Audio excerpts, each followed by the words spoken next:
Okay. Let's do this. Let's fucking finish this game already. God damn. I have no idea how long this is going to take, but, hi, how are you? I think, I do think this is going to be the last stream of this game for a while. Maybe. It's possible. Until we get some DLC, because I am going to obliterate these bosses. I am saying it now. I have perfected this down to a science. It is a tested technique. But first I need to get some upgrades. Before I actually get this underway, I need to actually take care of a few things. This Roshi is not yet ready. So, what do I need to do? I've got to get my build established. So there are several ways I can approach this fight, and the method that I wanted to use was... Oh, good, I don't have them. Okay, so I have to go and hunt down a couple things first. Of course I do. I always do. That's just basic. But I almost have everything I need. Almost. There's a couple things I need to get. One is... I'm going to need a perfume if I don't have it, and two is I'm going to need another talisman that I don't have on this character. Beyond that, we should be okay and good to go. I just, Gosh, this is going to be a hell of a stream if I don't get this down. And then I also need to upgrade my fists. Let's see. It was the Star Fist specifically I need to upgrade. Also, how you guys doing? General Mosh, thank you for the 28 months, dude. Let's go. Yes. How are you? Hope you're doing well, man. Hope you're doing really good. That's over 2 years. Thank you. Thank you very, very much. Sweep the Leapsard, thank you for the 21 months. Thank you. That's almost 2 years. Thank you very much. That's very, very nice of you. I really appreciate that. And also, Uzumaki Kurai. What's up, man? Thank you for the 35 months, almost 3 years. You hyped for finishing this thing? Yes, I am. I am very ready. I have done this off stream, and I am ready to go. I am ready to go. This Roshi's in a little bit of a weaker place than the other one, but we can do this. I need the green turtle talisman, the tortoise talisman. Where the hell is that? Tortoise talisman, green tortoise talisman. That is, I think, in... That's in, Limgrave, actually. That's, I think, where you beat up the first tibia guy. I need to go grab that really quick. So that's here. Yeah, Stillwater. Also, Chidonga, thank you for the 27 months. That's over 2 years. Thank you. Whoa, Mama Mia. I love this Master Roshi build shenanigans. Keep up the good work, Lizard Man. I will. And my work will soon pay off. Because I'll have completed this game. Oh, big death root. And I'm very, very happy about that. This has been a really fun time. I've really enjoyed my time with this game. I still feel like I like Dark Souls 3 a lot more than Elden Ring overall, but this has been a really, really solid experience. I mean, outside of technical issues. I just really hope the DLC that they definitely are making for this game comes out relatively soon, and I mean, I hope they take their time with it, of course, but it's like, I also hope, like, it's very, very capable of hitting the high notes that, like, DS3 kind of hit at the same time. Because there were some moments in Dark Souls 3 I don't feel like FromSoft has ever been able to actually top. Slave Knight Gale is still kind of the king of all bosses, in my opinion. He really has never been topped in my... I don't think any boss has outdone him in terms of wow factor. Okay, yeah, here it is. But this game had some bosses that came kind of close. I really liked fighting Melania a whole bunch. That was fun. How are you planning on filling the void? Did you want to stream another FromSoft game? I mean, I could. I don't know. We'll see. I love streaming FromSoft games. There are other ones I really want to play. At the same time, all of them are dead in terms of online, so it's really difficult. Oh my god, you guys are subbing a lot. Holy shit. Thank you. Whoa. I officially now can't keep up already. Oh my god. Oh, Jesus! Jawa Jedi, thank you for the 59 months. Thank you. No, don't say you're sorry. It's just like, whoa. Hi. Thank you for the 59 months. I've been really unwell. Oh, I hope you're... Well, I hope you feel better, Jawa. I'm glad the streams help you. Thank you for the 59 months, dude. It's good to know that they can, like, do something for you. But yeah, that's almost 5 years, dude. You've really been around that long. Thank you. Just a month shy. Thank you for all your support, Jawa. You're always been a really cool person to talk to, and I just appreciate you a lot. Thank you. Koivap, thank you for the bits as well. The hype train, huh? I guess so. We're starting off with a hype train, I guess. Jeez. Wow, okay. Well, it's good to see you guys, too. Thank you. Thank you very much. Sporky the Fork, thank you as well. Thank you. Assassinrap, thank you for the 26 months. Thank you very much. That is over 2 years, and then Anand, all those gift subs. That's very, very nice of you, and I hope so. I would, well, I guess... thank you. I hope people say thank you to you as well, but they don't know who you are, but I hope they're thankful for what you've done. Thank you very much. It really does help things out. And of course, Burkhart, thank you for the bits as well, dude. How you doing, man? Hope your art's been well. And Neri, thank you for the bits, dude. I want a hype train emote. I think the minimum is 100 bits. Here, have $1. But you only gave 1 bit. That's not 100 bit.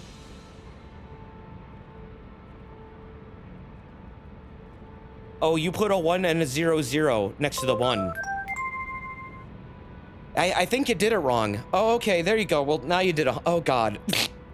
Well, thank you very much. It's very nice of you. Alien Storm, thank you as well for the gift sub. Thank you. That's very nice of you. Oh, my gosh. Hi. 101. One man against the odds. Thank you as well. Why are you guys apologizing? It's just nice of you. Thank you. Got the thing. Okay, that's in my pocket. Got a little turtle in my pocket. Gotta slap this on. Going to need it. Trust me, you're gonna need it. The final boss of this game has so much running around in it that it's actually kind of fucking annoying. I totally understand why people don't like this boss. Because I don't like them very much either, I'm not going to lie. It used to be worse. Really? Because he runs around still a shitload. God damn. Oh, the message in this room is mine? Oh, whoops. What did it say? Dog ahead. After watching DS1 without internet, DS2 probably needs to wait for either a patch or a custom server. Yeah, I'm still waiting on Dark Souls 2 private servers, or if From's ever gonna bring them back. I have no idea what I'm gonna do in terms of waiting for them to do that. I hope they bring them back relatively soon, because they're not saying they're not doing it. But they're also kind of like... not really saying much in general, and I'm not sure what to think at this point. So, yeah, that's gonna be fun. Huh. I'm not sure what the hell they're doing, to be totally honest. I think I have all the things I need. I think I just needed that and that. I'm pretty sure it was Flame Shroud and Cracked Tear that I was using for this one. I'm going to be fucking beating his ass with fire fists. That is what I'm going to be doing. Let's see. I have that. I have that. What else did I need? What else did I need? God, I have to remember all these specific, like this very specific setup I had. And then I have a complete procedure on how to like take out Radagon in like 35 seconds. Okay. I have the Golden Vow, so that's set up. And then, do I have the perfumes that I need? Like, I don't need them, but it's going to make my life significantly less hell. Oh god, yes, I have it. Thank you. Okay, that'll be more than enough, I think. Hopefully. Hopefully.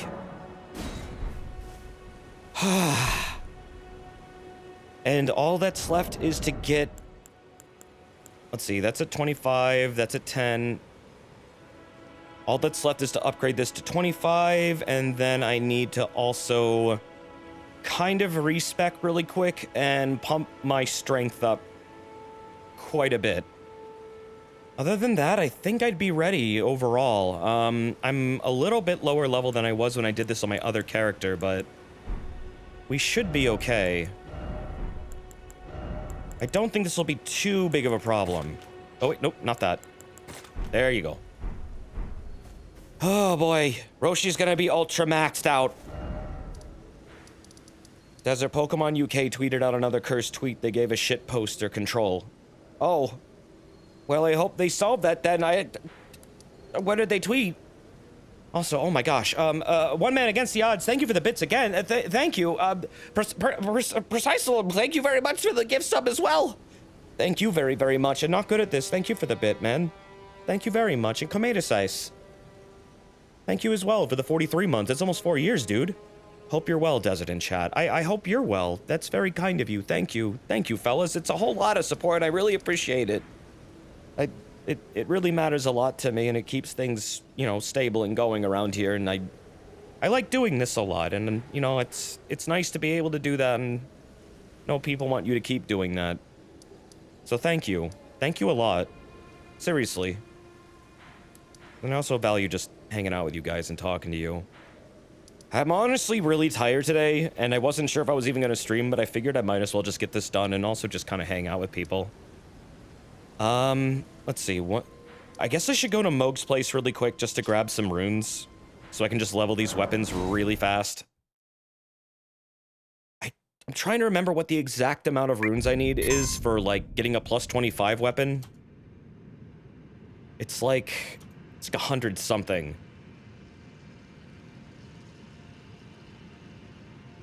It's like around 100,000. Is it? I don't know if anyone's ever crunched the numbers on this. At least one, I was right. You were right. It is at least one. Like, I know how many you need of each, but then, like, there's more math involved, and I don't know, I just need the total. If anything, you probably have rune casings. Yeah, do I? Let's see. I might not. Oh, no, I don't. Uh-oh. Well... hopefully this will be done really quickly. I don't think this will take too long. I just gotta get this weapon upgraded, and then we're good to go here. We're really good to go here. Oh my god, Chemo. Chemo, that's really nice of you. That's also really significant of you. Like, Jesus, that's a lot. Thank you very much. How you been? You doing okay? Hope you're doing really well, dude. It's good to see you. Thank you. Thank you very much. Hope you're having a good evening, dude. Everyone, please say thank you to them. That's very, very nice of them. That is a lot, too. That is a ton. God damn, you guys are like... y'all are really, really nice. Just saying, you all are really, really nice, and I do appreciate that a lot. Thank you. I know money can't buy happiness, but being able to pay bills, feed Logan, take care of Leonard does. Oh, well, thank you, dude. I mean, that's my responsibility, of course. It's no one else's. It's just, I appreciate the kindness a ton. It really does help with that, and that means a lot to me. Thank you. Thank you very much. Desert gets to eat this month. Well, I mean, I'm not in dire straits of, like, starving. It's just, you know, it's getting rougher out there, man. It really is. Things getting... dude, I am definitely paying more for groceries lately than I was, like, years ago. For the same stuff. And I don't really buy expensive stuff. I just kind of buy fruits and vegetables. And it's even then, it's just like, wow, this has really gone the fuck up. Yeah, it's getting scary out there. Be sure to take care of yourself too, chat. I appreciate the support, but please don't go beyond your means. That said, it's very nice of you. Thank you. It's very, very, very appreciated. Thank you. Okay, it's 2 chicken. Yeah, groceries are getting wildly expensive. I'm getting really nervous about it, to be honest. I mean, don't take that as a sign like give Desert more money or anything. It's just... just like everyone else, I'm getting nervous about it. I get nervous if I start talking about money stuff like that. People might feel compelled to, like, I don't know, drop money or something, and I get a little... I don't want people to feel like that. But I do appreciate it. Thank you. If it gets too expensive, eat the rich. I don't want to become a cannibal. I'd rather just keep on eating my fruits and vegetables. They're good for me. Deserts, your mods will pole dance for you. Well, I mean, I know one probably does. So, I mean, that's fine. I won't say who.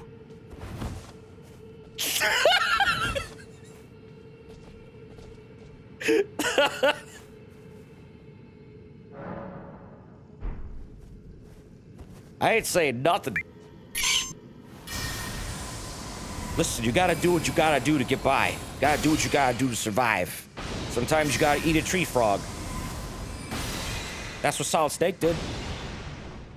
And they did all right. Okay, well, Neria's officially outed themselves.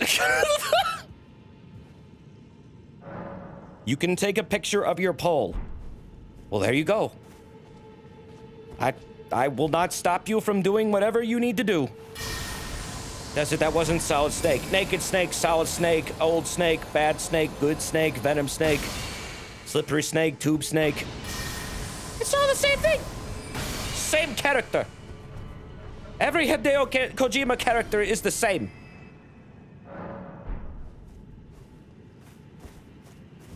Liquid!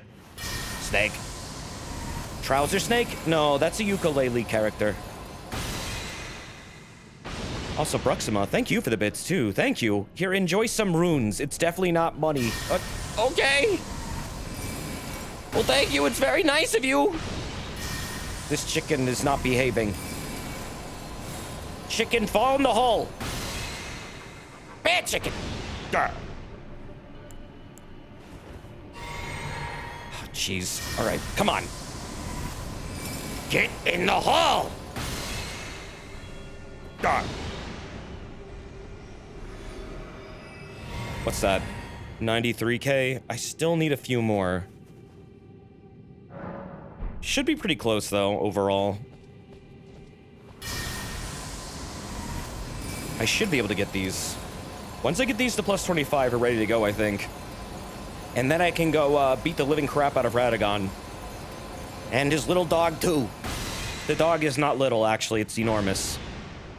It also runs away way too fucking much. Someone should calm that dog down. They got a case of the zoobies. Okay, maybe that'll be good. I saw a website the other day that was like, you can buy runes on this website for Elden Ring with real money. And I'm just thinking to myself, why not just go to Moog's place and just kick the crap out of a chicken for a little bit?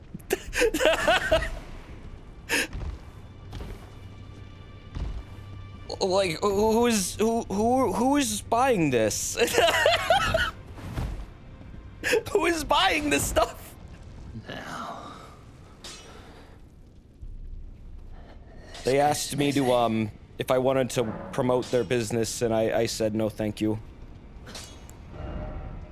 I don't know who would be buying that kind of thing, but, you probably shouldn't. I don't think you should. You can't even transfer runes. Oh, they're item duping, dude. They're item duping like Lord runes. Or like Newman runes and stuff like that. That's what they're doing. It's literally, they're probably hacking in like a ton of those and then just dropping them in your game, which you can do, which is like, okay. Well then, if you're that desperate, why not just cheat at the game yourself? It's not that hard. Like, as someone who plays this game seriously and would rather people not do that, it's seriously not that hard. If you're that desperate. But honestly, I mean, you can get the Moog's Palace within maybe like the first hour of the game if you know what you're doing. Why not just do it the legit way instead? And then you all you need is like a single wooden arrow, and then you've got like 10k runes in your pocket. And you don't have to risk your account or spend any money. It's amazing. When will Radagon be in Fortnite? Probably tomorrow.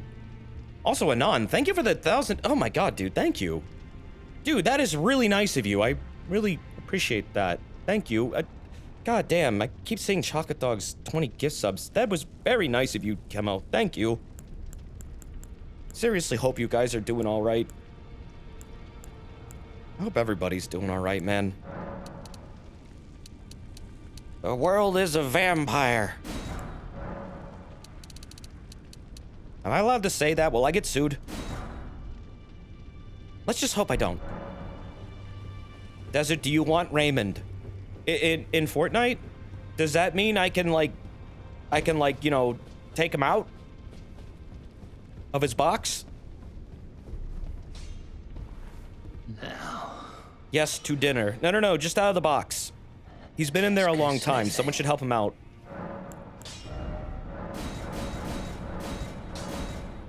Give him to a safer place, where he can no longer be harmed.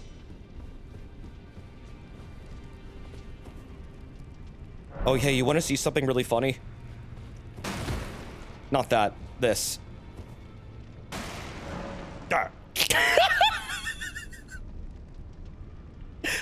I don't know why, but that's very amusing to me that it will just, like, explode the second you spawn.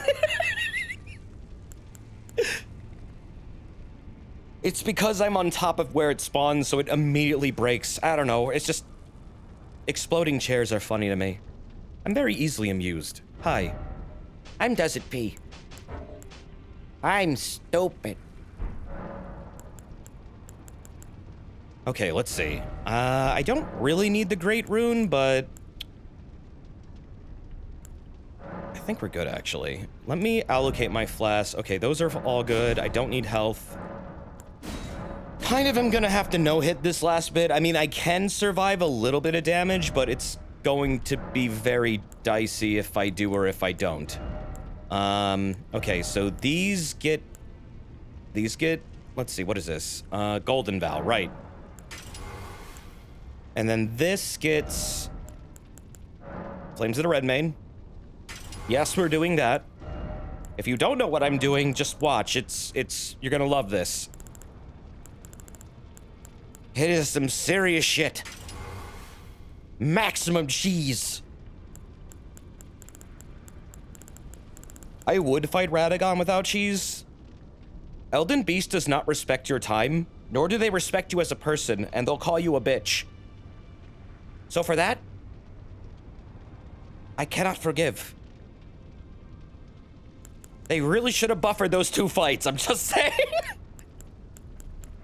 If they hadn't, I would probably fight Radagon without all this maximum cheese, but since it's a back-to-back endeavor and that stupid second part really fucks with me and is like super anti-no-hit because the boss will sling out like 7 kinds of smoke all at once, one of which will trail you for 1,000,000 years while firing off all these projectiles that are way faster than you and last way too long. Nah, Radagon gets the spicy fist. He gets it right in the face. Let's see. Whoa. Ashes of War. Okay, so that's set up. That's set up. And then... Okay, equipment. Let's set these in the correct order so I don't get confused mid-fight. I have been... God damn, I have like this down to fucking procedure. Like down to where I'm standing. It's actually incredible how precise I have to be with this, but it's made it so I can predict his AI and Elden Beast a little bit. Elden Beast is Captain RNG. They have so many unpredictable elements to their entire fight that it's just kind of bullshit. Does Master Roshi have a pole? He does not. Goku has the power pole, and his grandpa Gohan originally had the power pole. I don't know if Gohan got it from Roshi. All I know is that the power pole is now embedded in Kami's tower. I don't know if they ever got it out of there. Actually, wait, no, they did. Didn't Gohan have it for a while? No, I don't think Gohan did have it for a while. I thought he did in the beginning of Z, but maybe not. No, he did he? When Piccolo was training him, did he get one? It is not in the tower in Z. What happened to it? Gohan is a grandpa. Goku's son Gohan is named after Goku's, adoptive father, who is also named Gohan. Goku accidentally killed Gohan when he became an Ozaru for the first time, and he didn't know what happened to him, and that's the start of, Dragon Ball, when he's looking for his grandpa because he doesn't know he fucking murdered him. He turned him into pizza, basically. And he thinks apparently now his grandpa is just in the Dragon Ball or something, or like he is the Dragon Ball. So that's why he talks to it so much throughout the show. And then later he finds his dad, I guess, dating the Baroness of Hell. That was a really interesting part of the show. He's getting laid in the afterlife, but yeah, it's so out of nowhere. They never really bring him up again after that. Like, they reference him existing, but they don't really go visit him anymore, even though they know where he is and they go to the afterworld all the time. They should have brought him back. Wait, what am I doing? I need my staff. There we go. Oh, boy. They don't need to. He's having sex. I mean, yes, but I mean, he visited him in that one time, and it was fine. Toriyama has admitted to forgetting his own characters before. Oh, I know. He's not really doing the writing, though, is he? It's the other guy. It's his like, protege. Is it not? He just kind of, like, oversees the show, like, he oversees it a little bit, but yeah, it's Toyotaro now. I will admit his writing's a lot more consistent, and I mean, that's probably because he was, like, a super fan, and he was making his own fan manga for a while. Dragon Ball AF. Is he retired? He's not retired, he's just kind of letting someone else kind of take over a little bit. Dragon Ball is fuck? I forget what it stands for. It's like after, fusion, after, I don't know. After fart. After future. A lot of concepts from that fan manga. Fan manga. Fan manga. Got, like, adapted into actual super, including, like, the white hair for, Ultra Instinct. He had a form in that manga that was basically Ultra Instinct, but, like, mixed with Super Saiyan 4. It was really interesting looking. I'm always wondering if they're gonna actually bring that back and, like, complete. After fucking Grandpa Gohan did the fucking... I mean, yeah, it is technically after. Because it's well after. It was in Dragon Ball. Nah, you're fine, Common. Toriyama even admitted he's a gag-a-day writer and doesn't give any thought to long-term stories. No, I'm not surprised at that at all. He often forgets characters exist. Okay. Now I just need to go here and reallocate my stats so I can be assured I'm doing the damage I need to do. Shouldn't be too shy of what I need.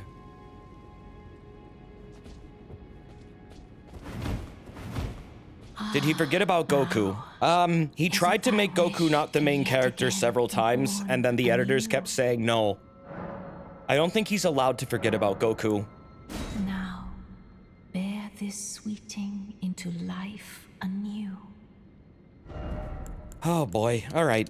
So I need this. I need this. I'm going to have to sacrifice a lot of dexterity. Which is fine, because dexterity isn't going to be my main stat.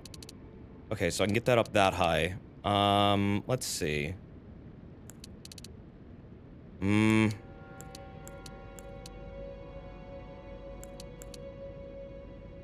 guess that's okay. That should be alright. I wish I could make it a little bit higher. If I only had like 15 more levels, I would probably make this 50. I don't really want to go in farm levels right now, so I mean, it shouldn't be that big of a deal. It's not that much damage increase. I mean, it's like 10% of a damage increase, but we should be okay. My thanks for being born of my beloved egg. Oh. Time and time again. You like egg? Okay. Hold on, I want to see something. There are cribs up there. What the fuck? Why do I keep reading that these cribs on the ceiling are, like, related to Radagon? I don't understand that at all. Does anyone know what that's about? Why people keep saying that? I don't believe I've ever seen cribs associated with Radagon before. Unless it's in reference to all their children. Which it could be? Is there a symbol on them? I don't know. I keep seeing this everywhere. Like, everyone's like, oh, well, she was locked into Raya Lucaria by Radagon. It's like, yeah. I realize that because the sigil that's locking her in here is Radagon's sigil. And also, the same sigil is where you find Lusat, so he was sealing away a lot of mages. I can't get a good look at these. I wish there was a zoom in function.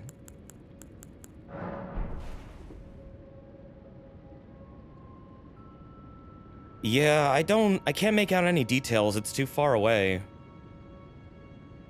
But those are apparently cribs. There is a zoom. Wait, there is? How do I do it? What button do I hit? Open the console commands. Eh? What button is it? Right stick up. I think that looks up. No, that just looks up. Left stick doesn't do anything.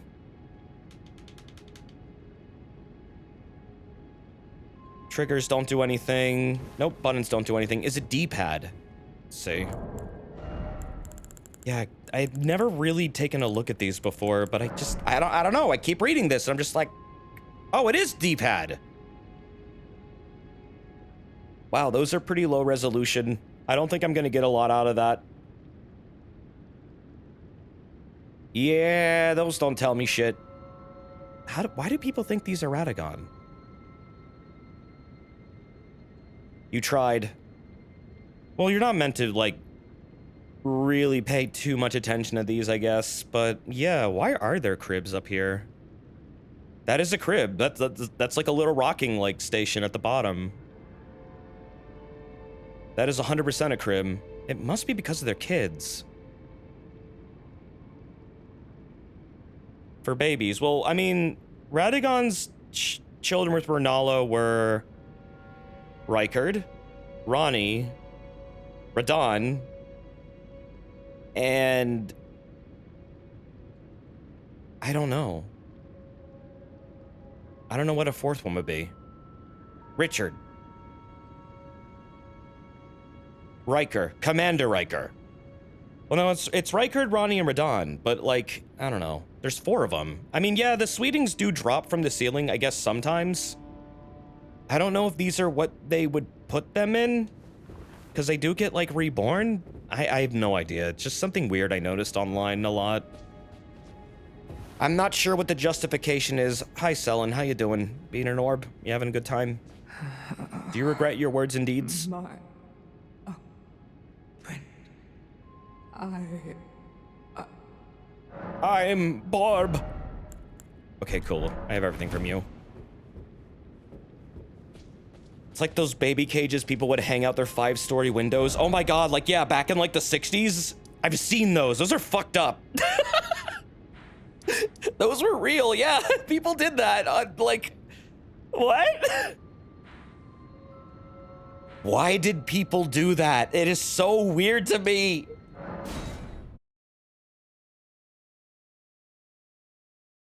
Baby's gotta have fresh air. Honey, did you let the baby out?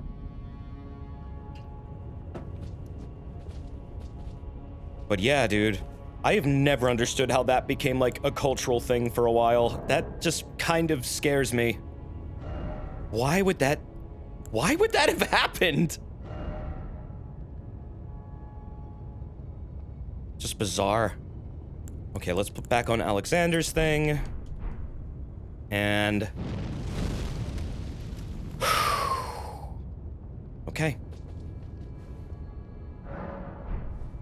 All right. I can pour it. Thank you very much for the 44 months, man. Thank you. Get all Ultra Instinct up in this beast's ass. Spike ball fists in prostate. Has to be critical damage. You know what's sad? Is that you can do viscerals against the Elden Beast, and I know how. It doesn't do a whole lot to them. It's just not enough damage. I have better ways of doing damage. Much more damage. The only issue is I have to survive a few phases of Elden Beast. That's gonna be my only major hurdle that I'm probably gonna die a lot to, is Captain RNG's fucking bullshit stars and funny little random attacks I sometimes have a hard time reading because there's so much going on. Depends how crazy it gets. Yeah, I'm taking the blood boil perfuming, sacrificing my, my health for some power here. Did you know you have double damage while you have this thing on? It's great. Not against the enemy, for you. It's great. It's good. It's real good. What health? Exactly. Somehow, I still don't die in one hit to Elden Stars, and I don't know why. All right, here we go. Yeah, Elden Stars is a fucking annoying ability. I do not like that attack, and I feel like it has bullshit tracking. I would not miss that ability if it got taken out of the game, or if they heavily changed it to be more fair. Because it feels like it's so anti-no-hit, and just like a giant fuck you.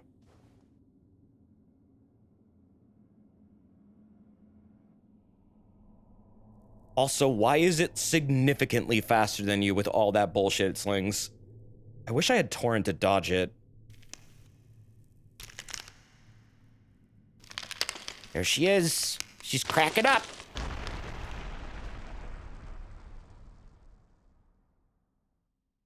Yeah, that's kind of what I was doing, Crunkerton. Kind of just like baiting it and trying to run past it, but it still catches me every time. The little fringe bolts like always hit me. No matter where I am. It's like, it's chip damage and it doesn't kill me, but it's at the same time, it's like, why?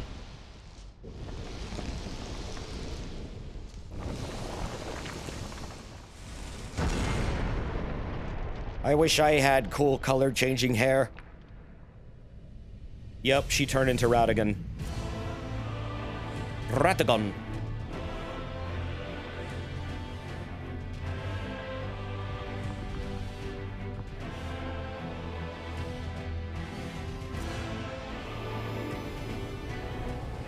Here we go.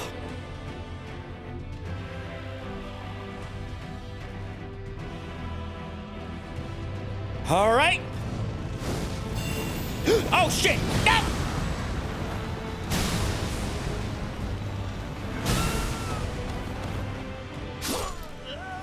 One! Hesitation is defeat!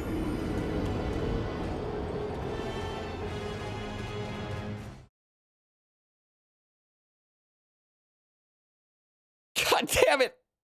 Ugh. It begins. What happened to the fight? I blinked. I won?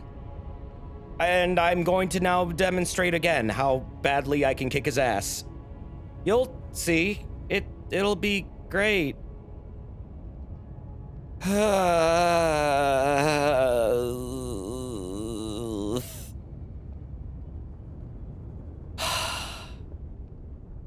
Just give me your moment.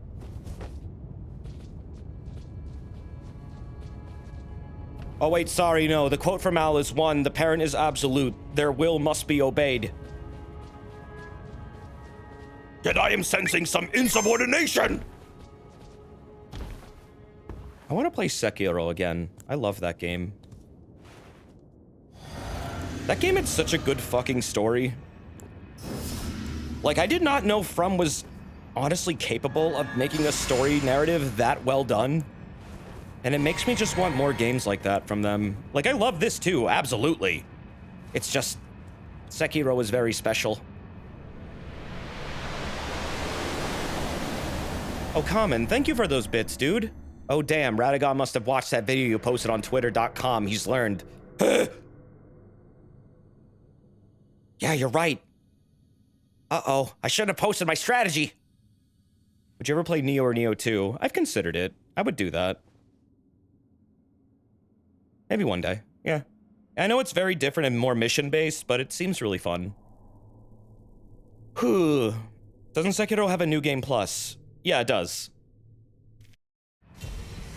Okay. Go! 2, 3! Die! Let's go! 1, 2. Whoop. Go! Go!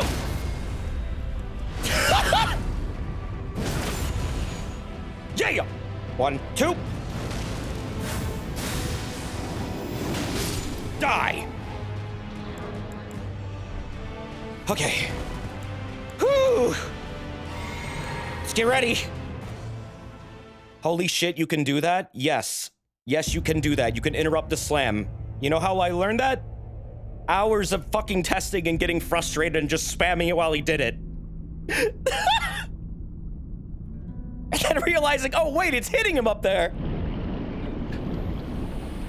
Play proof of a hero.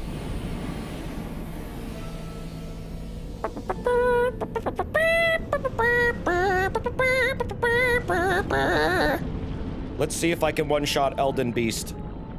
I wouldn't count on it.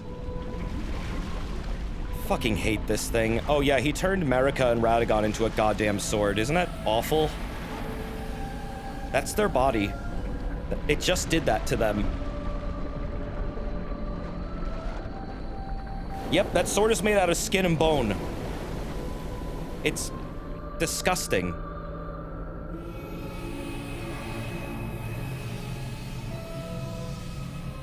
This thing really, it looks like a Nidarian.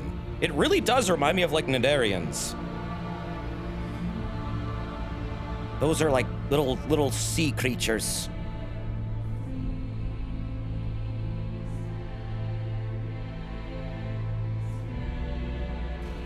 Okay, here we go.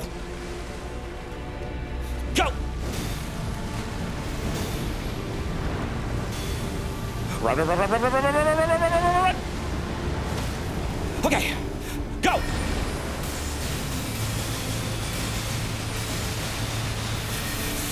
Come on!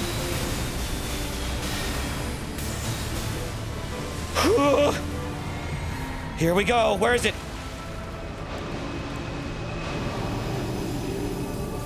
Okay. It's gonna show up over here.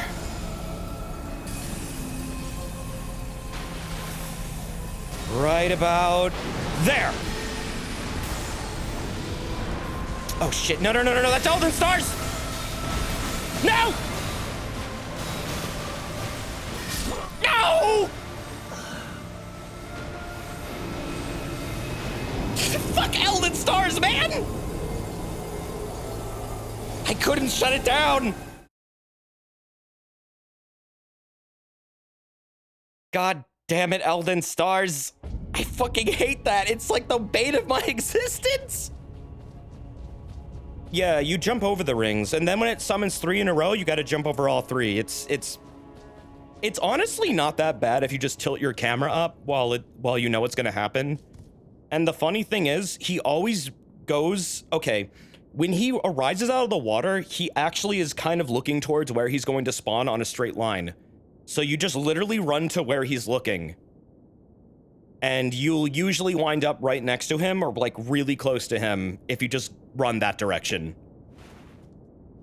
Don't ask me how long it took to figure this out. Just please don't ask. I don't want to talk about it. I am so sick of this boss. That move is basically the move that chases you forever, yes. It chases you for like a solid fucking minute, which is way too long. For a move that is way faster than you and spams that much bullshit, I hate it. Oh! Okay, we're not playing nice today. Can I have my perfume back? Please? Oh boy. Yeah, Radagon's not... Once I get going with Radagon, it's really not that bad. I can basically predict every move he's going to do. Once he's downed once, it's already in the bag. It's just that initial downing that I have to, like, get done. There is a very specific spot you can stand to make sure he usually doesn't open up with a kind of attack that can interrupt you. Oh, forgot the Golden Bow. Whatever.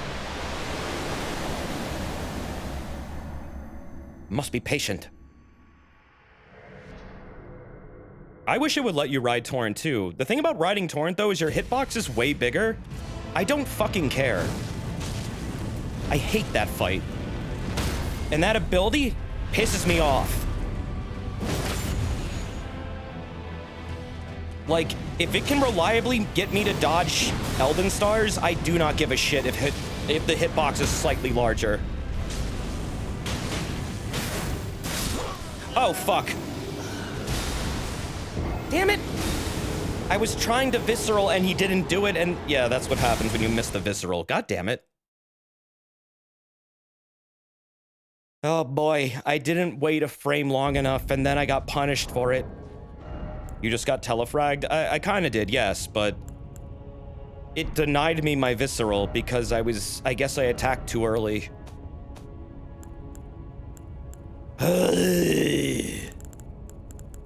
Attacking too early, attacking too late. Great, great. How far in the fight have you gotten? Oh, I nearly just killed Elden Beast. I've also already beat all this. I did this exact same way with a... I'm actually surprised. I'm at least 15 levels lower than I did it off stream. And this is going pretty smooth. I seriously think that Flames of the Red Mane is honestly his... why is it such a weakness for him is my question. Sounds like an ability he would have invented. Because he's got the red hair. He's got the red mane. Maybe it's because he's like a tree. I don't know. He's very weak to fire. He's weak to fire and striking damage. Die. Die. Die. Okay. Whoop. No! Damn it. I'm gonna die. Why do I keep... Bro, why am I missing the visceral? That is actually... Why does that happen? It's like I'm not waiting long enough. I was in neutral, though.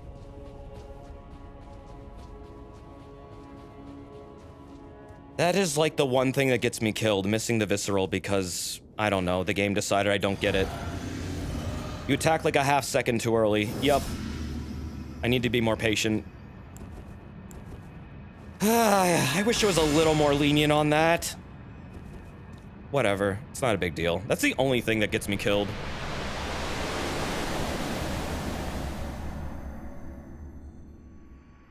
That expression. That's the expression of someone who's died 5 times in a row. Convenient, huh? That's one for each finger. But soon, you'll need a cool mutant hand to count all your deaths.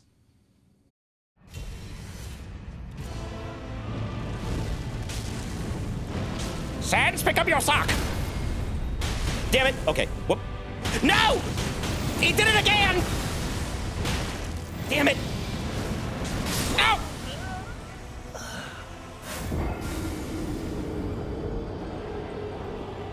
What is on Sans sock? I don't know. Probably like a fucking bone.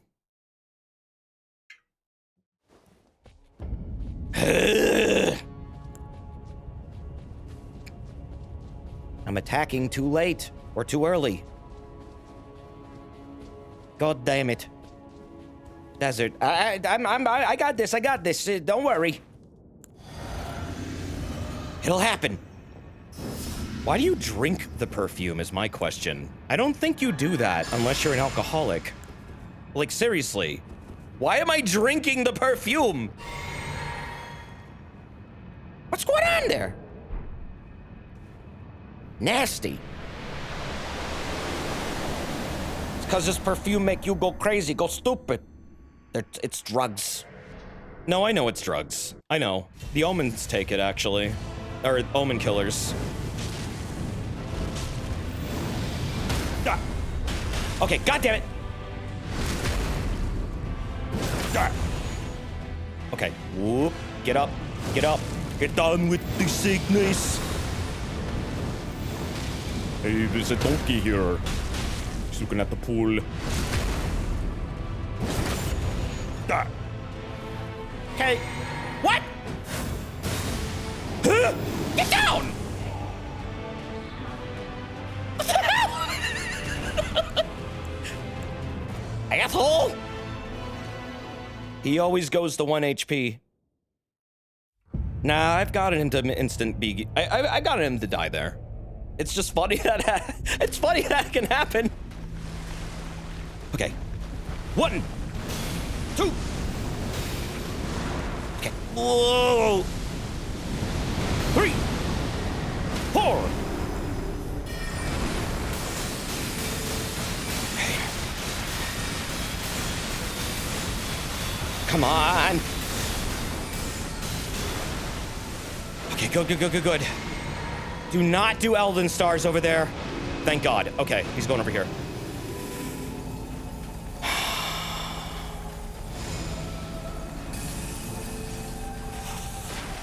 There you go.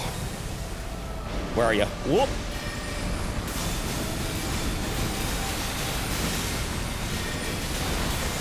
Gotcha!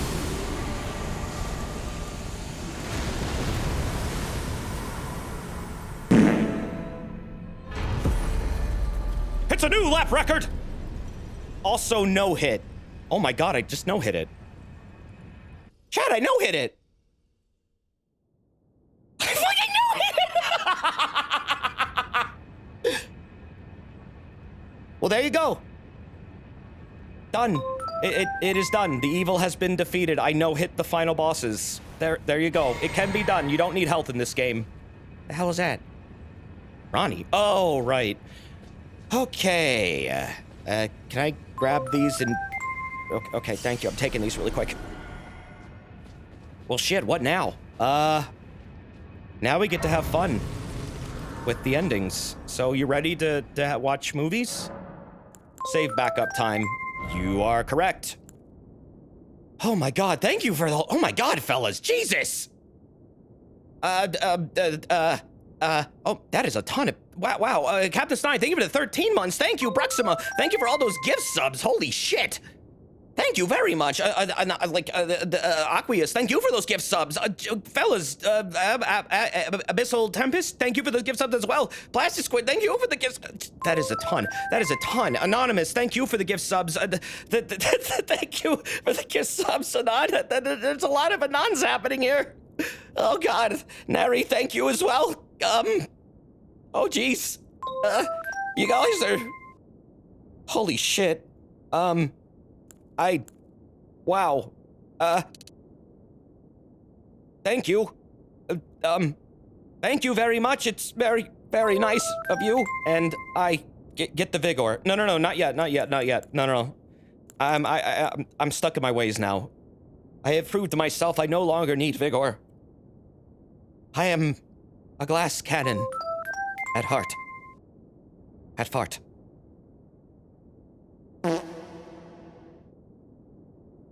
Lazarus, thank you as well for all those gift subs and jeez,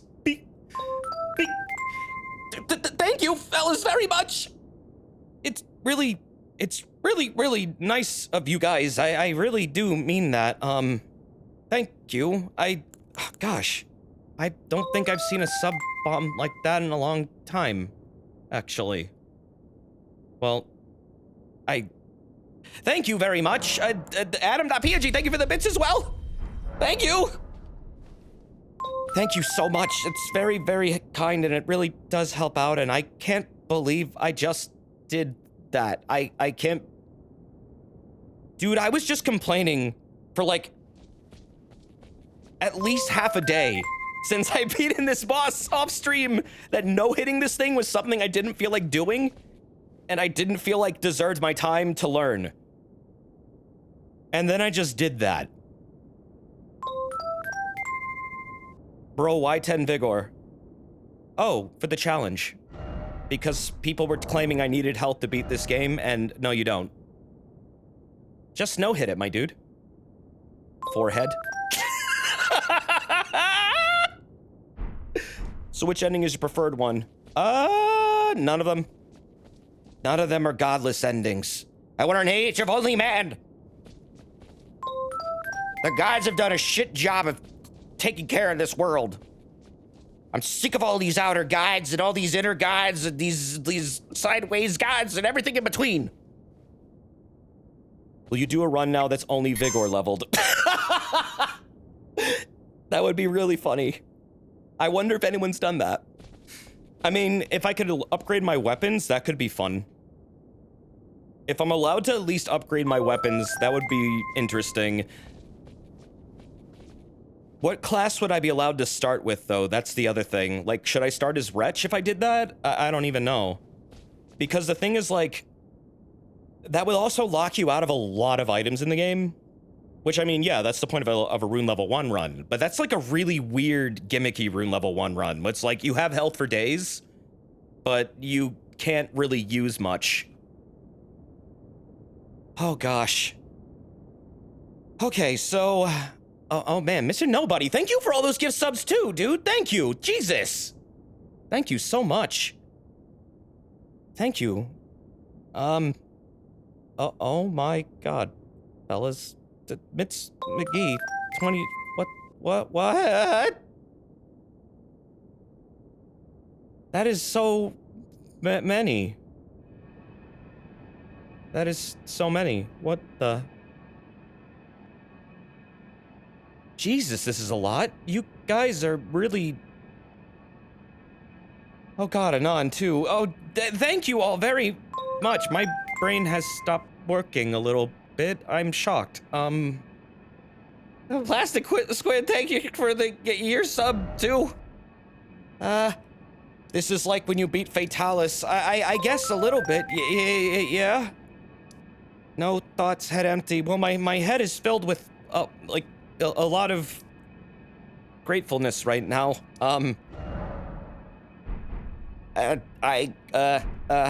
Okay. Okay, hold on. Okay, what I gotta do?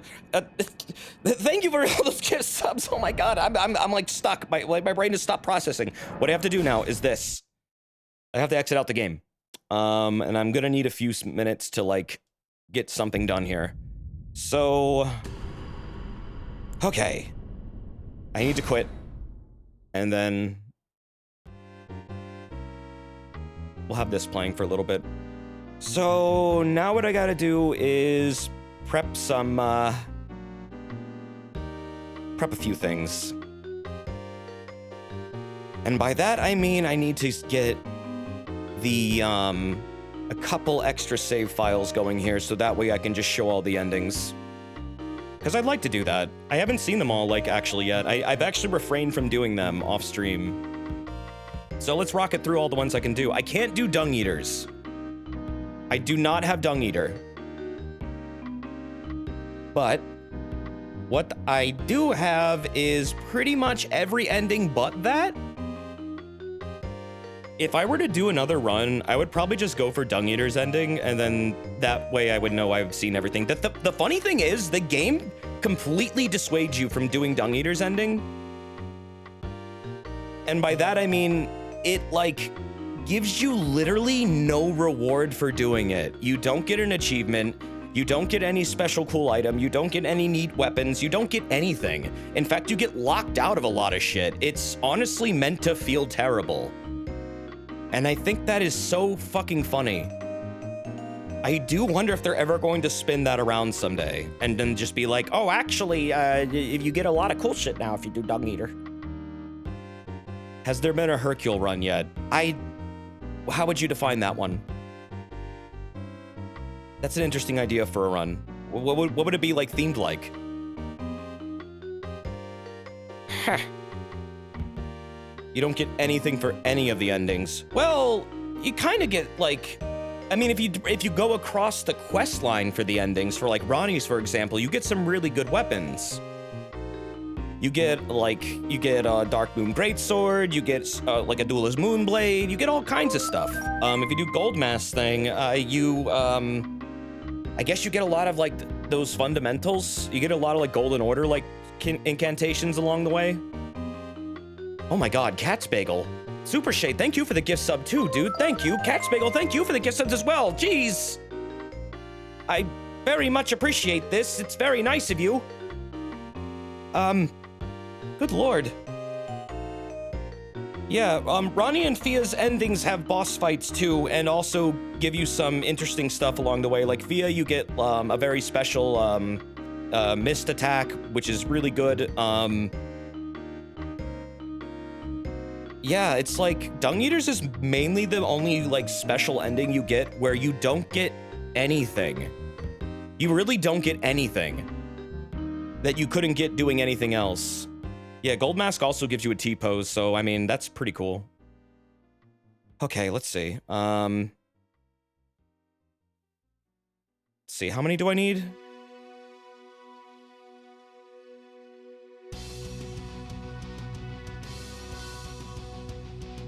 So... Wait. Yeah, alright, hold on, I got this. So, how many endings did... Hey, Kurai, are you here? How many endings did we... How many save files do you think I need? Just to, like, rocket through these?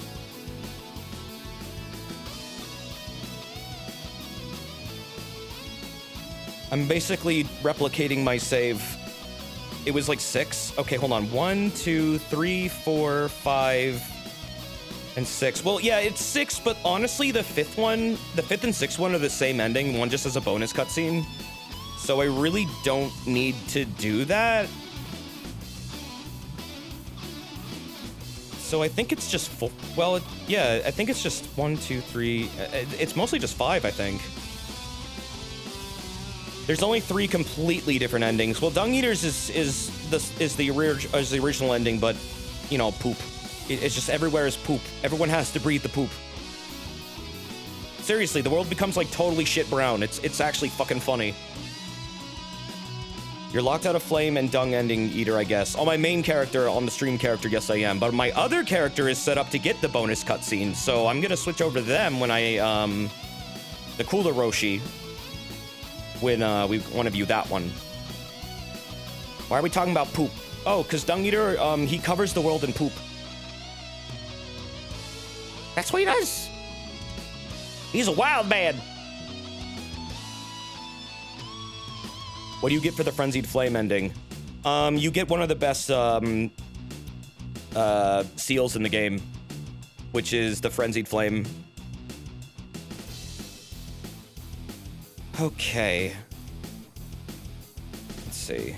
New files. Copy. Here we go. Please work. Please work. Delete the backup. And let's see what happens.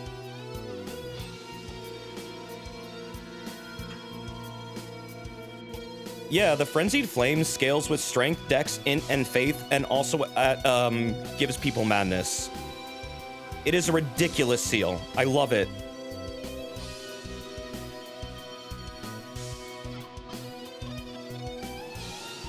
I got here late. Can you redo everything you already did for me so I don't miss it? Thanks. Oh, yo, well, that's actually, you'll be able to probably watch all of it in less than a minute. So, I mean, you should just go find a clip.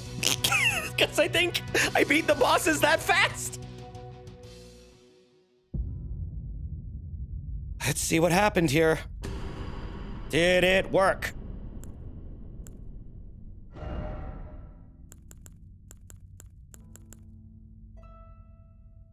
Did it work?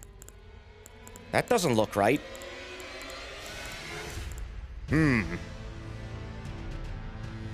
These are not my saves.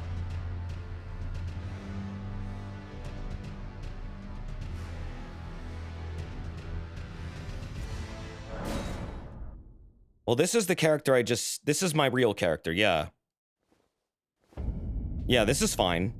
Okay, I copied them wrong. Hold on. God damn it. I gotta go back.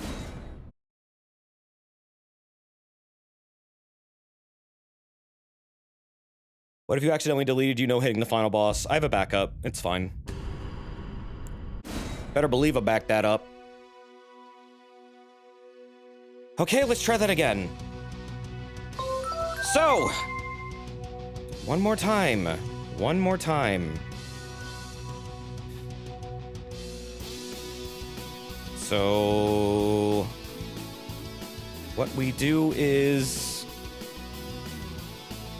I don't know why they just don't let me actually just... I don't know. Copy the game saves normally. Okay, hold on. Wow, I have way too many things open right now. There's that, and then there's that. Go back. Upload that. So that's a 1025.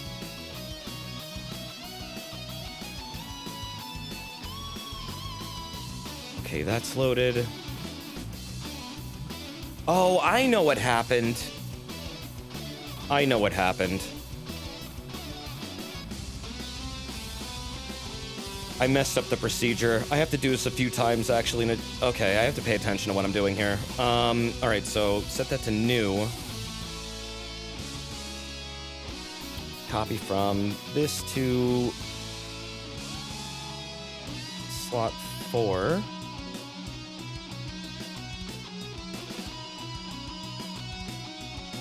I believe that's right.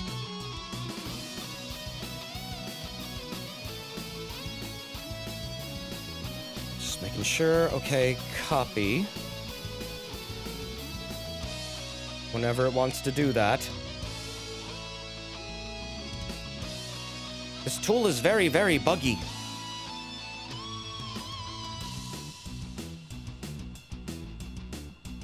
How's your guys' day been? What y'all been up to? Also, Super Shade, thank you for all those gift subs. That's very nice of you. Thank you. Why is this not working?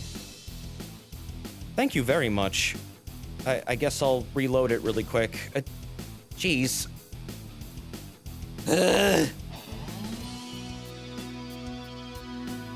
Okay, hold on. Paste there. And then... open. This is a bit of a process.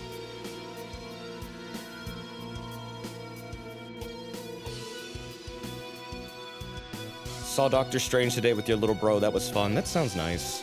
I haven't seen that movie at all. It looks really good. Working 2 birthdays. Oh yeah, your dog's birthday's today. Lily's birthday's today. Neri's dog is like 15 years old. It's incredible. Little pug. We're having a little pug party. Okay, there we go. Copy. Okay, that's 1, 2. And then... now we do... close it. Select new. Oh, I like how this tool makes backups. Copy, paste over that one again. And then it should be done after I do this one. Destination file.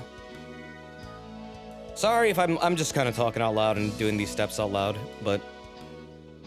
we'll be right back with Elden Ring, don't worry. Tech support stream. Nah, I gotta do a very specific procedure here. I don't want to fuck this up. Okay, And then slot 5. Crappy. No? No copy? Eh?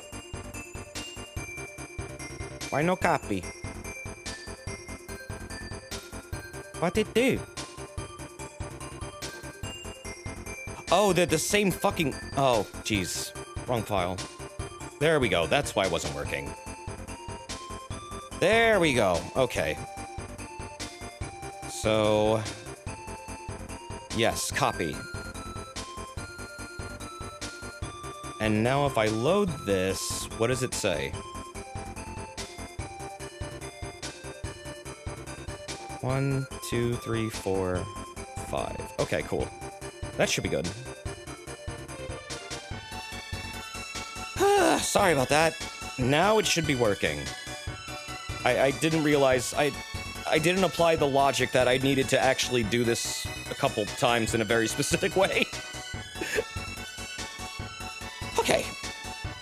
Slap that in there, and then... Minimize that, minimize that, minimize that. Let's see what happens! Please work. No rush for real. I know, I'm anxious to see these two. I would like to see them. Didn't apply logic. Yup. Par for the course. I know. Brain bad. But it works now. I think. Okay. Let's take a look at these. Please work? Allie, it's not mean. I know you were joking. No, the music. If this fails, I can bring it back. Oh, okay. Yep, that worked. All right, cool. All right. So, let's rifle through these. Oh, Twitch does allow me to control my ad breaks, actually.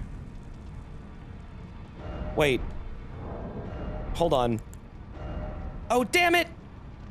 No, I copied the wrong one! Wait, Desert. Ah!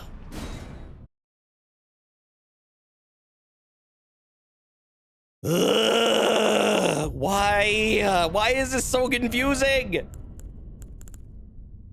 Well, at least I know this one's there. Why does it keep copying one that doesn't exist?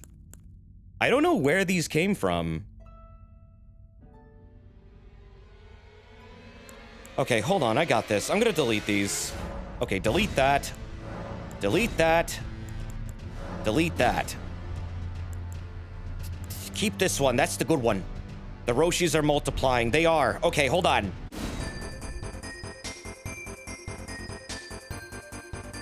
Why does the music start up whenever I hit exit? You know what, never mind, I don't care. That's really weird though. I exited the game and the music immediately started. That is so strange. Okay, refresh. Okay, yeah, that's at 1040. Good. Good. Replace this file with that file. I got this, don't you worry about it, I got it. Okay, cool. Now, what we do is we open the thing, and, okay. Select the save. Please, God, be right this time.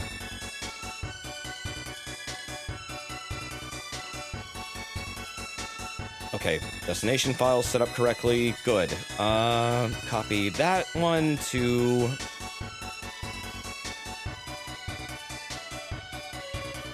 Huh? Oh, I know what's going wrong. I know what's going wrong. Oh my god, I can't... Oh my god, what am I doing?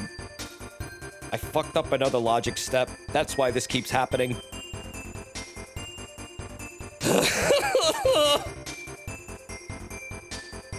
What went wrong? I didn't... I'm overwriting the wrong files. I better pay attention so I don't screw this up. Immediately screws it up twice.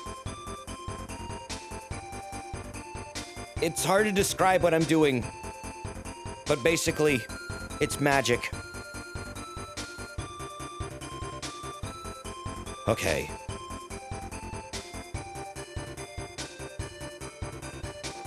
Let's see. Copy that to there.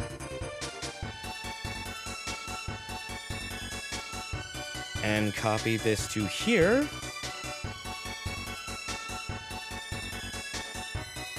Wait, what? 1, 2.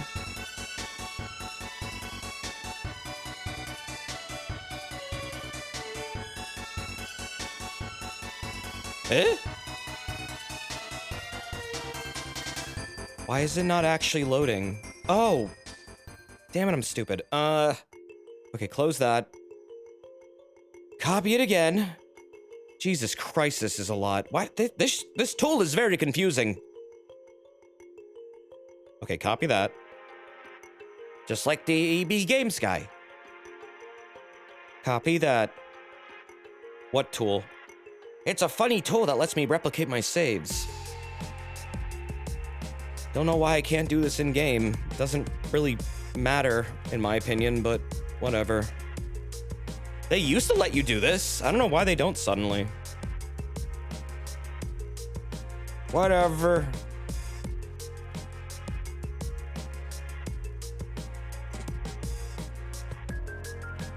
Okay, is that actually set up? Cool. All right. 1, 2, 3. And then we do it one more time. Oh, jeez. And we load it again. I have to, like, cycle these saves every time I want to load a new one. I'm just trying to make 5 of them all at once. So I have to keep doing this all night. And then new. No, wait, what? Why are those reversed? No, no, no, no, no. There you go. There we go. That's better. Copy. 2, 3, 4, 5, 6. Okay, cool. Got it. You ready? I'm ready. You ready? Cause goddamn, I hope I am. Replace. Okay. Minimize, minimize, minimize. What do you think of ugly Sonic being a thing now? I think it's really weird how we've gone like full circle from hating this thing to now like celebrating it. When the studio that animated you know who they like hired to animate that, their studio got like fucking shut down. And now it's like being turned into this joke, and I don't know, I just kind of, I'm like so mixed on it. It's like, yeah, it's funny, but also like, isn't it kind of also weird? Because people lost their jobs over that thing too. It's kind of like, okay, I mean, I don't know. I don't want to like be a downer. I'm just saying it's kind of interesting how suddenly everyone's celebrating this thing. And like, I mean, yeah, to be fair, the reason it got shut down was because people hated it so much. And it's like, why did it look like that? It's kind of weird it looked like that. It didn't really look like they were trying to really replicate the character at all. And it was really weird looking. But at the same time, it's like, why do we need to kick them when they're already down? Oh, I'm just seeing like people saying, "Oh, I love this," all over like social media and shit, and it's just like, but you know what happened to that studio, right? I just hope everyone who worked at that studio is okay, because that sucks. Like, I mean, I don't know if they had total control over that thing's design.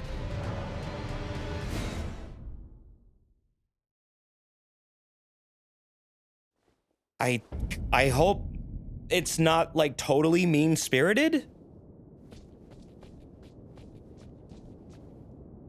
It is weird. I don't get why it's there in a Disney movie either. Like, I know the Chip and Dale movie is very meta, apparently. At the same time, it's like, well, why is this here? I don't understand. It was 100% corporate meddling for the original design. Oh, I know, but then it's like, also those people got really fucked over by it. Oh, she lost her head. It's an easy joke. Yeah, it is. I don't want to be like a downer, though. I feel a little weird about it, that's all. Like, at first, I was like, oh, hey, that's kind of funny, but then I realized, wait a minute, didn't that studio get, like, fucked over really bad? I don't know. What movie are you talking about? The Chip and Dale movie has the old Sonic 3D model in it, and they are officially called Ugly Sonic. And they do, like a giant bit about them being this washed-up actor that can't, like, land any gigs. It's like, this is kind of meta humor, but it's also kind of mean-spirited in a way. Let's do Ronnie's first. Is it voiced by the guy? I believe it's, I think it was a 4Kids voice actor.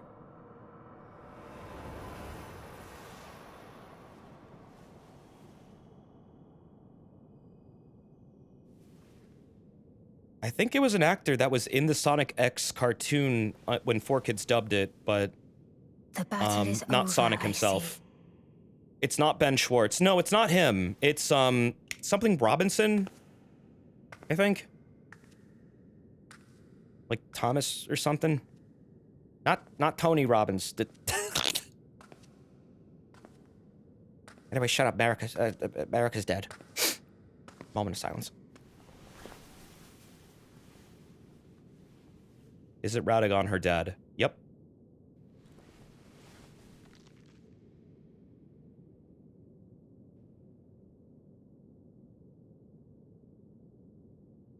America is her, like, stepmom, in a way. Or, well... yeah, I guess you could say that. I do Mother-in-law. solemnly swear to every living being and every living soul. Technically Now also her cometh dad. the age of the stars. 1,000-year voyage under the wisdom of the moon. That's an outer god, I think, by the way. Beginneth the chill night that encompasses all, reaching the great beyond. Wow, it looks like an eyeball. It looks very Fear, familiar. doubt, Looks like that thing and that's inside loneliness. Estelle. As the path stretcheth into darkness. We just murdered the sun? No, we murdered the vassal that works for the sun. We didn't actually attack the Greater Will itself, just its watchdog.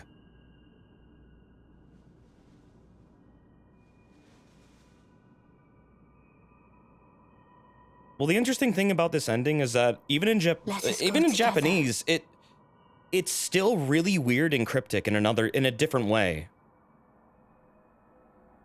I've been, like, really researching this, and it probably isn't a mistranslation. It's just they tried to keep it just as cryptic in a way.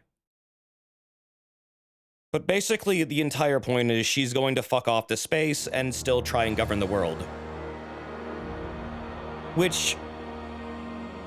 she doesn't quite detail what she's gonna do about the Greater Will. She doesn't really quite detail what her other goals are.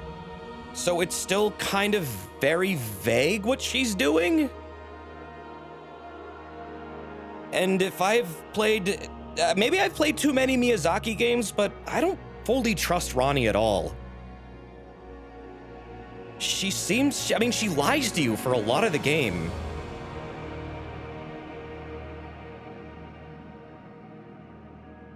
And the last dude who became an Elden Lord that got, like, married to another, like, you know, Empyrean wound up like, well, that was Hoaraloo. And his story didn't turn out too well. He got used.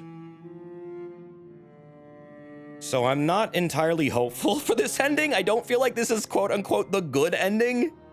It seems like one. It's probably the closest you'll get. But things are still really weird.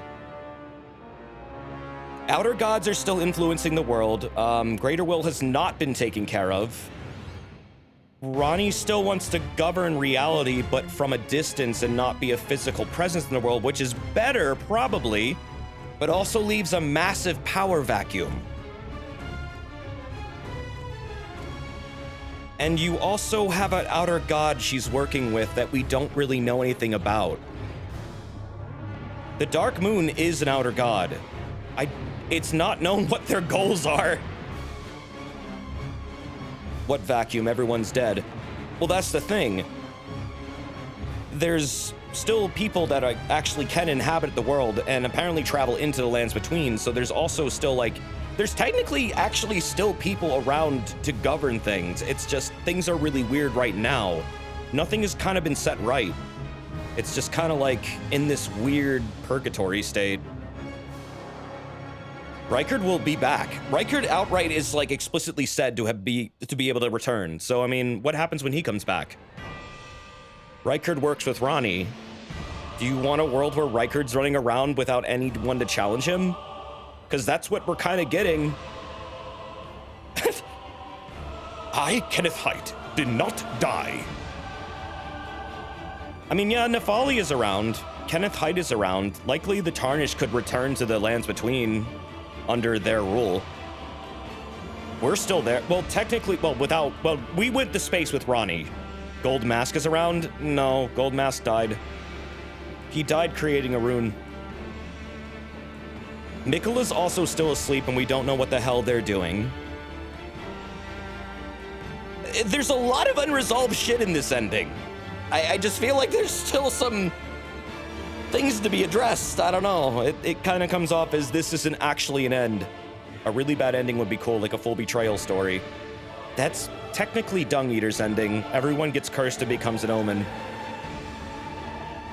Did you know that Dung Eater stores the souls of everyone inside of him?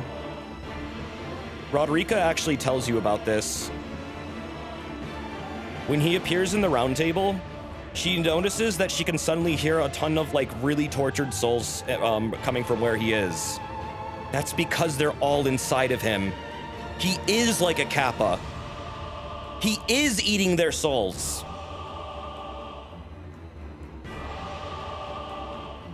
Just wild to me.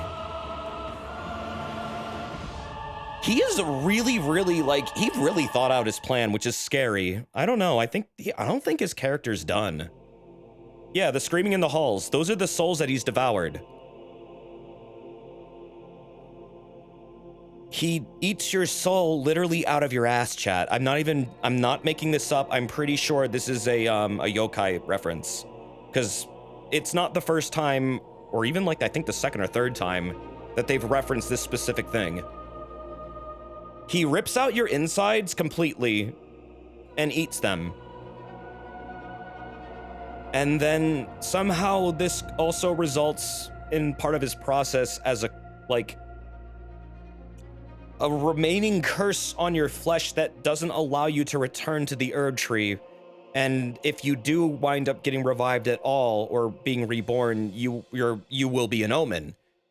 He's trying to basically inflate the omen population and have them be the dominating force of the world, because that's actually the primordial original species that used to live here. The Golden Order basically said all omens are bad because they represent a life before the Erd Tree came along. In a way, he's restoring the world to how it was, but also at the same time, he's doing it in this horrific way, and it's just, the means do not justify the end, and he's an evil man. The omens are related to the Crucible. That's why everyone shuns them. That's why they're locked away. If anything, Ronnie's ending does seem to be the most positive, but I mean, like I said, there's still a lot of things that aren't addressed. And I just feel like there's gotta be a more complete ending coming down the pipe at some point.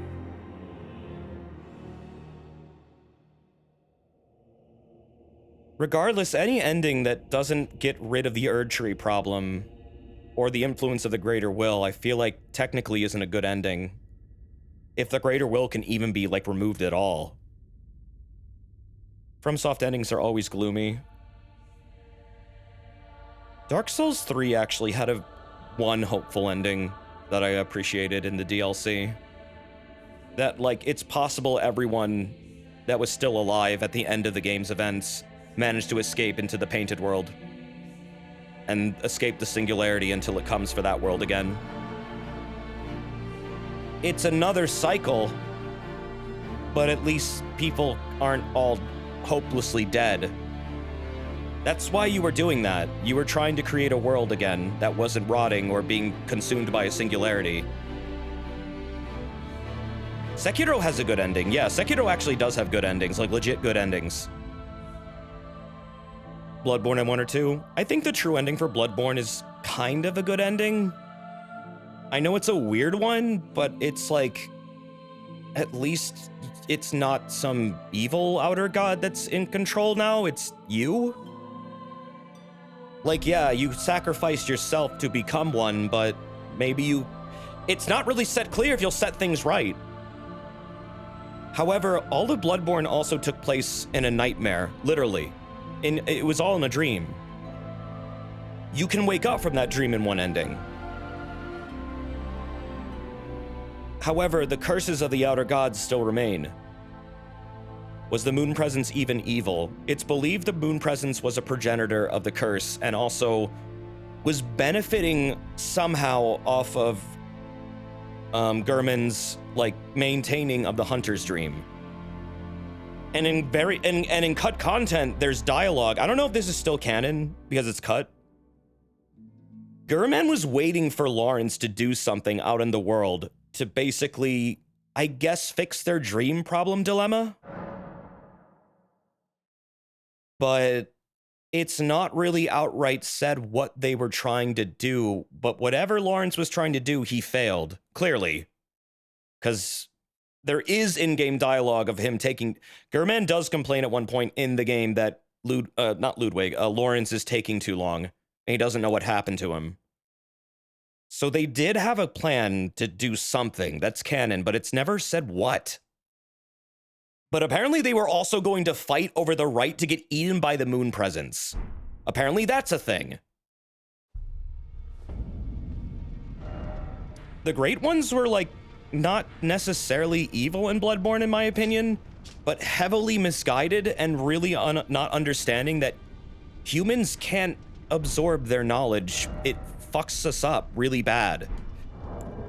In a way, you could say, well, ignorance isn't an excuse. They still are fucking with everything.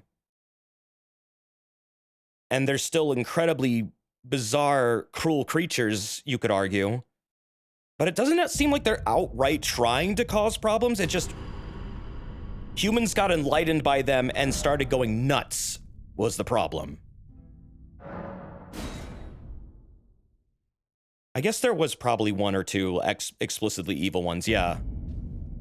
Like, I don't think the moon presence was trying to be evil. I think it's just a life form, and it's just doing something that it naturally does.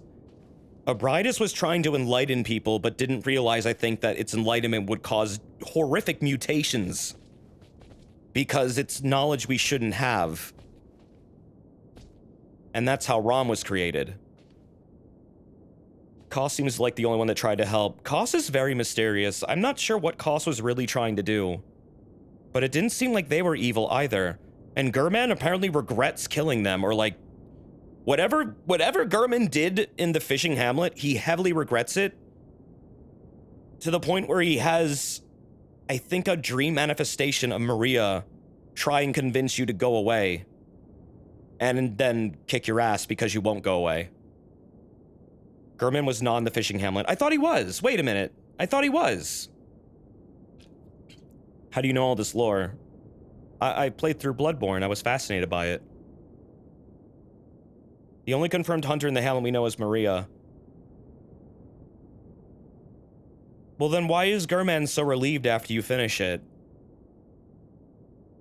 I thought Gurman, like, has dialogue specifically saying that he's, like, really relieved, like a giant weight's been taken off his shoulders after you get rid of Orphan.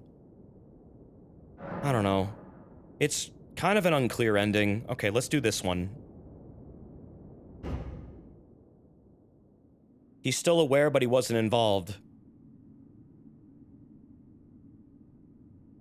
What does the real Yarnum look like? That's what I would like to know. The doll says that? Oh, what, that he seems relieved? Yeah, I guess, I don't know. I'm kind of in the belief he was there, but I guess maybe it's not outright proven. Here you go. Put that back on your shoulders. Stand up tall with your chin up. Oh yeah, that's right. When you wake up, you see a glimpse of real Yarnum. That's true.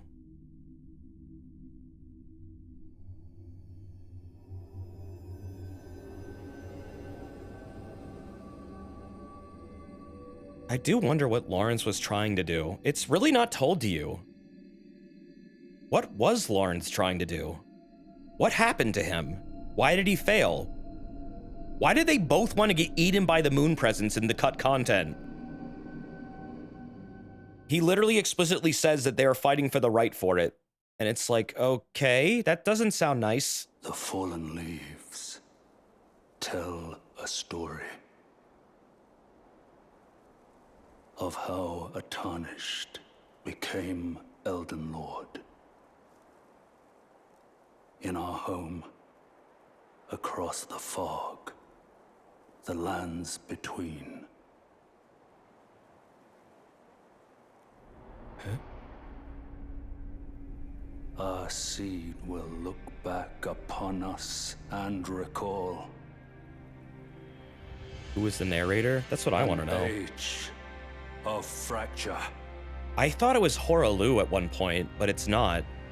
I actually tried to figure that out a couple nights ago. I don't know who the narrator is. The Age of Roshi! Age of the Eternal Turtle School. It's Shabiri's voice actor? Really? Well, that just means it's Shabiri. They don't just do that.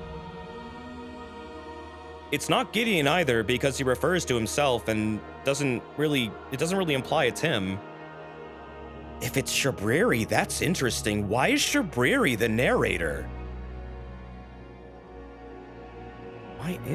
Yeah, it's the same voice at the beginning too. I know. It's the same one. Shabiri is really important. He's the avatar of chaos. He's the demon that they summoned when they all got locked beneath the city and then made contact with the Frenzied Flame. He was like the original dude who did that.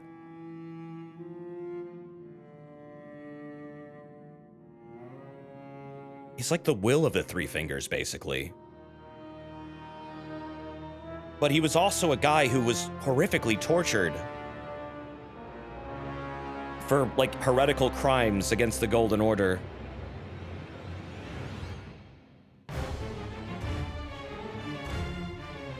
If they make a sequel, would they just make a new map or alter this one? I hope they don't make a sequel, because Miyazaki games tend to be better when he doesn't do that. And honestly, I think he's even said, like, Dark Souls was kind of like a thing that he doesn't often like to do. There will be DLC, but there probably won't be a sequel. I can guarantee you that. If there is a sequel, I'll be shocked. I mean, it would be cool to see other areas of the Lands Between, but it's FromSoft. Their best stories are honestly one-note. Or, like, not one-note, one-offs. I was hoping for a Sekiro 2 because it's more of a story-based game. And it did imply there was going to be another adventure in one of the endings, but it never really wound up happening.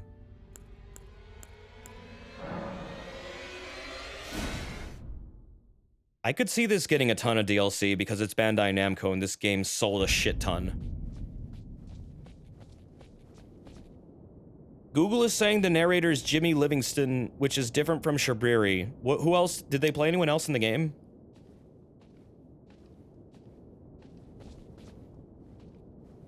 I'm curious if they play any other characters. Okay, gold mask time. The narrator is the same voice actor as the ancient Albinaurix. So like the one you find in the village? Well, if you read the credits... Oh, yeah, you know what? Good point. Whose ending did he go with? All.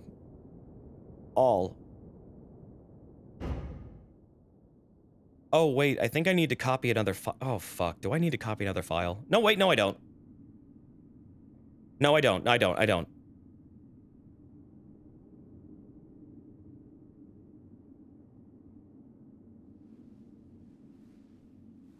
I have them all. Time to do math! With the power of numbers, he will repair America's body and ban long division. Because fuck that shit. Hate long division. Where is the Ricky ending? They haven't made it yet. Yeah, this is Golden Order.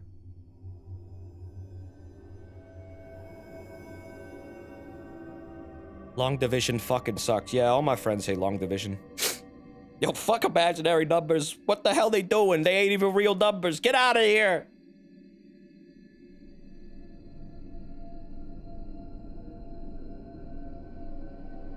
Gold mask will make the greater will. Divide by 0. Yeah, I beat the game with this build. Yep. 10 health. The fallen leaves. Didn't get hit by the final bosses at all. Completely no-hit it. It was actually fucking insane to me. Of how a tarnished became Elden Lord. In our home, across the fog, the land. Yeah, the tree's really golden now. So Gold Mask was trying to basically redefine the Golden Order to not be so fucking dumb. Seed will look back upon But this also is still the Golden Order, which is still subservient to, in my opinion, the real enemy of this game. Order.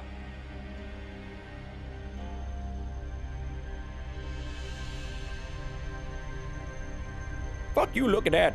Keep scrolling. This kind of makes the greater will unbreakable. I feel like, yeah, it actually, despite it looking like a good ending, I feel like that's actually probably one of the worst ones.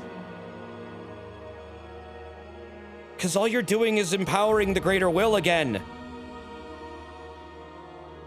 If Gold Mask Order is pure gold, how does it compare to unalloyed gold is my lore question. That's my thought too. Miquella's probably going to have an ending. I really do think Miquella's ending will be to tell every greater god to outer god to fuck off. Because that's kind of what he was researching, but at the same time, he wants to be the big god. So it's like, okay. Gonna have to get rid of you both. Sorry. No more of these dumbass trees. Yeah, he wants to be like the big god. Which is why Melania fears him so much. He's apparently extremely powerful. I mean, if the greatest warrior in the entire, like, world is deathly afraid of you, that says a lot! It does seem like he wanted to become the big god because he feels like it's the only way. He does get mad at Radagon for, like, what they're doing openly. That is, like, in some of his incantations. It describes, like, how Miquella is disappointed by his father and wants to redefine what the world is because he's fucking it up royally. But at the same time, Miquella is a mind control dude. I don't know if he's a good person, honestly. He seems to have his hands in a lot of underhanded shit.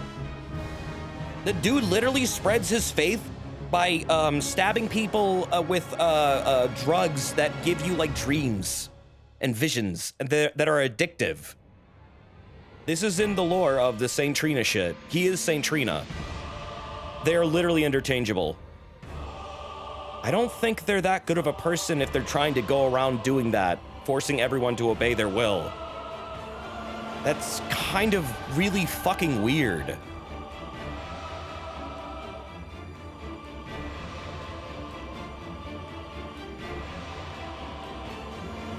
And in some ways, I feel like he did that to all the Albinaurics because it was probably easy for him.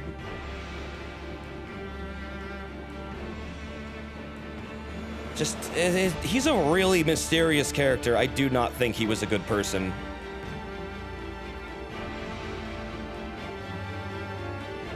But we'll see. Everything suggests he's very sinister. Oh, that's some word soup. I was looking for the voice actors. Did I miss them? Are Jars Albinaurics? The Jars are something like... They have to be some kind of primordial thing. I'm not sure what they are. It's believed they carry corpses to Erd trees, but at the same time, the Erd trees kill them. The Erd tree avatars literally like beat the living shit out of them. Yeah, they're like crucible golems. So I don't know what's going on with them. But I mean, there's warrior castes, there's regular ones. They're very peaceful. They do gather dead bodies and absorb them. But I don't know why.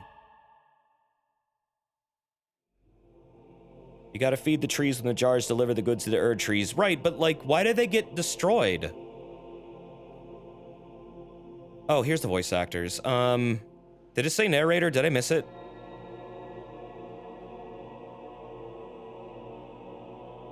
Wait, oh god, Albinauric? Is there Albinauric? Huh. Ancient Albinaurics is Jimmy Livingston and Kevin Hallroth. Hallroth? Okay. Desert, it's Jimmy Livingstone. Okay. It was on screen, too. Ugh. All right. Well, I guess an Albinauric is the narrator. Huh. Why did you doubt me? I didn't. I was just trying to see if other names lined up. Apparently there's 2 of them, though. What the fuck was the Elden Beast? The Elden Beast was a creature that the Greater Will sent down along with the Elden Ring on a golden star. And it basically lived inside of Radagon and Marika, I guess to keep them under control. But when you kick their ass, it comes out because it's defending the Erd tree. Because I guess it knows that you don't like it very much. And it's kind of defending itself, but it was not the Greater Will itself, because it's specifically referred to in-game as a vassal. Yeah, it's kind of like a warden almost. If this world really does take place in some kind of Everjail or like some kind of containment, because it is implied it is some kind of contained world. It's almost like it's a warden. Like it oversees everything. Oh yeah, no, the Loch Ness dude came out of him. That's like all that shadowy shit that was inside of him. I do wonder if they're related to Estelle in some way, and I feel like they are. I feel like the things that become Estelle, they're referred to as malformed. I feel like that's like the perfect version of that creature. Oh yeah, no, Bloodborne absolutely takes place in its own little world. It's all inside of a dream world that's like a shared dream. When you get your blood infusion in Bloodborne, you enter the dream. And then you start, like, I guess, seeing shit in ways you never should have seen it before. That said, I don't know if in Bloodborne, when you leave the hospital ward, if you're also walking around regular Yharnam at the time, or if that's just like you're out cold in a coma. I think it's implied you're out cold. And just experiencing the greater, like, gods, like their influences in your brain. I think the first death is when you enter. Something like that.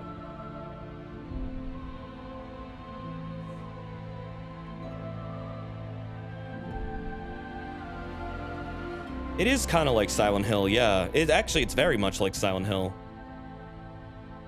I think you're acting physically there. It's not really made clear. I mean, it is very clearly in a dream. There's an ending that outright shows you this, but it's also like, is this also happening outside the dream? What does this look like if you're not in the dream? That's what I want to know. Like, if you're not in the dream, if you did not get a blood infusion in Bloodborne, what would have Yharnam looked like? Would it have been totally normal? Would it just have been really fucking weird, but still kind of normal? Would there have been werewolves everywhere? Like, what would it have been? What would it have looked like? I have no idea.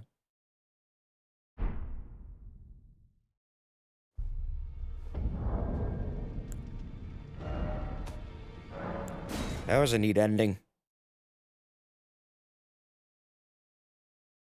I think real Yharnam is like a ghost town in ruins too. There's concept art that shows real Yharnam is pretty fucked up. But to what degree, I don't think it's actually said. Okay, now for this guy. I don't know why I didn't do this one first. Here we go.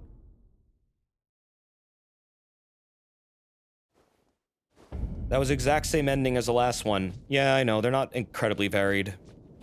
The Ronnie one's the most varied, and then this one is the death ending. This is returning death to the world and making undeath part of, like, I guess the life cycle, which I guess kind of brings things back to normal slightly, but it's still really weird. Like, death is back, but it's also still fucking strange. Like, this is kind of restoring some order a little bit, but at the same time, it's like, yeah, but zombies still are around. So what are we doing about that?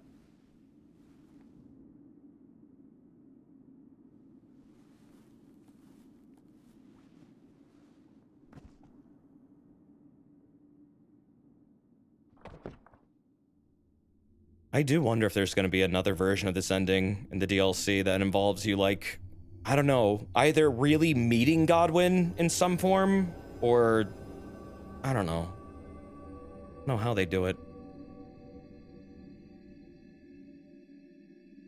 Rhea ending? That would be the best ending ever. You just go off with Rhea to have a picnic. That's it. You're like, you know what? Fuck the Elden Ring. I'm not mending this shit. Let's go have a picnic. And she's like, ah. The fallen leaves tell a story of how a tarnished. Oh, now it's all like gray. Elden Lord. Unfortunately, I cannot show you the one where everything is poopy brown. Across the fog, the lands between. Why can't we choose to abandon the Elden Ring? Oh, you can. Our seed will look I will show you that back ending. upon us and recall the age of the Duskborn. Now do 3 fingers? I will.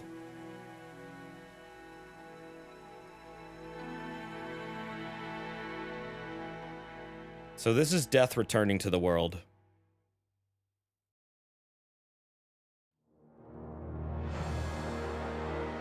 I guess you are the Duskborn, or... Wait, no. The Duskborn would be Godwyn's soul reincarnated, right? Because that's what you did. You just took the remnants of Godwyn's soul and that got reborn through Fia, and then basically kind of made it a law of reality. Duskborn was one of the starting races. Oh, was it? So then Duskborn is a people. Is that Fia's people? Interesting how there's no age of, like, Newman. What about age of the wretch? I'm a wretch. Where's my age? Wasn't it the Grey Dudes? No, the Grey Dudes I think are Newman. Unless I'm wrong. Age of Ultron? Age of Newts? Okay. And then No. Why can't we have an ending where we put the dragons back in the cage? Oh, back in charge. Back in the cage? Like what? The like pets? Spite all my rage, I'm still just a dragon in a cage. You want pet dragon, go get a toothless. Okay, and then one more. Now we go over to the cooler Roshi, who is ready.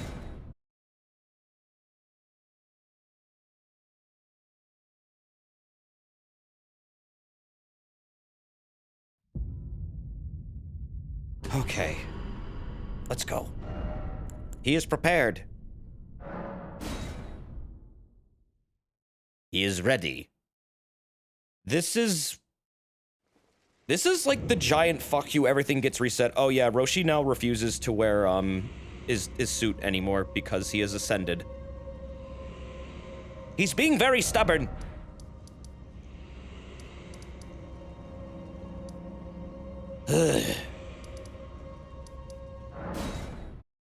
He fisted the entire game and he just wants his damn moon veil now. Show off Roshi's dumb katana.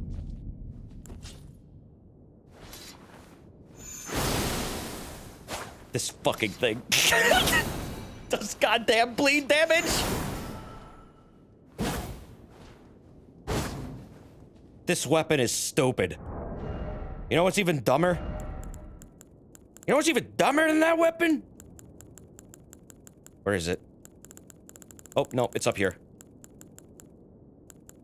Here, let me show you a weapon that really makes me go, what? Ready? Oh, wait, nope, wrong button.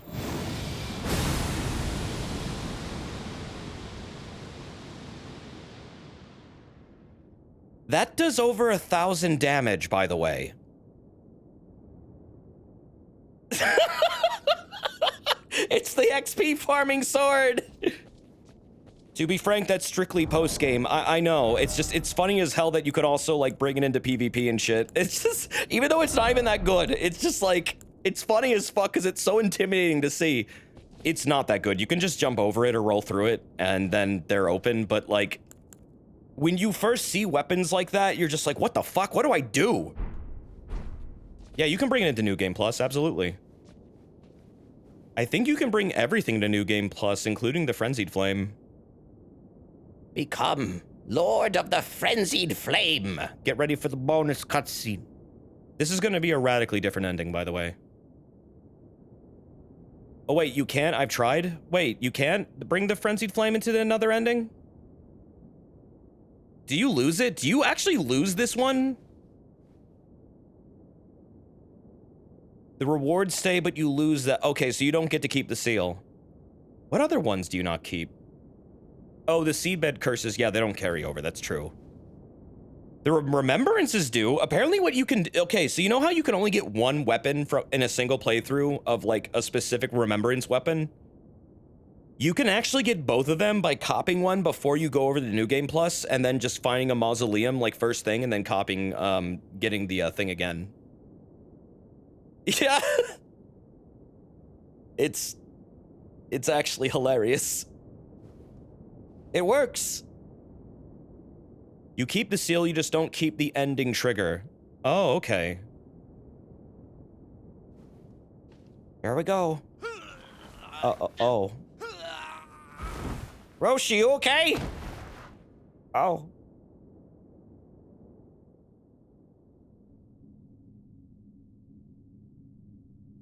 Oh, shit.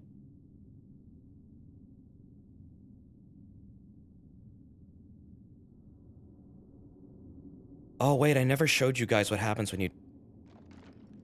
Oh, I never showed you the 3 fingers, did I? Fuck.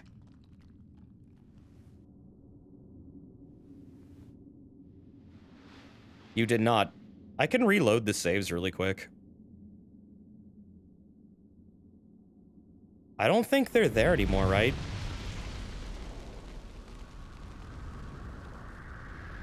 Hey, it's the guy from Dead Cells!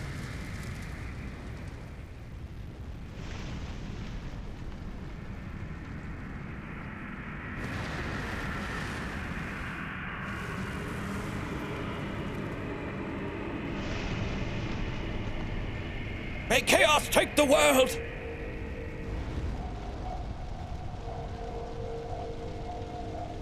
Burn it to the ground. Wait a second, it's one of the eyes of madness. Yep.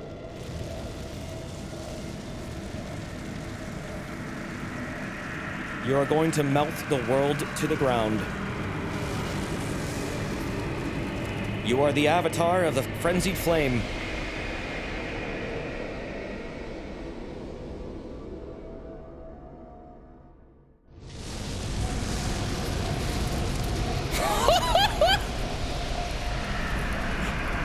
Dude, look at the fingerprints everywhere. Oh my god.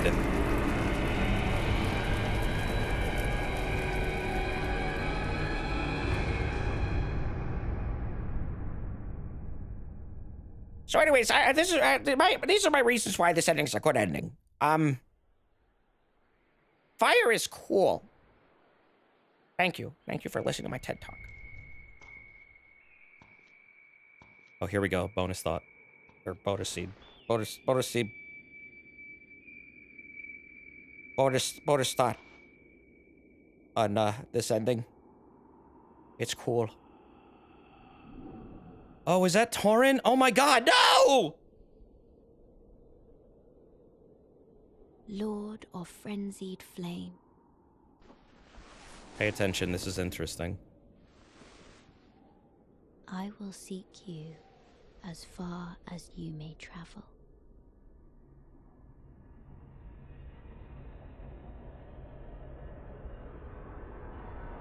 She is 100% the Glowmide Queen. What is yours? She is 100% the Glowmide Queen. Destined death. Yup. That confirms it. That has to be what she is. There's no other explanation for that. Does that mean we're going to fight her? In some DLC, potentially? Over Destined Death? Because I do think that's going to definitely be DLC. Something involving that. What's that mean? She was the original holder of death. Malekith took it from her. It's not known how she got it originally. It's believed Marika gave it to her. But then she took it away. So it's not really known why she took it away if she gave it to her. Did you get her knife? Yeah, I did. It's the same thing as the Black Knife assassins. Except it's golden. How does she not die when everything gets burned to shit? If she's the Glowmide Queen, that means she's a demigod. Yeah, it's not an unmoved moveset. She does it during the Margit boss fight. She shows you it. Also, yeah, if you get the weapon that she's using in that fight, it is literally the same thing. Maybe she was born with it. What, the Glowmide? Well, yeah, if she's the Glowmide Queen, then yes. Yeah, it's very implied she was a demigod, or she worked with the Inquisition, or it was both.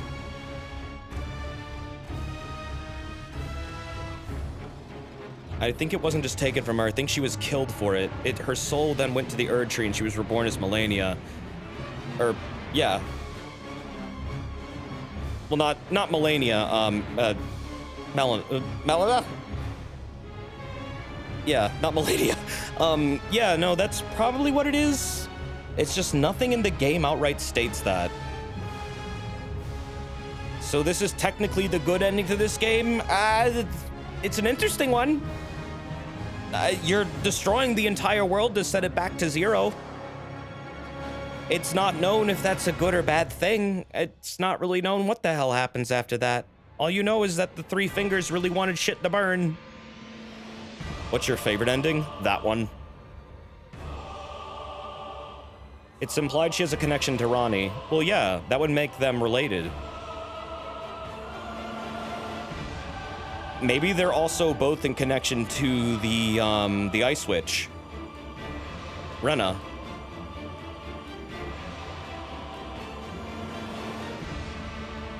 I think Rena is definitely going to be more fleshed out in the future.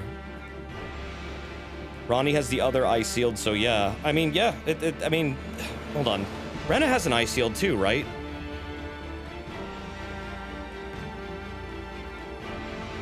Yeah, Rena does have an eye sealed. She has the opposite eye sealed, actually.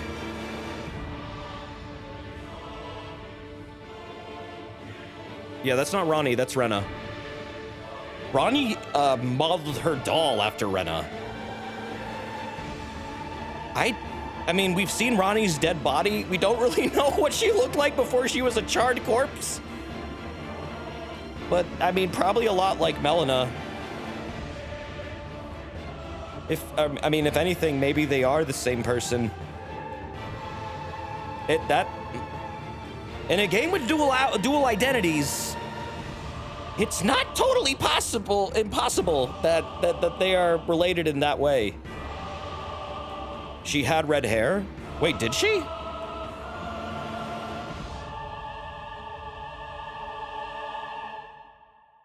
You think it's more likely that Melina is Rena? Where can you see Ronnie with red hair? Oh, in the body. Oh yeah, you're right. I forgot about that. You are right. So she had red hair. Melina does not have red hair, which makes it even stranger. So then where does... Well then, why would the Glowmite Queen not have red hair? Unless she's a former... I think she was part of a world order before Marika then. Because Marika was not the first.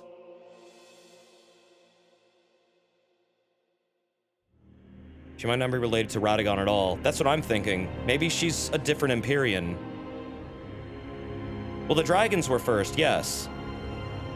And the Glowmite Queen existed before the Erd Tree, and there's probably other lineages that happened in between those times. It's not really known which number Elden Lord was, okay. Godfrey was an Elden Lord, and then so was Radagon. I'm not sure what the numbers of them are. Oh yeah, no, Hoaraloo is not the first Elden Lord. He thinks he is, but he's not. He actually killed the first Elden Lord. Or tried to. It fled into the storm, actually. Placidosa is the first Elden Lord. That's the giant stone dragon that had 4 heads. The dragons do have their own really weird Elden Ring sigil. And it implies that the Elden Ring used to be a lot larger at one point. At least when they had it. And that there's a god that they had that left the world and never returned. And that's what Placidosa is waiting for in the heart of the storm. They're waiting for their god to come back. Morgott and Moog also don't have red hair. Well, Morgott and Moog are Godfrey's children. They wouldn't have red hair. I mean, maybe Melina is Godfrey's daughter? That could be a possibility, but that'd be really weird and wouldn't line up with the timeline. So I don't think that's actually a thing. It's probably she's from another time. The Glowmite Queen is likely something that existed before Marika was made the Empyrean that it was in control of the Elden Ring. She's probably a remnant of an old order, and Marika likely took her out to get the Rune of Death. Oh no, Godwin is blonde. It's shown to you. It's hard to tell what Rykard's hair is like. Kind of blonde, normal, brownish. Nothing really special there. He looks a little bit like Godfrey. Just a tiny bit, but not outright explicitly. You can tell they're related, but that's about it. Maybe she behaves like a spirit most of the time. Maybe she isn't human at all. I don't think she is. I think she's a demigod that no longer has like a body. Or something like that. I don't know. She's definitely not normal by any means. Rykard probably had red hair too. Well, Rykard is... Yeah, Rykard is, Wait, did I just say Rykard is related to Godfrey? I'm so sorry. I'm getting my names confused. Rykard is Radagon's kid. Yeah. He did kind of have reddish hair. Why the hell did I say Godfrey? I'm getting my names all confused. They should just make an amalgamation god. Just every god combined into one. That would make more sense. Then the story would stop being confusing. It's because you need to go to bed. You go to bed. How does it feel? Be told to get to bed. Okay, so now that's done. How can I show you the Frenzied Flame now? I didn't show the scene where you get the Frenzied Flame. I don't think I made enough saves. How's it feel to beat the game? It feels great. I mean, I did it with really low health too, which is even funner. More fun. It can't be this one because this is the same as this one and I've already done it. Oh god, they're all finished, aren't they? Yup. Yeah, okay, hold on. I can just reload the save, it's fine. I don't care. Just take a second. It'll just take a second. No, you be boned. No, I'm not. No, I'm not. Just wait for it. It'll magically be viewable again in just a moment. Just a moment. Just give me a second. Give me a second. Let me do this and then a little bit of this and a little bit of that. Slap that there, and then we open it again. Okay, whenever you feel like stopping running, Elden Ring. Okay, there you go. What would Roshi's first decree be at Elden Lord? Stay away from my island, please.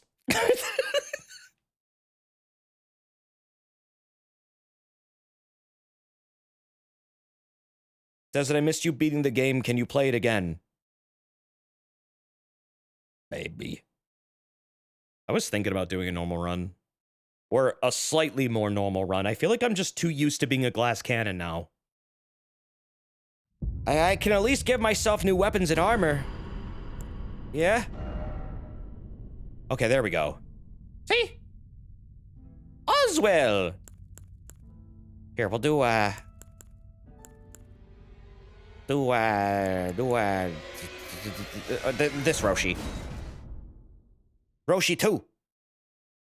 Do a Sword of Night and Flame run. It's really fun. Do a Vigor only run. I just feel like that's gonna be really silly. And I don't know. Not terribly. I think it's gonna piss me off more, honestly. I don't think I'm patient enough to, like, fight everything with no stats invested in damage. Okay, here we go. Okay, she's been waiting a long time. Hi, Hayata. Hi, Hayata.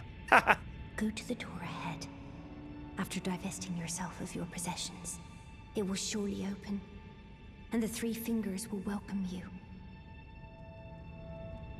Take off my pants?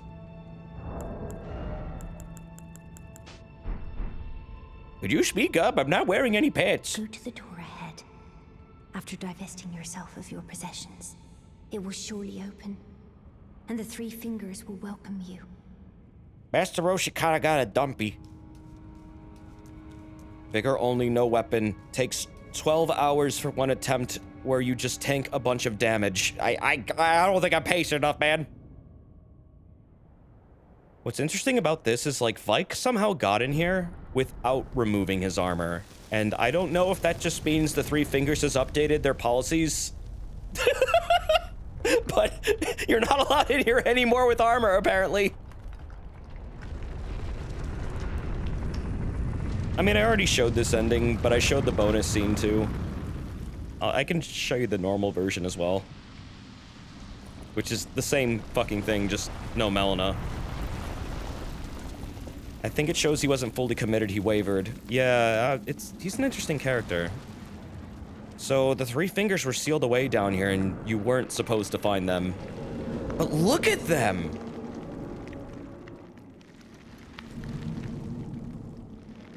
They look so strange.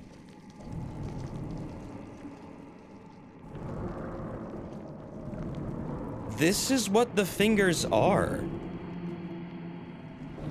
It looks slightly healthier than the other one. But I really do think this thing got in a battle with the other one, and that's why it's all fucked up. Because it really does look like something grabbed it, with these exact proportions. And I would not be shocked if that's why it's so screwed up looking. It looks like it did that to it. Like, if you look at the markings, and if you were to, like, kind of flex the hand to be, like, a little bit clenched, the burn marks do really look like it got grabbed by another hand. But I could also just be seeing things in the textures. Anyways, I'm a grilled hamburger now with green eyes, or gold eyes.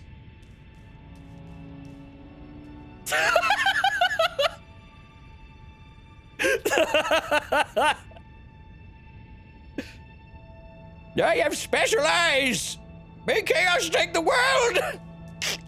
That's fucking scary. Dude will be looking like a frog. Roshi, what did you wish for? Chaos! Eternal! Roshi took some special weed. But it's okay. Hey, it's alright. I've already shown you the chaos ending, right? Did you know you can get rid of this? If you feel like you've made a mistakey, and you're not committed, I'll tell you what you can do. Because we've already seen the chaos ending. It's not different. It's not different. It's just... Oh, yeah, that's right. Hold on. I almost forgot. Hey! The flame of chaos has nestled within you. Could you Oh no, you please can remove the rest your scars hand of the mirror, upon I me? know. Burn me with the flame to make me your maiden. What? Why is Roshi naked? You had to be naked to get into that room.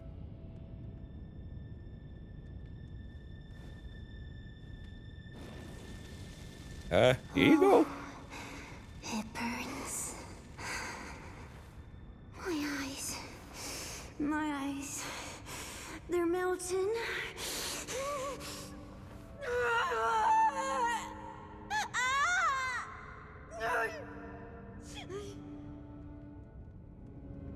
You all right?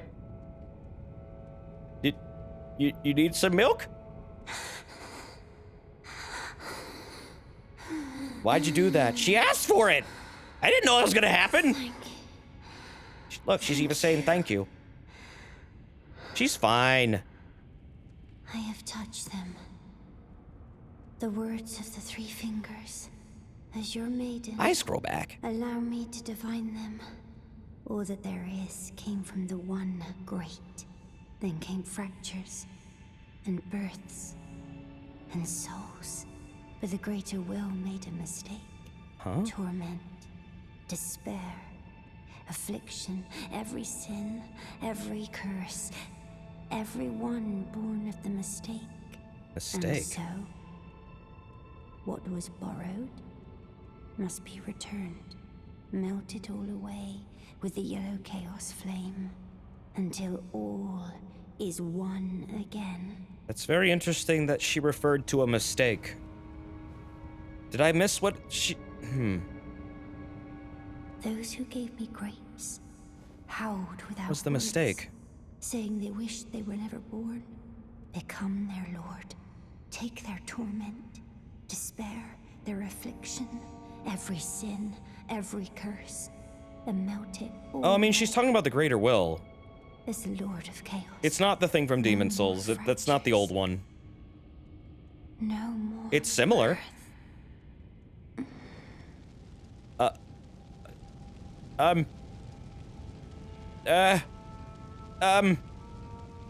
Wait, what are you doing? Oh. Oh, yeah. You gonna be all right?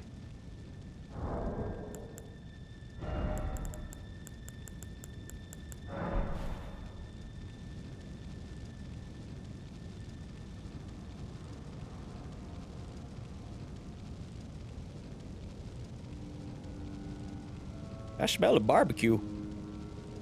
She's just vibing. Damn, she hot. Shut the fuck up. Toasty. Oh, jeez. I'll be one again in chaos. Well, yeah, I mean, you're like melting the entire world down and blending it like as if it were primordial soup in a crucible. Oh yeah, no, I know. Sit at the grace, and Melina goes, "What the fuck you doing?" But here's the problem. Melina isn't here anymore. I can't show you that. If you do this while Melina's still alive, she will scold you and say, "Fuck you, die." Oh, what's up, Artemis? Thank you for the raid, dude. And Alchemist Gijo, thank you for the almost 2 years, dude. Thank you, man. Down in flames. Yeah, oh god, she's totally gone. Thank you for the raid, Artemis, though, and thank you for the sub, Alchemist. I really do appreciate that. Hope you're doing well, man. Hope you both are doing well.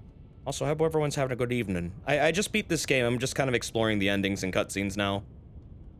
Oh, thank you for the host, Cole. Thank you very much. What happens if you do the ending here? Same thing as the last one. It's just there's no Melina at the end because she's dead. So if Melina wasn't dead, which she has died in this playthrough, I don't have a save file where I can do this and she's still alive, unfortunately. She shows up here, and then she keeps telling you before you came here, don't mess with the Frenzied Flame, please leave it alone, just forget this exists and go somewhere else. I don't want to be mad at you. And then you go and do this, and she goes, I fucking told you not to do it, I said don't fucking do it! What'd you do? Well, I guess now we are no longer friends, and we are now enemies. And then she just pisses off for the rest of the game. She's gone for the rest of the game. What this means, though, is if you do that before the Forge, where she burns herself and dies, she will no longer die at that point in the game. That's exactly how she says it, too, accent and all. Yup, she says exactly like that. Exactly like this. She goes, what you do? You bad boy. You bad boy. You bad man. She starts swagging her finger at you. No. Bad. Get out of here. Go home, you crazy.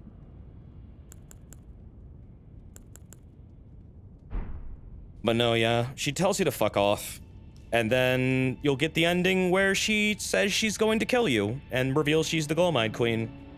I am damn certain she just revealed she was the Glowmide Queen in that ending. There's no other reason why they would explicitly show her eyeball being like that.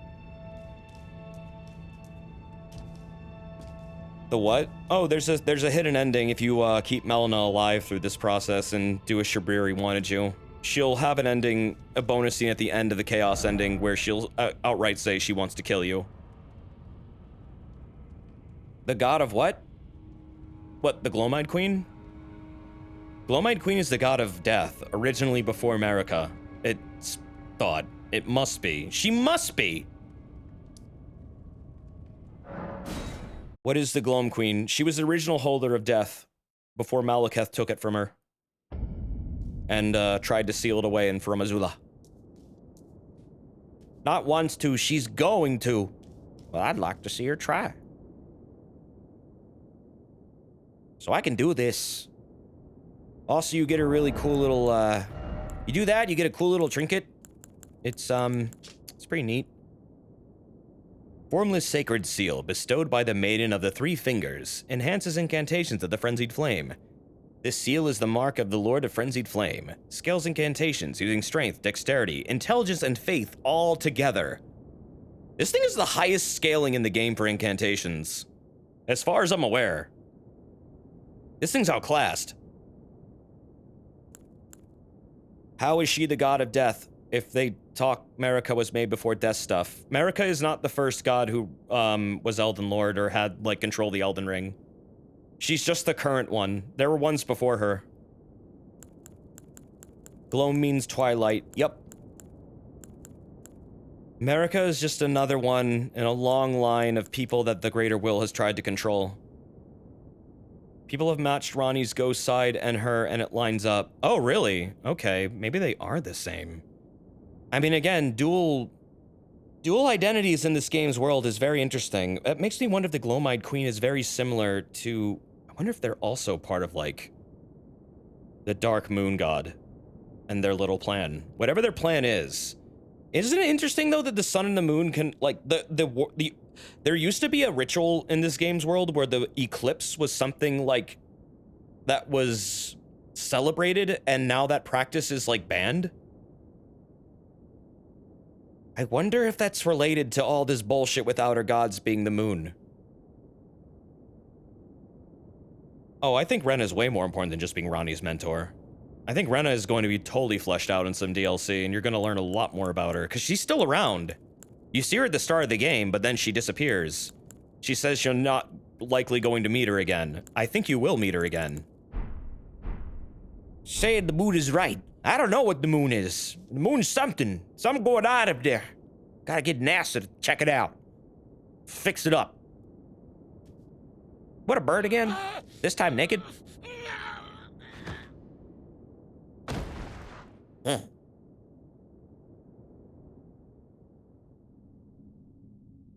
That's Ranni. Ranni tells you she was pretending to be Renna.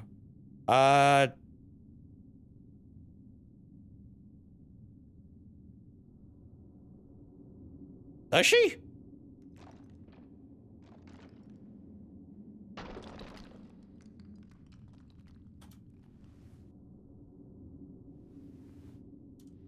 I mean, she made her doll after Renna. Yeah, you never met actual Renna. Wait, then how did she have that body? That wasn't her doll body. We've had this discussion already. Wait, she wasn't, what? I'm confused again. Yes, it was. Oh, it was? Never mind then. Then we haven't met Renna. The real Renna. Anyways, it's Dead Cells time again. Oh, she said, I believe I said my name is Renna when we last met. Okay, yeah, never mind. I got that one wrong, sorry. Renna is dead? She's in those trailers telling you the story. The doll isn't Renna, it's the Snow Witch, isn't it? Renna is the Snow Witch. That's Ranni still. Oh! Well then what the hell? Where is she?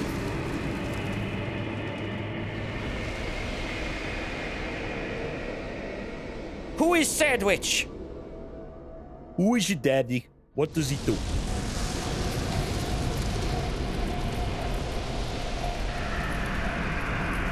And now, I will cover the world in my pee!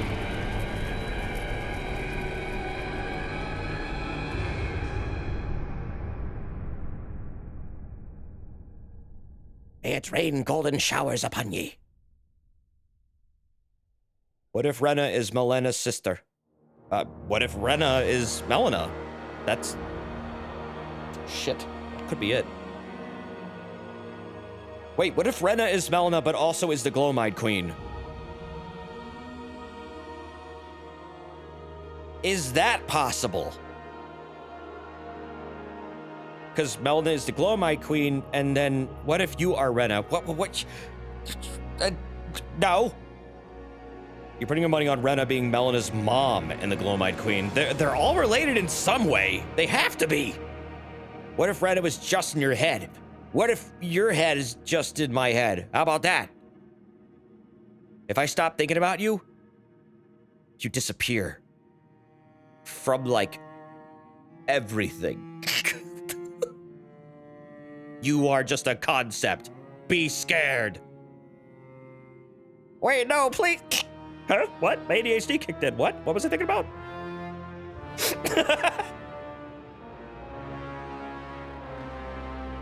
Desert laughed as his chat disappeared into nothingness. What if Rena is female George R. R. Martin? I mean, maybe? Anything's possible.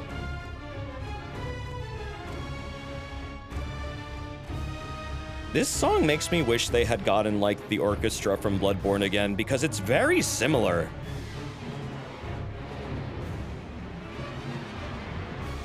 Is this the same orchestra, actually? This is really similar to a Bloodborne song, honestly. This song is, like, exclusively, I feel like. I don't think any other ones kind of hit, like, this same note. I love Bloodborne's OST. I listen to it all the time, actually. Yes, I'm that guy. It's good songs! It's good music! It's dour. But it's intense, but it's nice. It sounds great. Do you plan on getting the Dung Eater ending? That'd have to be my New Game Plus run. That depends on if people want me to do that, because I can't get it any other way. I'm locked out of it. Thank God there's no achievements tied to it.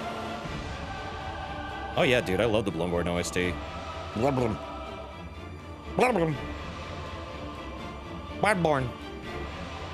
Oh hey, check it out, I got Elden Ring, attained all achievements, 6.8% of players have this achievement. Welcome to the major leagues! Pull up the VOD of another ending and put a brown filter over it. That's basically what you got.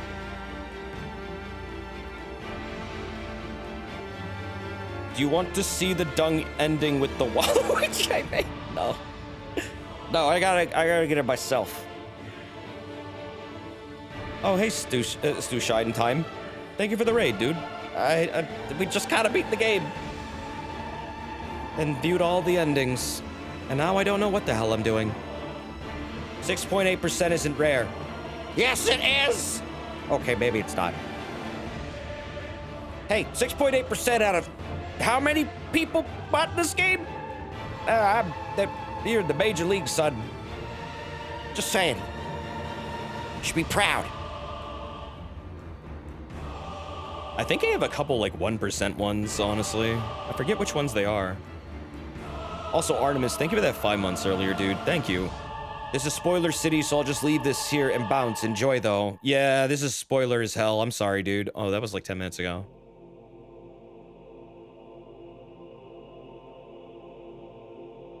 Thank you, man. Who is Thug? No more 10 p.m. to 11 a.m. streams. Well, I don't know. Can't make any promises about that one. You have 0.5% achievements. Oh, what? Those exist? We still have a lot of Xenoblade to do. Yeah. I don't know when I'd want to do a New Game Plus, like, stream, honestly. If I'd want to just keep playing and do this, or no. I might just wait for the DLC, honestly.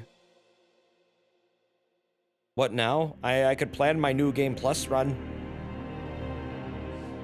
We could talk a little bit about stuff or call the night. Thanksgiving speedrun. You can speedrun this game in pretty short amount of time. Short amount of time. You could speedrun this game rather quickly, actually. Seems like a good move. Yeah, I was thinking that too.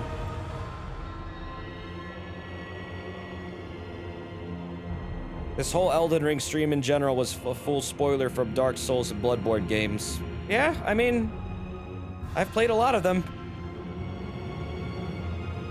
I've played them a lot. I would like to stream other Dark Souls games too, because I don't think I've ever actually streamed one.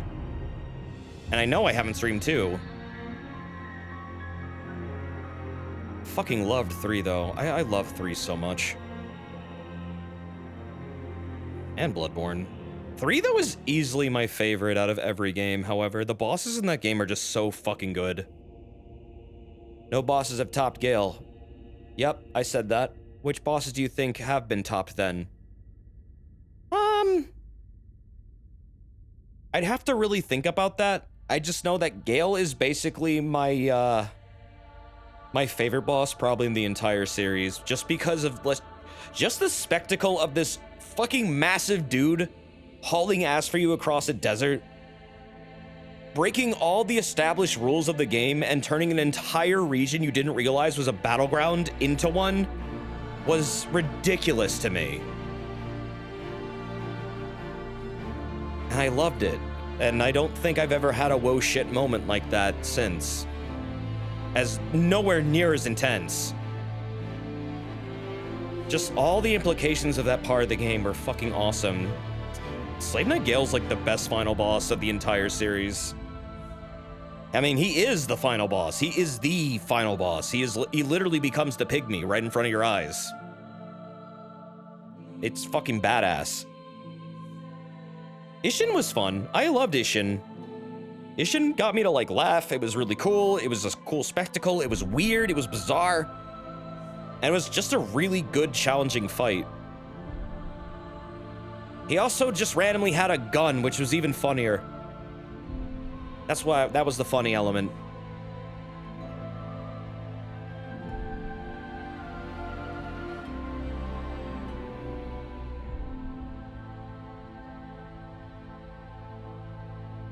I spoiled the final boss of DS3 in the final area of the DLCs in their first promo image.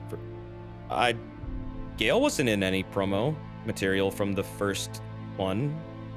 And that wasn't the same area either. I mean, it looked like the Ring City, yeah, but it wasn't the giant wasteland. Gale wasn't there. I mean, there was the giant, like, serpent. The background is Gale's arena, no? It's the Ring City, it's the Singularity. But I don't believe it was the giant wasteland at the end of time. And the original promo art for DS3 that shows the Soul of Cinder. I'd have to see what you're talking about. Because one of them shows the Snake Soul, which was cut from the game and then put into Elden Ring later. I thought originally that was going to be Aldrich. But that got cut. But it probably was going to be him at one point. It's not really known what their role was going to be, but they are a cut boss from that game. And now they're the primordial tree spirits. If you link it, it's probably going to time you out, but I'll see it anyways, and I'll click it. Oh, wait, whoa. Okay, there we go.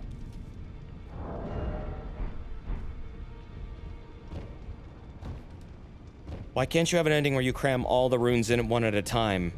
I don't know. That's a great question. I feel like that should be an ending. What if you just, like, shove them all in there? Just see what worked. I don't see why you couldn't do that. Oh, okay. There it is. Let's see. What did you got? What you got? Sorry for that little timeout. It's okay. I think Nightbot forgave you. See what we got here. Oh, yeah, the cover art? Yes. Yes, this is... Yes. That is the arena where you fought Gale. That's what... Yeah, that's the cover art. Right. You're right. That is the final arena. I mean, you wouldn't know that, but... I mean, Gale's not there. That's just a random chosen undead. I don't think that's anyone specific. No, that's not the final boss. That's not Gale. That's not Gale's armor at all.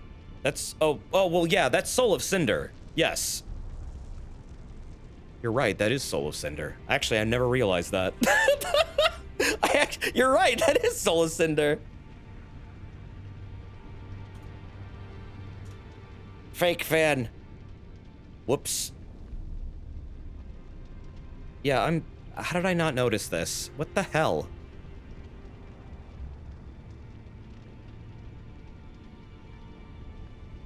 Yeah, I don't know who that is.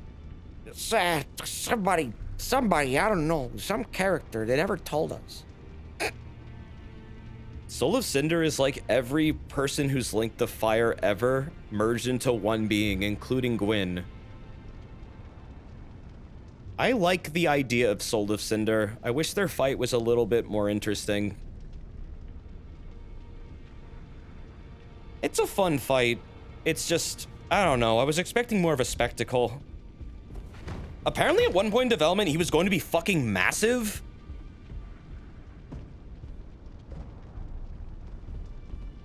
But they changed it. And also, Pontiff Sullivan was going to be the final boss.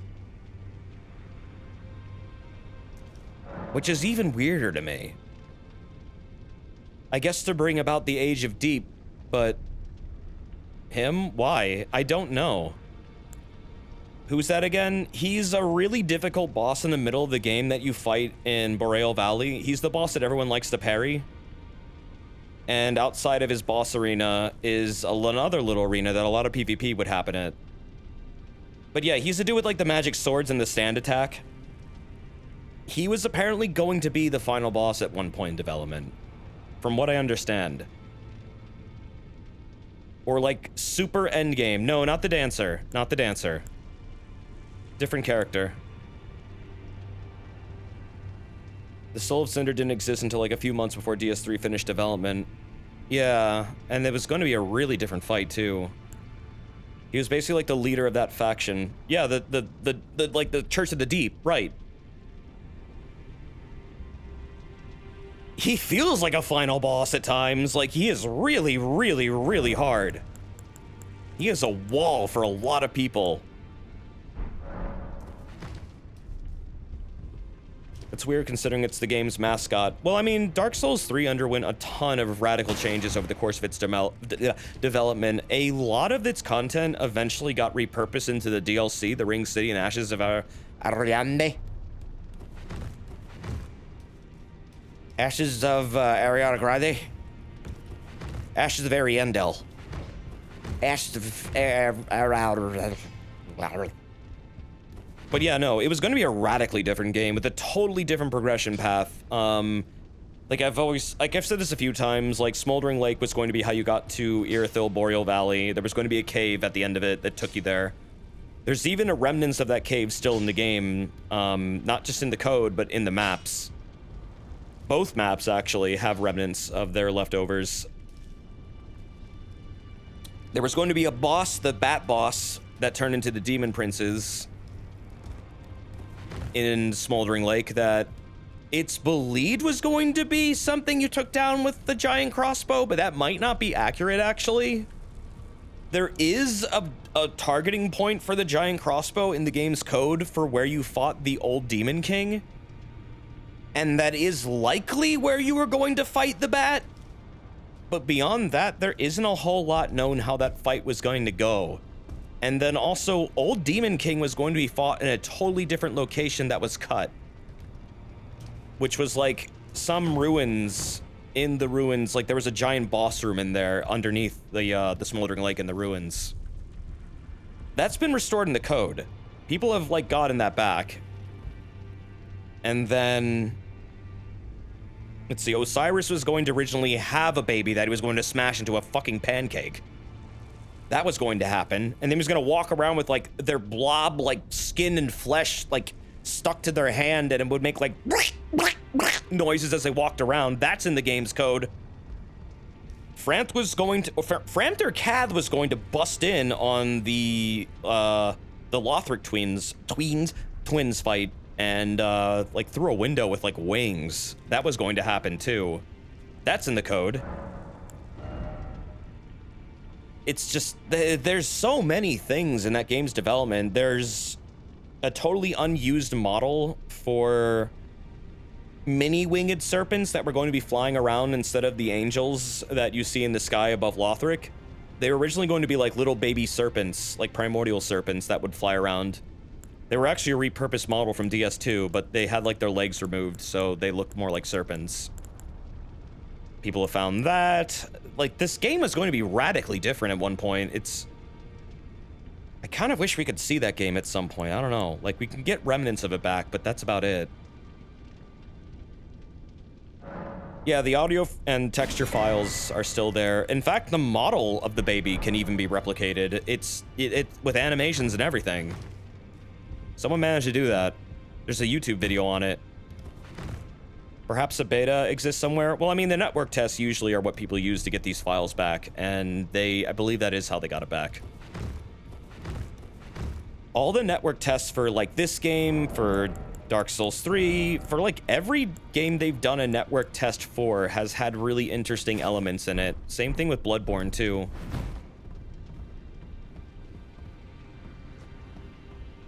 Like, just there's a lot of cut content that can be dug out of them that can be reapplied to the main release game, and then you'll find stuff like, did you know that the old dude in Bloodborne who sits in the wheelchair at Bergensworth, the college, he was going to be a boss fight, and you can actually reactivate him if you know the game's code? He's a hilarious boss fight. He sits in his chair and flies around and tries to smash you, and then shoots like little laser beams at you, all while mumbling. It's fucking hysterical. Yeah, Wilhelm. Yes, Wilhelm was going to be a boss fight. There's a video on this. I think Zoliak, did Zoli make this video? Or it was either Zoli or, who made this? I was watching this the other day. Let's see, Bloodborne, Wilhelm. You gotta see this shit. Yeah, it's really fucking funny. Oh, it was Lance McDonald. Here, I'll just link it. This guy does a lot of deep diving. Yeah, Lance McDonald did a whole, like, deep dive on the Master Willem boss fight, and it's just... It is one of the funniest things I feel like I've ever seen. Like, you should just go watch that video. It's fucking hysterical. He's just floating around in his wheelchair, or, like, his rocking chair, and just, like, smashes you and shit, while going like... Give me eyes, please. Oh, eyes, give me eyes, quickly. He wants to take your eyeballs. That's the whole thing of the fight. He has like this whole dialogue like tree about taking eyes, and like there's a fetch quest for him. And then I guess you do it, and then he becomes a boss. Why though? Oh, because he's obsessed with eyeballs. Everyone in Bloodborne is. He wants to eat them so they grow in his brain. Like Shrubbery? No, in Bloodborne, there's a thing about insight being literal eyeballs growing on your brain. So you can see the outer, like, greater gods and interact with their fucked up little dimensional world between dreams and the living and the waking. And it's like, if you have insight, which is, I guess, the eyes on your brain, you'll start to see more of this in-between world that exists. And you will begin to have eldritch knowledge beyond human comprehension. Such as being able to see the amygdalas and understand the nature of their attacks. Does this mean whenever you spend insight, you're plucking eyes out of your brain and handing them over?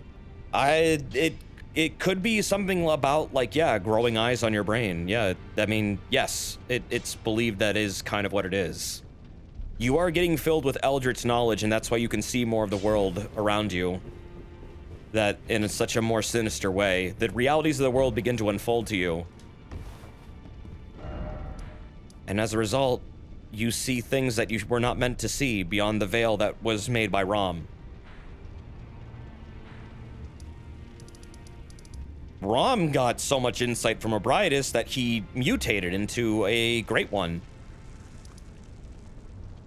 And in fact, the Rom you kill in the story mode might have just been an illusion made by the Rom that's asleep in the Chalice dungeons. Right, yes, sorry. Yeah, she was probably asleep in the Chalice dungeons the entire time. It's implied that's where a lot of the greater ones were.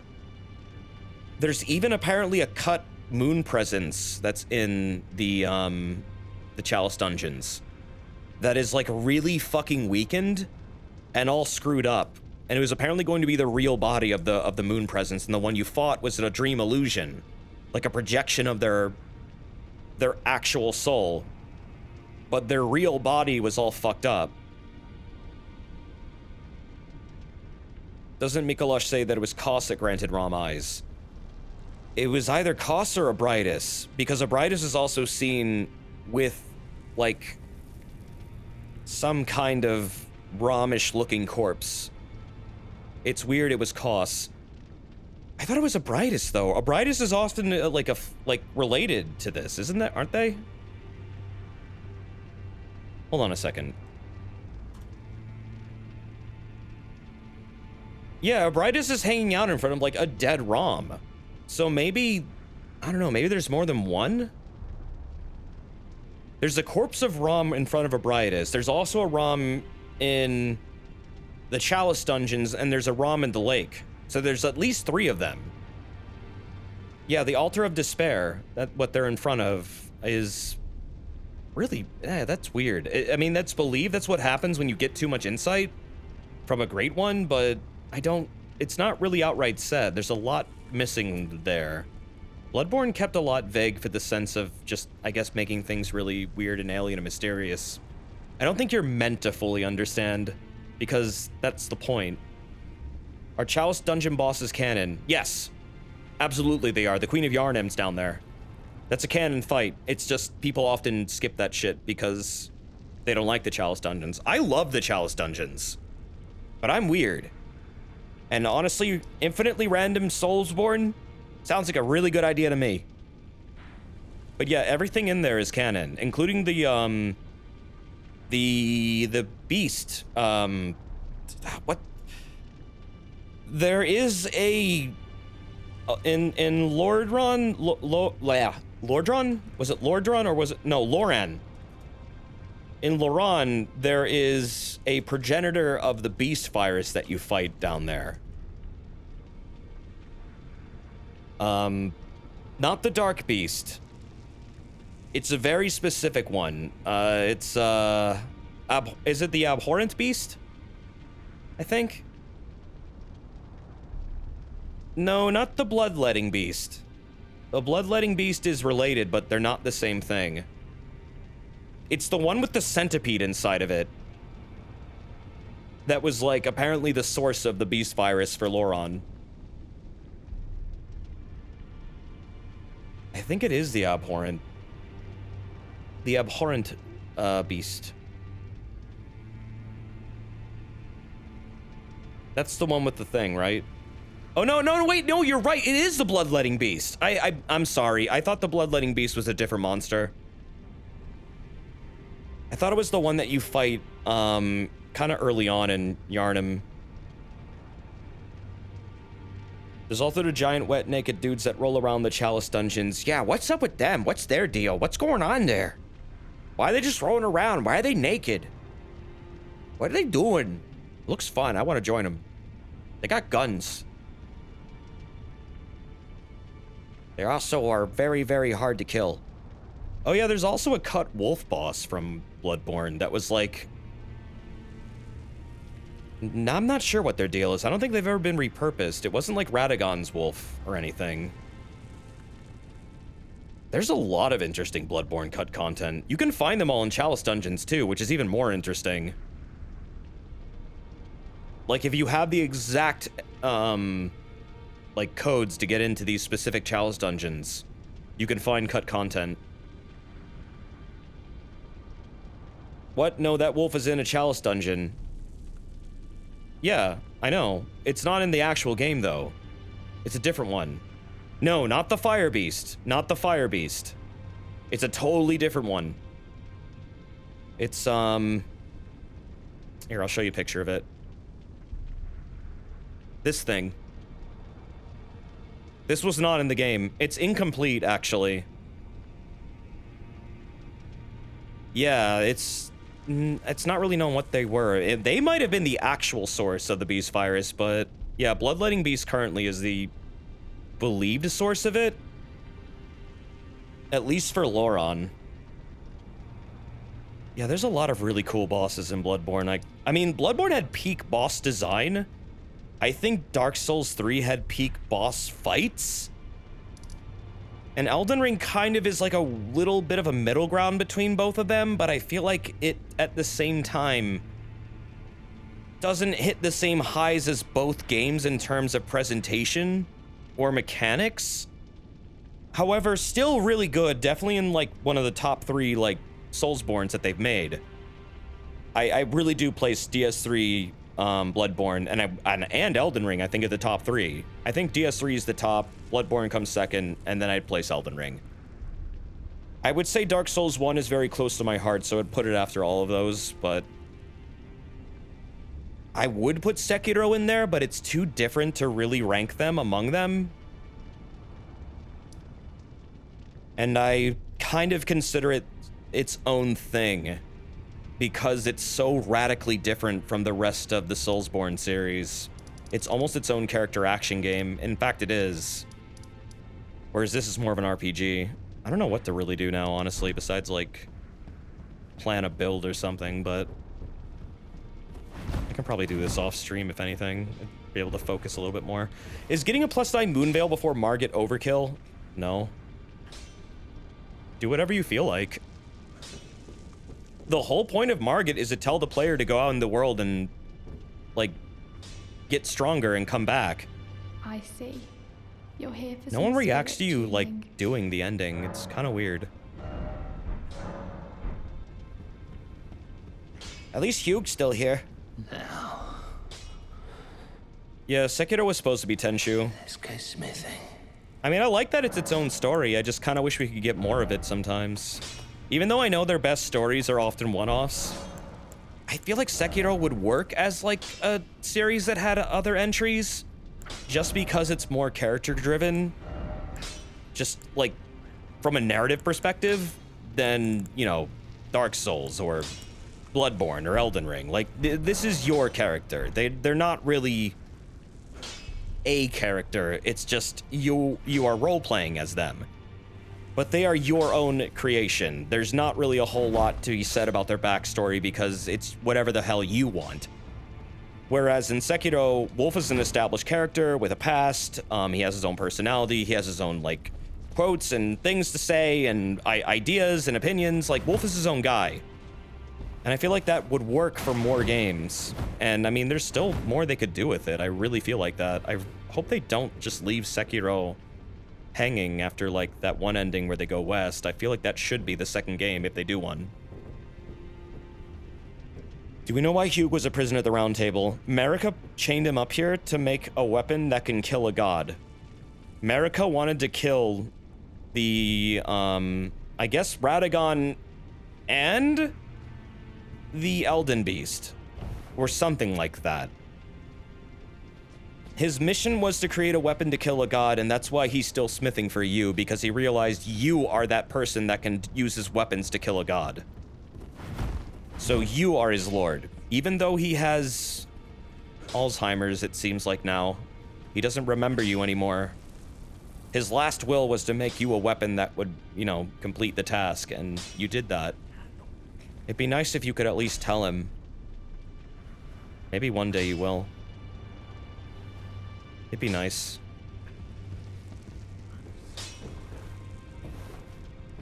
Yeah, I mean, I like the one-offs from soft games, but I really do feel like Sekiro could be just fine with the sequel. Just because it's so interesting and its gameplay works as, like, a game that has sequels. It just works better. Like, yeah, they could continue this story on too, but honestly, it feels like it should be just self-contained. I mean, DLCs, of course, are coming for this, and that'll be the way it continues, but eventually it's going to come to an end. I don't really know where you would go with this story anyways, like, after you've killed gods. Where do you even go from there? You kind of write yourself into a corner, which is the exact problem that happened to Xenogears. Tetsuya Takahashi wrote himself into a corner so he couldn't figure out part 6. Incredible. Because, I mean, once you kill God, where do you go? Kill outer gods. Well, that's what you're doing. Wouldn't that be that's the next logical step, is taking on outer gods or old gods, even. I really do feel like there's going to be confrontations with these named outer gods that we've been interacting with loosely through other demigods. But as far as I know, I don't know, that's just an idea I've had. Japan really gotta stop jumping to kill God. I mean, it's not the only games doing that. It's not just Japan. It's a cool concept.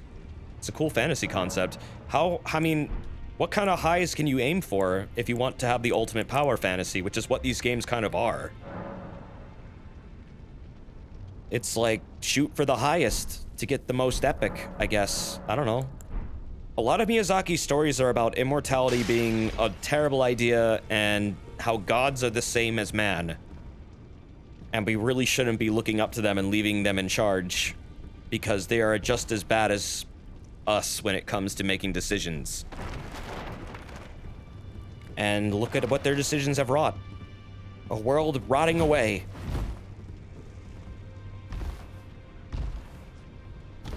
That's false. Men are better than gods. Me. Like you? Yeah. That's true. Maybe we are. Maybe we're not. Is it hubris to say that we might be better? What if we're just a different flavor of, like, life, man? Maybe the world's made of pudding. Could be. Remembrance of the Elden Beast, hewn into the Erd Tree. The power of its namesake can be unlocked by the Finger Reader. Alternatively, it could be used to gain a great bounty of runes. It was the vassal beast of the Greater Will and the living incarnation of the concept of order. So yeah, it was just the vassal. It's not the Greater Will itself. It works for it. It's probably in a deep connection with it. If anything, it's the leash that it had on this world, but it's gone now. So what does that mean? Will the Greater Will come back? Because it's clearly not around looking at this thing. This thing's struggling to contact it. It's on hold. It's on their phone. And it's gonna take him a while, like 1,000 years or something. Oh yeah, Sekiro was all about immortality being fucked up. Like, that was the huge message of the game. Where a lot of the immortality concepts are represented through men becoming dragons, and Sekiro is like, that is like the central theme of the game. Dark Souls 1 also has this, so does 3. This game also has it. It's just ascending mortality and becoming immortal through the power of a dragon, which are living rock in every game they've been in, pretty much, or like wood or some kind of mineral. In Sekiro, they're wood, I think. Like they're trees.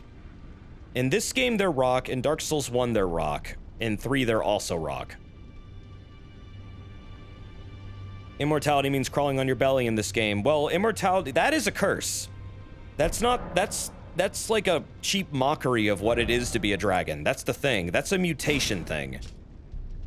It's believed to be like a cruel curse, like basically put upon a human when they eat too many dragon hearts. There's also the dragon sentinel guards things that are in Nokrum, and those are also men who tried to become dragons, and they got like halfway, but now are malformed and don't even have fully functional wings.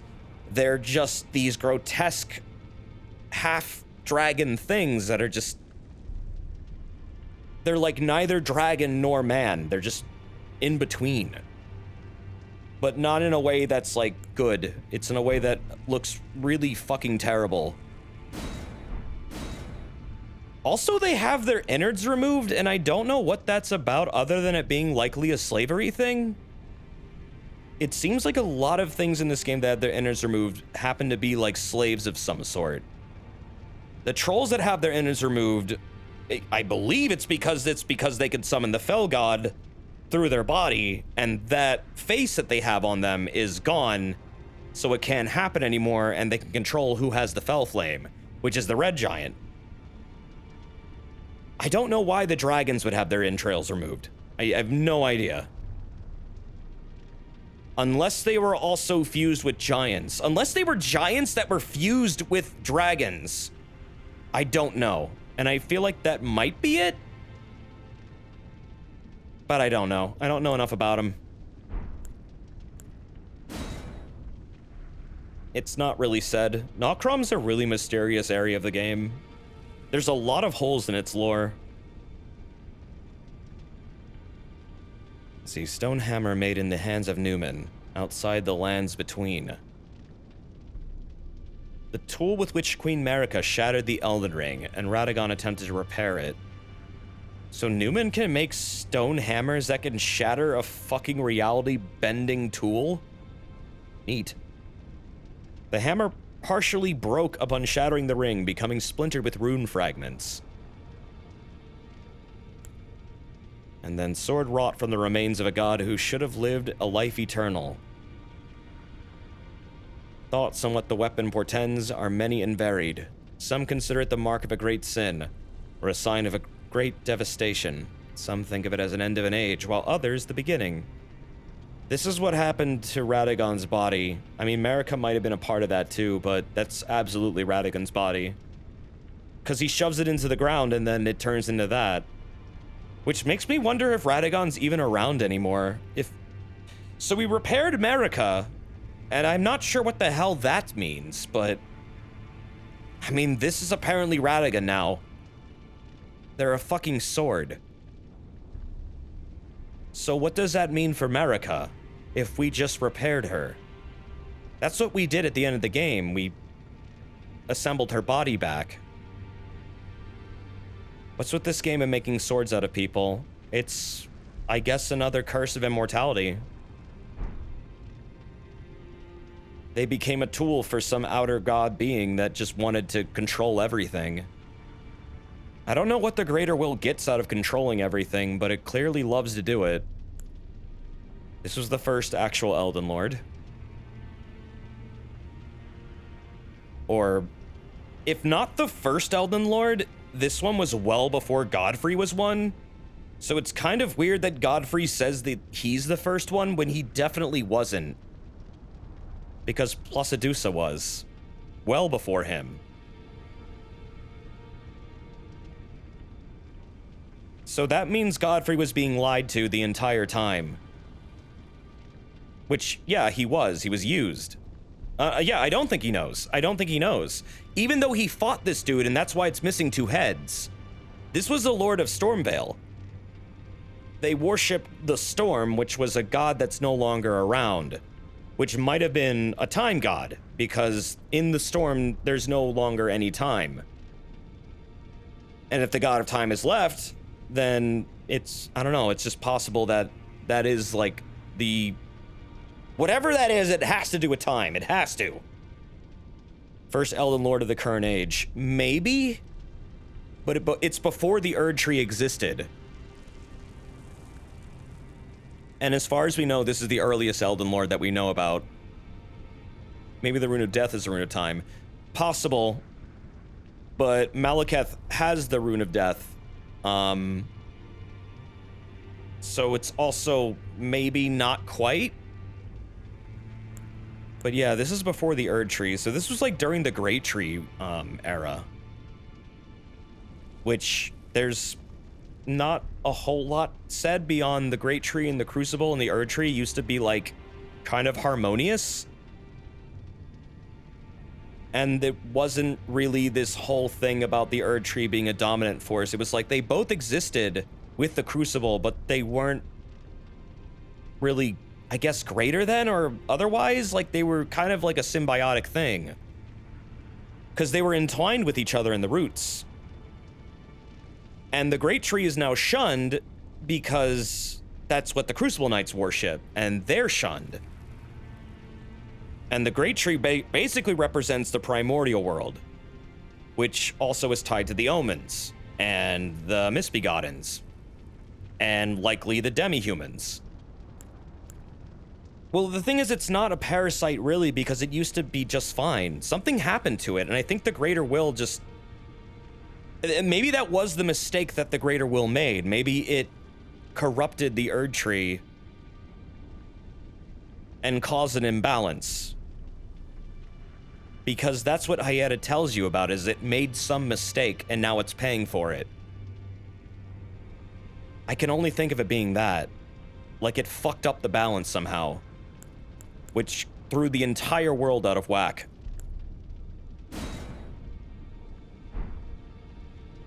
Oh yeah, no, there's dozens of Erd Trees. Yeah, I've heard that too. It's believed those are other worlds it may have possibly taken, or other timelines. Because there might be more timelines going on also fighting the Erd Tree at the same time. Three Fingers might be lying too, exactly. Yeah, you can't really know. Everyone in this game is fucking lying to you. But it's just interesting to me how the Erd Tree once existed normally with the Great Tree. Like, it wasn't a problem. They weren't warring with each other. They were fine. And then the Erd Tree got empowered, and it started to take over the world, and the Great Tree was, I guess, destroyed? I don't know what happened to it. It might be in Deeproot. It might be that fucking tree that one Crucible Knight was guarding in Deeproot. Or at least that's what's left of it. Over here. The DLCs usually do a decent job of clearing up some questions that people have like this. Like this over here. I believe it's that one. Yes. That might be a remnant of the Great Tree. I don't know. That's the only thing I can possibly think of.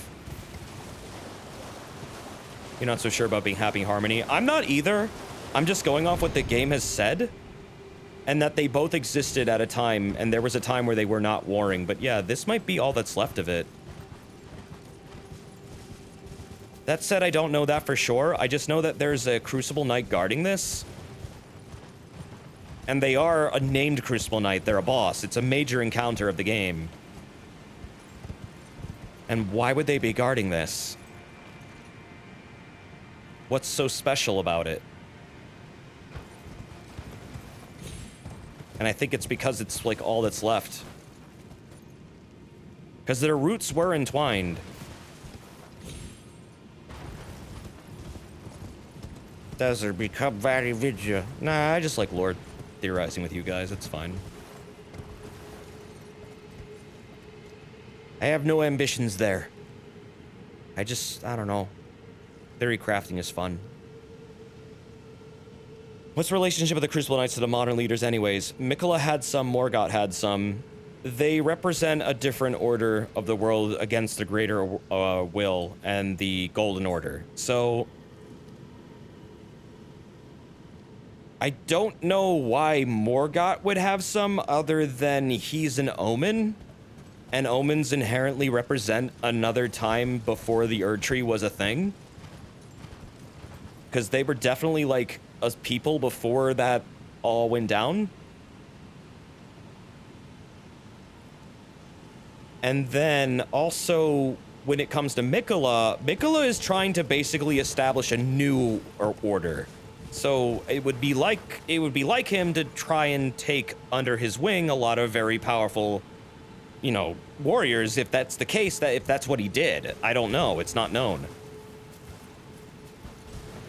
There's some stuff about the Crucible Knights working with Marika's family early on. Yeah, I mean, again, they might have been accepted at one point, but then they eventually got outcasted. There's like a whole timeline about this that is kind of hard to piece together right now. But yeah, man, I mean, there's a lot going on in terms of like these trees and what like happened before the Erd Tree existed. People think Zito's complicated. It's complicated in a slightly different way.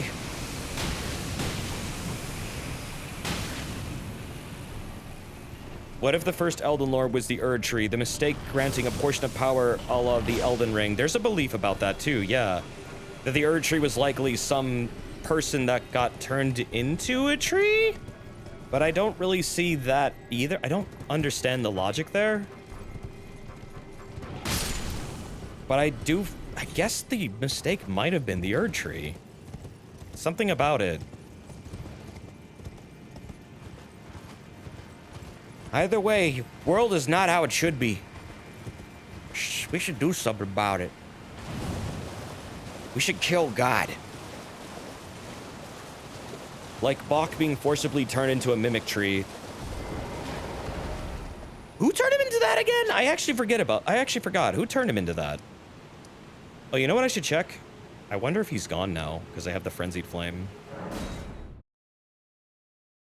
I didn't check, did I? No, I did not. I didn't check if I ever, like, still had him. On my other file, he's gone. He just disappeared from Lendl after I did all of his quests. Because that character had the Frenzied Flame. He might be gone.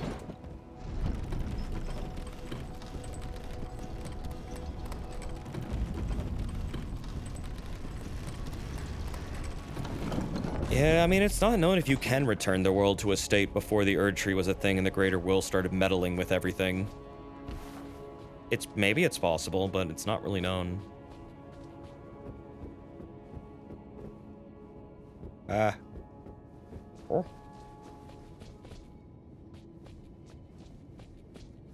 Just checking.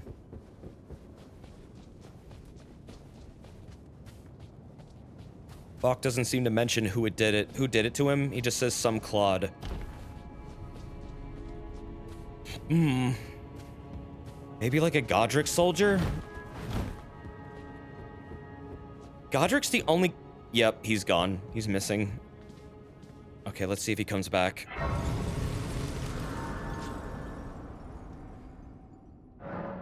Nope, he's gone. Okay, I think the Frenzied Flame makes Bach leave you. I think that's why he's gone. I think he has no longer belief in you that you're his lord or something. Somehow he knows you have it. I don't know if that means he'll show up later, but he's gone. I mean, I can check Raya Lucaria. I don't think he's gonna be there. He would be outside the library, or in it. I assumed it was a demi-human queen you kill in the cave she escaped from. Because she does magic, or it's just some demi-human. Yeah, that's likely too. But again, some Claude is very vague.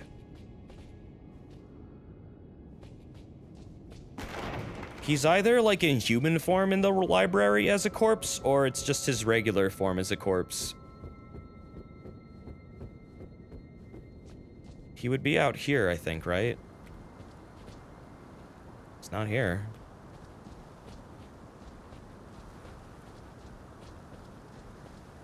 I mean, the other demi-humans fucked him up and nearly killed him. Yeah, I mean, they hate him.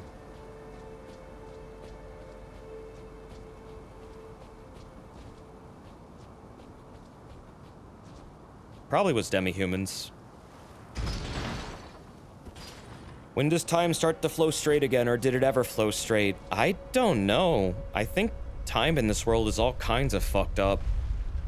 I mean, clearly it is. The storm proves that. People having multiple identities proves that. Some characters exist in 2 different places in this game, and it's weird. So I don't know when time will flow normally here, or if it does at all, or if it ever did.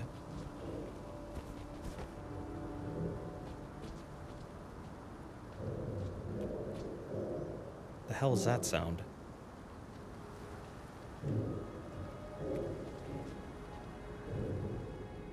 What?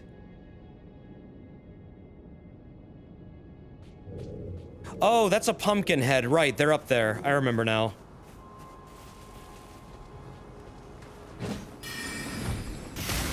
Ah! How dare you! I killed God!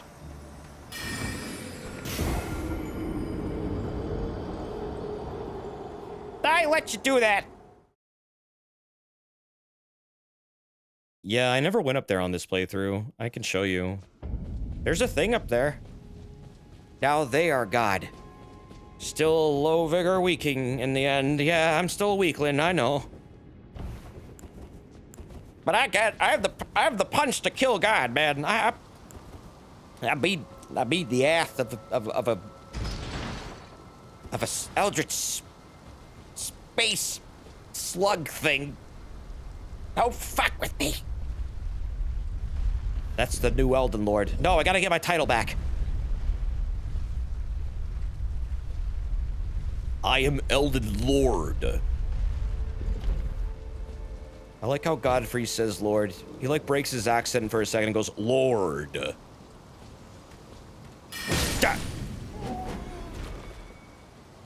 I'm the Elden Lord!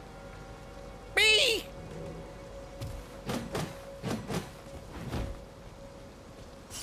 You've been demoted to fast food worker. No. I have the power of God! Hear ye!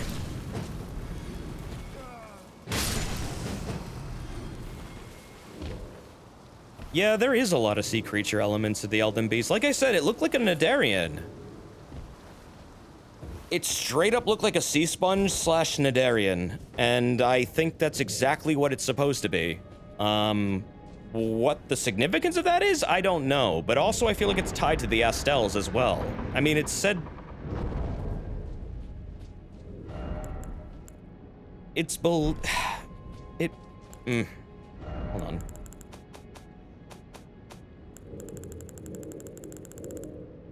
Hold on. Let me grab something. Let's see.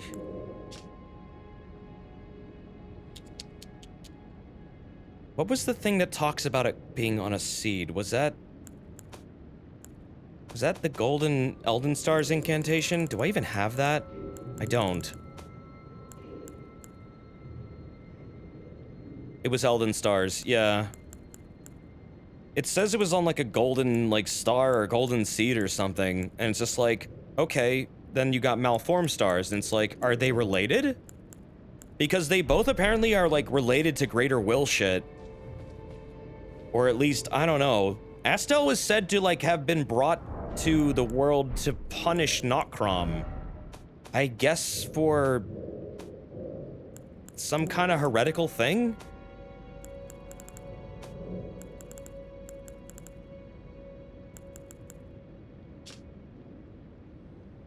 Manifestation of the power which Astel leveled the Eternal City.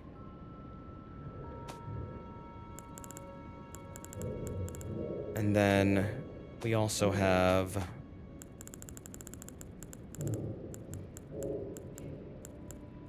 Here we go.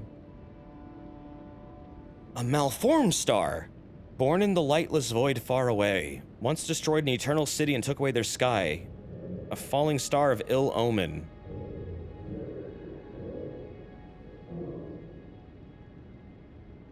I just feel like malformed is a very specific word that relates it to a lot of other things. I mean, yeah, I think that does confirm it's a malformed star. I mean, that's what it says, but, I mean... I don't know. The other thing is... Okay, there's that word malformed. I'm trying to remember where I also saw malformed in this game, because it's like blasphemous, I feel like. It's in a specific, like, reference to something. Like, these words are not used loosely. Was that it?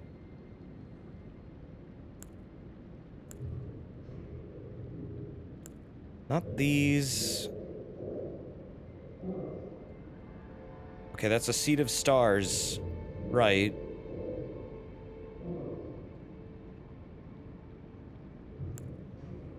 I think this being a seed of a star is something very important in relation to Astel. It's theorized the eternal cities cause Astel themselves. I'd believe that.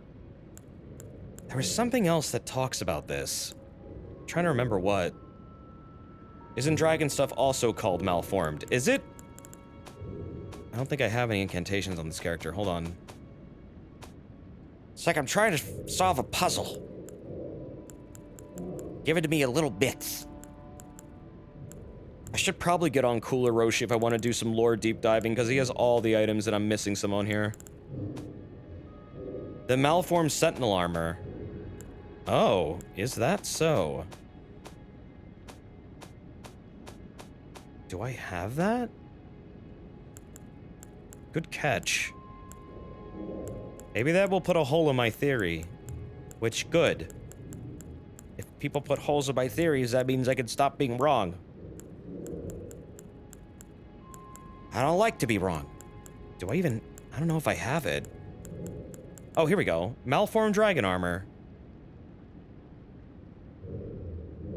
After the great ancient dragon Gransha attacked, the Sentinels had an epiphany. The only way to truly protect the Erd Tree was to become dragons themselves. Okay, so yeah. Maybe I'm seeing... Okay, that is interesting. So then malformed means incomplete transformations.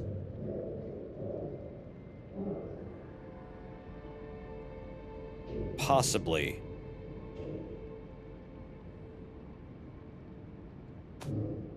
But I know something calls the Graven Mages malformed at some point. Something calls them that. I don't remember what.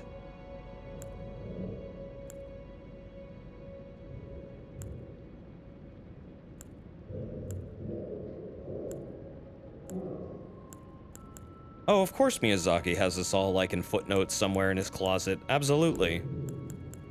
Where else would they be? Is it one of the talismans? It might be.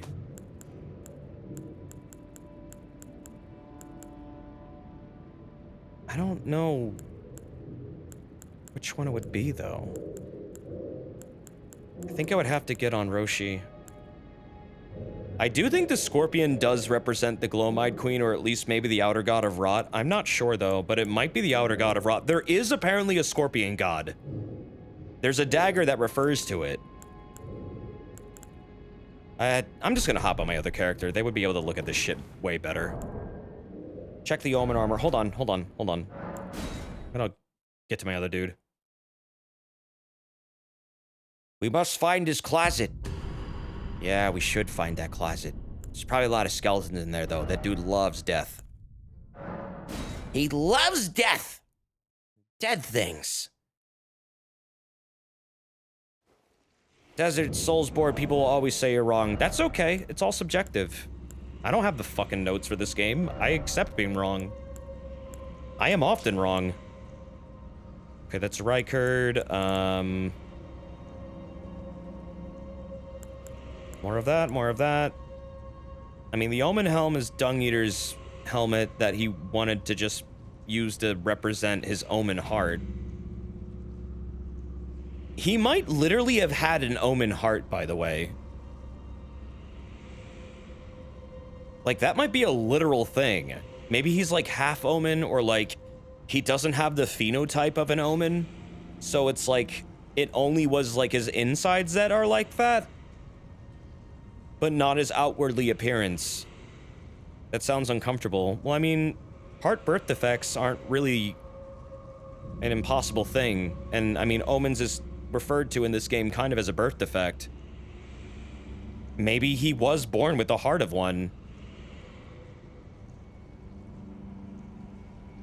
It could be a literal thing. Maybe that's why he's so bitter. He just sees people like him being, you know, treated so cruelly, but yet he looks like a human, so he isn't treated that way. On the outside, he looks like a human. How do you tell if someone has Omen internal organs? I guess that's up to him to tell people. He probably wasn't treated like one, but he wears the armor of one just so he feels like he is one, because he cares a lot about, I guess, omens or something. It's not known if he had horns. I mean, we've seen him without his helmet on, but I don't know if that's a canon thing. How would you know what his heart looks like? I mean, if you're born with a heart condition, you would know. I imagine if he has a human body and an omen heart, it probably wasn't... It's probably not a very pleasant feeling, because people with enlarged hearts in real life tend to die very quickly. I had a dog that actually had an enlarged heart, and she died of a heart attack when I was very young. Like 5 years old. So, I mean... It's a birth defect that can happen, and omens are huge. I know that's a sad example, but I'm just saying, like, that can happen. And I mean, if you knew you had that, I don't know, he seems really... he seems really fucking angry at the world. Oh, I'm sorry, Kemo. I didn't mean to be a downer.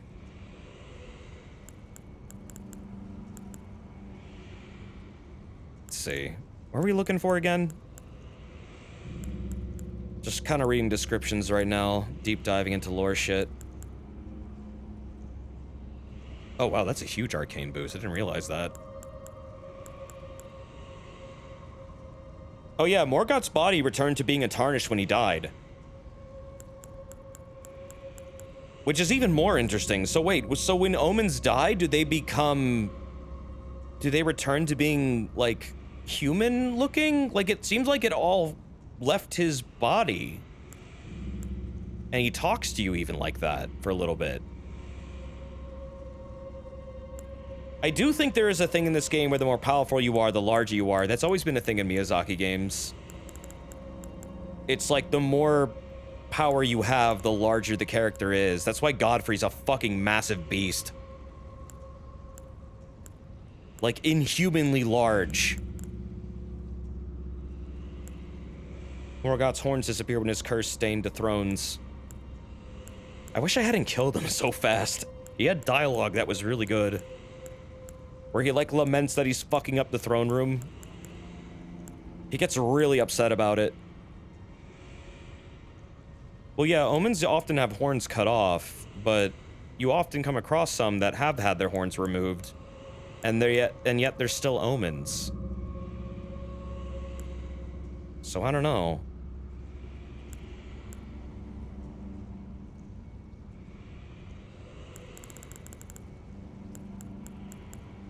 Alright, I was looking for more things that said malformed, just to, like, I don't know. Trying to find how I got onto this one idea that basically starseeds might be part of the malformed process. Not here, not here.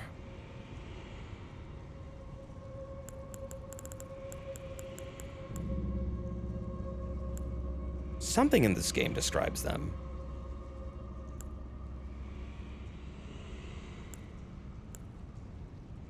Maybe I was just tired and delirious and I imagined it. I don't know. Yeah, I thought there was something about starseeds in the inventory beyond, like, the Graven Mage talismans. I think something else talked about it. I mean, it says Seed of Stars. I mean, that's my one connection. That the Falling Star Beasts... Oh, wait, hold on. What do I have in relation to Falling Star Beasts? I think it might have been gravity magic or something too, but... Whoop, shit, fuck, I just had it!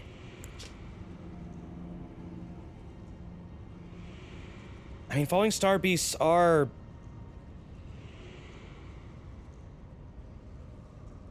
They are referred to as coming from stars. What was it that called them malformed? Something called them malformed.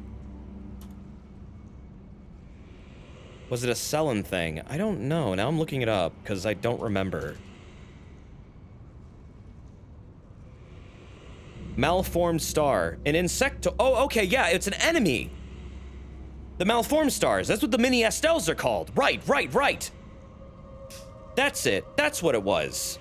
I think there's a note on it. God damn. There might be a note on it. Hold on. Wandering Mausoleum, Lord of Frenzied Flame. There's something that tells you about these monsters somewhere in the game, but it says, I guess... The description is an insectoid creature said to have fallen from the stars. It attaches itself to ceilings and uses its power to fire rocks at it from a distance. It may use its mandibles to bite at you, but a few strikes of the head can finish it off. Where is that from? What said that? So if they're called malformed stars, it's probably something you can buy from a merchant. They're not pulling those descriptions from the game. Yeah, okay. Yeah, that was on... You're right, that was on Fextra. I shouldn't believe that. Let me see if anything else refers to that or backs it up. We know they're called malformed stars because of their weapons.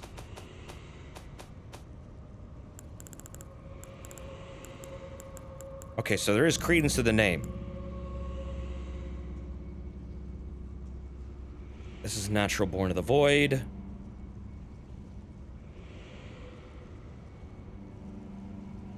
So this is Estelle's wing. Let's look at incantations or sorceries really quick. This game needs a search bar. Yeah, a little bit. It's part of the flood. Okay, this is all about Radon, Onyx Lords. Apparently the Onyx Lords would fight the malformed stars. What was it that talked about this?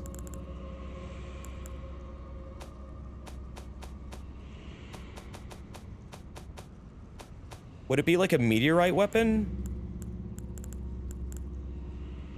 Because I know I've seen this somewhere. This is all just lore shit now. It's probably boring to a lot of people. I don't know. I like it. Okay, this is a crash of falling meteor. I don't know if this is like an Onyx Lord thing, or if... I don't know what this is. I don't know what who made this fucking sword. There's a couple of meteoric weapons. Yeah, let's go rifle through those. I wish I could sort by them. Sword of Milos. Sword of Night and Flame. Let's see.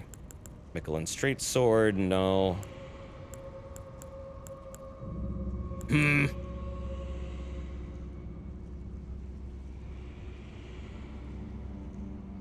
This is an interesting description. I mean, it's a totally different subject, but Melena's dagger mentions destined death.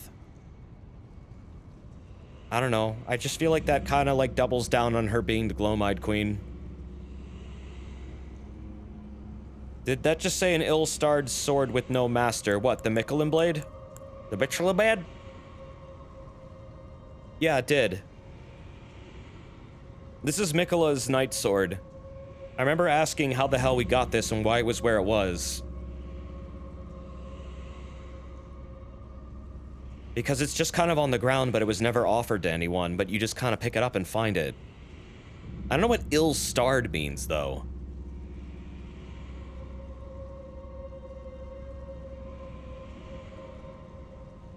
Ill-starred. Illen.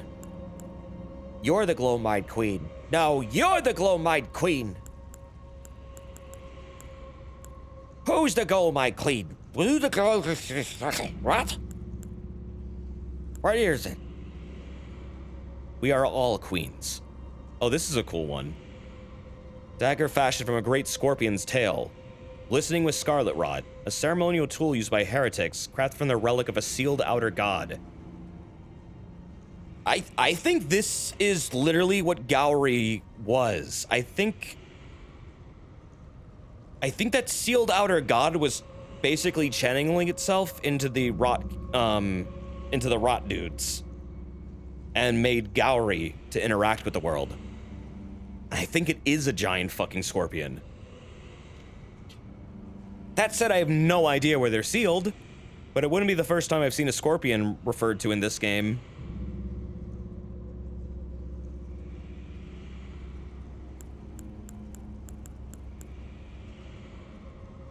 Just interesting. This is an ancient glintstone ritual thing. Isn't Gowry a cockroach? Yeah, he's a cockroach. He's just a cockroach in disguise. He's like the cockroach in Courage the Cowardly Dog. The one that, like, is like, you wanna know what made those bones? You don't wanna know what made those bones. That one, he's like that guy. He is also a big fan of boxers. Like underwear. What if they are sealed in the Lake of Rot? It would explain why that's there. I wonder that too. That would make sense to me. I don't know if that's true though. Also, did you know that this is actually the sword that Renala gave Godfrey when they got married? This is his Moonlight Greatsword that he, well, not Godfrey, sorry, Radagon.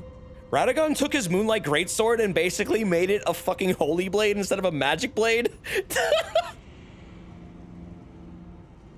And for some reason, that, like, there's a Misbegotten that has it. Why did that Misbegotten have it? He was just waving it around. Like he knew how to use it. He knew how to use it too. It was interesting. Don't question it. I think there's something there though. Because Misbegottens also have red hair. And I don't know, that's kind of an important thing in this game. That's like a symbol of something. Maybe. Maybe.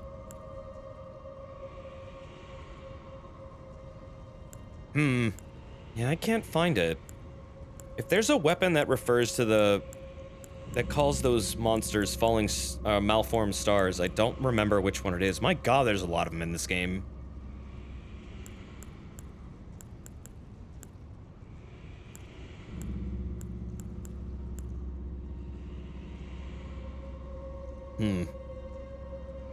But also, it's not the only thing that's referred to as malformed, so I guess the keyword malformed doesn't really line up specifically with malformed stars. So I could just be reading into it a little bit too much. But I do know that, like, they use the word blasphemous specifically to refer to Rykard. I thought it was the same thing, but I guess maybe not. But it does seem to imply failed transformation.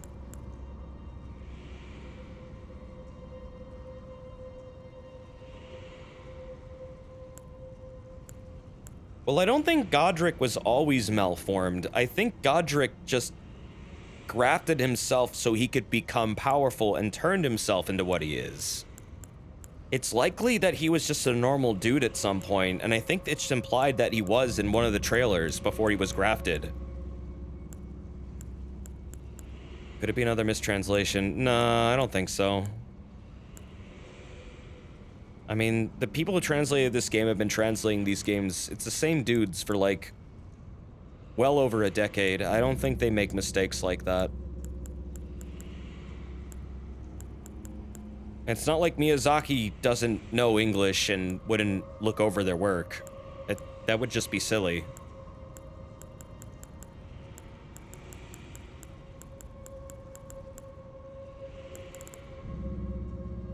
He's called a malformed star in his remembrance. Oh, is he? Did I fucking skim over that? We know the enemy is called the malformed star. I just want to know, how do we know that's the enemy name?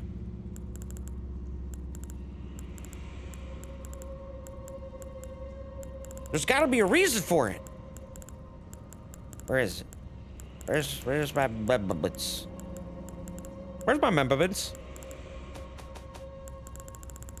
What to do with it? What's the dog doing? Where'd it go? Hey! Members, consumables. Where is it? Where is it? It's not here! Am I blinding this? What the fuck? Oh, you use them oh, right, I use them. I'm so dumb. I already have them. Right, I don't have them on this character because I grabbed all the things. Oops. My bad. What's replacing Elden Ring? I don't know. Monster Hunter, maybe? I gotta do Monster Hunter tomorrow. I know that. Probably Monster Hunter. Oh yeah, and Kirby will come back.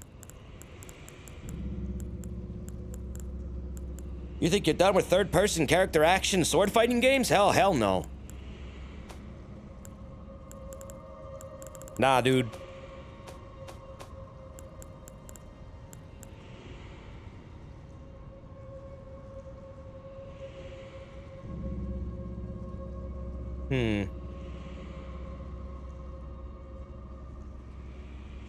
A golden seed found at the base of an illusory tree. Wait, illusory?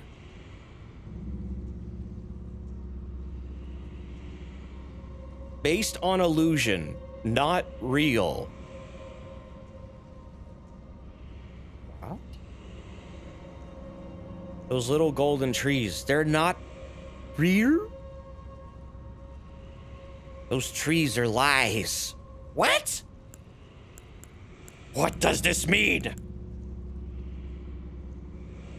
Ancient Dragon Lord seed is a lie beyond time.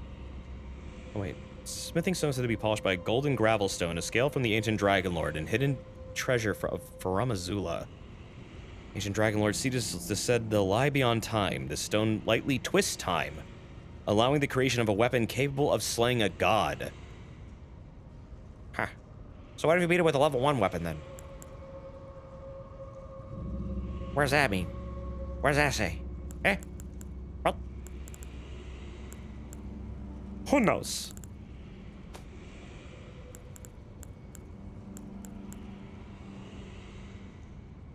So it's the Dragon Lord that's responsible for the time fuckery. That makes more sense. Well, yeah, I think the dragons and time go like hand in hand. I mean, the storm is what's twisting time. And the Dragon Lord is inside the storm that's twisting time, yes. And I guess the scales have remnants of its power that can extend outside of Faramazula? maybe Formless was fucked up because the Dragon Lord is in there. See, yeah, that's what I thought too. I wasn't sure, but maybe that's right now. Yeah, I mean, it's made from his scales, so you're right. Yeah, it has to be something he's doing. Whack. Even the little consumables are interesting in this game. Look at that. Ooh. Since times of old. Times of old, large glove wards were used to comfort. Why can't I read? Since times of old, large glove wards were used to comfort heroic spirits, given in tribute to those who died the most glorious of deaths in hopes their stories would become legend. Not much there.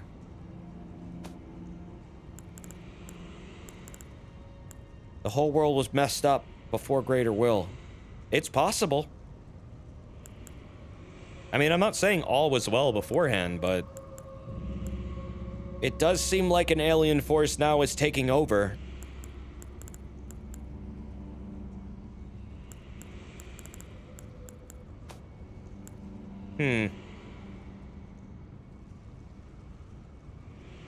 No, not this.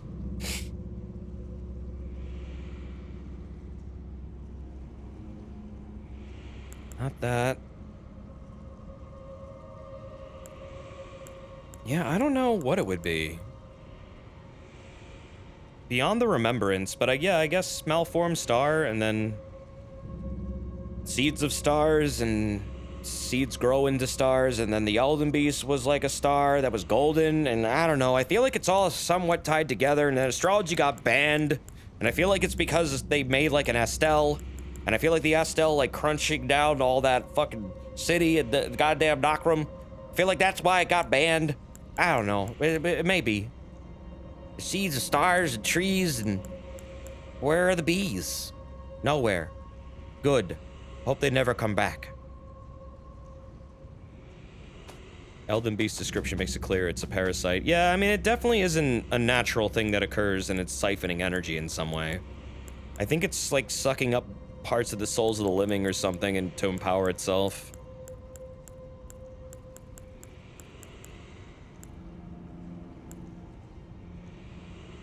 Well, yeah, the stars are related also to their primeval current, yes. It was believed that looking past the primeval current reveals truths about the world that are, like, I guess, scary, according to, like, Azure's, like, Comet Azure's description. It left, like, Lusat and Azure, like, fearful. But also, if you look beyond the primeval current and study it too much, you become what Selen turned into, which was a Graven Mage. And the Graven Mages are, like, starseeds. And they, I guess, used to launch these into space to study it more, but that stopped? There's, like, a lot of little, like, lore bits I can't remember where exactly they were.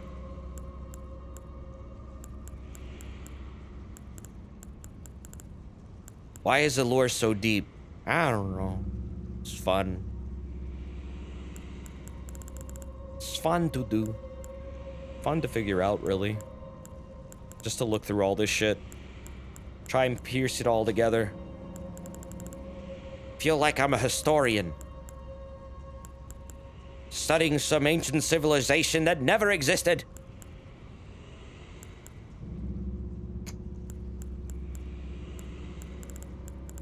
When does Ricky enter the lore?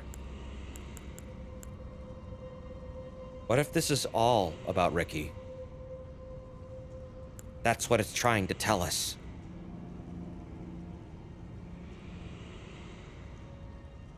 A nightmare that will continue to haunt the Academy. Why is it referred to as a nightmare? Why is it such a bad thing? I don't know, otherwise, I really can't identify why it would be a bad thing. Other than it causes bad things to happen. Like an Estelle.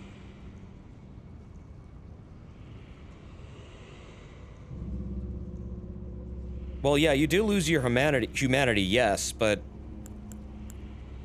I don't know. It just feels like this practice was banned for a very specific reason other than that. Chemo, thank you for that gift sub. Thank you very much, dude. You've done a lot of that. Thank you very much. You having a good evening? It's a giant ball of dead wizards. I feel like most people would consider that bad. Yes, people would consider that bad. It's just also the fact that they're referred to as Seed of Stars is something that I can't get over. I can't get over that they're called that. Seeds grow, but if they grow wrong, malformed. Malformed star. Astel.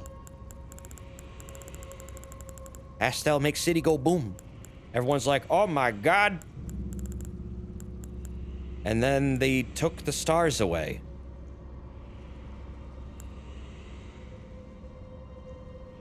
Did you notice that when you fight Estelle, the arena that you fight him in is like a space-looking ass, like, night sky? And he's referred to as, like, the creature that took away the night sky of Notcrum? Whack. What was the red talisman before the regen one? The blood one? This is Moog. Render up your offerings of blood to your lord. Drench my consort's chamber. Oh god. Slake his cocoon's thirst. His awakening shall herald the dawn of our dynasty. This is about Moog trying to corrupt Mikola. Up top. Oh, not this one? Which one? He was just coating Mikola in blood? That's fucking disgusting.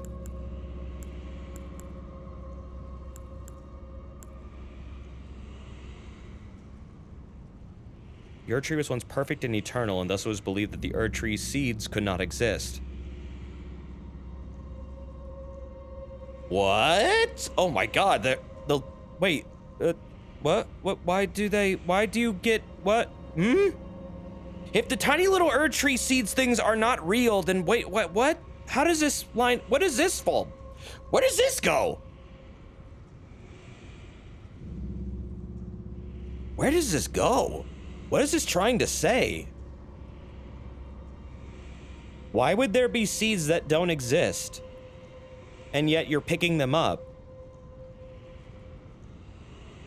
No, remember the Erd Tree was once great. Yeah, but like, then you got like the golden seeds and it talks about how they're not supposed to be real.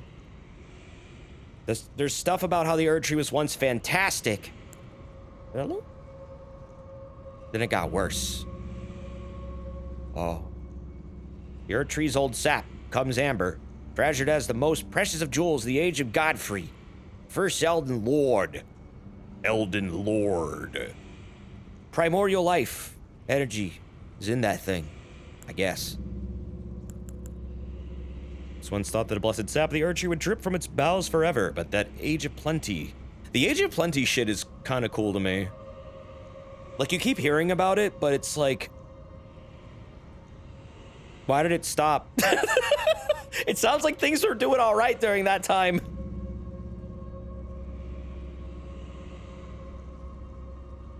They believed the Erd Tree didn't need to reproduce as trees do, so it didn't produce seeds. Oh. But it would like drip like goo on, and like, and people would be like, oh yeah, I want to be covered in that. The Age of Plenty is a time when everything was peaceful and they weren't fighting against it. Yeah, and then there's like this says, like, the dew of the Erd Tree was, like, the sap of the Erd Tree would, like, drip down, and it was, like, I guess something that people really fucking valued, and this item gives you health. So I guess it's associated with, like, good health and all that stuff. Then Marika had a Marika moment and decided to fuck it all up. Yeah, I mean, Marika screws up the Elden Ring, I guess, because she wants to fight the greater will and break free of it and not be a puppet, but she's also royally screwing up all life as we know it. So it's like, you're kind of doing this in an extremely painful way, lady. Maybe instead of betraying everybody, you could, like, I don't know, organize a proper rebellion. If that was your deal. But now I guess she kind of failed and now she's being punished. That's why she's like crucified. I think it's very interesting though that her statues all are the crucifixion pose. Why?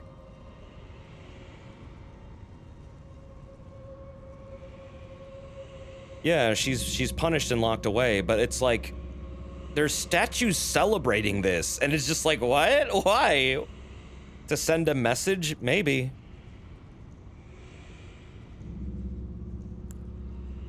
Maybe. Possibly. Oh, this is Turtle Lore. Turtle Lore! But they're all tortoises. Why are they calling them turtles? They are tortoises. This is wrong. They are not aquatic. They are clearly land animals. There is a difference. Turtles are known as nutritious ingredient. What? Symbolic of inexhaustible power. Oh, come on. Don't eat turtles? What are you doing? But they're so cute. Why would you? No. However, those who hold turtles to be wise creatures consider the practice of eating their meat to be barbarous. Miyazaki, you knew exactly what the fuck you were doing when you put turtles all over this goddamn game. He knew exactly what he was doing.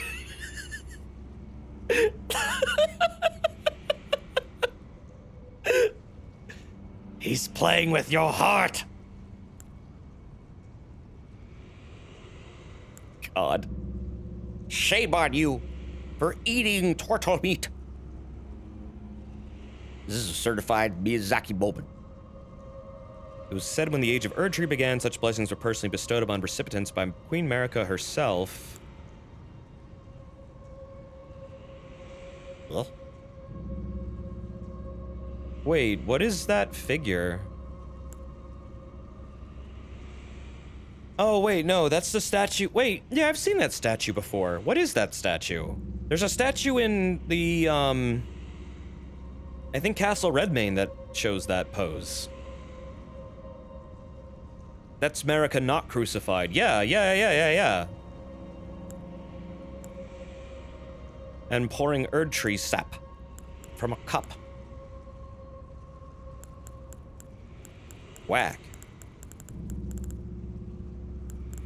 I shouldn't be skipping over this. The ancient dragons who ruled in the prehistoric era before the Erdtree would protect their lord as a wall of living rock.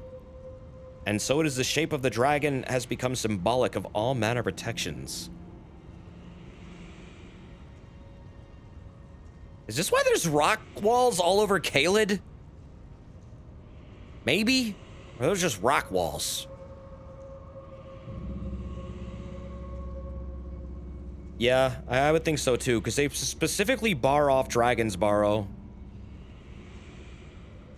And I mean, I don't think it's just called that for fun. Why do giants turn into rock? Well, dragons are always like living rock in these games. It's just something Miyazaki does. I guess because rocks are inorganic and timeless and they're supposed to be immortal. It's kind of like a symbolism sort of thing, I guess, or metaphor. If you can interject, it sounds to me like what could have happened in the Age of Plenty was going on. Everyone was kicking back, said, relax, no cool, play Beeble after school, and a Godwin got killed. And out of grief, loss of faith, the greater will, she was like, screw this and everything, burn it all from the king. Or broke the ring, therefore breaking the cycle. Well, that is one theory, but then it's also believed she might have been part of the assassination. Like, it was part of her plan to have Godwin killed. Because she's that fucking cold.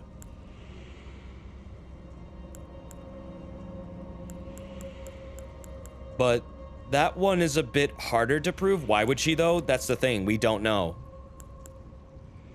We don't know. Perhaps to, I guess, defy the greater will in some way and create a new god of death and, like, a new source of life and death. Because basically what happened was Godwin became a new kind of a crucible of himself. Like, his body is now literally infused with all forms of life flowing through it. That's why he's so mutated. he doesn't have a soul, so it's taking on properties of everything that ever goes through it. Fish, people, I guess weird little monkeys, like clams. It's like the dude is like a million things all at the same time, and he has a blankie. I'm just saying, maybe it was all planned. Oh yeah, look at this. You can see his face on these. Huh. I never stopped to look at this. Yeah, you can see his little, you can see two of them. So a soul determines the shape of your existence. Life without a soul is limitless. I would assume so, yes. I think that's what it's trying to say. Because he is the Prince of Death, all life and death will now flow through him because he attached himself to the roots and bit the Erd Tree's roots, causing death root to flow through it. And now there's undeath everywhere. And when things die, they return to the roots of the Erd Tree, therefore going to him.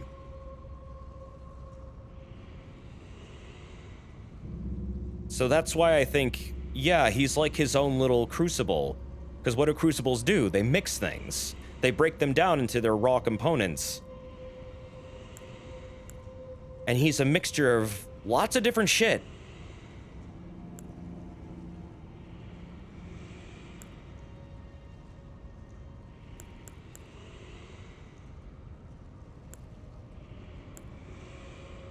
It's also kind of implied that, like, Godric and Godwyn had a rivalry going on, because Godric calls himself the Lord of all that is golden, and Godwyn is referred to as the Golden.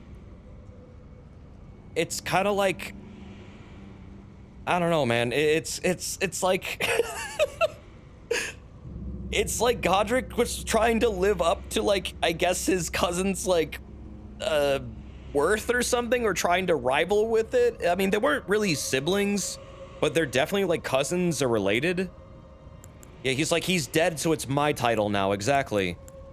It's not known where exactly in the family tree Godric is, but it is just established, yes, he is a Godfrey descendant. He wants to impress Godfrey, and that's what he means when he says bear witness. He's talking to Godfrey. But he also does the exact opposite things that Godfrey does in his cutscene when his phase 2 begins. It's the polar opposite. Instead of drawing upon his own power, he instead takes power from a dragon corpse that he had nearby, that he refers to as the truest of dragons. That has always perplexed me. Why does he say that? Also, how long has that corpse been there? Yeah, I think he's like his grandson or something. Well, not Godwyn's, Godfrey's. I don't think him and Godfrey, or Godwyn, have direct lineage. I think they're more like cousins than anything. That's just me, though. Look at Blue Dancer Charm. The dancer in blue represents a fairy, who in legend bestowed a flowing sword upon a blind swordsman. Blade in hand, the swordsman sealed away an ancient god, a god that was Rot itself. Oh. Hello. Where do you get this?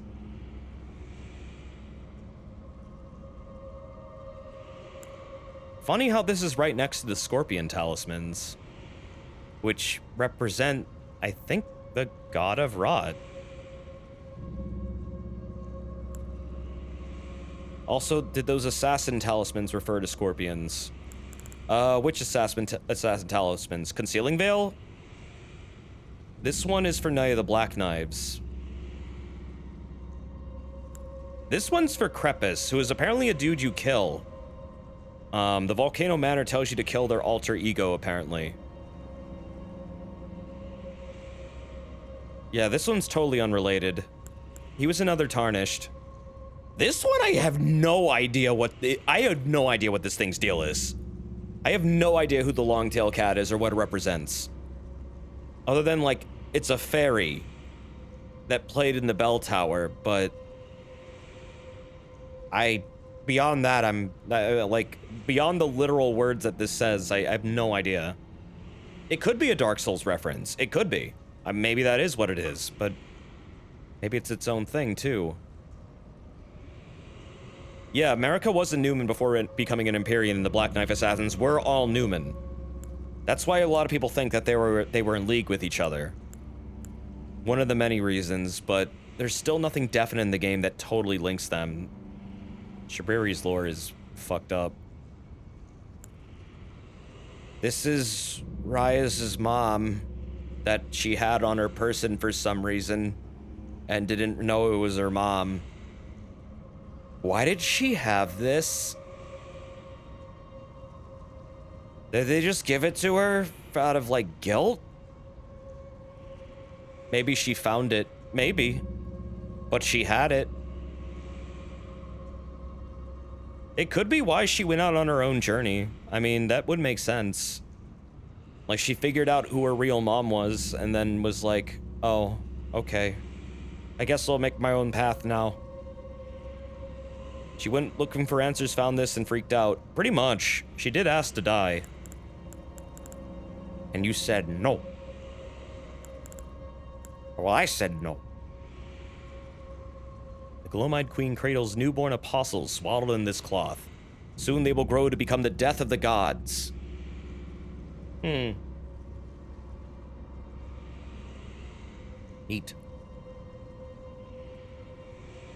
Tiny baby man.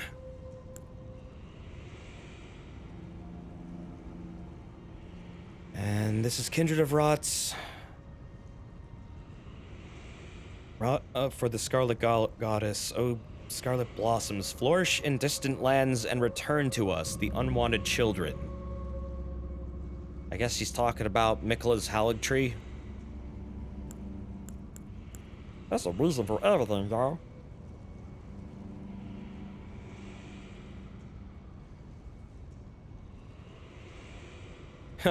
When Riker turned to heresy, taking by force became the rule. The gods themselves were no different after all. Well, if that doesn't sum up this entire fucking game, then I don't know what does.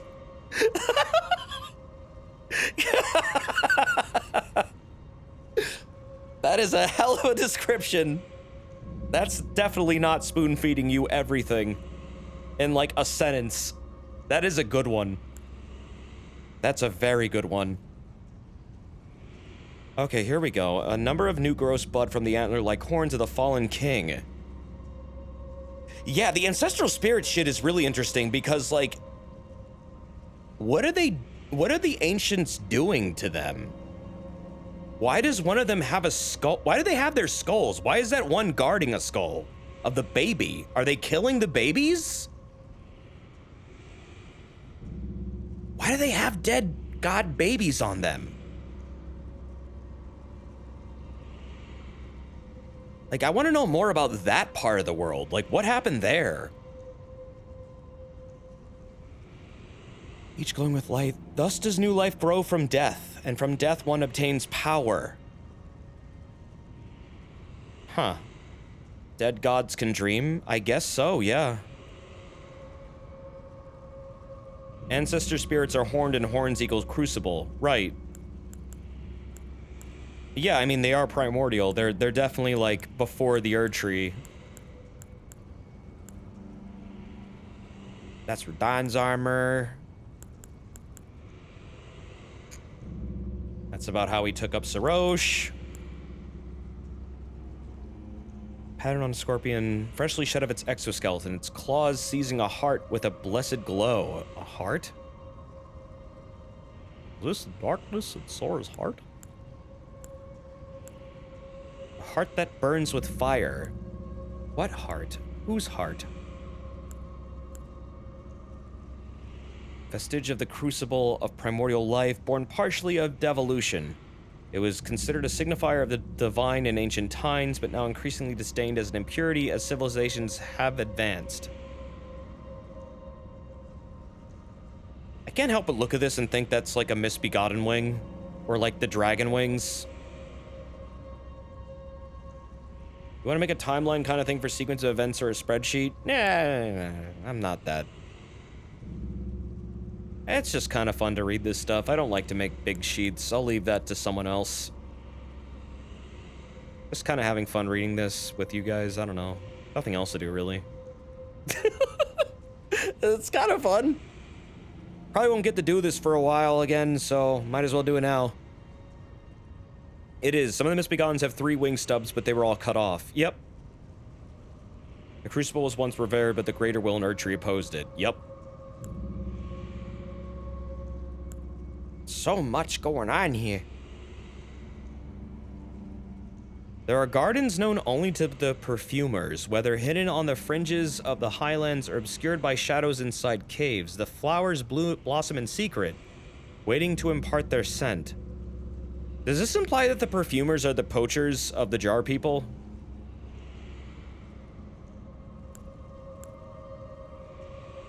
Is it me, or does the perfumer's talisman have a face? It has like a weird eyeball thing, yeah.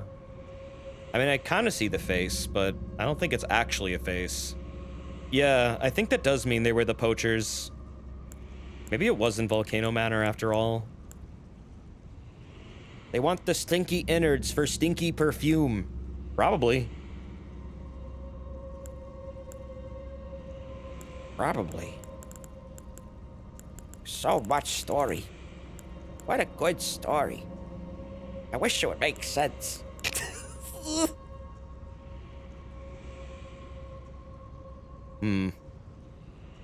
Okay, yeah, that's all about Ronnie.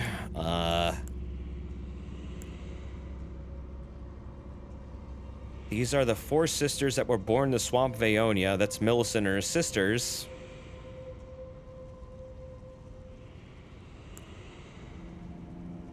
Wings symbolize Melania and her undefeated prowess. I mean, I defeated her.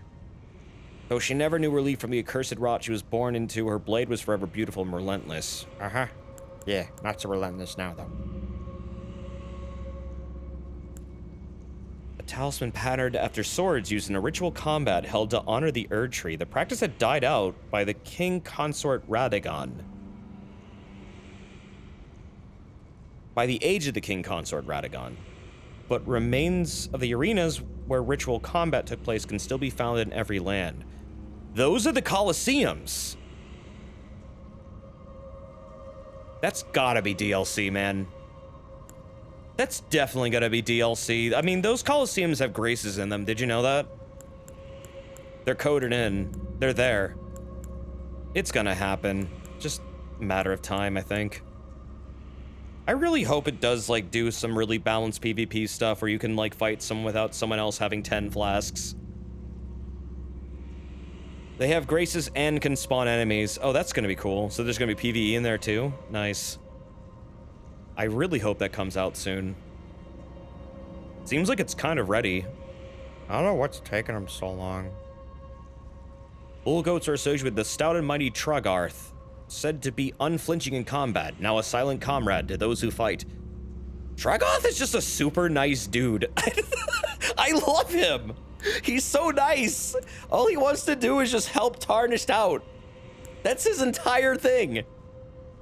He just, like, travels around looking for people to help, and you killed him. Well, I mean, I was doing my job. I mean, he's a Tarnished. He'll come back.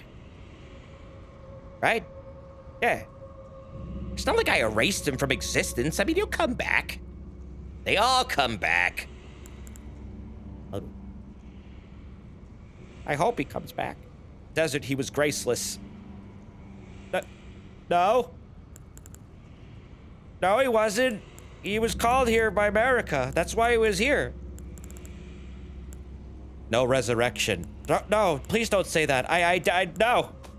I like him.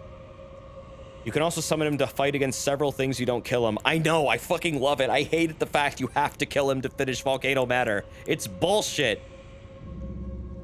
It is bullshit. Complete bullshit. This is bullshit.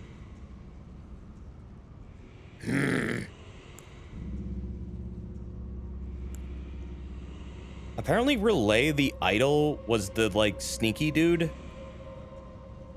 I don't know what linked him to that, though. That's the thing. Old Knight Isfan was also apparently an alter ego of someone. Like, both of these apparently had another identity. Like, this is like Crepus. And then this is someone else.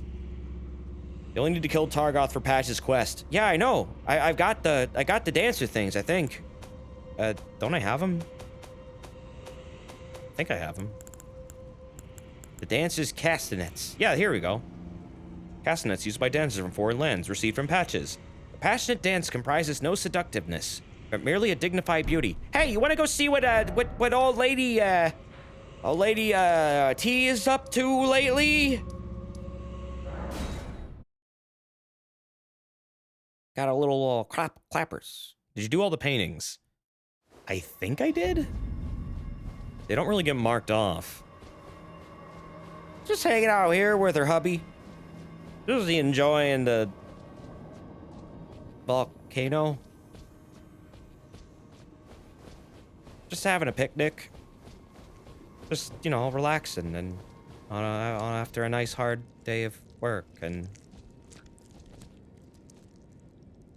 they're having a picnic chat. Just carving off a little bacon. Oh, you. Allow me some time. Our lord's carcass is not easily consumed. Kill her, something funny happens. I know what happens. What I want to know is, do you get anything for what happens? Like, does it, like, actually have a result that's good? Because this is clearly unfinished. And it makes me hesitate to do that. What is it? I have no. Oh my god, your head. That. I must continue devouring my beloved lord. That lady's neck just turned like 180 degrees.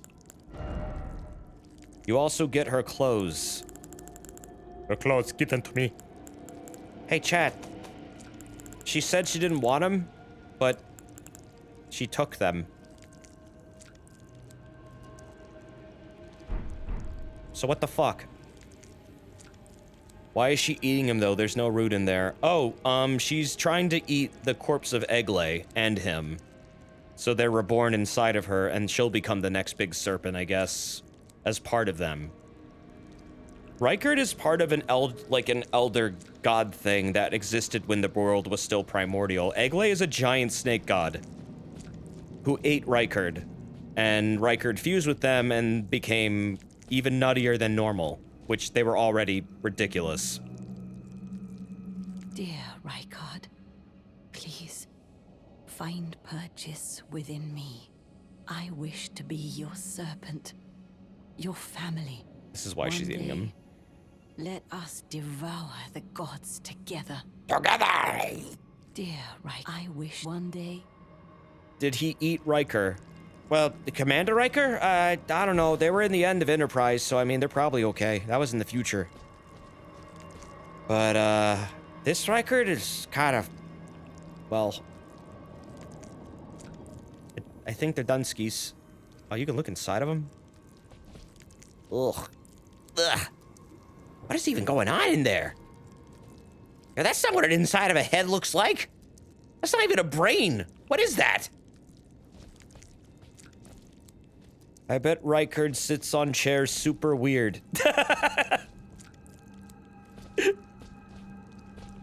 Good fucking TNG callback.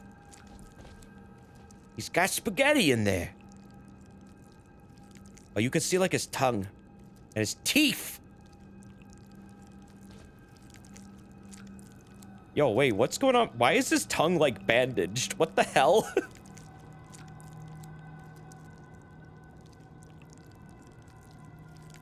What? He bit his tongue. Oh, poor guy. No wonder he's so, like, pissed off all the time.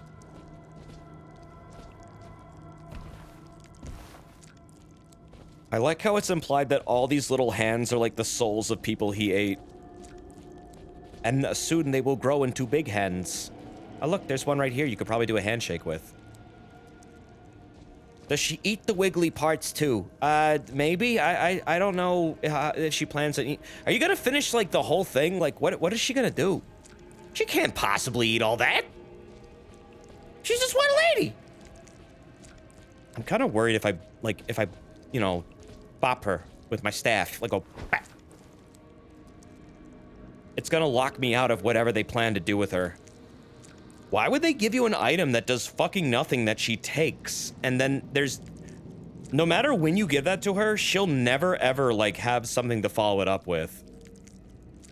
And you can fight the... Okay, when you hit her, a Crucible Knight that was, like, her bodyguard throughout the game shows up to fight you, and then I guess you get an incantation off that.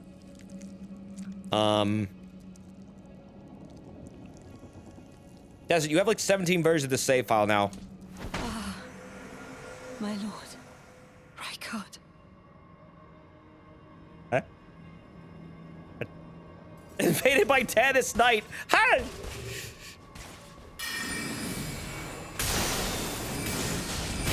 Oh! Oh! I killed God, you know! Oh, that's a cool shield. It has like a little... Oh, wait. Oh, I thought that was a snake. Never mind. That was just a thorn. Good job guarding her. Yeah, you did a great job. Look at that. Can I go back and do that again? Desert, you're so easily incited to murder. It's okay. It's okay. I have other timelines. It's fine. My actions do not have consequences. Okay, where? Okay, yeah, they do come back. Here you go.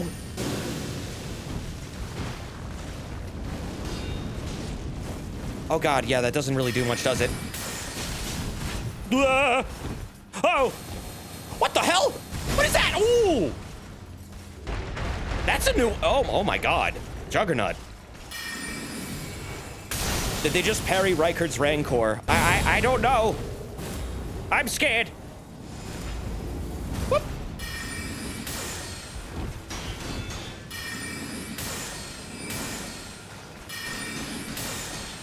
Oh, jeez. Come on. Just... Why won't you die? This is the part where you fall down and bleed to death. Okay, come on. Just a little bit more, please. Sir, I don't want to hurt you, but I'm about to kill you.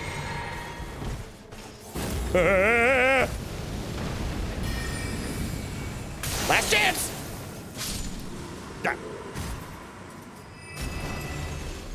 Aspects of the Crucible Breath. Oh, that's where you get that. Okay. I didn't know what he specifically had. And now you can also get Tannis armor. Now you can breathe fire too. Consort's mask, Consort's robe, Consort's trousers. Okay, let's take a look. I haven't looked at this yet. Also, Curry Murmurs, thank you very much for the 17 months. I just joined. Why are you wearing clothes? What happened? Oh, I beat the game. Roshi refuses to now be naked because he beat the game. He's earned his moon veil.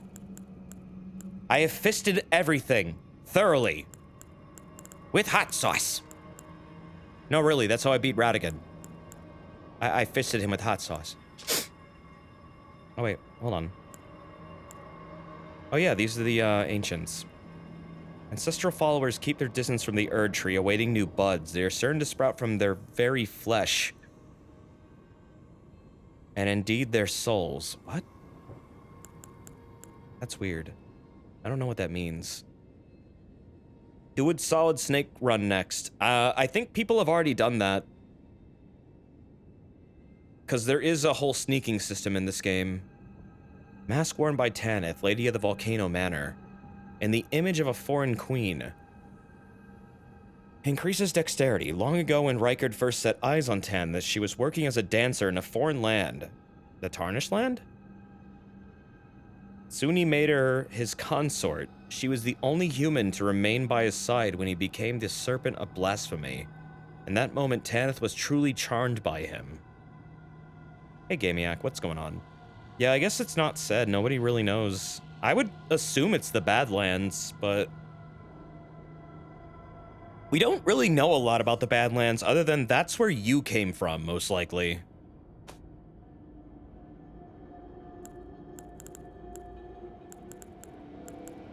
Let's see. Where is her shirt? Where'd it go? It is... Is this it? Nope, that's Finger Maiden. Deathbed.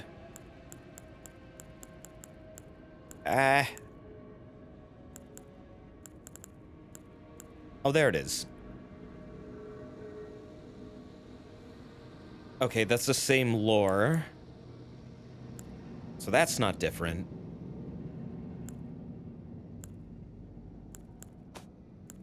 And then we also have pants.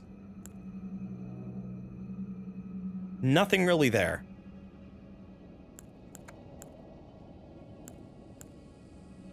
Wait, now do a playthrough as Master Roshi, but he uses like swords and axes and stuff too, like throws pots and stuff. You mean like a normal playthrough? That's probably what I would do in a New Game Plus, because I'm a little bit sick of denying myself like 90% of the things in this game. Yeah, that sounds like a good time.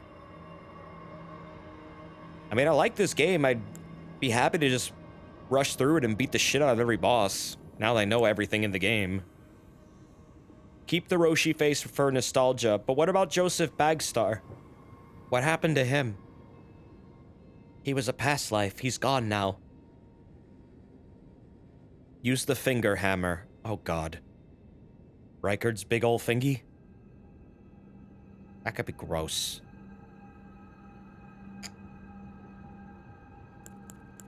Gross. Finger everyone. The finger!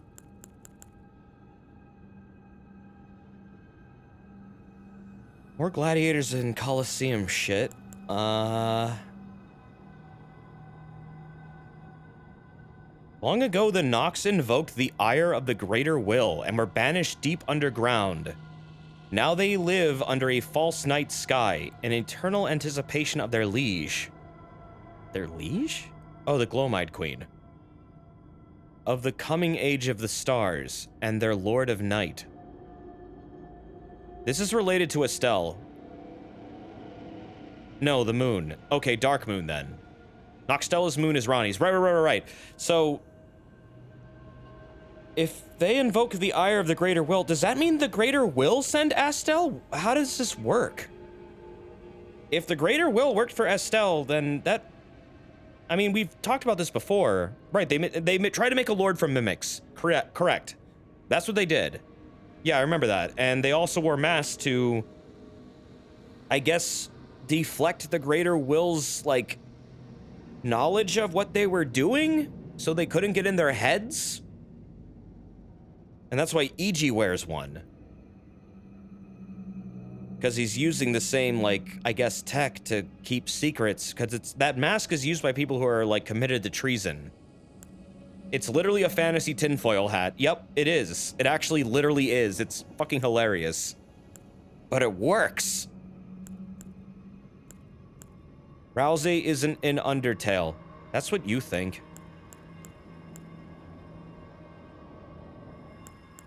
Are you a quiet gorilla? No. I'm a Pogona. I don't think I have anything to do with gorillas. I'm sorry.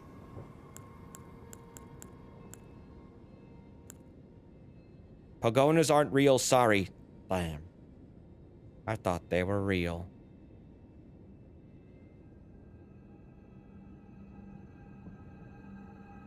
Melania calling Mikola the most fearsome Empyrean of all is something I really can't get over either. That's just like intimidating.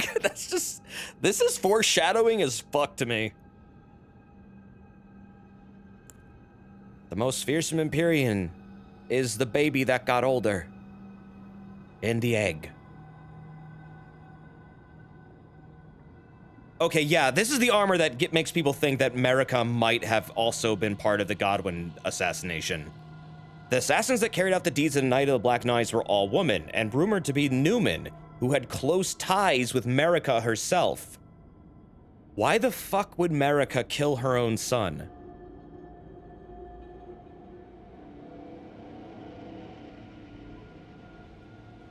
We don't know. I guess yet.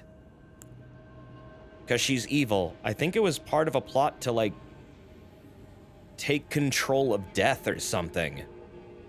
I think she knew what was going to happen to him. Somehow. Yeah, she was a Newman, but this... They wouldn't just say that for no reason. I know it says rumored, but... That's a really intriguing thing to say about Marika. Close ties is where it gets interesting. Not the fact they're Newman, but also the close ties is what's really weird about that. She probably knew what was going to happen. I think she did know. I think she knew exactly what was going to happen to Godwin, which means she probably, in some way, helped Ronnie steal a fragment of the Rune of Death. The Black Knives were all Ronnie, wasn't it? That's... I don't know, was it? This is kind of putting a hole in that. That makes you wonder, was it? Or was it all orchestrated? This is why I think she fucked over Malekith super hard, by the way. I think Marika's fucking over everybody with some grand scheme. Gotta, like... Someone's gotta ask George R.R. Martin. What's going on here? What's going on, man? Ronnie's just a pawn in a big game of chess. Me? I'm the king. Because I beat the game. I fisted everybody. King's the most powerful piece. George R.R. Martin. Fuck if I know. Martin will answer, try finger butthole. That means she gaslit Malekith so bad. Yeah, she did. I mean, regardless of whether or not she was involved or not, it does seem like she was gaslighting the fuck out of Malekith and is treating him like shit. And Malekith is her half-brother and she loves him. Or no, he loves her. She doesn't love him. She's referred to, like, using him completely as, like, a tool. And I think Malekith's remembrance, which I don't have on hand. Because I used it. Maybe it's on the sword, though.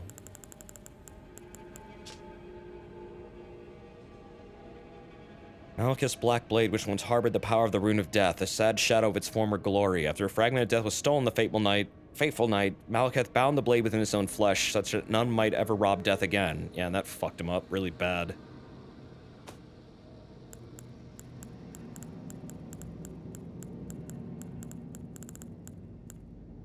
Marika clearly wanted to control death and who had it, and I mean, like, thinking about it, having, like, a really restricted, like, means of killing other things is, like, a real form of power in this world. Like, she can end anyone's existence, but no one else can. Only those who she ordains should die. That's kind of fucked up and really scary in concept. She's kind of just using him to house the rune while she, like, I guess goes around and arbitrarily takes things out.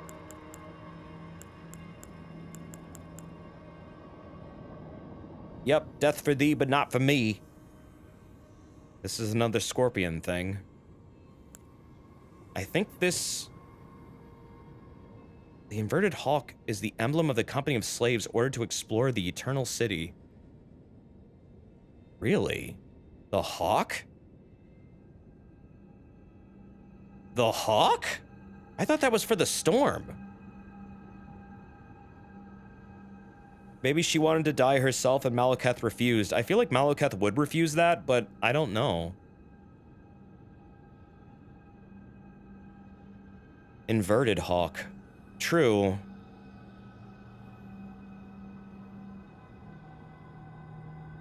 Huh. Or to explore, but by whom? I don't remember where you found this.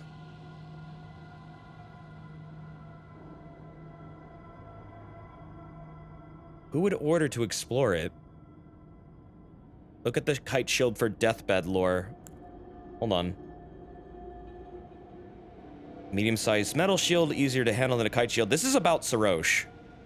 Features a beast as its crests. The beast is always Sarosh, serving to remind warriors not to succumb to the arousal of battle, which is what they did to Godwyn. Or Godfrey. I keep confusing their names. God damn it. Fucking George. Fight with passion, but become not its prisoner. And be controllable. Because that's what they did to him. And he said, fuck that. I'm gonna fight you battle with battle. He ripped out Sarosh. Said, no, we fight like men. What is that symbol in the middle of the brass shield? Godfrey, Godwyn, Godric, Godzilla. God damn it. Too many god dudes. The round shield, where did you get it? Which one? This one? From a merchant. I forget which merchant. This one? One of the merchants sold this, or it might have been Pydia. Yeah, it was Pydia. It was Pydia. From the north, this shield depicts the polar star and rivets of gold. The inside is lined with fur, protecting the carrier from frost. Polar star. Polar star. Okay. Have you not fought all the deathbirds yet? Maybe not? I don't know. Probably not all of them. The moon. Maybe the moon, yeah. Let's see. This is all about the Deathroot taking over Stormvale. Yellow Flame. This is about the Frenzied Flame. Candle Tree is interesting. Because this is also the same colors as the Ice Witch. And it's about the prophecy of the cardinal sin of burning the Erd Tree. And this insignia is forbidden now. It's like heresy to, like, show this.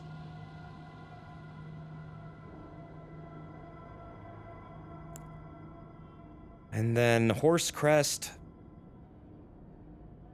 I don't know what the horse represents. Maybe just nothing. It could just be nothing. But then there's Hawk Crest. Okay, yeah, this is Stormvale.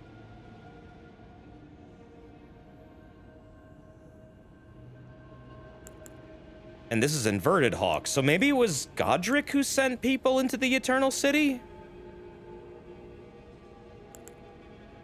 There's a lot of things referring to the Inverted Hawks. Great Shield Ashes, Archer Ashes, Ghost Flame Torch, and Spirit Flame Arrow. Okay. Maybe it wasn't then. Banished Knight's Shield. Medium Tall Shield. Given to knights who, whether by misfortune or misdeed, were forced to abandon their homes.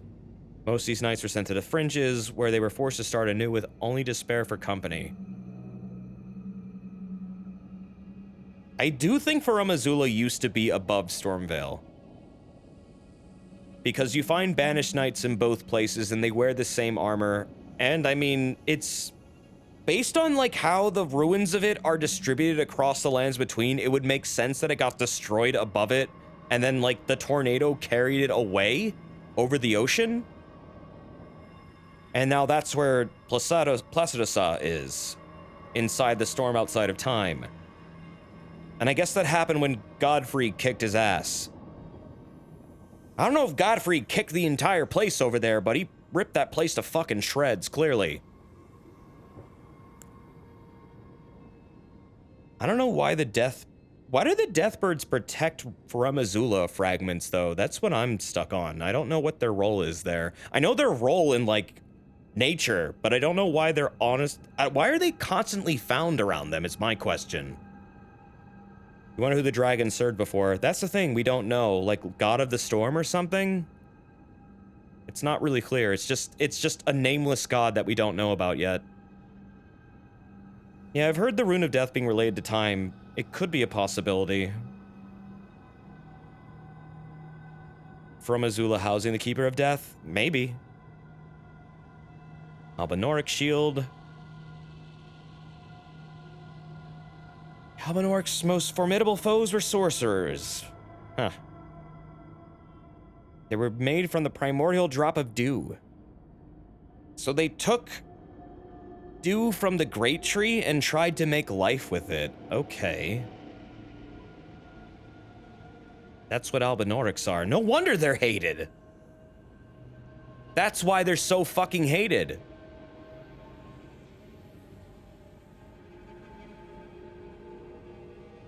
Isn't Blessed Dew the name of an item in this game, or Celestial Dew? Yeah, that's the forgiveness item. Hold on, I'll get there.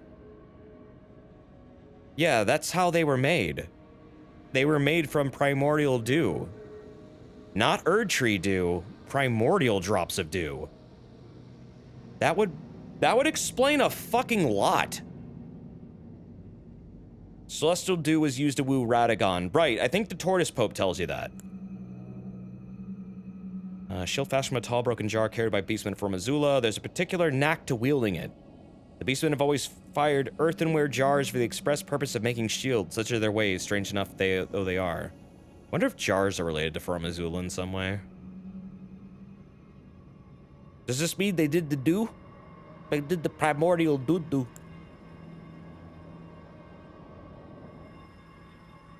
Teardrop-shaped medium-sized shield embedded with blue glintstones, carried by knights who serve the Carrion royal family. Excels when facing magic or holy attacks. Just who are these knights preparing to fight? That's a good question. The Cuckoo Knights, maybe?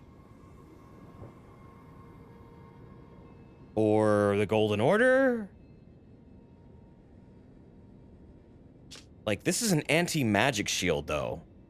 I mean, it has some decent holy protection, but it's mostly magic. So maybe it was Radagon. Because Radagon did practice sorcery. Yeah, and I don't think it was Mikola.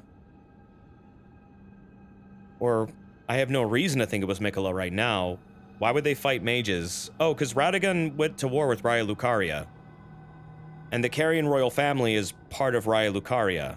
So it's probably that, if anything. This is Loretta's shield.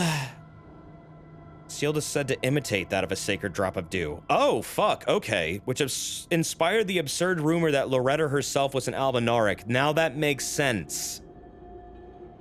Okay, now that makes sense. Okay. Aha! This explains this! It's all coming together.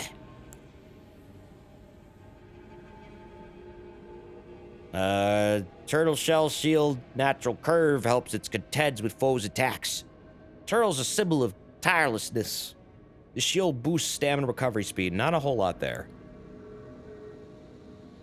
Just, it's a good shield made from a good dog. They're good dogs, chat. They're good dog. Except that Desert is very tired. Oh, wait, what about me? Eh? I am a little tired, yes. Oh my god, it's 2 in the morning. Whatever. Keep reading some more. I got nothing better to do. Great shield boosts high damage? No. Eochide is a place I would like to know more about.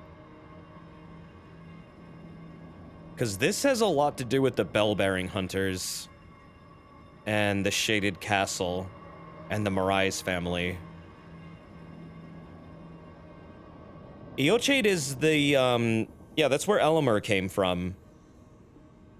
The bell-bearing hunter.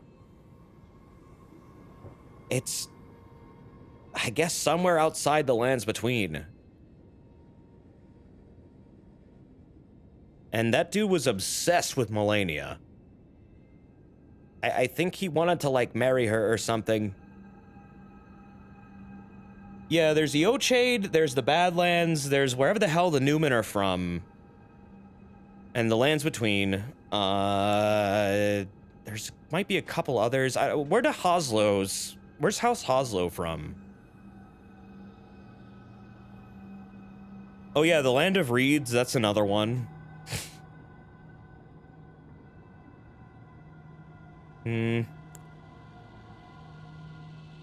This is the fucking shield from Demon Souls that Patches wore.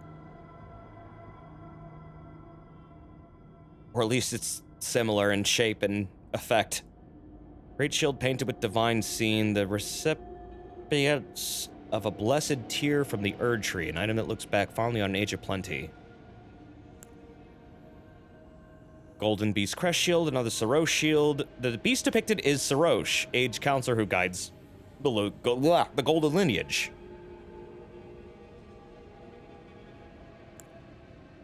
It's weird that Dialos drops in Newman's rune. I never noticed that, actually. You're right, he does. That is weird. Why does he do that? Is he a Newman? He might be. There isn't a lot said about them. Yeah, maybe the Hoslos are Newman. That would make sense. Ancient dragons who ruled in prehistoric era before the Erd Tree protect their lord as a wall of living rock. Okay, there's that again. Dragons are a symbol of protection. Red tinge in the gold coat mirrors the primordial matter that became the Erd Tree.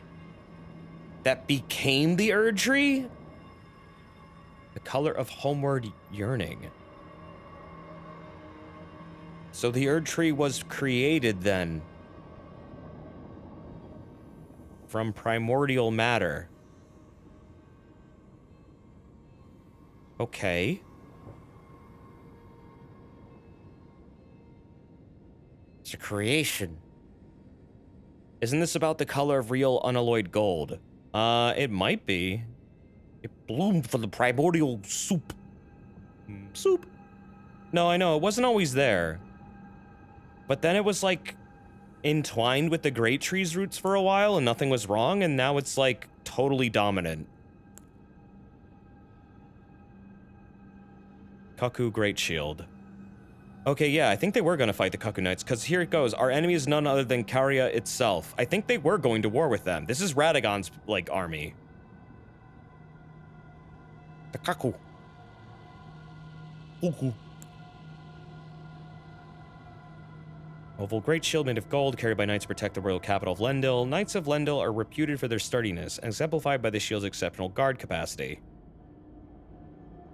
Nothing really much there.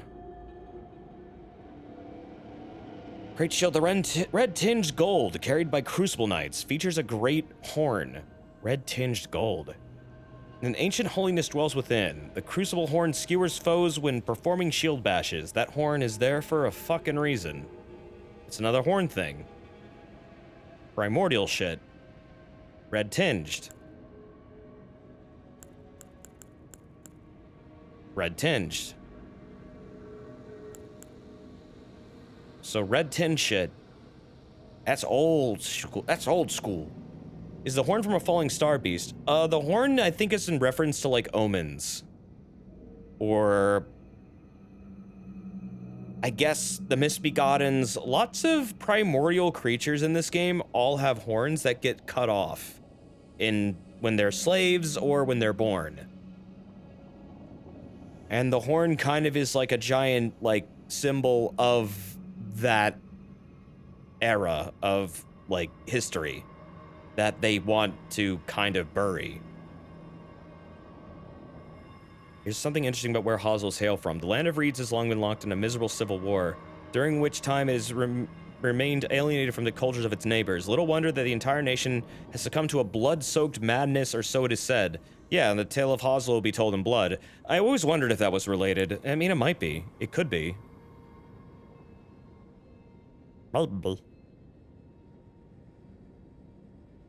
Possibly.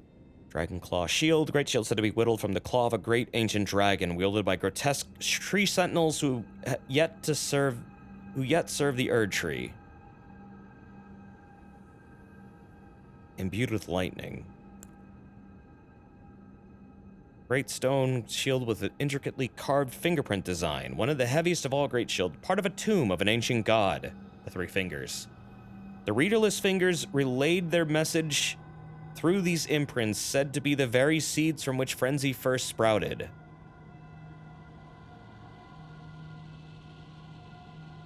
Yeah, the omens is not like really a curse. It's more like it's the natural way life was at one point. If anything, they're trying to suppress it because it represents another way of life before the Golden Order was established. Just them being around undermines the religion. Sort of like Halo and the humans undermining the Covenant. They don't want people to know about them, right? So the prophets want them eradicated. Golden Order wants to eradicate omens. Problem is, there are 2 omen princes and they actually have to hide them. Margit was like hidden away for a lot of his life, and he's the last Elden Lord of Lendel, or not Elden Lord, the Lord of Lendel, because everyone else fucked off or is dead. Mohg was also one, but Mohg kind of went all supervillain and decided to go be fucking creepy. He's kind of a weird old dickhead. Margit was just trying to keep things going, I guess, because he didn't know what else to do. Yeah, Margit loved the Greater Will, but his love was never reciprocated. Right. He was treated like shit, even though he believed in the cause, and he just wants to keep things stable because he doesn't know what's going on. He knows that no one can save. He doesn't believe anyone can save the whatever's happening inside of the Erd Tree because he can't even get in there and do it. He tries anyways, but he can't even do anything. Mohg started smoking blood. Yep. Yes, he did. Mohg is a disgusting man's. It's about family. Okay, the eclipsed sun, drained of its colors, protective stars of soulless demigods. It aids the Mausoleum Knights by keeping destined death at bay. The Mausoleum shit is really interesting too, because there's apparently like headless, soulless demigods inside each one, and I have no idea who they are. The eclipse represent twilight, right? I mean, it's about those who live in death, I think, or destined death.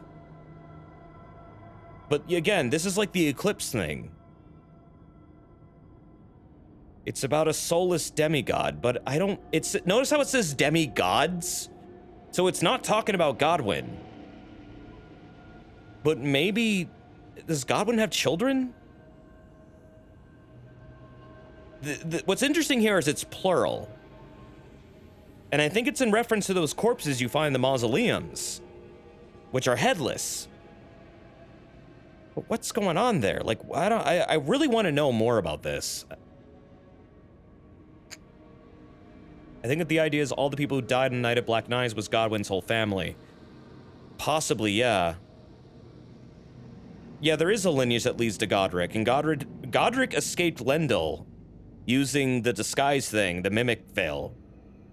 He disguised himself as I guess a woman peasant, and then, like, went to Stormvale and then set up camp there and took over, declared himself lord of it because no one was there, and now is, like, trying to impress Godfrey by grafting himself over and over again, using the powers of others to make himself strong when he's actually a weak little bitch.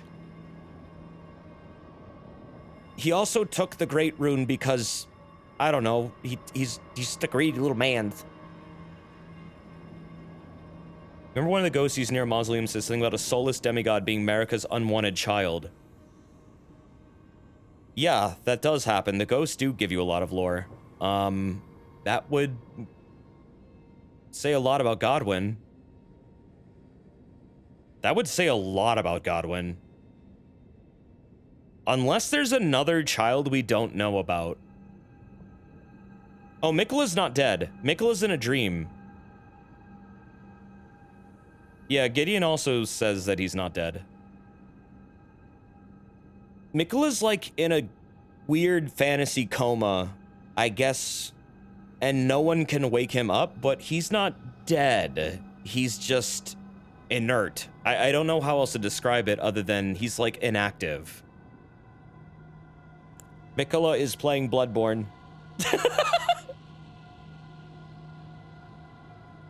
He's in sleep mode. Shut down. huge head of one of the giant ants which inhabit the 2 underground rivers. Used with modification shield, excels at repelling enemy attacks. Giant ants are venomous creatures, granting a boost to immunity when wielding a shield. I have a theory that like the you know why you find like all the malformed stars in like caves and usually there's ants nearby? Especially in like Noxtella. I'm pretty sure they're ant lions literally and they're just eating these giant ants. What's really interesting to me, though, is when you find a hive of these giant ants at one point in Deeproot, there are tons of Newman runes in there. And I don't know what the fuck that's about. I have never been able to piece that one together. Why do they drop all those Newman runes? I don't get it. It's specifically like the big mommy ones, the ones that are like, you know, fat with eggs. They've been eating Newmans, right, but why and how? Why so many? The Elden Stars incantation is down there too. Oh, is that where it is? Is that where I got it? I don't remember that. You're right, that is where it is. Remember, I had to go through that to get it. Right. She didn't come to the lands between alone. No, I know, I don't think she did either. The big ones have Newman runes in them 100% of the time. Yeah, it's fucking weird. Why? Why do they always have them? What does that fucking mean? Maybe they were eating them, maybe they weren't. It's just really interesting why they have that specific rune there. In all of those. Just like, what? What's going on?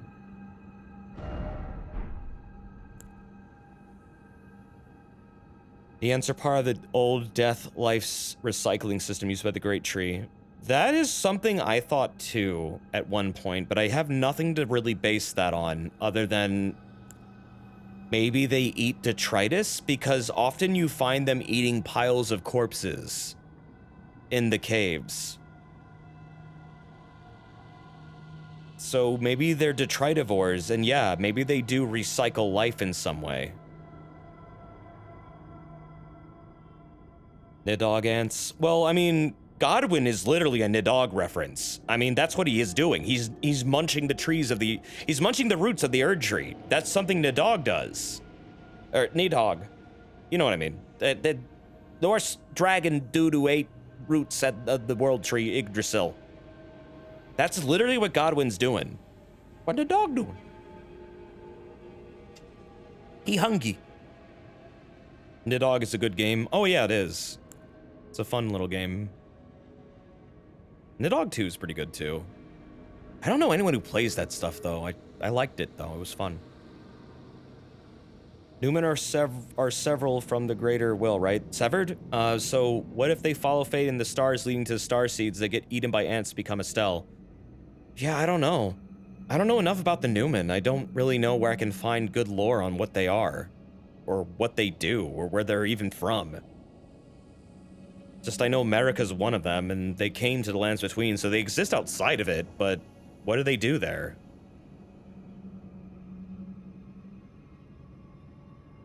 Living rampart of the Erd Tree. The tree sentinels are the standard to which all defenders of the Erd Tree aspire. Jellyfish are cool, because they live in space and they can travel through it. They're always found floating above sacred ground. Wielded without modification. This has made me want to go and find, like, all the locations that you can find jellyfish and studying them. Because sacred ground says a lot. Sacred to what? The Golden Order or the original way life was?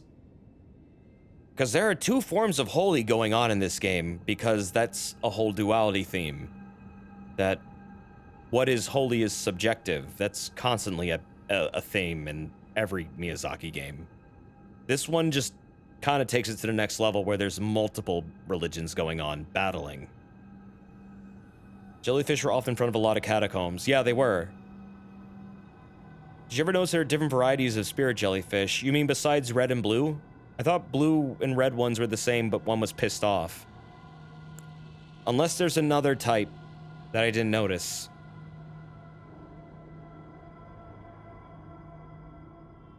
Yeah, gods and demigods did have a life before divinity. When they become Empyreans, they become gods, but yeah, like Marika and Godfrey, they were mortal once. True, they were. Godfrey was originally just a normal guy.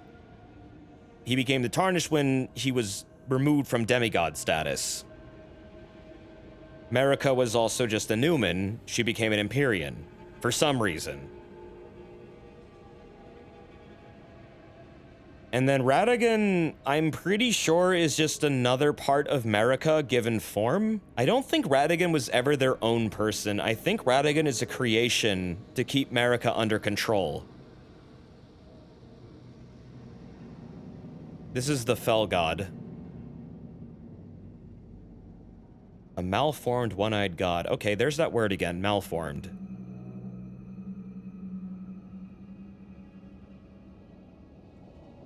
So far, malformed has been brought up with the Fell God. It's been brought up with the Dragonkin soldiers, and it's been brought up with malformed stars.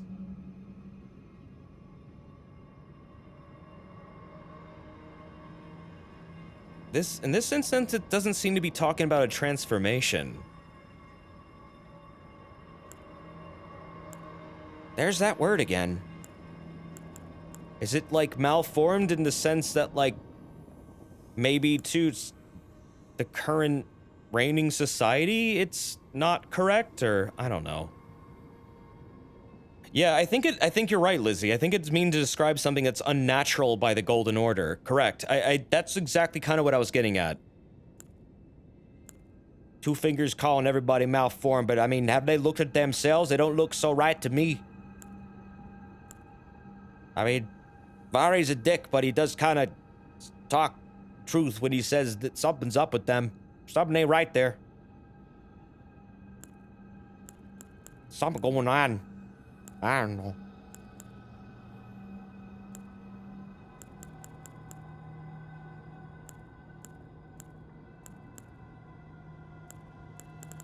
That's an interesting weapon lore. Just kind of going on a deep dive, I guess. I don't know if there's a... I mean, okay, Saint Trina. Saint Trina is an enigmatic figure. Some say she is a comely young girl. Others are sure he is a boy. The only certainty is that their appearance was as sudden as their disappearance.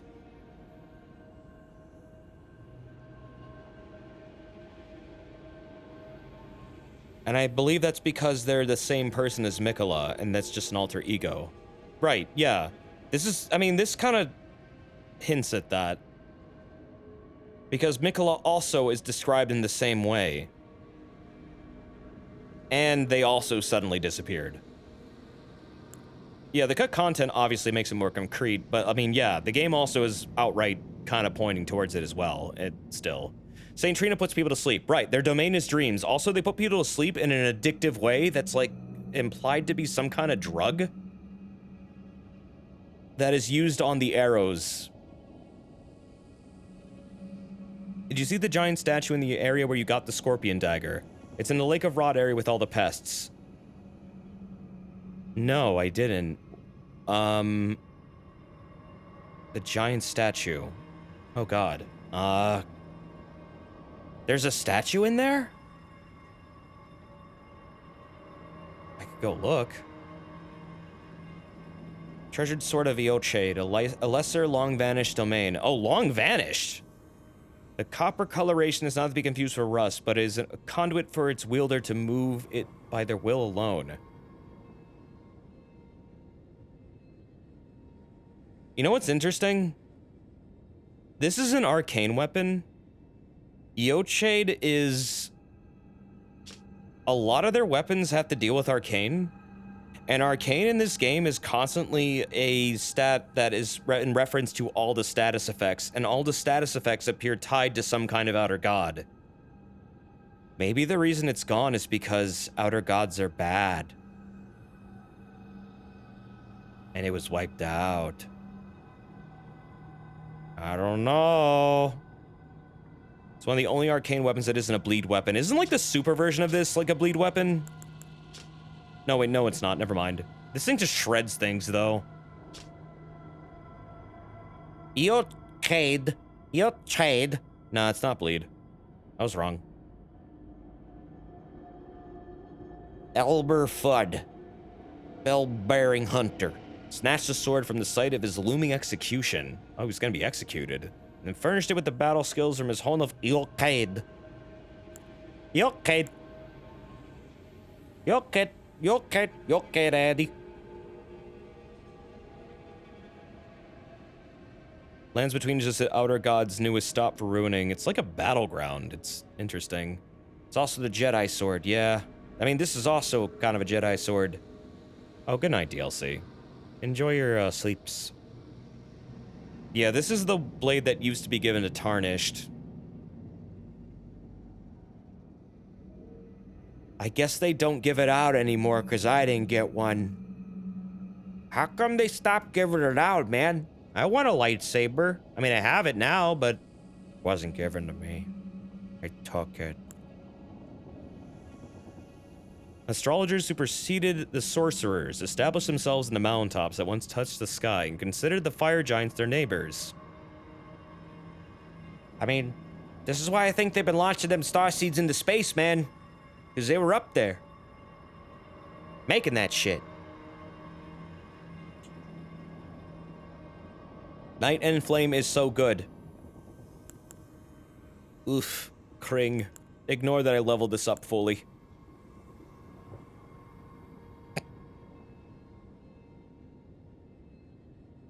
You list out on the limited edition loot box all the other Tarnished got. God damn it. Should have subscribed to Tarnished Loot Crate. You get a free sword every week. Use the code Godfrey to get free discount.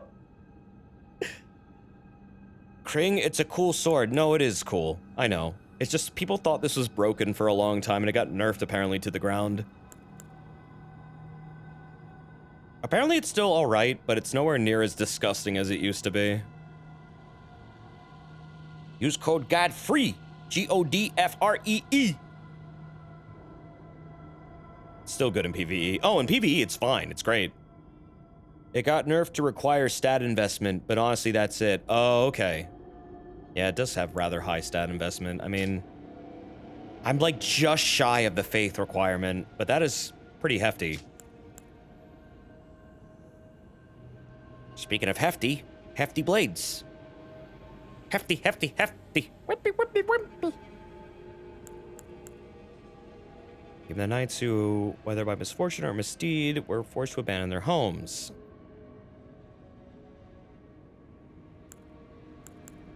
Okay, yeah, that's Spanish Knights shit. Gargoyle's great sword, just like the wielder, the missing parts have been mended with corpse wax, a patchwork for champions. So corpse wax is like America thing, right?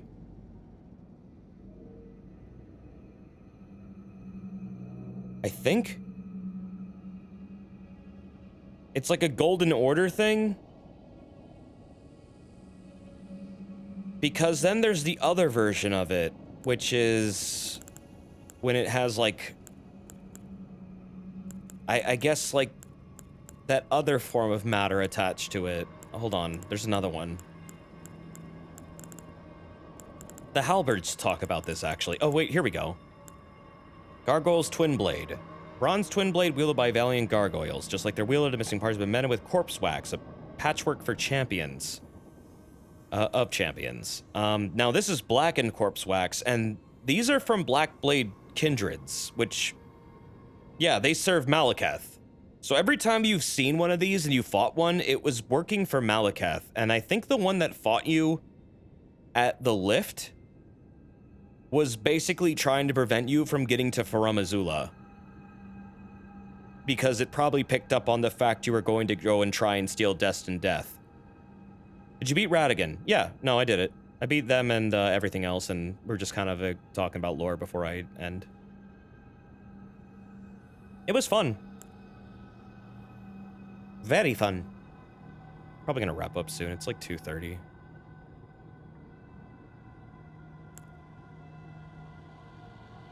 It could also be protecting the Erd Tree in general because it wants to protect Marika. True, it could have been. There's also one protecting him as Garank. So, I mean, they definitely work for him. I mean, it just said so. But that's why that one's there. It's like his best friend. This is literally a scale of Borealis.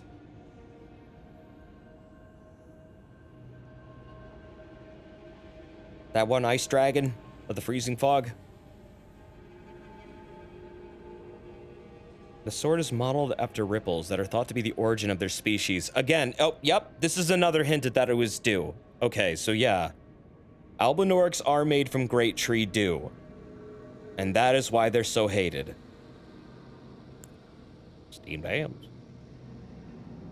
Battle axe designed to resemble a hawk with its wing comprising the blade. Signature weapon of warriors who strive to remain one with the storm. The storm! Despite being so far from their place of birth. Yeah, the storm thing is interesting. It's not really ever fully fleshed out. By the way, that weapon scales purely with arcane. Yup.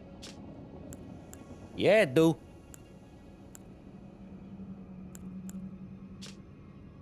Apparently you can get 2 Stormhawk axes. I think you have to kill Nephali for the other one, but you can find this one in Sol.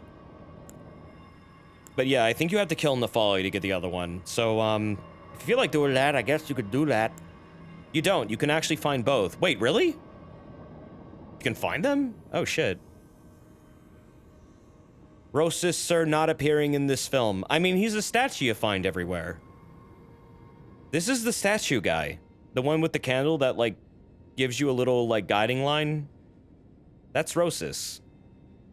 That said, I don't really know what era Rosis is from, or where, or if they're even still kicking, but they were apparently like a death guide. Shame you can't change the ash on Ripple unless they change that. What is it? Wild Strikes? Gross. It's alright. Wild Strikes is good if you have like a status to proc, but I don't know why you'd use it otherwise. Rosis was Roshi's college roommate. They were roommates. Oh my god, they're roommates. Crescent moon of its name is said to have been spurred by nostalgia. Weird. Heavy Great Axe.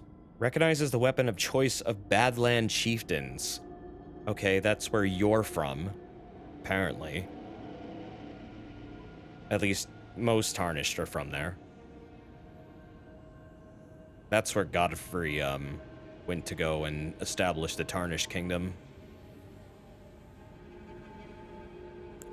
So that's a weapon from there. Weapon of maltreated misbegotten.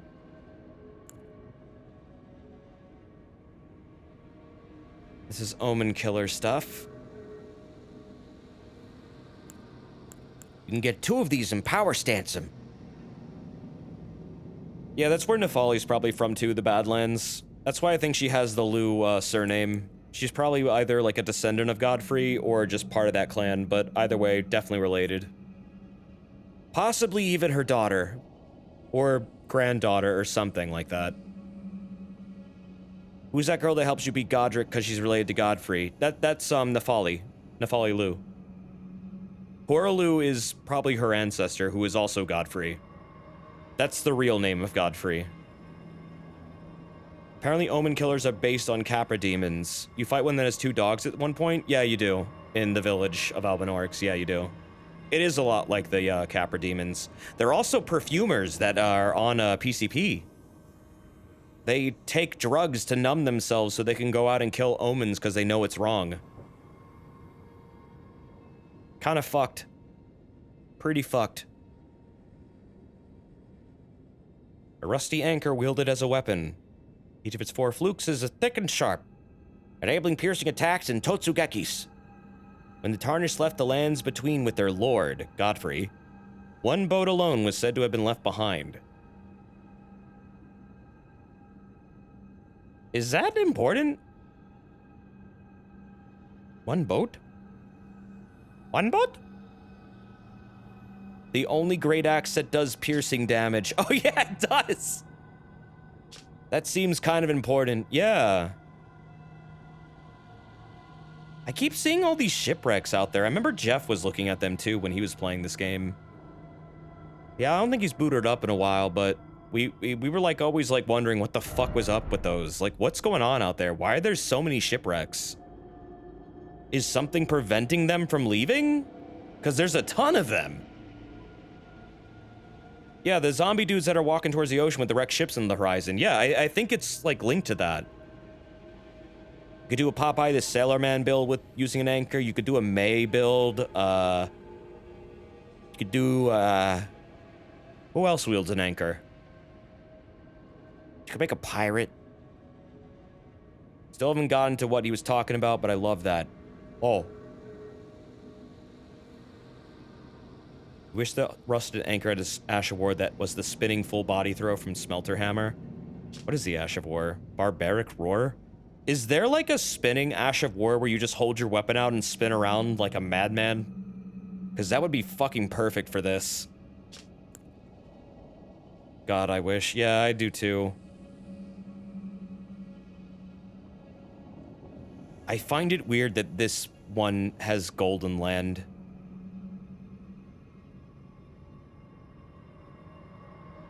Yeah, there's one for the halberd. I know that. I don't think you can put her on a great axe, though. Yeah, I wish you could get the gladiator weapons, too, with the chains. That would be awesome. That would, like, fit the role of, like, a trick weapon.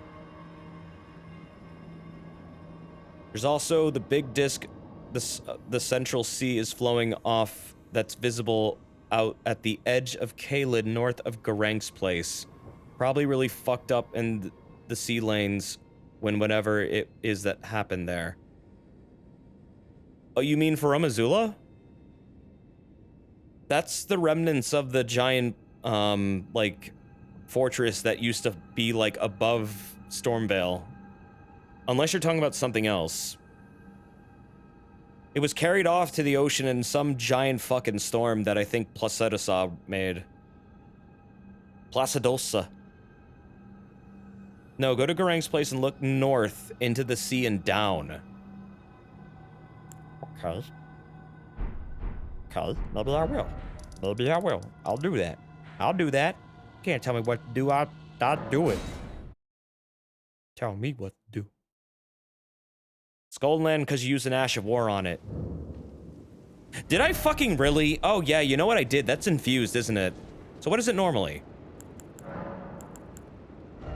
This place is so boring without Malekith around. I miss him. Can we just, like, get him back? I don't think he's dead, like, at least not yet. I mean, he teleported somewhere, but... Can I just have him back?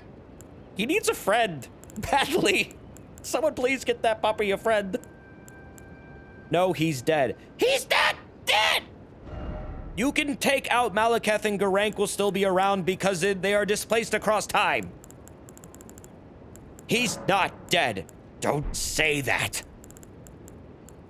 I refuse to believe that. Okay, never mind. It's Barbaric Roar. Why the fuck did I have that on there? Desert, you killed him. Damn it.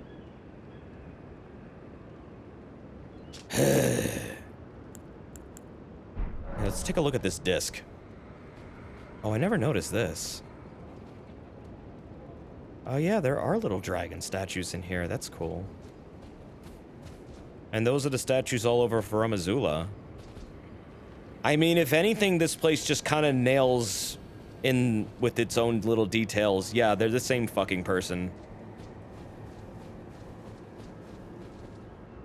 Dragons with hands specifically, so ancient dragons. Yep. They got little monkey hands like Spyro.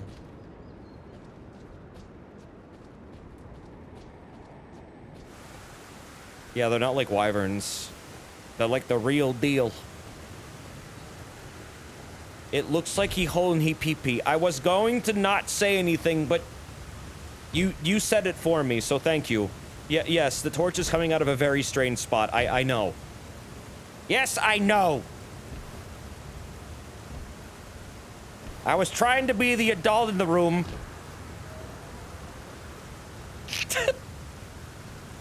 Okay, so where's this disc? Can't see shit. Face north and look down. Eh? Honey. Oh, wait, you mean that? What, the roots? That huge waterfall, right? Oh, yeah, I mean, the lands between are kind of raised up. Are you talking about the waterfall? Past the isolated tower, look right. Should I just go to the isolated tower? Because I can't see shit. It's too fucking foggy. That, like, maelstrom looks interesting. You gotta fix the weather. Oh, wait, I can't see. Oh, wait, hold on. No, I can go up. I can go up. I can go up. What are those roots? I don't remember those being there. Beep. Play the ocarina to change the weather. This ain't like Xenoblade. I can't just change the weather. I mean, sometimes the weather changes. Oh, that's crumbling fromage gorgonzola over there. Okay. Go down. Go down. See the waterfall. How did you get to the tower? Explain. There's a teleport to go here. On the Divine Bridge. Once you get to Lendil, like, you can actually go here, but you need to go to the Divine Bridge, not through the trap chest. But, like, get there normally. Did you win? Yeah, I did. I'm just looking around now and... studying the land. I don't see anything down there. There's a whirlpool-looking thing in the sea and land on the map. Yeah, there was. It's over here. Big old maelstrom. What's interesting is where that whirlpool is looks to be where these roots are. Or, well, nope. Actually, never mind. No, it's not.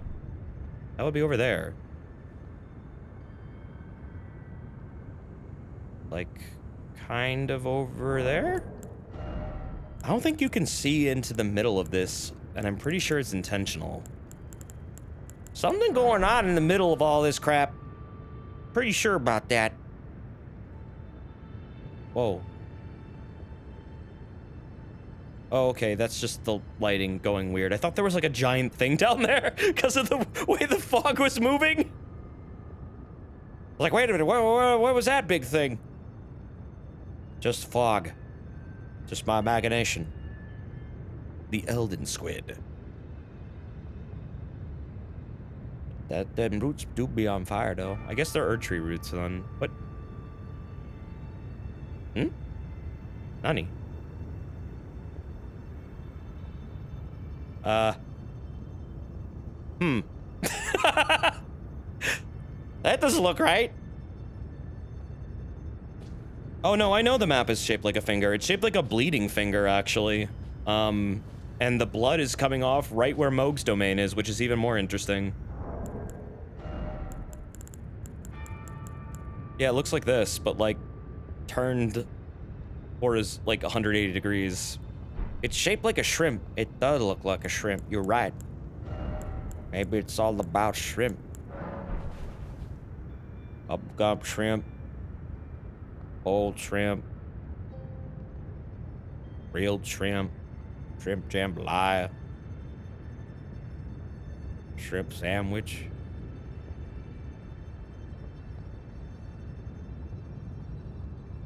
Fellas, does that look right to you? What's going on with that? What's going on here? What's going on there? Hmm?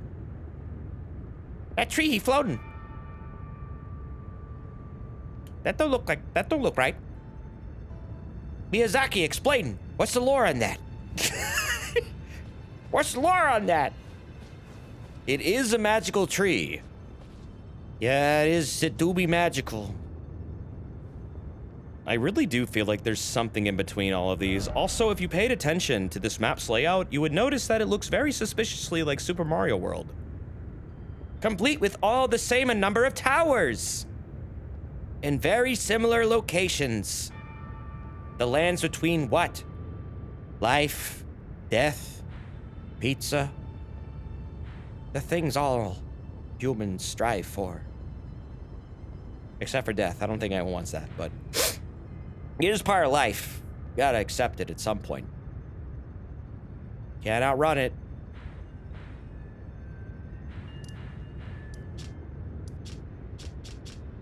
But yeah, Mogwin's little funhouse is right where that finger would be bleeding otherwise. But this is totally shaped like a finger. It's totally on purpose. 100% it's on purpose.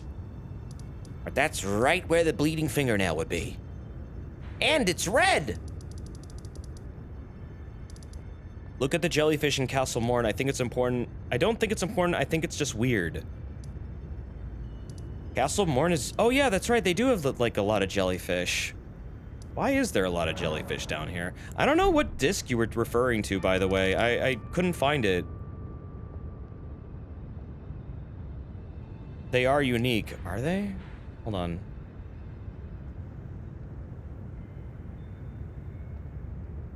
What if it's actually a fingerprint, like a plate where a giant finger touched? It could be that too, because I mean, it is kind of spiralish, and that is sort of a fingerprint design. I mean, that's definitely a possibility. I don't see why that wouldn't be a thing. I'm very curious about what the fuck this is. I'm not sure if that's the Haligtree. Well, wait, no, it's not. Of course it's fucking not. This is the Haligtree.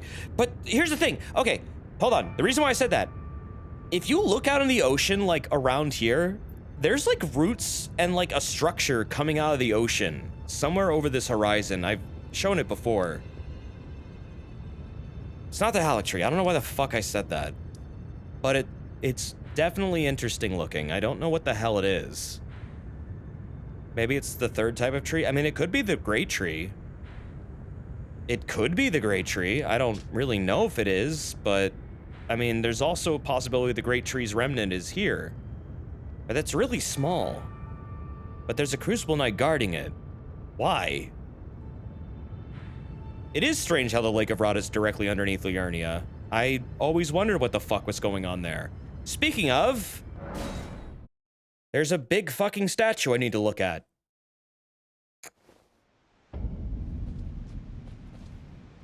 Would form a neat triangle with the Erd tree and the Haligtree, maybe? Yeah, it would. Someone said to go here and look really high up. Is it in the Grand Cloister or is it in the lake?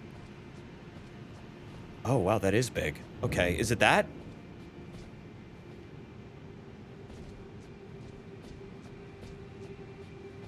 That is fucking big. It is here. Who is that? What is that? What's going on? Wait a minute. What's going on here? We need Zoli the Witch to turn off the fog. It's the statue of liver trees. Liver trees? Ah. Bitch. Fuck with me! Hate those mans. Whoa! You got Liverpool in this game? No. No Liverpool. Just Scarlet Rot Pool. Okay, let's go. God. God. Damn it! Go! Did you just see him slide a little bit? What the hell happened there? Go! He was like scooting. You got jukes. I find it hilarious when you get into the coffin here, it just fucking falls like without any kind of like special effect going on. It just falls out the fucking waterfall. And the other coffin in this game like magically ascends up a waterfall. It's so fucking graceful, and here's just like That's gotta be one of the funniest transitions they've ever done in a FromSoft game. I was expecting it to like fly along like some kind of mystical path. And yet it just flops. It would be really funny to play the you died thing just like at the start of the game. Yeah, I agree. That would have been great. That's the big bug. Pay him respect. Give him the comedy, sir. Give him the comedy, sir. Don't respect him. Die!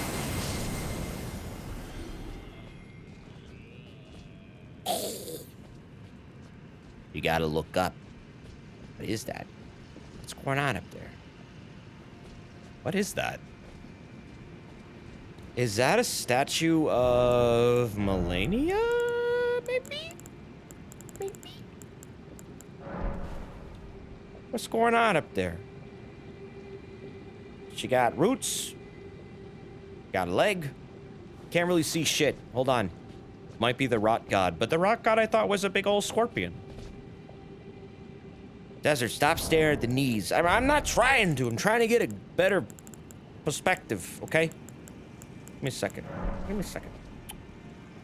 Okay. Okay.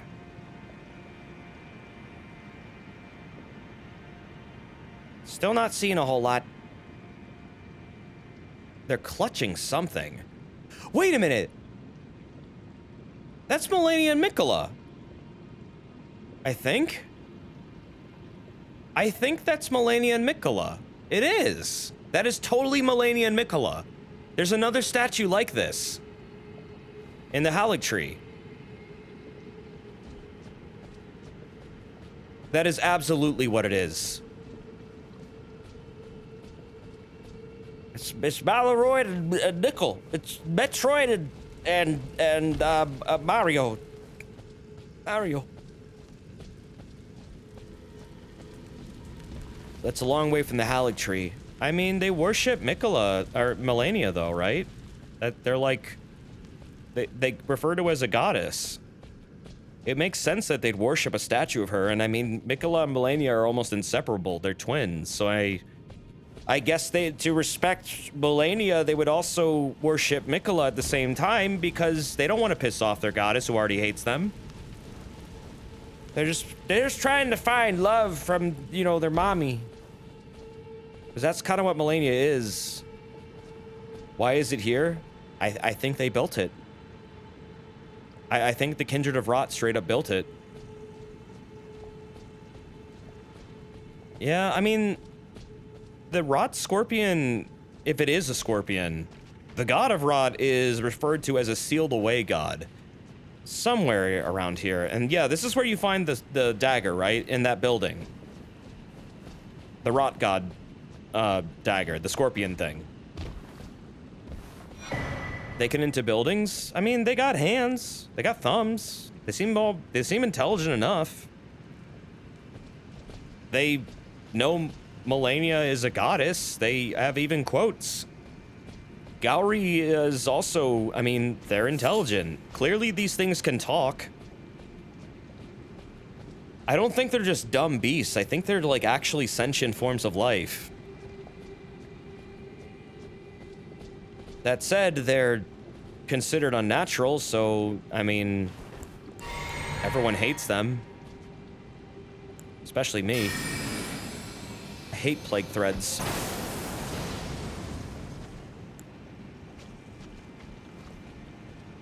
Wasn't the merchant one of those centipedes? Yeah, that was the god of rot infesting, or, inhabiting the body of a kindred of rot. This is a kindred of rot. Gowry was basically like an avatar.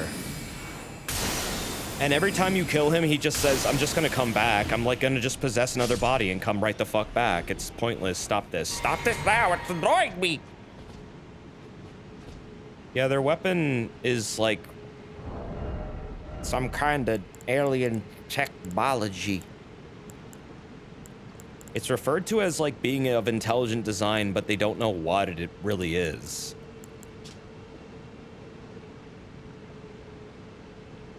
Will by pests who emerge from the swamp of Aeonia. Let's see. Slightly increases non-physical damage negation.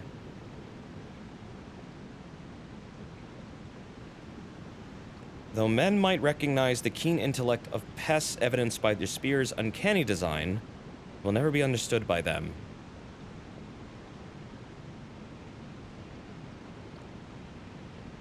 Yeah, so I mean, they're intelligent, clearly. It might be a hive mind. I think it is kind of like a hive mind. I mean, it definitely is. Because they can inhabit, like, whatever is in control. Like, the big cheese of these dudes can clearly inhabit their bodies.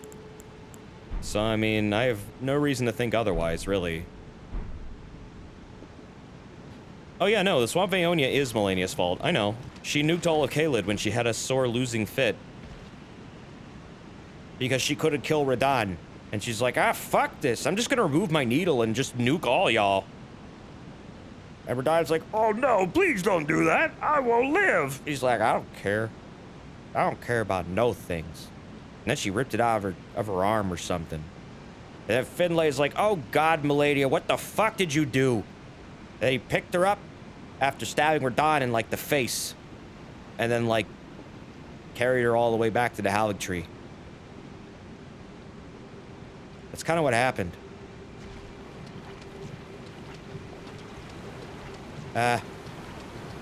Wait, did I beat this thing? Oh, yeah, I've already killed this thing. Never mind, I thought I had to do that again.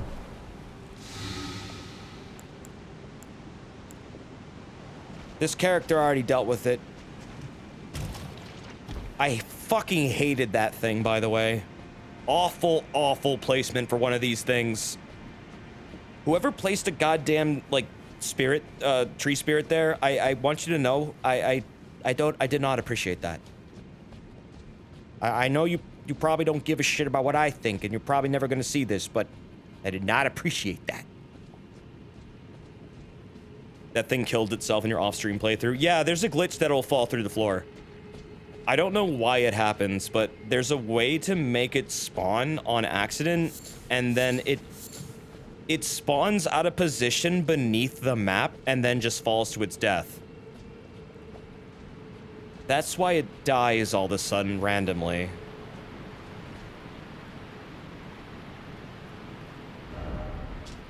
It is fucked up how this is right beneath Raya Lucaria.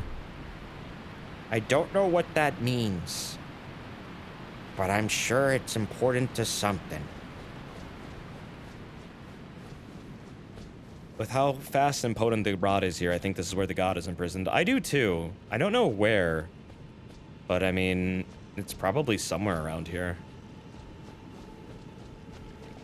If it's not like down below where that waterfall goes, I mean, I kind of suspect it wasn't here, but that's clearly a Melania statue in Mikola, so it's probably not there? I don't know why this is under Raya Lucaria. It is really strange for it to be there, but there's a reason for everything. I don't know what that reason is, though. It's probably in the lake. It might be. Might be. Take a look over here. Maybe the academy itself is a seal. Possibly.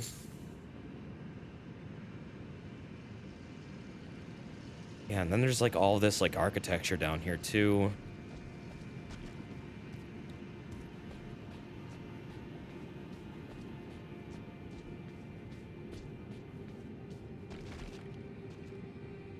Wait a second.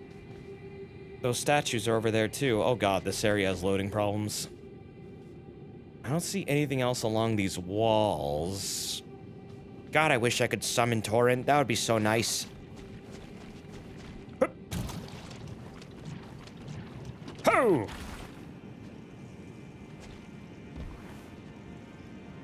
I don't know if there's anything else here that gives you like a clue as to what's going on in this place. I mean, there's basilisks here. That's I always found this really fucking weird. Why are these here?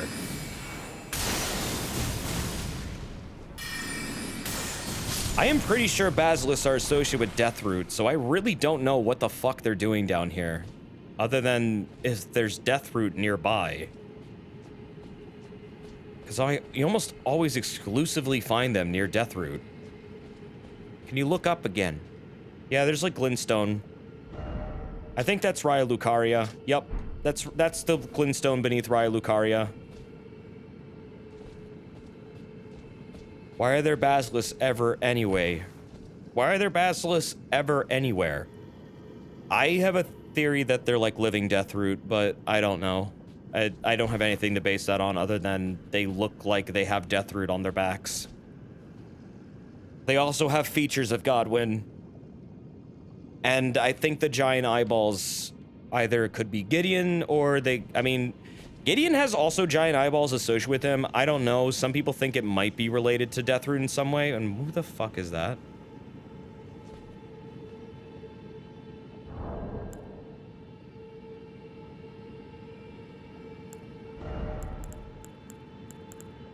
Do I know this person?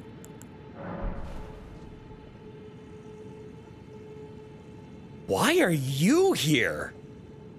Wait a minute, I didn't know these were out here. What the fuck? What? There's just one. Yeah, there's a dragonkin here too, which is also really weird. I don't know why that's here either. There's a lot of weird shit here. So there's an ancestral follower. There are basilisks. There are dragonkin soldiers, or at least one. There's a statue of Melania Mikola, but that kind of makes sense because the Kindred of Rot would worship them most likely. Oh, Common Zero, thank you for the bits, dude. What if Godwyn is a giant basilisk and the little ones are his babies? See, that's what I was kind of thinking, because he does have basilisk features, but I don't have anything to base that on other than how they look. Because basilisks exclusively spit death. So I do think they're related to him. And he does look like a giant fucking basilisk. And they are kind of weird fish froggy thingies. This means they're immune to rot for some reason. Yeah, I mean, they could be. I don't know why they're fucking here, though. I'd say it's enough to connect it to. I mean, yeah, it could be. Like I said, they all have features of each other, which is something I can't help but not see.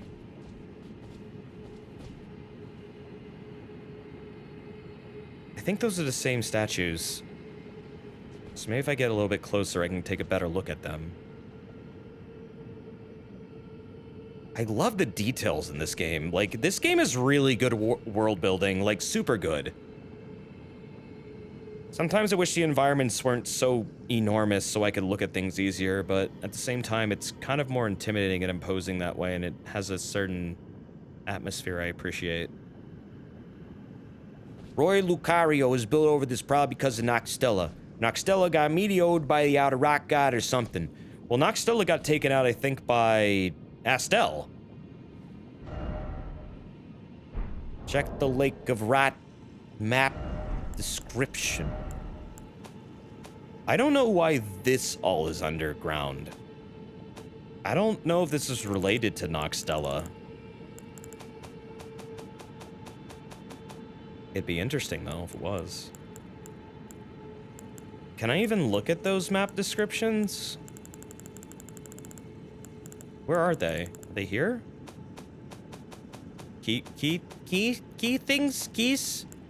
Oh, there we go. Key items.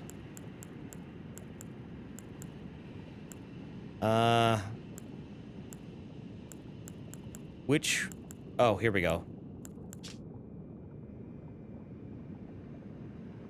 Oh, fuck, here we go. Great Lakes standing water downstream of the Ainsel River. It said that the divine essence of an outer god is sealed away in this land. Okay, yeah, this is where they are. This is where they are. Yep, you're right, it is a prison. Huh. So they must be underneath of it. See off on the Ainsel, the vast region is said to be a grave of civilizations that flourished before the Erd Tree. This is actually quite cool. I've never really read these. Yeah, Radagon and Renala probably sealed it. You're right. That would make sense.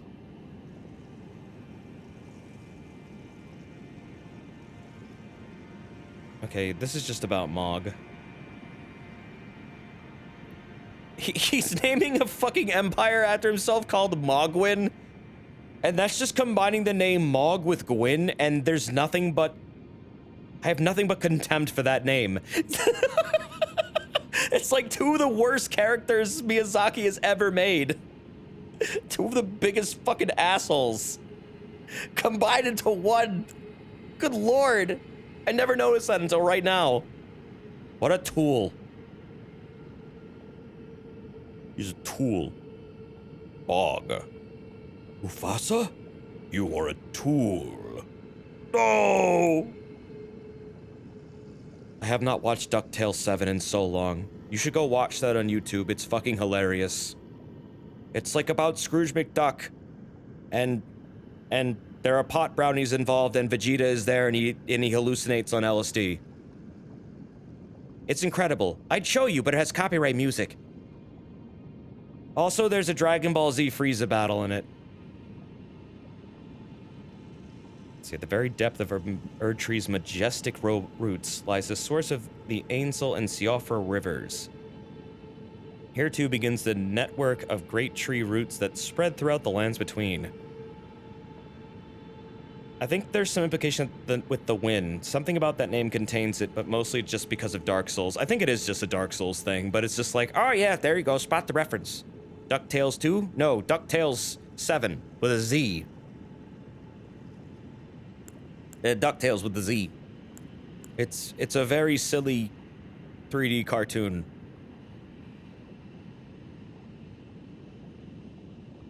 Let's see, Ainsel River. More civilizations. Nicholas Halleck Tree. Anything here? Not really. Not really. The dragons that escaped the Scarlet Rot made a nest of the plateau to Caelid's north, thus it was named Dragon Barrow. Okay.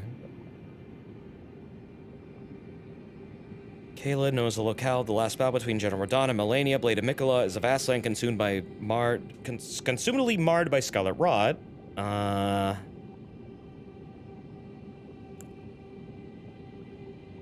Okay, Metropolis.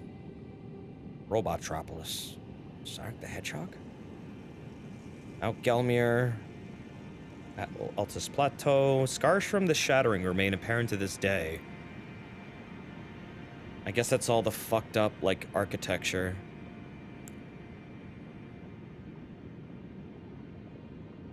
Liurnia. Nothing really there.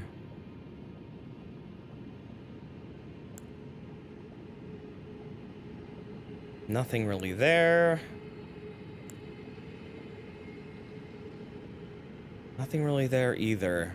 Okay, so the most interesting map definitely is Lake of Rod. Because that outright tells you it's a prison for an outer god.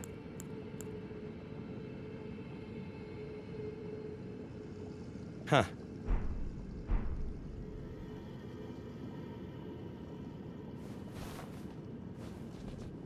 Let's see. Melania nuked Caelid possibly to her brother's influence. I'm really wondering if that is why she did that. Like, if he got in her head and told her to remove the needle. Because why would she do that if it was something that was keeping her from getting corrupted? I just feel like it's kind of a really risky thing to do. That wound up fucking over a lot of things, including, like, their relatives, and just, I don't know. That seems like a really stupid, impulsive action that did not, like, go well for her at all. And then she returns to the Halleck Tree, and it's just like... It's like she's mentally broken. She's just staring at where, like, Miquella was, and is, like, in a daze when you find her. She's just there.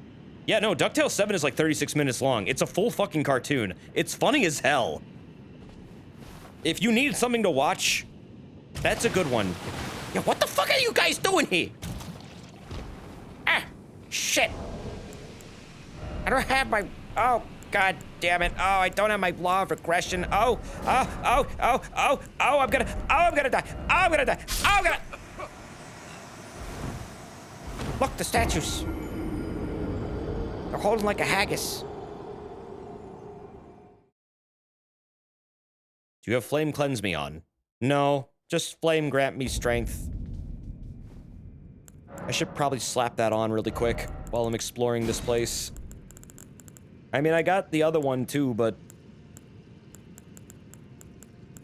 Let's see, is this actually faster? I never actually wound up using this. I never, ever fucking wanted to come back here, but I guess now I will be here, so... Oh, that's significantly cheaper. I love that. Oh, Elden Ring. The smell of it. The taste of it. I love God.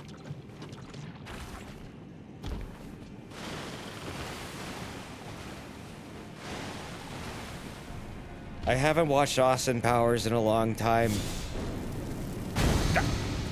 Nice. God damn it, faith users get all the good fucking incantations. Or healing spells or whatever the fuck. I guess sorcery did get one. People are really fucking salty about law of regression being a sorcery. Or like an int faith thing, but it's like, that's kind of the point, dude. It's all about faith and int just being like the same thing, my dude. It's a theme. Your gods, your religion, bullshit. Ooh. Goldmember would fit right in an Elden Ring. I think he would. I think he'd have a good time. Whoop. Yeah. Whoa! Hey! Stop me!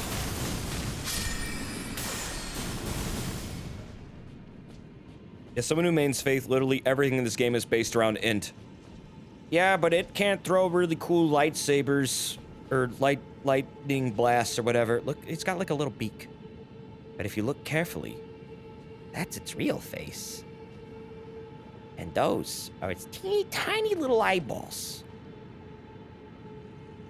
They're kind of cute when they don't have uncircumcised eyeballs on their forehead. I mean, I don't even think they use those. But yeah, Godwin has like a lot of these features on him. And that kind of makes me think that they are related to him.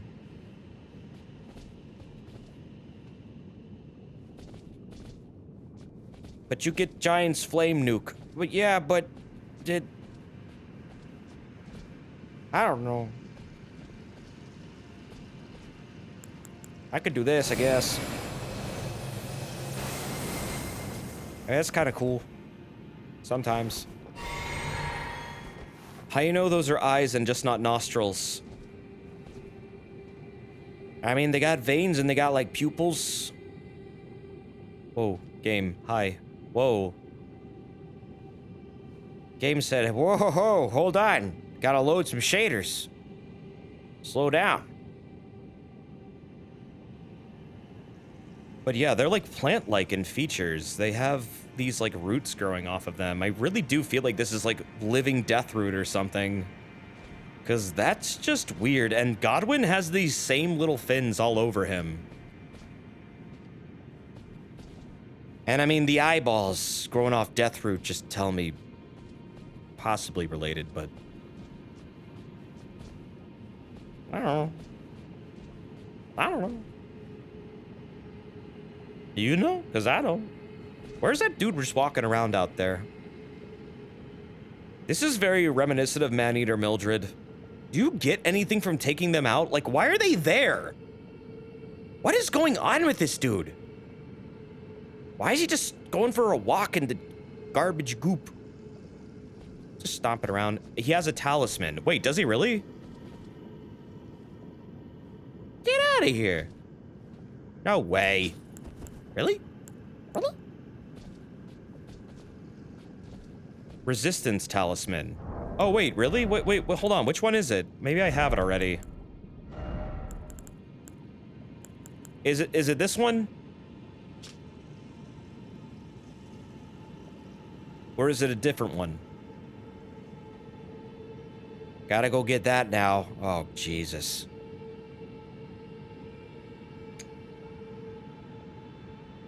No, it's not that one. Uh-oh. Okay. Okay.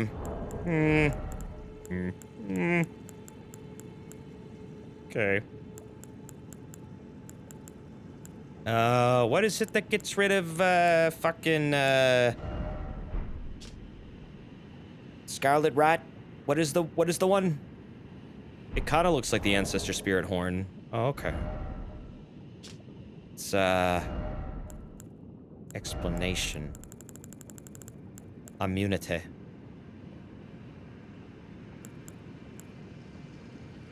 This wards off death. This wards off sleep. Blood loss, frostbite. It's immunizing horn charm +1. Oh, it's robustness? Wait.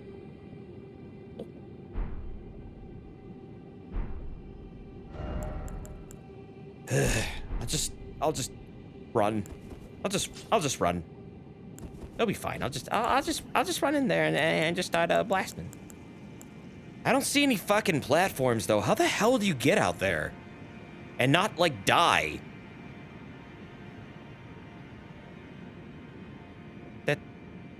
Can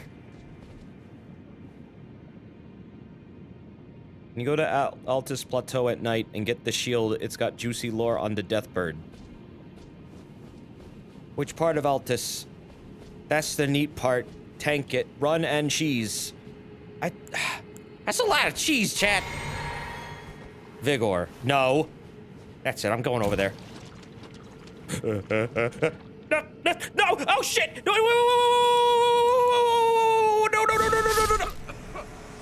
I had the wrong spell!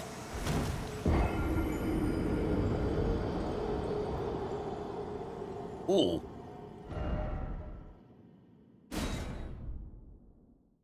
Did you beat all the Deathrite birds? I don't know where they all are. Whoa. What? What? Wait, what? What? What? What? What? What the? Excuse you? What? Why am I here? What? Whoa. What the fuck? What? What? What? This can happen? What the hell? There was a Stake of America? Oh, I see it. Yeah, Huh, that is a hell of a range. Okay, well, my life just got a little bit easier. There's one in Liurnia, one in Caelid, one in the mountaintops of the Giants, and one in the consecrated snowfields. I've taken on the one in the consecrated snowfields. I've taken on the one in Liurnia. I've taken on the one in Caelid, I'm pretty sure. And mountaintops of the Giants. I'd have to go check. I know I've taken on the one in the consecrated snowfield. It's probably for the dragon fight. It is. It's gotta be.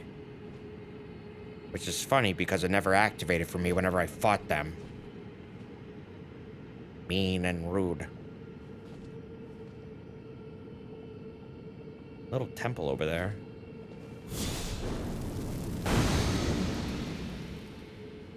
Isn't there one in Limgrave outside Stormvale? I believe so. There's also one outside Castle Morn. That's a normal one, though.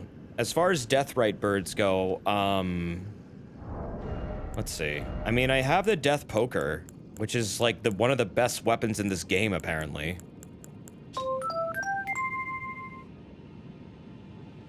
Graveyard Firekeepers. It said they rake out the ashen remains of the dead from their kilns.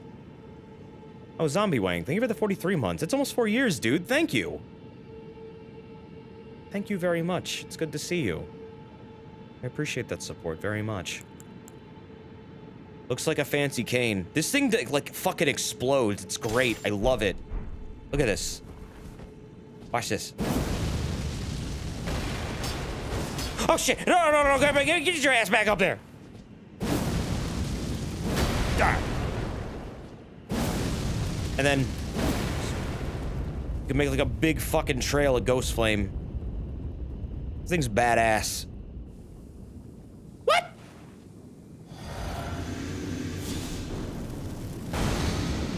Oh, god damn it. Did I roll in the goop? I rolled in the goop. Fuck. Gotta get my soap. Do I even have soap? I got soap. You rolled. Desert, you rolled in the rot. Ugh. Close.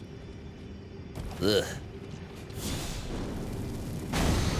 Taking a little bit too long to do that, buddy.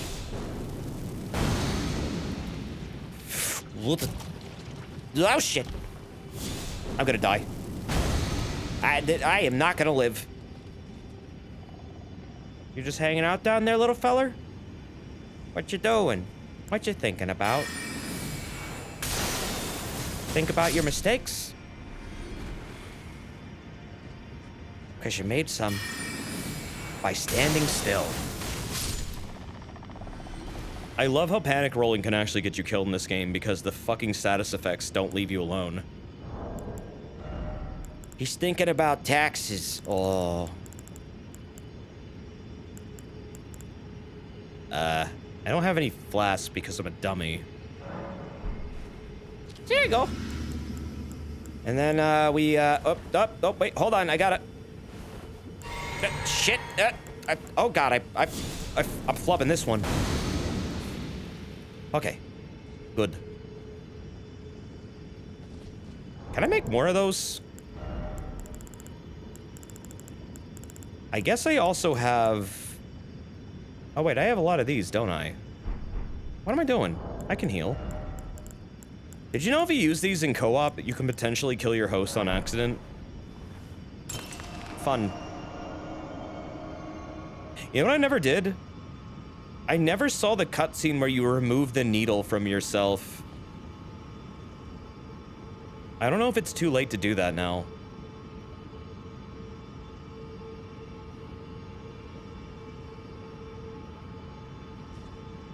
Yeah, accident, smiley face. Why else would it happen? You wouldn't just go into a co-op session and kill somebody. Warming stones kill other players. Only frenzy warming stones do. If they don't have the frenzied flame, they will start taking damage until they die. It's just an animation. Oh, okay, never mind. The cutscene where you do what? Put Mikola's needle in your arm and ward off the frenzied flame so you can avoid that ending. It's just a little flash and boom, done. Oh, nothing special. No, I know where you do it. It's in the Placidosis arena. After you kill him, you can do it. Okay, this is gonna be fucking annoying, because I don't have my great bow spell. Wait, hold on. But I am no longer bound. I could always just use my own bow. You can wait, you can do it during the fight? I actually didn't know that. I had no idea you could do that during the fight. I wonder if any of these would actually kill them. Oh wait, I have the jar cannon.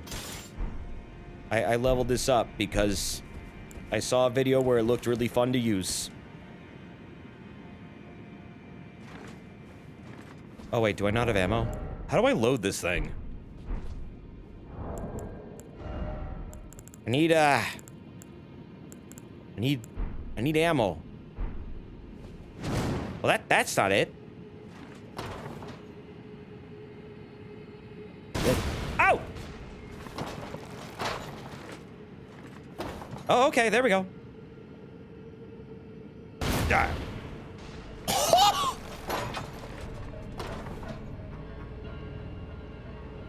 Come a little closer. Come on.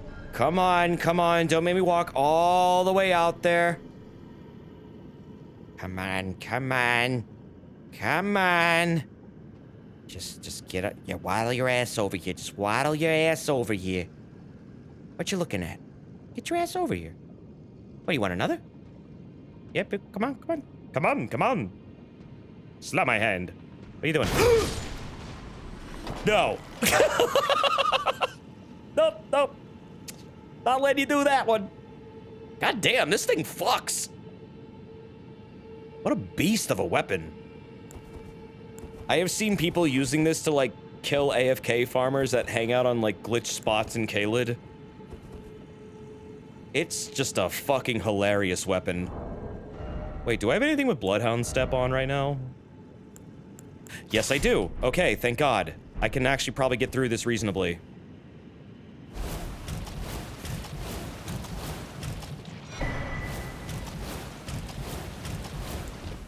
Shit. No, wrong incantation! Oh, shit! Oh, fuck! Pop it now!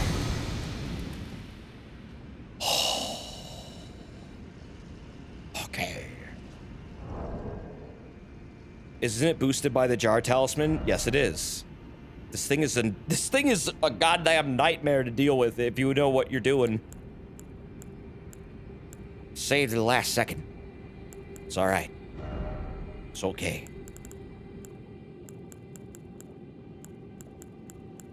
It's alright. It's alright. Okay. He moves in mysterious ways. Where are my warming stones? There you are. Wait, oh, yeah, we'll just drop one.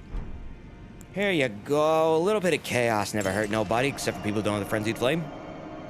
Look at that. Beautiful. Power of chaos. Purify my soul with your purifying flames. Oh, yeah, look at that. I guess it doesn't have any new lore, though. Just very sticky cheese. Anything else interesting out here? I don't know if there's, like, other shit I missed. What the hell is that? Is there anything over there? God, this is such an intimidating place to be.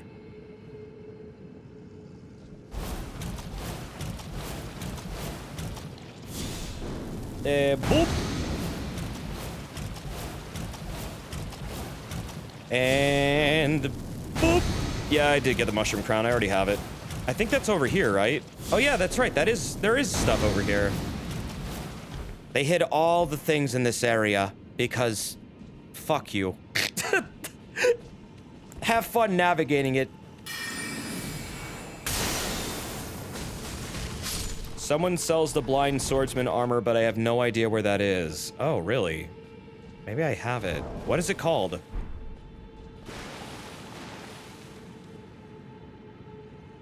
Basilisk of the Rotted Lake, what is your wisdom? Scarlet Rot is bullshit. He has good wisdom.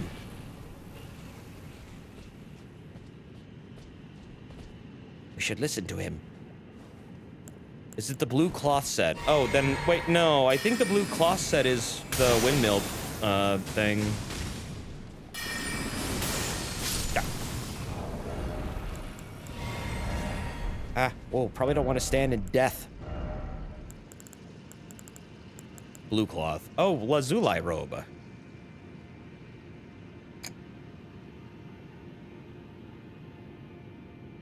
Oh, right. This color is interesting. There's a couple shields about this, too, where, like, light blue and white represents some kind of heresy. Where the moon's equal to the stars. Blue cloth is Roy Lucario, sold by a merchant. Yeah. There was one for, blue festive garb. Is this what you're thinking of? Of Damanula?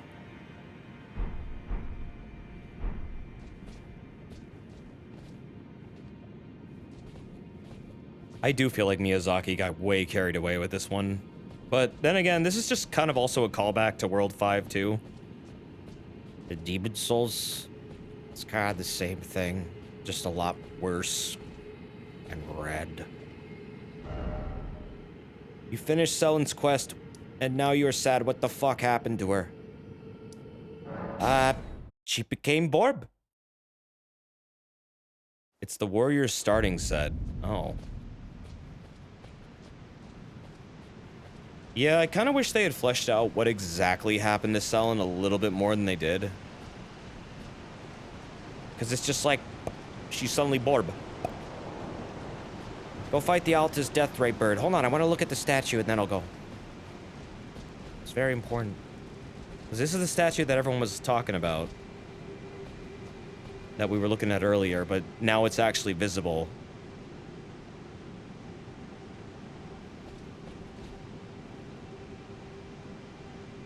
Wait.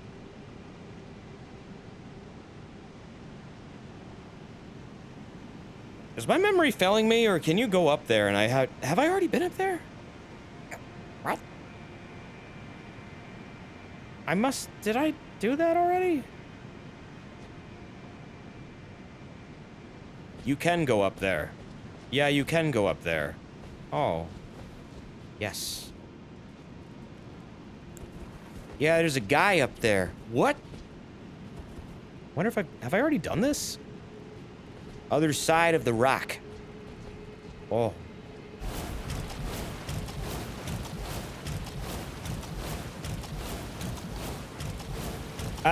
Okay, that didn't work. Uh-oh. Oh, shit. No, run! Fucking flame! Oh! Where's the ladder? Further. What do you mean, further? Further where? Keep moving, it's on the far end.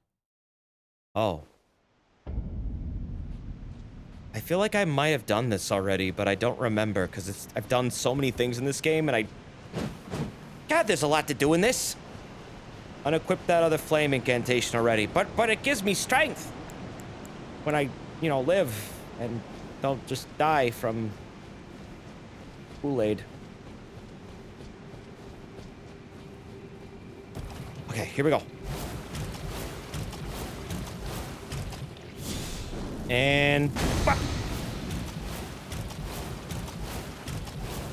And...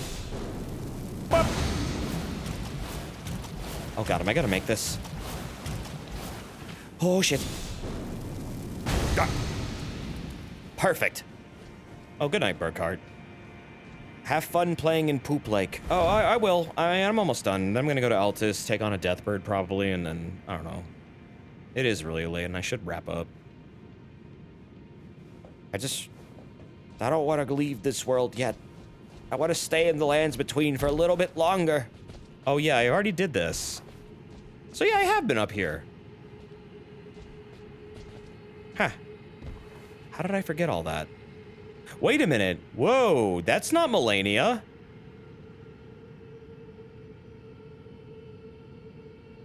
That's the same. That's not Melania. That is a... Oh my god, it's not Melania or Michaela. Who is that? Never mind, I thought that... you couldn't really see it in the fog, but... Connor, I think I found a statue of you. Hi. This is what Connor looks like in real life. Like, this is to scale. He's actually that large. He can't fit in houses. What are they holding? A tablet? They got, like, roots growing off of him. Are his eyes ripped out? I don't know.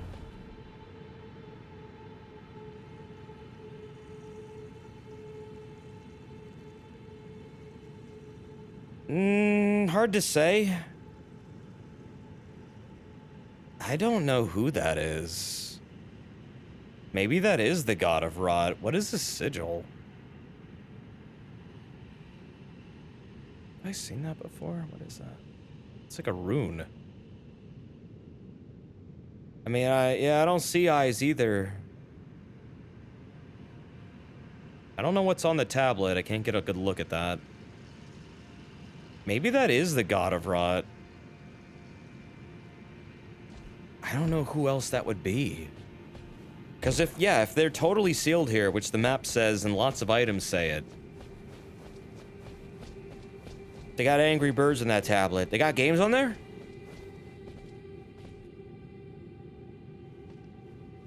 Got games on your tablet, bro? There's a lot of statue of this person underground. Oh, are these also in Noxtella? It seems like, yeah, one of their eyes is missing. Maybe.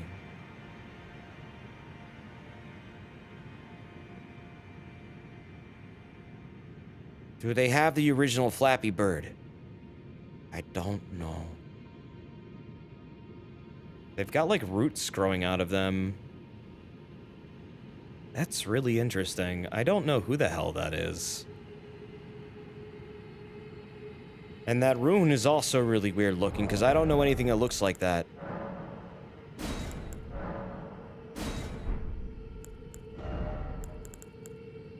No, it's not Gowry. Gowry didn't have a beard. He was just like an old dude with a big old nose.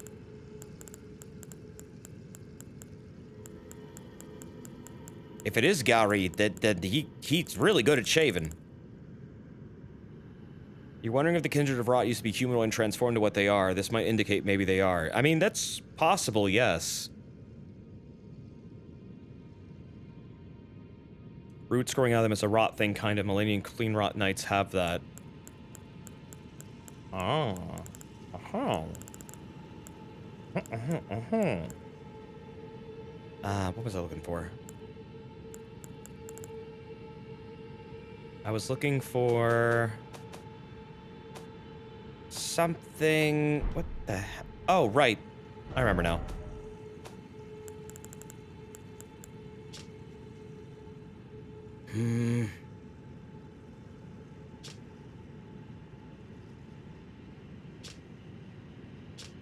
No, it's not that. It's not the Golden Order seal. It doesn't look like the Erd Tree seal either. I don't know what the fuck that is. What is that? There's a Christian crucifix in that symbol on the tablet. Wait, really? Where?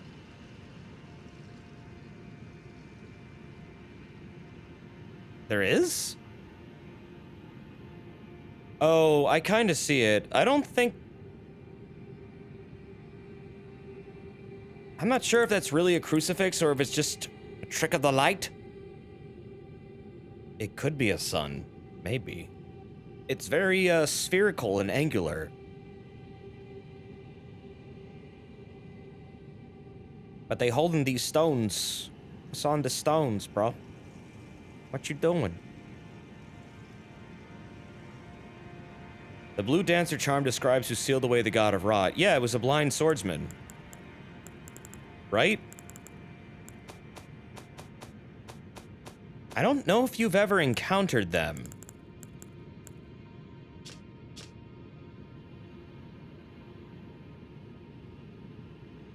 A fairy who in legend bestowed a flowing sword upon a blind swordsman. Blade in hand, the swordsman sealed away an ancient god. A god that was rot itself. Flowing sword. Do we find said flowing sword? Do I have it? Is it... It's not Moonveil, is it? Is any weapon that I have possibly described as a flowing sword? Wait a minute. Yes. Flowing form. It's the curved sword, right.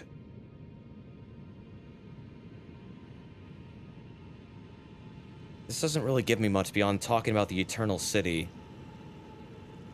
The Nox flowing sword, yeah. They don't look like no swordsmen. Looks can be deceiving when Koopas are involved. Or Miyazaki, whatever. There's a better example you can get from the consecrated snowfields. Really? Elaborate. It suggests that Noxtella sealed the god of rot. So Noxtella is the blind swordsman?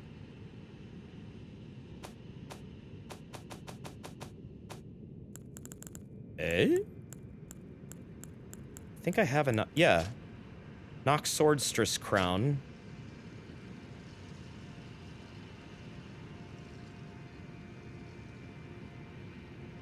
I mean, they all do obscure their eyes. I did notice that at one point.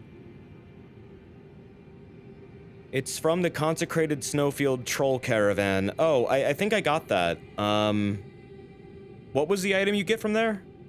I know you got the Flowing Curved Sword in the Consecrated Snowfield. Right, from the caravan. Okay, so that's where that was? It was part of that caravan? That was in the chest? It's been so long, I don't remember what was in it. So much in this game.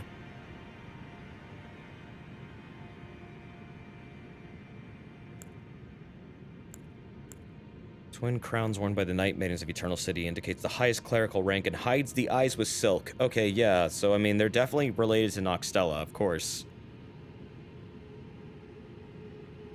Were they bringing it to the Halig Tree then?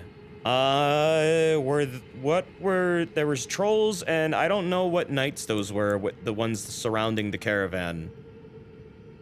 Were those knights of Godric, or were they knights of Mikola? There's two caravans. One is St. Trina's torch, and the other has the... Oh, I got the one... yeah, I have St. Trina's torch. Wait, yeah, there are two. And then there's... Where is the second one? Because I need to find it because there's like a Black Knight fight I haven't done. And I don't remember how to find it. Let's go to it. Okay, I mean, are we done looking at, Blood Shit City? Because I don't like this place very much. Yeah, the Black Knight armor set. Unless there's anything else up here. Really fucking weird place. Southwest of the inner consecrated snowfield site of Grace. Okay. One moment. Just one moment. Alright. Yeah, okay, I'm satisfied. I think I have thoroughly looked over this map, and I have deduced that this place is hell. And I wish to never return. Ever. Inner consecrated snowfield Grace, and look around for a caravan. Oh yeah, I marked where that rune bear is. I fucking hate that thing. I don't really want to get its mimic tier liver. I don't care. It's too hard. I can kill a god, but I can't kill that thing.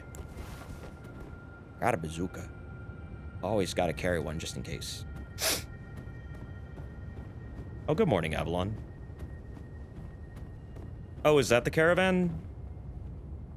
Okay, so I need to come back and make it nighttime so they spawn, right? So right over there.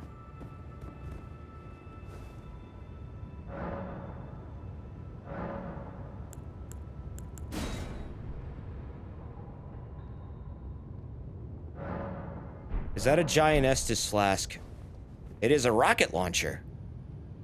It fires explosive pot. Weed so dank it'll make you shit yourself.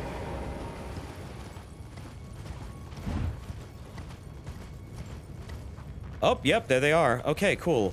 I was wondering how to get these guys, where this was. Gotta be careful of those. Let's see. You think I could knock him out from here? He's looking at me, Chad. He's looking at me. This is not firing the bazooka. What are you doing?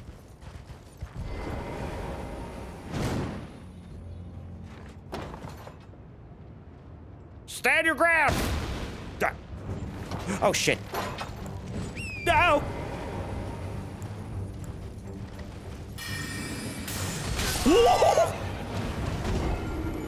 Damn. That boy fucked me up. I once got the horse to stick around after I killed the knight and it didn't despawn or run away. And it just kind of followed me like a lost puppy for a while. It was kind of sad and kind of cute. Also, they're immortal and they don't die. I did like 3 million damage to that fucking thing and it just did not die. That is a heck of a weapon. It is in the right hands. I'm not at the right hands, though. Just a schmuck.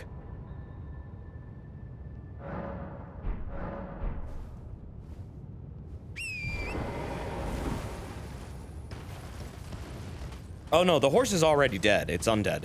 In fact, I'm not even sure if it was a horse because it didn't even have a face. It was just a ghost. It was spooky.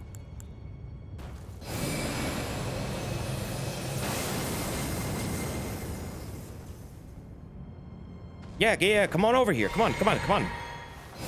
There you go. Oh shit. Whoa.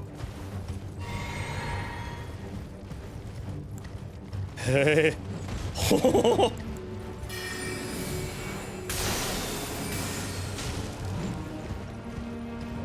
Oh, geez, yeah, you move really fast, don't you?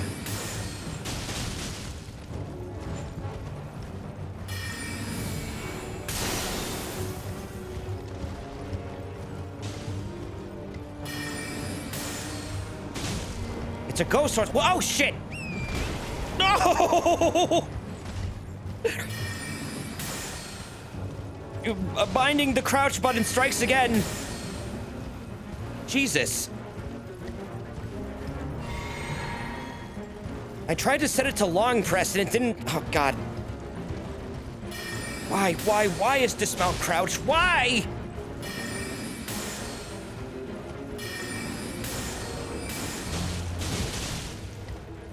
Damn, this dude is kind of strong. There you go.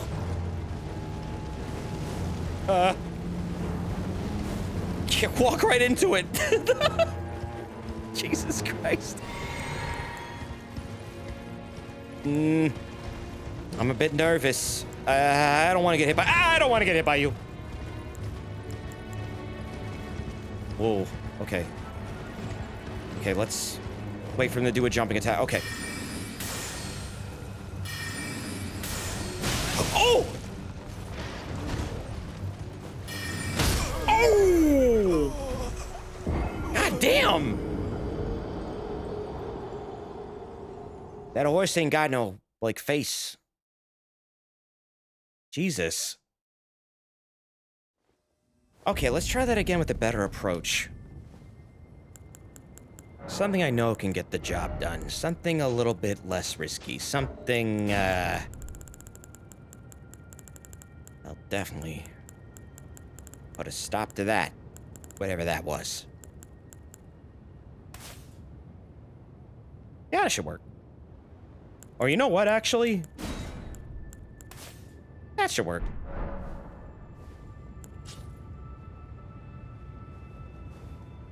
The Knights Cavalry are Morgoth's assassins, by the way. Yeah, I've heard about that.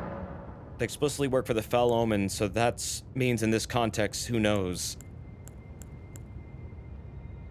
It's also believed they might not be working for them anymore, but yeah, I've heard that one.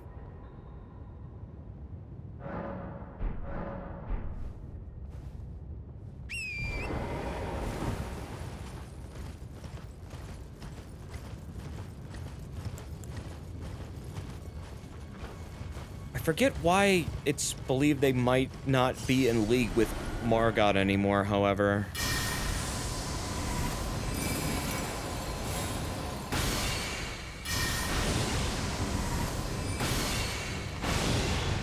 Oh yeah, that fucks him up. Uh-huh. Woo! No, get your ass back on the horse! What you doing? What are you doing? Oh.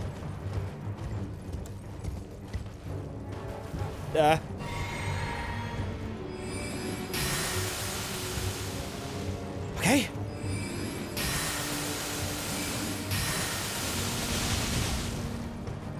I feel like I'm gonna take care of the horse before I take care of this dude. Then he's just gonna summon a new horse.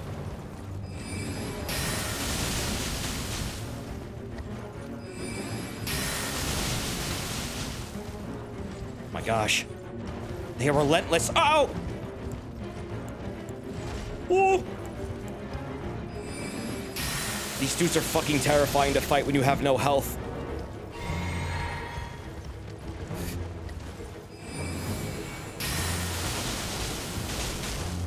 Woo. You just got the horse thing in your game after I mentioned it. Horse thing? Horse thing. Oh!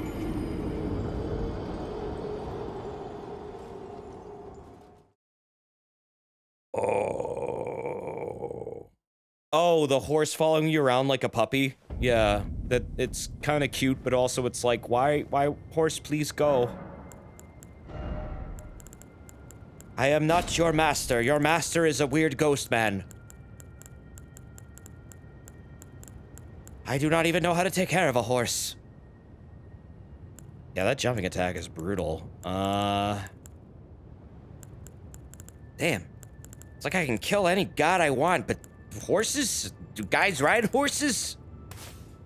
Too much. Too tall of an order. Can't be done. I wish you could get alternate mounts, because it's actually coded in the game that you can have alternate mounts. You can have a giant mount, you can have any horse mount that you see any NPC riding. The flying bugs are also apparently mounts for some reason, and no one knows why. It's believed maybe Kindred of Rot would have rode on them at some point, or maybe the Ant Riders in Noxtella. Zully has like a whole breakdown on this. It's actually really fucking fascinating. That was a recent video by them.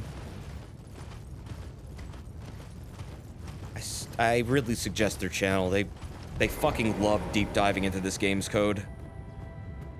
Wait, did I set it right? No. Did I set it to fucking morning? I did.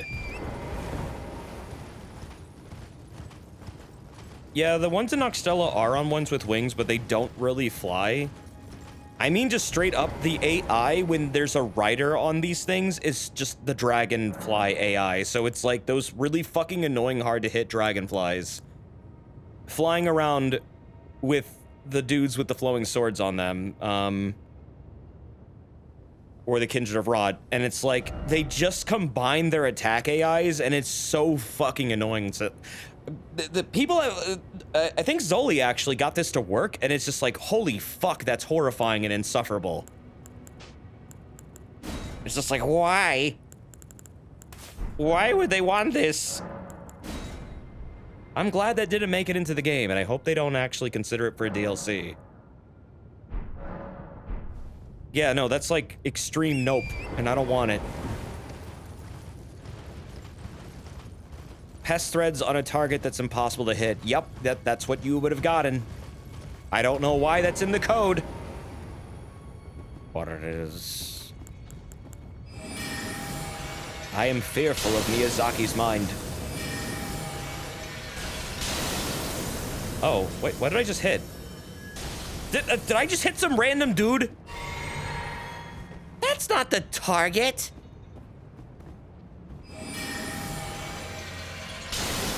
Whoops, collateral damage. Whoa! Okay. How easy can they hit me from the other side? Ow! Oh, right. This can only hit to the left for some dumb reason. I hate that.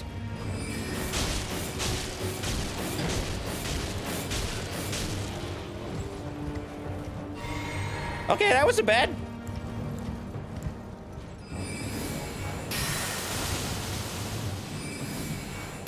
Eat shit, asshole! Fall off your horse!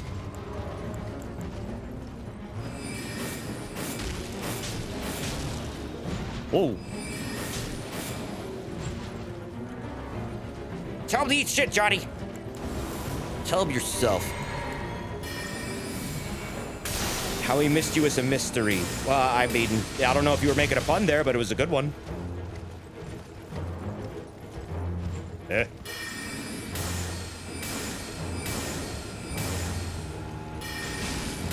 He dodges everything! Damn it! Jesus.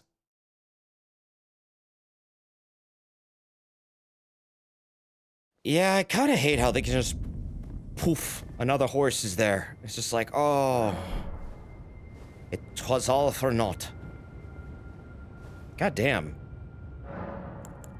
Brutal fella.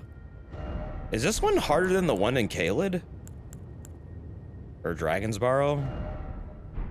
It kind of feels like they have more HP and hit harder. You might want to save it for later. There is no later. This is post-game. Radagon and America are done. Elden Beast is destroyed. All that's left is treasure.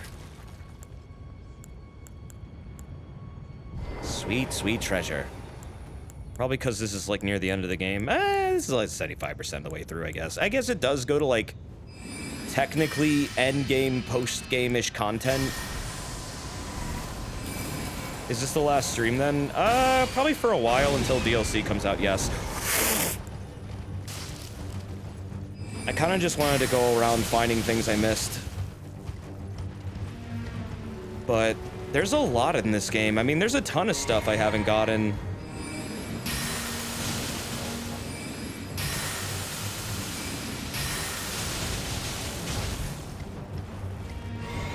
And yet, this is another one of them. Okay, let's get some stamina back. I mean, yeah, I did everything but get Dung Eater's ending because I wanted his puppet, and you can't have his puppet and get his ending, unfortunately. I feel like I made the right choice with the puppet. He can no longer hurt anyone.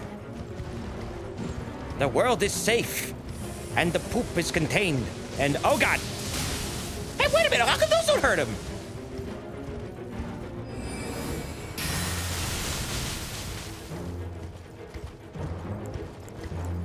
Oh.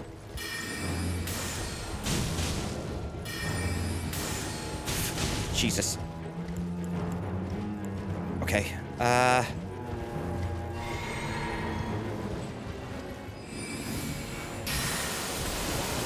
What are you doing? Dude, can they please bind this fucking button to something besides the goddamn dismount? Who the hell decided that was a good idea? Like, wow.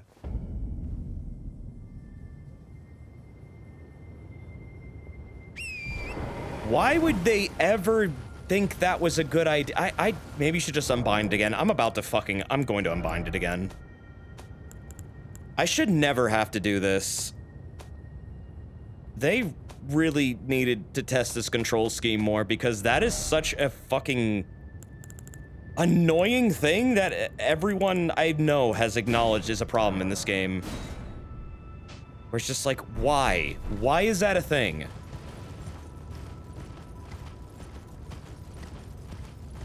Like, why? It's cool, too, because if you unbind it, you get locked out of all of your crouch moves, so you only get to play with half a full deck. There are crouch moves. They are your rolling attacks, actually. You can do instant rolling attacks out of a crouch. It is by design. Yeah, it's pretty fucking dumb. They had, like, an entire controller worth of buttons to use, and they decided to go with that. Don't know why.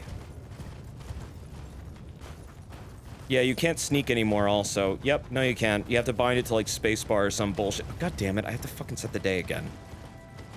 I love dying to bullshit.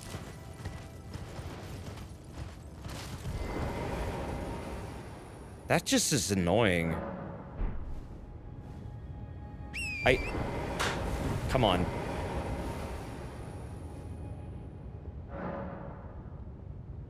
In the defense, they do be using all the buttons, though. Here's the thing. They could have made it, like, a button that you had to at least hold down for a significant amount of time while you're on the horse. So that way you can't just accidentally misclick it. But, no, that's that's too complex, I guess, for them, even though Monster Hunter did the exact same thing and it works flawlessly.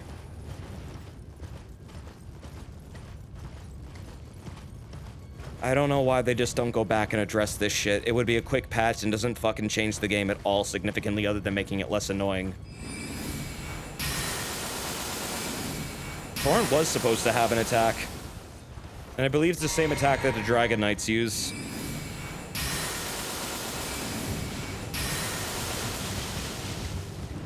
How about using the item again instead? What item?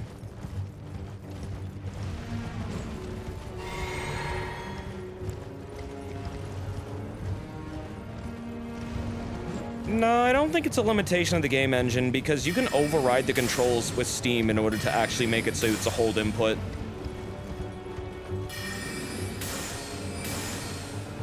But I shouldn't have to goddamn do that.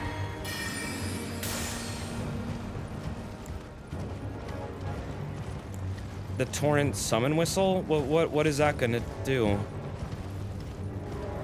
I'm confused. I'm riding Torrent right now. Is it an engine thing or a Steam thing, though? No, it's literally just how they decided they wanted the horse to control. They decided to make clicking in the right stick, which it's very easy to accidentally misclick that and misfire it. Lots of people have this issue and hate it. To the point where it's actually recommended to unbind it if you're going to, like, fight anything on the horse. It's just really bad design for the controller. I don't know what the fuck they were thinking. Problem solves itself if they make it a hold input. I'm just saying. But then the issue if I do it via Steam's input controller thing is all right stick inputs then are held. So I can't just instantly, like, whip it out during a combat thing and get my quick rolls. It's just fucking dumb. Please fix it. Like, Jesus. It's one of the most annoying things in the game. No, I'm aware of the invincibility frames on Torrent. The issue is I don't want to get off Torrent. The game keeps fucking making me get off Torrent because it keeps thinking I'm trying to get off Torrent when I'm not. Because it doesn't have a buffer for its goddamn... I'm done ranting about this. It's stupid. It's fucking dumb.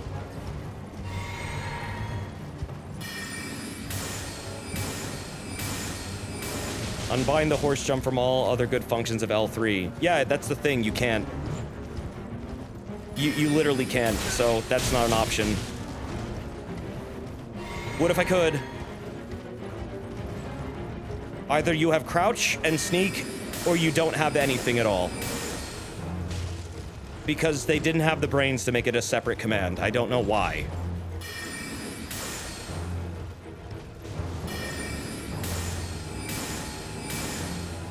Oh, I think that they meant that's what From should do. It is what From should do. They're not gonna fucking do it, though. I mean, it's not only me complaining about this.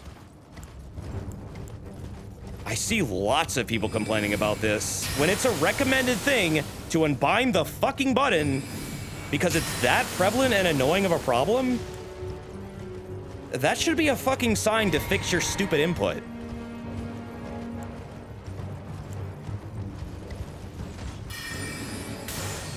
Like, I love this game, but my god, they botched this horse thing.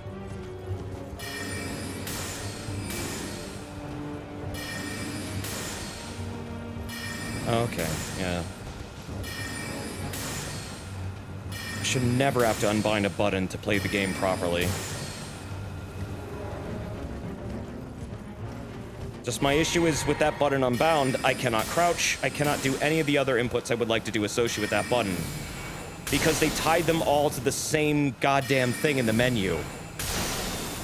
There's no, like, separate torrent commands. It's just all or nothing. It's like, why? There's no reason. Oh, they disappeared that time. Okay. There's a second one, isn't there? Yes, there is. Fuck. Round two. Round two. Now go kill the other one. Great. What's up, Zeal? Did that... Really? Okay.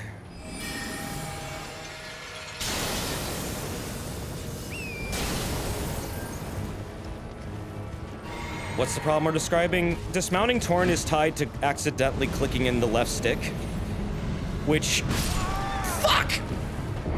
I totally forgot about them! Which is way easier to accidentally have happen than you'd probably think. This game will make you dismount Torrent even if you press the button in for a fraction of a second. It's super fucking annoying. Oh my god, speaking of annoying, setting it to nighttime all the time is also really goddamn annoying. Can it please just... Can it just be set?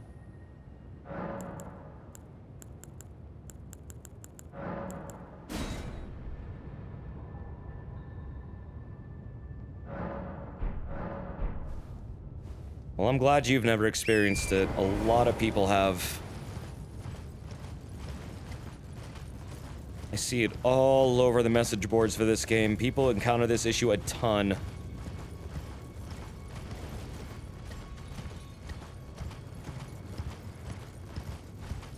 Oh no, instant dismount's fine. I mean, I can do that a lot of ways like that. Like, this is a totally viable way of doing that. This is instant. Why not just keep it to this? Why do I have to have it bound to fucking L3? And then if I unbind it, I lose all my L3 abilities. It's just dumb. Let me unbind Torrent's dismount specifically already. Like, that's all I want. It's what a lot of people would like. No, I know the first one respawned.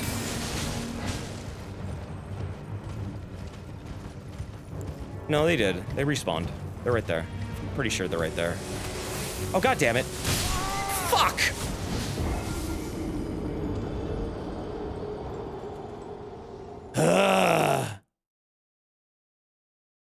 No, they're not gonna rebalance enemy damage. This game is so designed for co-op, it's not even funny. They really wanted you to go through this game with at least one other person, or at least have a Spirit Ash on you whenever you did a major encounter, if that wasn't available. Tons of bosses in this game have AI that is clearly designed for more than one player to take them on at the same time. Their combos also suggest this, as well as their damage scaling. I've no-hit so many bosses in this game, and I can safely assure you, this game is absolutely balanced for that kind of play.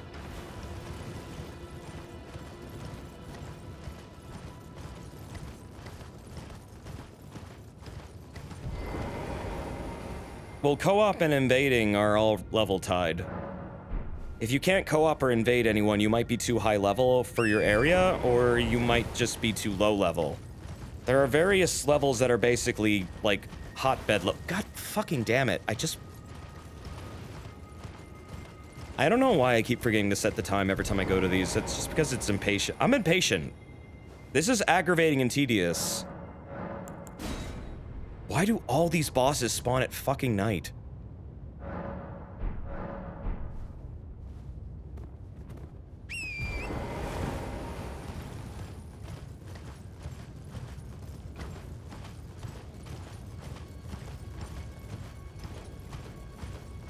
Oh yeah, no, spirit summons are totally intended. They're absolutely the balancing that they win around for the boss fights. It's very obvious. If you've ever gone through a lot of these fights in the game, especially the end game, and no-hit them, you will see immediately why I'm saying this. Okay, what the hell was I aiming at? Not where I was looking.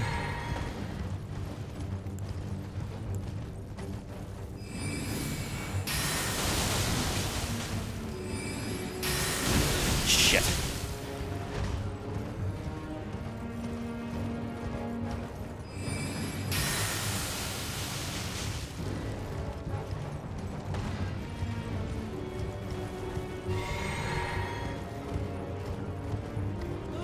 You're looking for, is it a multiplayer mod? I mean, I think that's perfectly fine, honestly. It's not hurting anything. Shit. I don't know why people are getting salty about that. I've been playing these games for so fucking long, and it's like, wow, okay, that was a little bullshit. What the hell was that jump? Track much? I've been playing these games since like 2009, and I really do feel like the multiplayer, as much as fun as it is to invade people, there are definitely a lot of people who are not into that sort of thing, and I totally get it.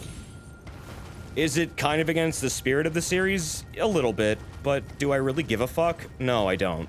I don't give a shit. I don't give a shit at all. Cool fucking track. I'm not gonna do this anymore. This is stupid.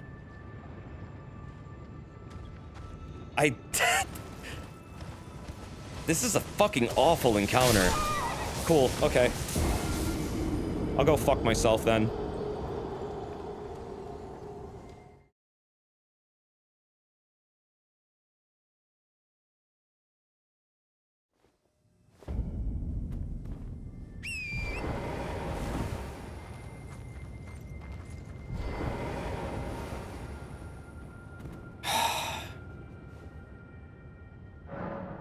I kind of don't like how they made all invasions required to also be, at the same time, co-op shit. Like, I really miss it being, like, 1v1s. That was something I really liked about Demon Souls and Dark Souls. It was, like, it could just be a 1v1. Yeah, occasionally you came across someone with a lot of, like, friends, but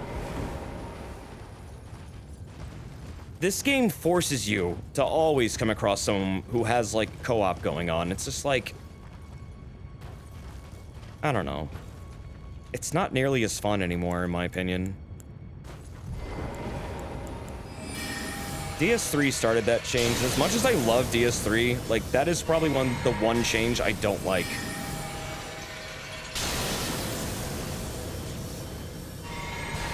It's like, why does it have to be like that? It's like every time you invade now, it's just a Zerg fight.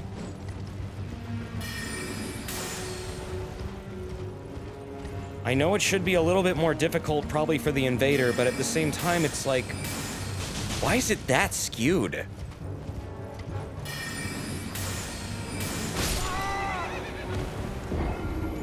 Cool. So I can no-hit Elden Beast, I can no-hit Radagon, I can no-hit Horaloo, I can no-hit lots of bosses in the end of this game, but this little fucking asshole is the one that's gonna actually drive me to probably just walk away. I fucking hate this enemy.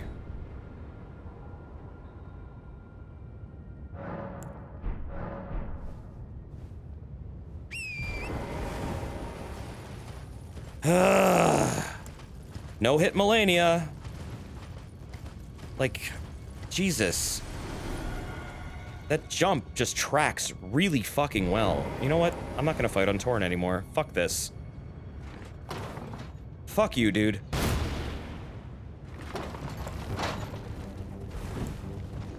Let's go.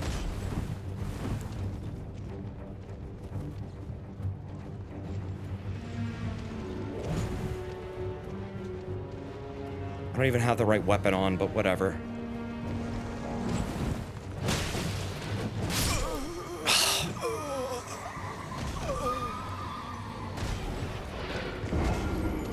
Is this worse than Rykard, though? I mean, they gave this guy buttloads of HP and resistance to a lot of things I'm slinging at him. It's not worse than Rykard, but it's super fucking annoying.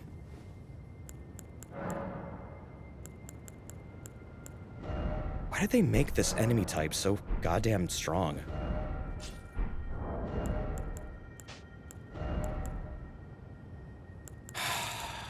Okay.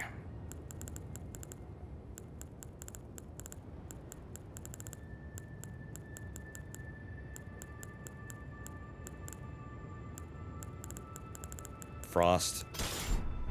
Nah. Nah, fuck this. I don't have respect for it anymore.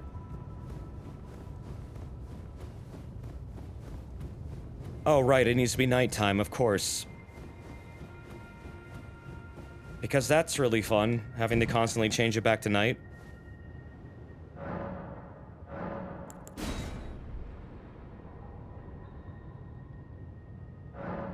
$15 vigor. No, 10. Not even. 10 minus 5%.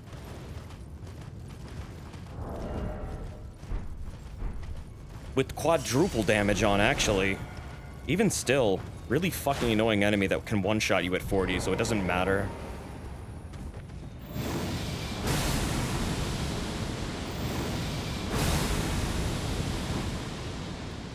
Seriously?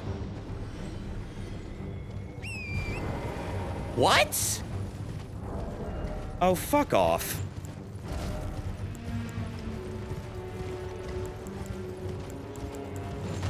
Okay.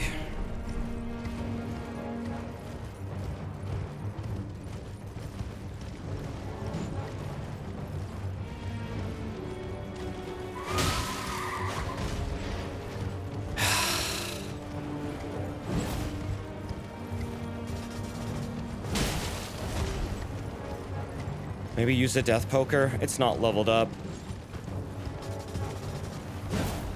Damn it.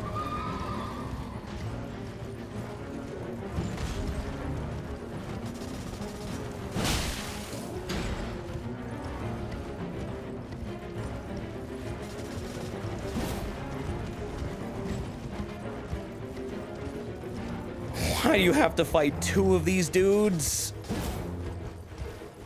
Like, of all the enemies you could have picked, I find these the most anti-fun.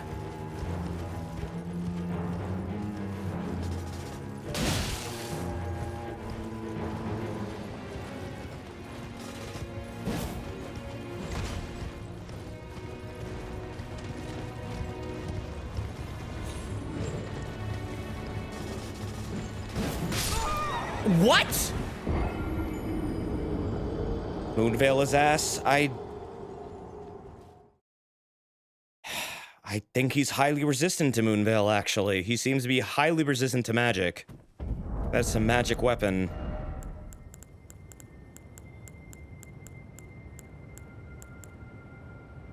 Wow, I fucking hate this guy.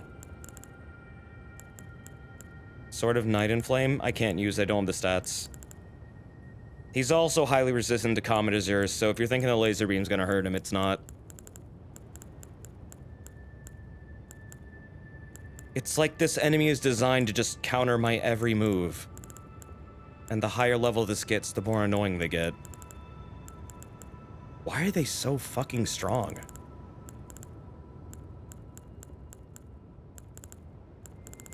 This enemy is stronger than a lot of the bosses in this game for some reason. They make me fight two of them. Like, yeah, this is not even level 1. It's not gonna work.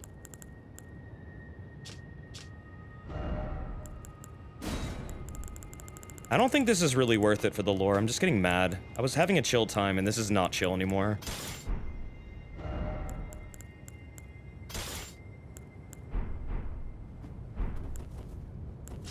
Because they had to make an enemy that was, like, literally the most fucking annoying bane of my existence ever, make me fight two of them for one fucking thing.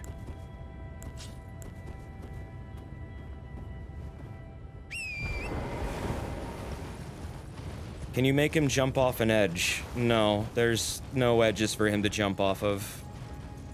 Also, you're thinking Dragon Sparrow. You could just try and stop the caravan. Well, then I can't get the cavalry armor.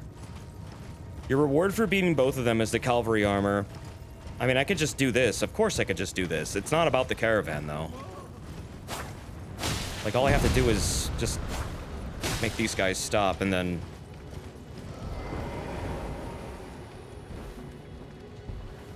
open this. But it wasn't really for that. Like, that's easy. They're weak to lightning. I don't have a lot of lightning anything. So that means, yeah, they're anti-int. They're just, you need, like, faith and strength and dex to get that. I'm not fighting them, I'm done. I don't like this area very much.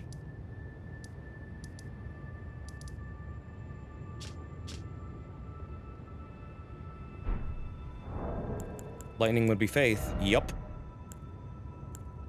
I am not very high in that. Altus Plateau now.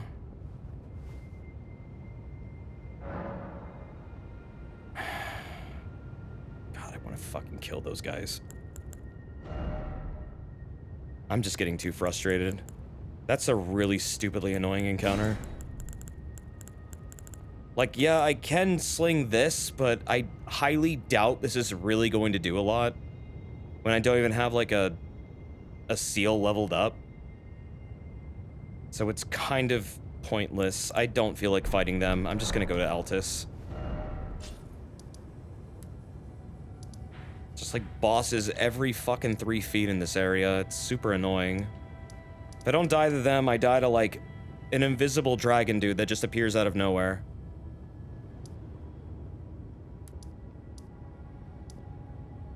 So where is it in Altus? They're also super weak to spears. I don't have one leveled up.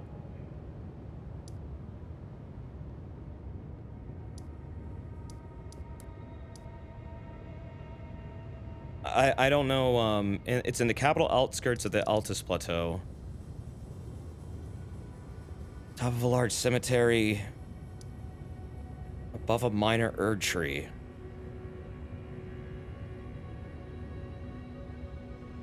Oh.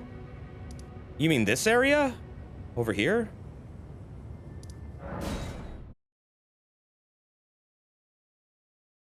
There's also the huge lady in the church over there. I don't think she ever got explained. She's an Albinauric.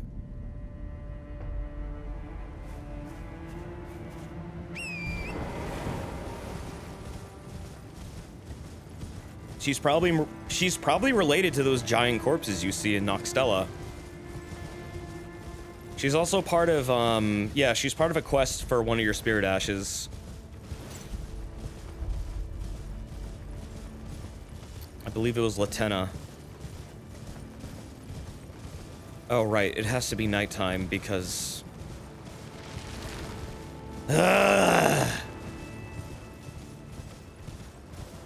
Because why make anything convenient or easy?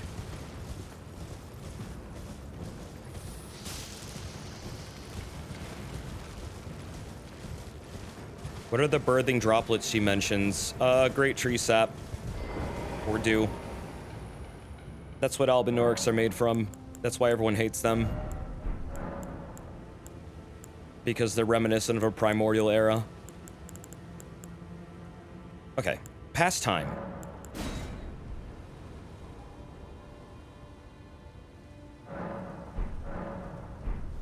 I did learn these skeleton dudes in this area can apparently fly if they live long enough. Fly? What do you mean? It's mad goofy. Huh? You don't get the Albinauric shtick. Albinaurics are made from the sap or dew of the Great Tree, which is part of a primordial era that the Golden Order wants to erase from history collectively. They don't want people to know about it. They don't like anything that represents it. That's why omens are shunned. That's why Crucible Knights are shunned. Anything that is basically in reference to that era is treated as pretty much awful. It's shunned. It's hidden away from society. It's treated horribly. Oh, right. HP.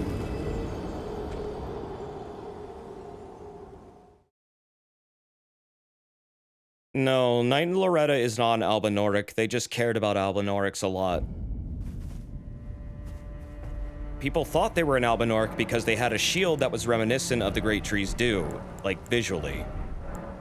And they led a whole bunch of them to Miquella's Haligtree.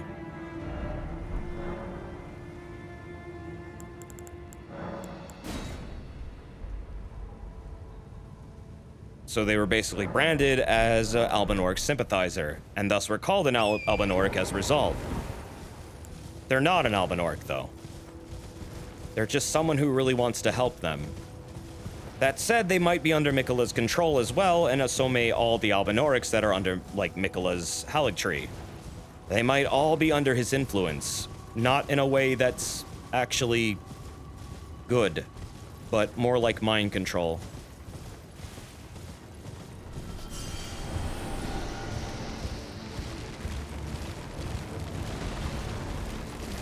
Snails, please.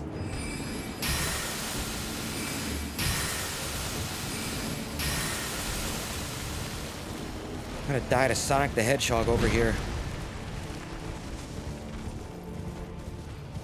I mean, yeah, Albinorcs are also adept archers, and they also ride direwolves around, and, I mean, she's also an adept archer, and she rides a horse around, but at the same time, it's like, it's mostly just racism at this point. It's not really, it's just basically saying you're a sympathizer. And therefore, she lost respect. She used to work for the Carrion Manor. She doesn't anymore. Now she works for Miquella. The Carrion Manor has an illusion of her guarding the manor, but she used to be there. Yeah, I like Stars of Ruin. It's nice on the horseback.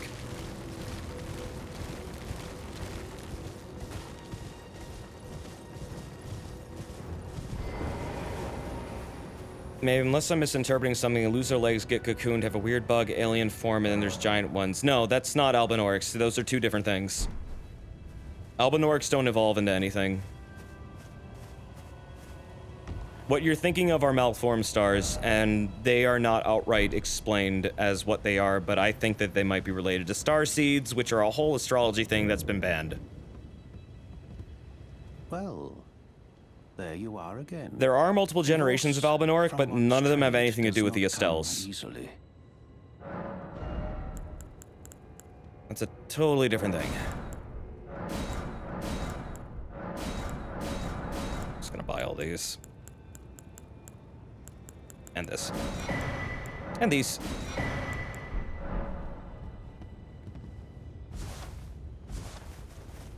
Didn't the Carians make the Albinorcs? Nope. I don't think any one specific person made them. I don't really know who made them, but it wasn't the Carians. Would you mind co-op for Black Knight Cavalry? Nah, I don't care. It's fine. I'm not that interested in it, to be honest. I just mostly was pissed off I couldn't kill him. I'm also gonna wrap up soon. It's like 4 in the morning. So, what do we got?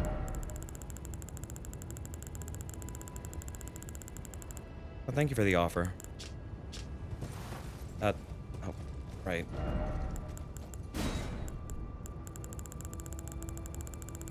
Okay, let's see.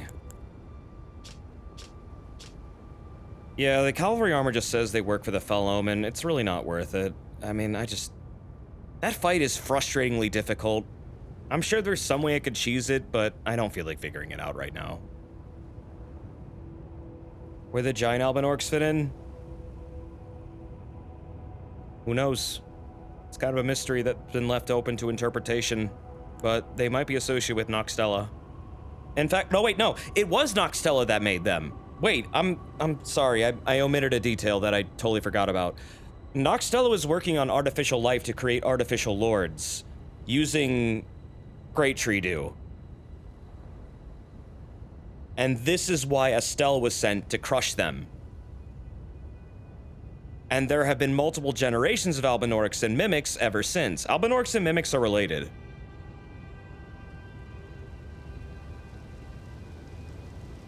They're all hated.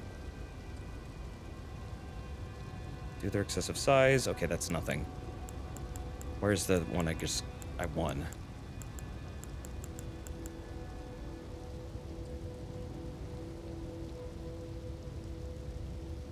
You're right, it said once led by the Fell Omen, not currently led. Yeah, that's what I was thinking about. I was like, wait a minute, I think I heard it was once led, not... Yeah, so they did work for Margit at one point. The Black Knights, they did.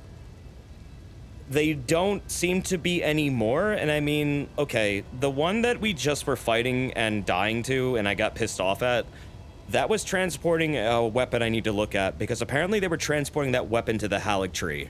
So those were probably working for Mikola and Melania. Anyways, shield featuring a vividly painted twin bird. The twin bird is said to be the envoy of an outer god. Wait, what?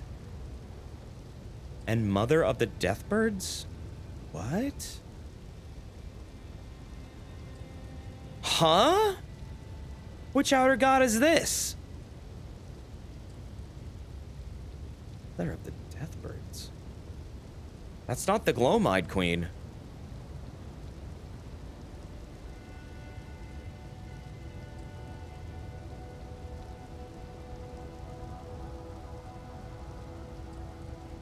Okay, that's not the Glomide Queen. That can't be. Because the Godskins worship the Glomide Queen. That's outright said. Twin birds... But the Deathbirds are associated with carrying ashes to the Erd Tree, I think. Yeah, I know. There are other items that talk about Deathbirds, but this is the first I've heard of this. Which fucking outer god is this? Okay, yeah, that is interesting. Well, the bird fire is ghost flame. It's not, black flame. Black flame is a very specific thing. It's fire used to slay gods, and it's used by the Godskins. And was once empowered by the Glomide Queen when they had the Rune of Death. They don't have it anymore. Malekith has it, and ever since that blade, or that flame has been weakened. It wasn't this that I looted, was it?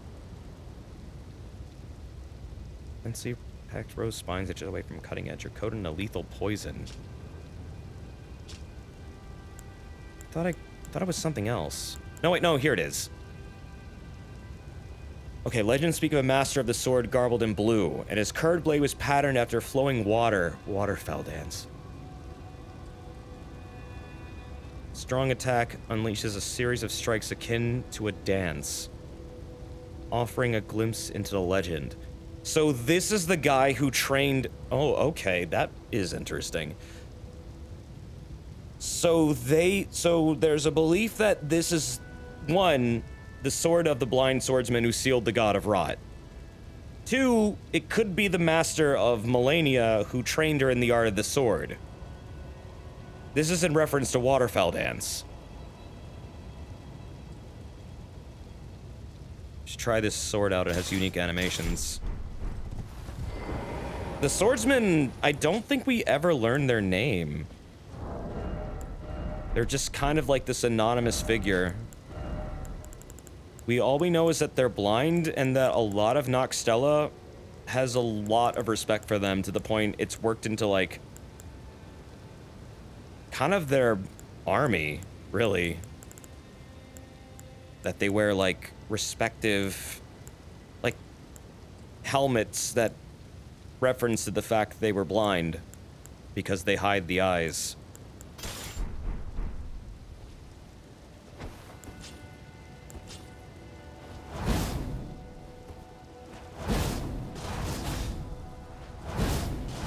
Oh, that's neat. Oh, this is like Dark Silver Tracer.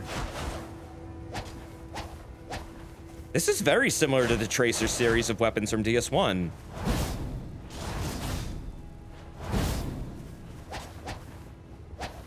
Yeah, there's a DS3 weapon like this too.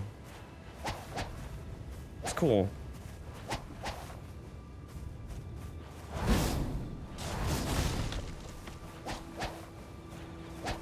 Yeah, there's a lot of combos here. That's actually really neat. I like that.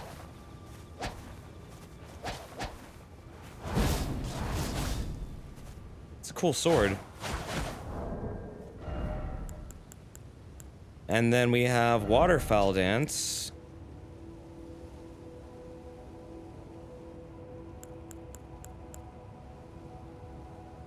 Blade builds into Melania's prosthetic arm. Through consecration, it is resistant to rot. Melania's war prosthesis symbolized her victories. Some claim to have seen wings when the weapon was raised aloft, wings of fierce determination that have never known defeat. I mean, this doesn't tell you a whole lot about their relationship, but yeah, they were taking that to the Halleck tree. That was the path on which they were going. So, I guess Melania really wanted that sword? Probably because it was the person who trained her in the art of the weapon. Which is interesting, because that same person sealed away the rod. So did they do that to help Melania?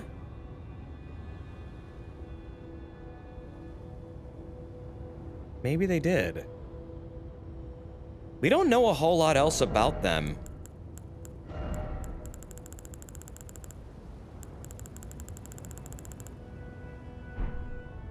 In the time before the Erd Tree, death was burned in Ghost Flame. Deathbirds were the keeper of that fire. Interesting. Yeah, Ghost Flame is really weird. I don't know where exactly it falls under, other than that, like, those who live in death now use it. And I thought the Deathbirds were related to those who live in death, but now I'm not very sure. They might be something way older. In fact, they probably are. This ancient death hex was rediscovered by Necromancer Garrus. Okay, that's more Ghost Flame. That's Rancor Call. Cinders of the ancient death hex, raked from the fires of Ghost Flame by Deathbirds. So yeah, it's Ghost Flame. How it's late, how are you still awake? Oh, I have really bad insomnia. I've had it since I was a kid. It's alright, I'm fine. This is normally my life. I'm normally up this time anyways, even though I don't want to be. It's whatever. In the time when there was no Erd Tree, death was burned in Ghost Flame. Deathbirds were the keeper of that fire, right, and Deathbirds would take those ashes to the It wasn't to the Erd Tree, it was the Crucible. Or to the Great Tree, right? Yeah.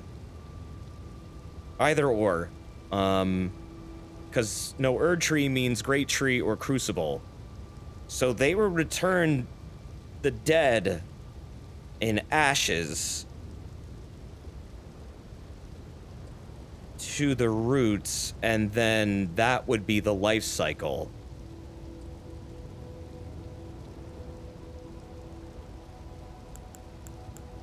Hold on. I'll take a look at the shield again in a sec. Those lost in death.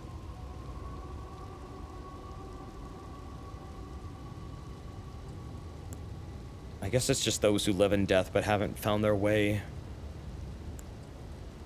And then this is a death sorcery that Fia made.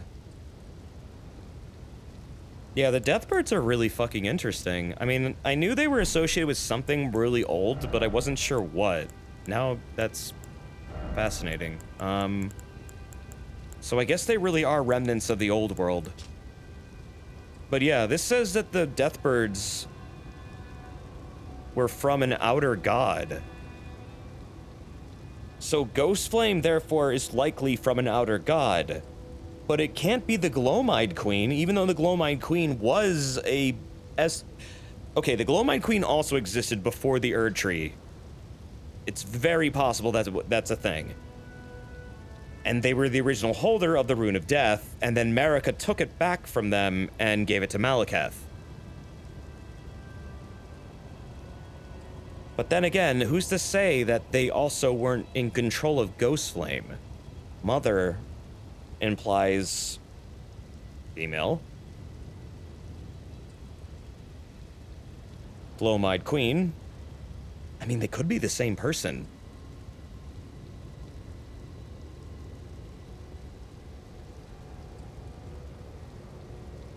They could be. You wish you could zoom in a bit? Oh, that's easy. Just do this.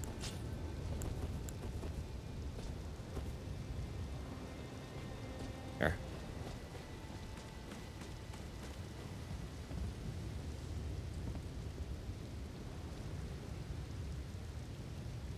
So, the twin birds.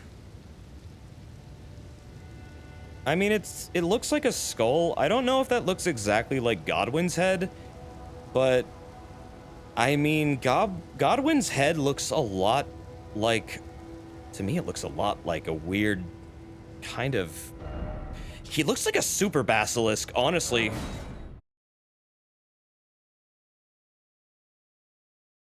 Oh no, the run's over. I beat the game. I'm just exploring now.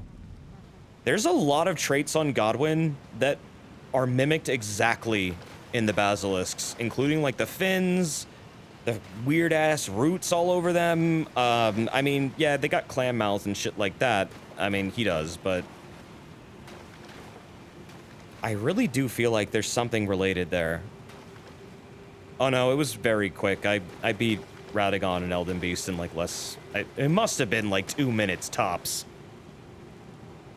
I no-hit them all too, which was really nice. Looks like a Thulu monster. Well, yeah, I mean, have you seen a basilisk? They look like Thulu monsters too.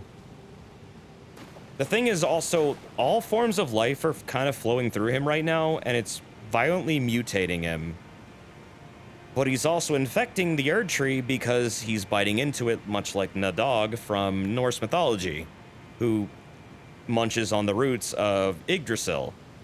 He's doing the same thing, but it's causing Deathroot to spread throughout the Erd Tree and erupt all over the world and cause an imbalance in death, and also spread the Rune of Death's essence and creating those who live in death.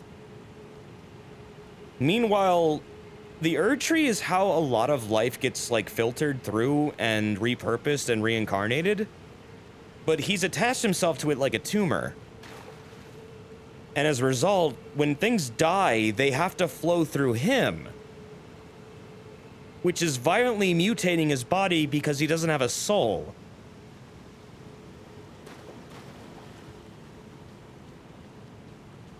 I mean, he's basically a vegetable right now. He doesn't do anything. I'm not even sure how he, like, latched onto the tree like this, but he was buried here. I guess he just mutated and morphed over time and slowly moved to where he is now, but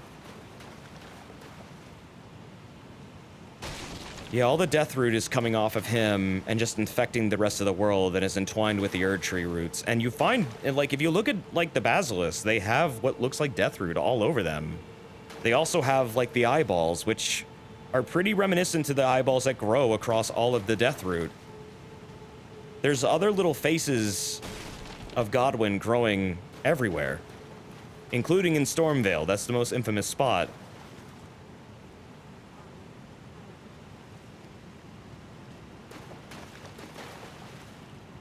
It's odd because if you look at this area in comparison to where the Erd Tree is, it's not actually under the Erd Tree. Well, this is the foot. This is the foot of the Erd Tree. I mean, the foot of a foot of a tree can be quite a distance from where the actual base of the tree is. I mean, this is a massive root network. It could just be one great root that goes to the main body. They could have buried him at any point along these routes. It's just, this is where they decided to do it, and then this is where the vector of infection began. Does that mean the Frenzied Flame is like a mercy kill for him? Possibly. I mean, it would reset everything. That's the goal. Do you think that's what Melania meant when she said she was born at the foot of the Erd Tree then? Yeah, I do. I think Melania is like a reborn Dusk-Eyed Queen or something. Because it's highly implied Melania was killed violently before she became... Oh, not Melania, sorry. Melina. I keep saying Melania. Like, burned alive, even. And then she lost her body. And is now who she is today. But there's also a lot of other hints at her past, too, where she might have worked for the Inquisition of Lendl. Because you can find her weapon in the Inquisition headquarters, which is actually a very hidden place in the game. And it's the same one that she uses when you summon her from Morgoth, or Margit, or whatever.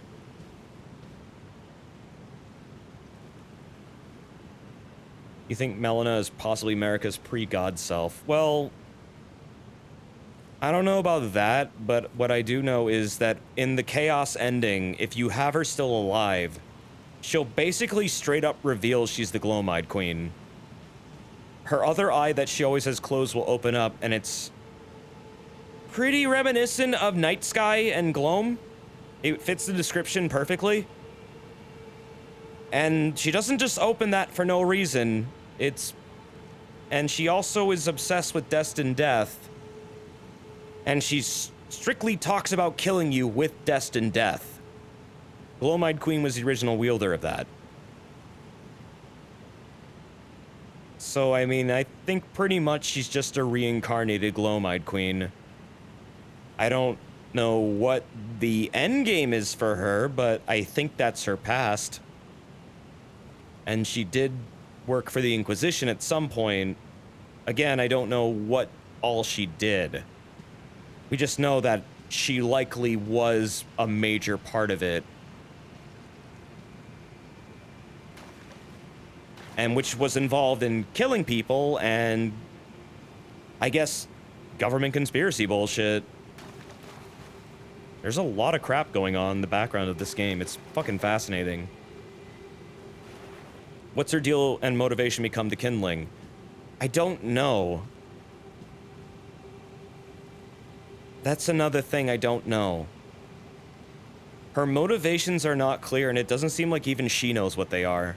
Or why she has to do what she has to do.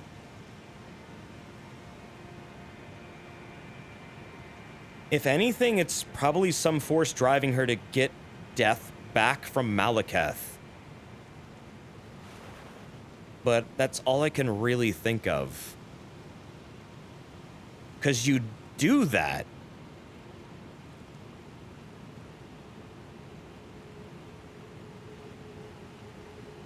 Well, maybe her death was... there's a reason for it. But yeah, it seems like... I don't think that was the first time she was burned alive, is the weird thing. People don't die in this world. They just come back. People think that this might be her bandages, because when you put this on... and where's the Inquisition outfit? And you put this on... they match. And this is found in the office where you find her weapon. All the blood-soaked manchettes appear to be part of this set.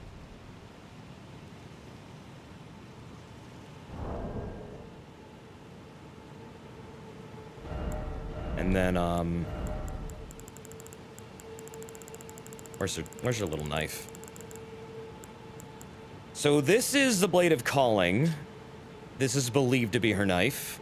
And it definitely is, because it's the exact same one her model uses, and it has the same moveset. Power of its former owner, the Kindling Maiden, is still apparent. So she had some kind of duty. Big duty.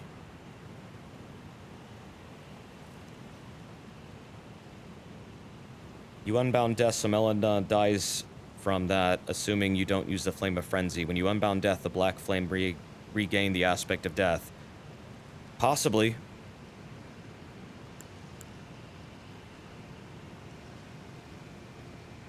That's definitely possible.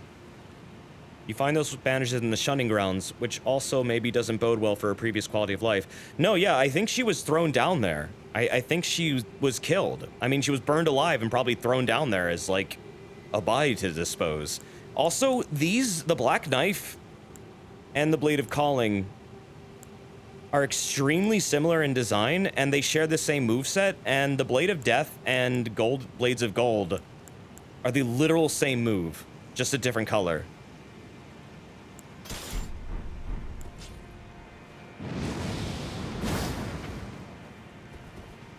That's her knife. She uses this against Margot if you summon her.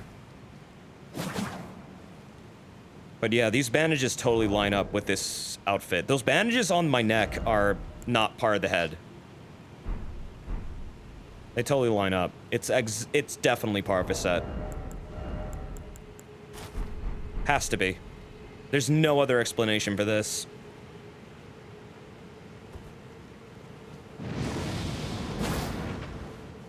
They wouldn't just use the same textures like that that flow so effortlessly together. Otherwise, it would look like a clown suit. Yeah, Golden Order's fucked up, man. I mean, she was part of, like, the government conspiracy branch.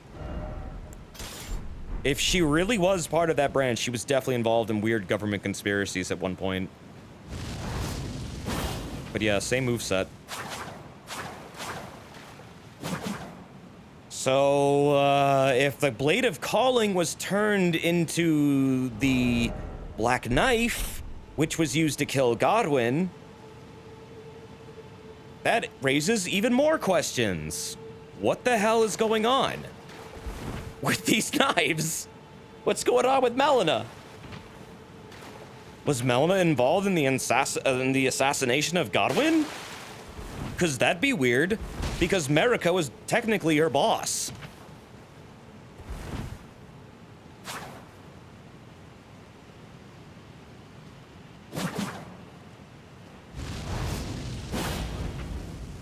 And the Newman that apparently was also participated in the assassination, quote-unquote, had close ties to Marika. So why would Marika kill her own son and turn him into this? Well, Marika has a goal of taking on the Golden Order. Clearly, she doesn't like the Greater Will and has been trying to destroy its influence. What would be a good way of destroying its influence? The Erd Tree is a parasite almost that, well, at least now it is, that also draws upon the life force of everything that dies and lives. Everything must flow through it now. And it wasn't always that way. The Elden Beast likely is a creature that siphons off of that, like a parasite. It's described almost as such. By putting Godwin here, she's weakening the Erd Tree. So it's possible she knew this was going to happen. So she did this to her own son to weaken the Erd Tree and undermine the Golden Order. It's possible she didn't mean to exactly turn him into this, but it's likely that she knew something like this would happen. Well, that's the thing. I think she also was assisting Ronnie. But also was gaslighting Malekith at the same time, which it seems like she has a habit of doing. Because Malekith will do anything she says, because he just wants to be loved by his sister. Malekith is her brother. I don't think it's all just Ronnie. I think Ronnie's a pawn in a bigger game. Why Godwin? Godwin is described, I believe, as an unwanted child. There's a ghost that talks about this. What's interesting, though, about Godwin is his soulless status, and yet there are also other soulless demigods out there, which their relation is not clear right now. At least I don't know anything about it.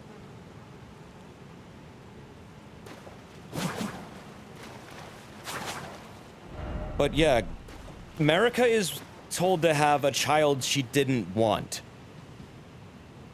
This can't possibly be Margot or Moog because it's quote-unquote a child. Not children, just one child.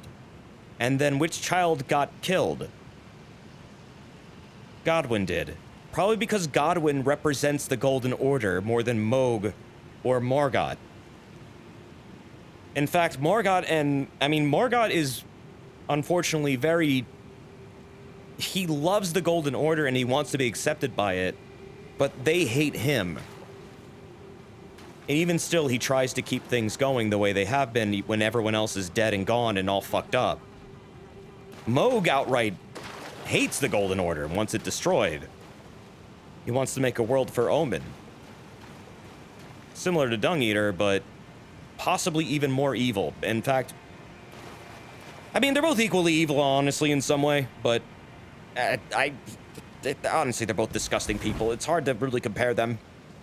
They're very similar in terms of grossness. Yeah, the Golden Order removed death before this happened, right? And this is the result of Marika basically calling the shots at who gets to die, I get to ordain it, no one else gets to choose. That's why she sealed away death with Malekith. I believe she let Ronnie steal just a fragment of it and let the knives get created, knowing what was going to happen. Oh no, Godfrey loved Morgott. Godfrey is super mad at you for killing Morgott. That's why he wants to kill you and becomes Horalu again. He throws aside his godship, or godhood, because it's holding him back to kick your ass. Because you killed his son. He doesn't know about Mohg if you killed him, but Mohg is also completely optional. Morgott is not optional, so you have to kill Morgott.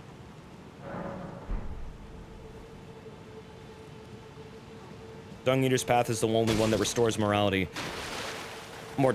Well, I mean, Fia's kind of does too, but in a weird way where undeath is also a part of life. It's just another stage of it, but yeah, I would say Dung Eater's is more returning the world to the primordial crucible in a really screwed up, disgusting way that feels wrong. It feels really wrong, the way he's doing it. And it's because it is wrong. It's not right to do what he's doing to other people. He's literally eating their souls out through their entrails. He rips them out through their ass. I'm not even joking about this. That's believed to be what he does. That's why they all have bloody pelvises. He's removing their organs with his bare hands and eating them. He has all the souls of the people that he's killed inside of him. Kind of like a kappa. This is something that Miyazaki likes to reference a lot, the whole, like, butt soul thing. It's that. It is literally that. Zully the Witch did a huge deep dive on this. And it makes perfect fucking sense. And when he shows up in the round table, Roderica apparently can hear all the souls that he's consumed that are dwelling inside of him, screaming out in terror. And when he leaves, they're gone. So he definitely has dead people inside of him that he's been devouring. You thought he fucked up the dead bodies. I did too. And he still might be. But if you look at the corpse, you can find a corpse that he's completely eviscerated. And it's right where you first find him, actually.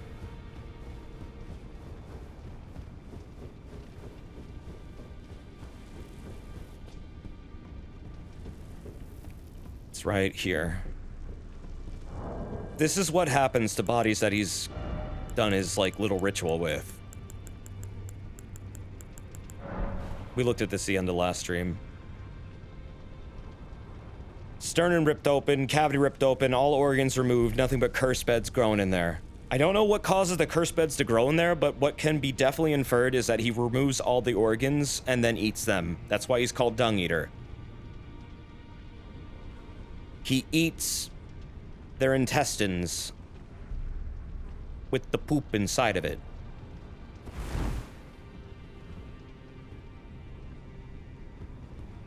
I mean, yeah, it could also be a necrophilia thing. That's also possible, but what's really meant to be implied here is that, yeah, he's removing their soul from their intestines. So, again, it's like a Shintoism thing. I mean, it's a yokai thing as well. It's like, kappas, that's what kappas do. They remove the soul through your ass. No, this is an R.R. Martin thing. This is a Miyazaki thing. He did this in Sekiro. There are monsters in Sekiro that do this to Wolf if you die to them. They will literally fist Wolf to death. It is a gruesome fucking kill. It is one of the worst in the game. It's the Headless that do it, actually. They will completely bind you, bend you over, and fist you and rip out your soul and then eat it. Actually, no, wait, they don't eat it. They shove it up their own ass. Well, they eat it the other way. But yeah, he's not afraid of doing that in games, and this is definitely something that I guess he finds is kind of an interesting concept, and I mean, it is. But it's also very unpleasant. Do we know what parts RR even wrote for this? He wrote the world's, like, backstory, like, not so much the characters, but more like the war events that happened, like the war with, Raya Lucaria and the Koku Knights. He probably wrote the, like, the little battles that Godfrey went on.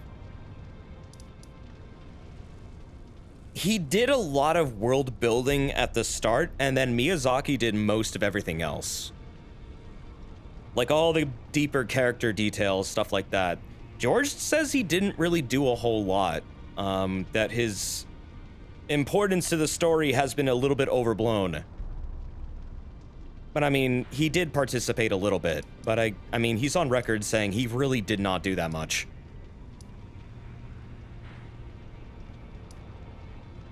Oh no, Dung Eater should make you uncomfortable. He's a horrible person. He knows a lot about how the world works to the point where his insane plot actually results in him creating a rune, which means he has an intricate knowledge of how reality can be bended to a will, which is scary because he's fucking nuts.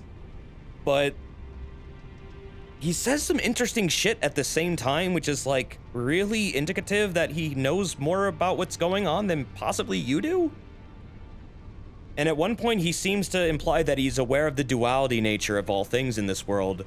And at one point is convinced you might be another version of him, because there are other characters in this world that share dual identities. Some that they possibly aren't even aware of. Radagon America is a huge example of this, but he thinks you might be his dual identity at one point. Now, he could just be nuts, or he might be theorizing about something that he's seen a lot throughout this entire fucking world, which is people seem to have two identities going on, at least two. Like Garank and Malekith, Marika and Radagon, Rena, Rani. There's lots of them. Does he say that? Yeah, he does. He says, "You're me." I get it now. You're me. No, that's why he puts you on the seedbed quest. He's convinced you are him. And that you will carry his will and do what needs to be done. And that he will become the rune.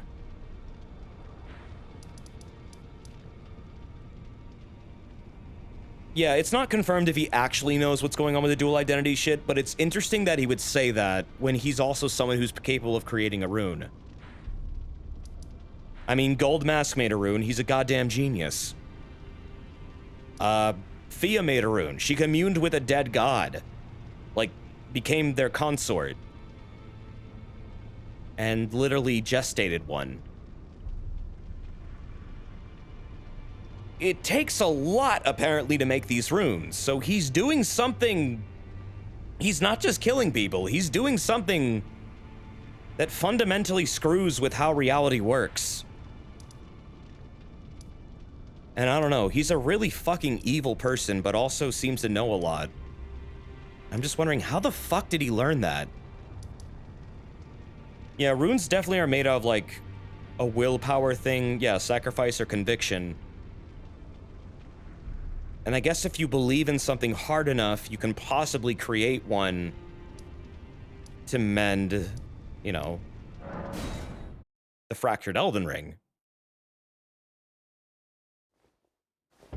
No, the guy that claimed that they were Fia's dad is not actually Fia's father. Lionel? No, he's just some dude that really cared about them and was, like, sworn to them or something. That's, like, a weird thing that wasn't terribly, unfortunately, uncommon in medieval bullshit. And it's George R.R. Martin. I think he might have had something to do with that character. But Lionel was not Fia's actual dad. If anything, Lino was just saying they were a guardian of them, and Fia had bewitched a lot of people, including Roger.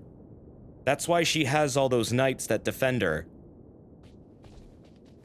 Those are all people that he basically, or she basically would sleep with in the round table to siphon off their vitality because she was a deathbed.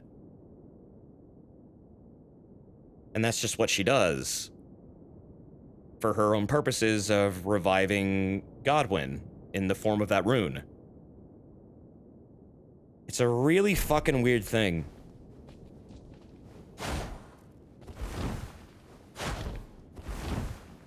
I mean, believing hard enough until it becomes reality, you're seeing a lot of that lately. I mean, in terms of this world and like deities and things like that, I guess you could argue that if a world is governed by gods, and gods get power from possibly the belief in them, what stands to reason that you couldn't also shape reality with different alternate beliefs?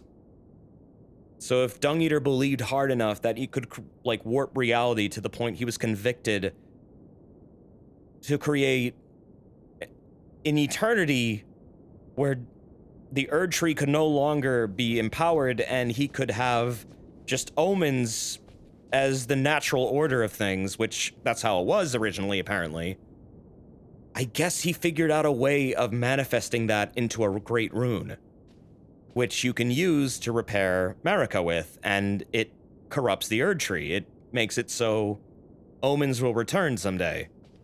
Over time, over many generations. The world will once again be populated by them, and I guess things go back to how it was a bit before, but still there's a lot of other issues going on. It doesn't really directly solve anything other than, I guess people are omens again, which is kind of how it was in the primordial state. Yeah, Fia does talk about Rajera sometimes, like being in bed with her. So, I mean, I would say, yeah, Lionel is more, Lionel refers to himself as her father. It's more like, quote unquote, he's her daddy. Like the kink thing. He was just basically saying that he loved her in a really weird way. And it is weird.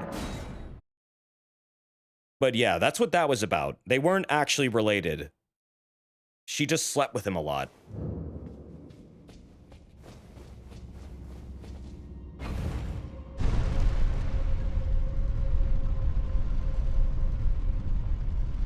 So yeah, there's a fuck ton of shit going on in this game. God damn.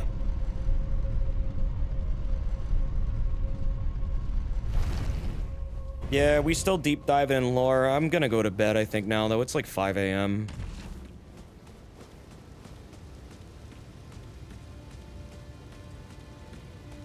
If anything, I'm just waiting for the DLC where we get to possibly go to space and fuck up some Eldritch space gods, man. Because that seems to be where this story is headed. I don't know where else it could possibly go. I mean, Miquella's one unresolved thing. A lot of the outer gods are completely unresolved. Greater Will is totally unresolved. Like, those are three things that all need to kind of happen.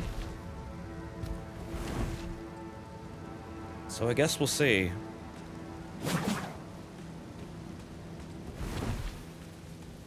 The Greater Will is no longer here, though. I have a feeling that they're going to realize that you've completely meddled with their plans, killed their watchdog, and likely will return in some form. The Two Fingers can't even contact them, and they have no idea what the fuck is going on anymore. That's why they're in the state they're in where they're pointing upwards like that, trying to commune. Because it's not here anymore, and they have no idea what's going on. They don't know why the Erd Tree was sealed up. They don't know what Radagon is doing.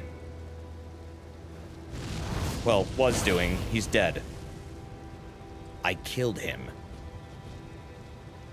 Yeah, this seems to be like a world where outer gods have been battling for control over it, and I don't really know what's so special about the lands between, other than it might be some kind of purgatory realm. However, there are other Erd Trees out there. You can see this clearly when you're fighting the Elden Beast. So either those are other timelines where there are many Erd trees across all of infinite space and time, or there are other worlds that have been subjugated. It's not really known. But it's definitely an interesting visual for sure.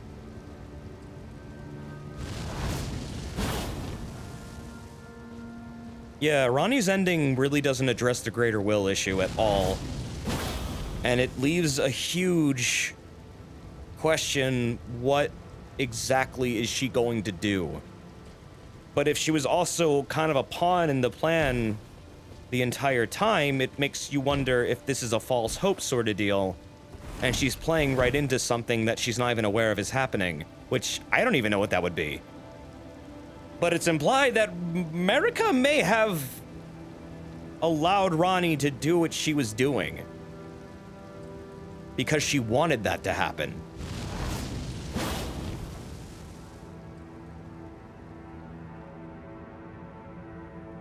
Either way, a lot of people get fucked over in this story really bad.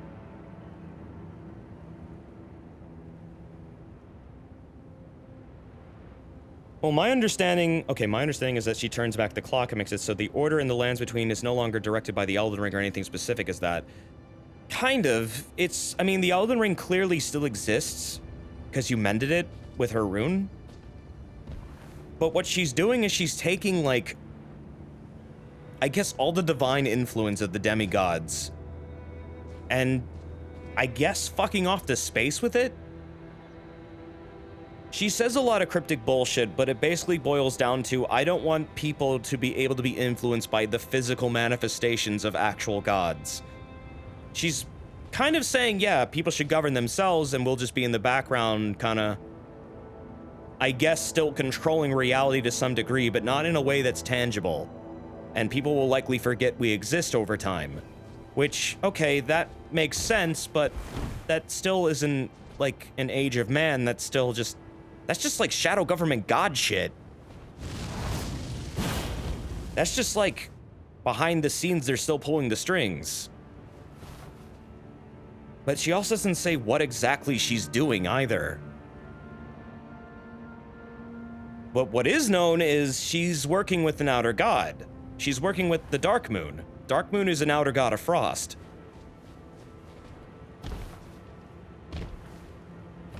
So I don't know, man. It's all very unclear right now. None of the endings really are particularly good endings, in my opinion. I know some people want them to be, but if this is your first Miyazaki rodeo, you should never trust that initial instinct. There's always some kind of nefarious side to every coin that looks clean or good. There's other intentions going on. Keep in mind, Ronnie's been also lying to you the entire game, and you actually have to catch her on her lies in order for her to stop. She also never wanted to marry you. You kind of just do that. She accepts it. At the same time, feels like you're just another Elden Lord, kind of similar to Godfrey in some ways. Who knows if she's just not using you to meet her goals?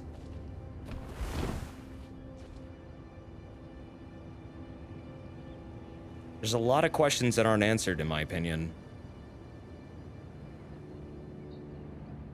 You can marry her? Yeah. She gave you the key to her ring. She didn't seem very happy about it. I mean, yes, she does do that. She doesn't seem really excited, and also the ring even says, leave this fucking alone.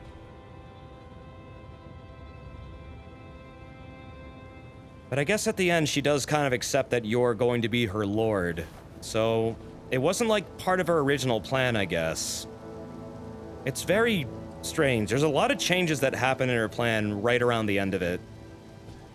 But it didn't feel like it was actually implied to be a thing until you kind of force her to accept it. It's a bit odd. It's, again, her intentions are weird. Her sudden, like, turnaround is really strange to me.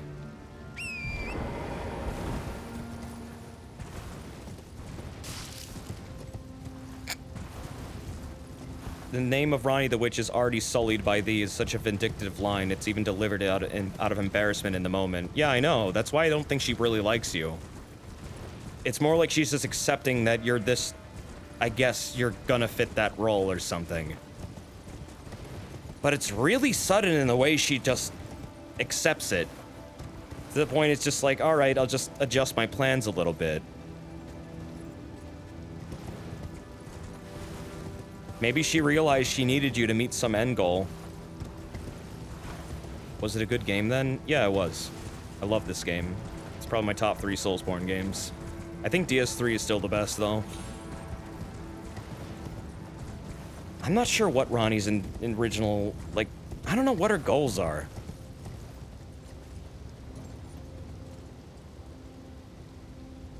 Her dialogue changes slightly depending on whether or not you see all of her dialogue lines. She'll call you either her beloved lord or just her lord. Yeah, it's... Again, she keeps changing it. It's like she's so dynamic, it's weird. I wonder if that means you're still a tool to her, or if you were just a tool to her, but now you're not.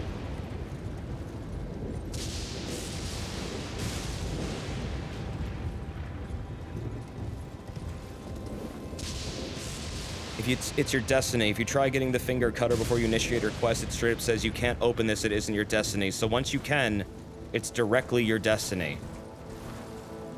And destiny is tied to the stars, right? Or wait, no. You can't even get that without the stars being moving, so... That's interesting. I didn't know that. That makes it even more weird. So that means plans have changed when you get the finger slaying blade.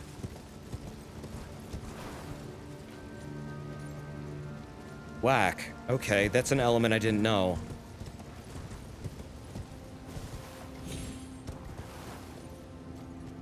Maybe making the Tarnished dislike you isn't the best idea if they killed each and every demigod. Well, yeah, I mean, that's kind of what... The Tarnished are implied to be super fucking strong. That's why they were banished originally. Marika wanted them to go out and become stronger. There's dialogue that Melina gives you that explicitly says this. She removes their grace and says, go out into the world where you can die and become stronger, and someday I will call you back. And that's exactly what happens. And now she has this army of, like, superpowered dudes, pretty much, who can face death because it's a part of their actual life, and they've grown strong in the face of it. And as a result, they can now take on things that don't fear death because they don't know about it. They don't know it. It's not part of their world. You can kill gods because you are kind of an outside force. Carrion's destiny is in particular tied to the stars. Yeah, it is. There's a whole lot of cool shit going on with the stars that's really hard to decipher right now. She does consent, does indicate fondness for you the longer you work in her service. Also, when you attack her, you can marry her. She laments being alone, hoped you would love her. She expresses loneliness. Think of what Rykard had with everyone abandoning him. When everyone abandoned Rykard, he was already kind of far gone. I don't know if he really cared. I do find it interesting, though, that basically, if you go with Ronnie's plan, you're also inheriting a world where Rykard is going to come back. And that's not really good for anyone. I don't know what she's intending to do about her brother, because her brother is currently doing a whole eugenics thing, and it's kind of fucked up. In fact, it's very fucked up. He's torturing Albinaurix, he's making a reptile army, he's cutting off his hands and making a monster man army. He wants to completely wipe out everything and eat all the gods, and he's consumed with the lust for power. It doesn't seem like he's on board anymore. It seems like he has his own ideas for how he wants to achieve things, and it's just gluttonous. Yeah, Rykard is her brother. She's in league with Rykard. She actually gave Rykard traces of the Rune of Death as a contingency plan. You can get those Runes of Death. You use them against Malekith if you get the Blasphemous Blade. The blasphemous blade, or, well, no. The blasphemous claw is the tracings of the Rune of Death. You get it off Bernal, who stole them from Rykard and took them for Farum Azula to challenge Malekith. I don't know what stops him from eating everything in Ronnie's world. He can't be killed, he just comes back. He's part of the immortal, eternal serpent now. Like, he's become one with a force of nature that literally cannot die and will constantly regenerate no matter how many times you kill it. Unless there's a surefire way of taking out the serpent, which there doesn't seem to be, no idea. No idea how you'd handle that guy. I don't even know if like Destined Death can take care of them, because if it can, why hasn't it? It's publicly known that he's the Lord of Blasphemy, but I don't know if people know about the serpent. I mean, if you work for Volcano Manor, you know about it. I mean, until he eats you. I think the Godskins definitely know about it, because they also have serpent tails, and it's believed that they might also be participating in this weird kind of experiment that he's running to, I guess, get aspects of the Crucible, as well as the traces of the Rune of Death. There's a lot of, like, alliances in this game that are very strange. But yeah, that serpent originally was called the God-Devouring Serpent. And now Rykard is fused with it, and Rykard was already this unhinged, like, pretty disgusting dude who would just, like, kidnap people and torture them and was the Inquisition. He went to war with the Golden Order, but then became fucking obsessed with power and got himself devoured so he could fuse with the serpent. So now he really can't be killed at all. And it just drove him even more nuts. To the point where all of his soldiers abandoned him. Because they're like, well, fuck that, I don't want to be associated with this, this is wrong. Oh my god, this game does require Pepe Sylvia chart. I've seen charts of this game, it's nuts. People have done deep dives of this game and actually made actual charts. Those charts are enormous. Yeah, he went from weird to, like, worse. He was already, like, an asshole, like, a horrible, horrible person. And now he's even worse.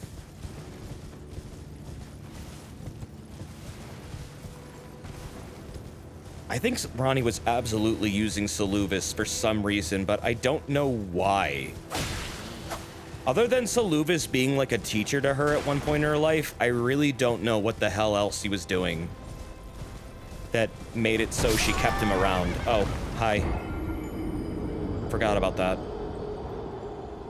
How does Turtle Pope fit into this? Tortoises are regarded as just creatures of unending stamina,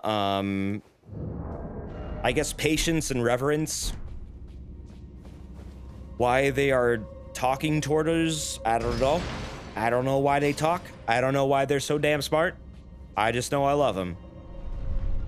All I know also is Miyazaki wants you to feel bad every time you kill one, because he outright has an item description that says that people that do that are assholes. It's the tortoise talisman. It's actually hilarious to me. Why he's so big. Tortoises get big, dude. He also probably has a lot of, like, I don't know, power or something. Things get larger in these worlds usually when they have a lot of influence or power. It would make sense that something like that would have a lot of that, because they definitely seem to be a religious icon. He also probably eats all his greens. Yeah, Muriel also seems to understand a lot about the Golden Order that a lot of people don't want to talk about, which is that, you know, Radagon is likely America, that heresy, what is viewed as heresy and what isn't, is just a fucking contrivance, and all things should be really treated as one, because there is no fucking difference. There's no difference at all. Do you need anything? Faith and sorceries are literally the same thing, and Radagon is a living example of this.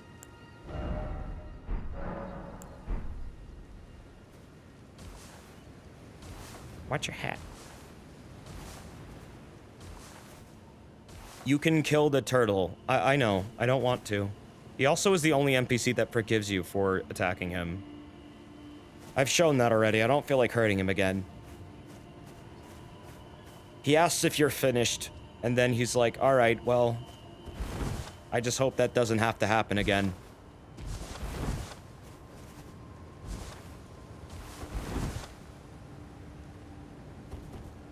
You were so sad when you killed him, but why did you do that? You don't get anything for it. You lose the best merchant in the game. What did you expect? You legit felt bad. Yeah, I would too. Because there's no reward for that. It is interesting, though, how he's, like, so knowledgeable about a lot of things and secrets of the Golden Order, and yet he's kind of left alone. Usually people that have his knowledge in this world have been totally tortured or, like, locked away somewhere where they can't be found, and yet he's just right here. They must not consider him much of a threat.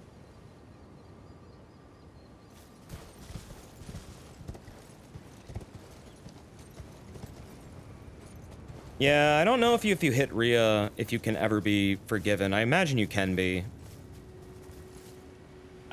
Usually she has, like, a barrier around her that, like, prevents you from hurting her, but I'm pretty sure there's points in the game where she doesn't have it anymore. In fact, definitely at the end of the quest, she doesn't have it anymore.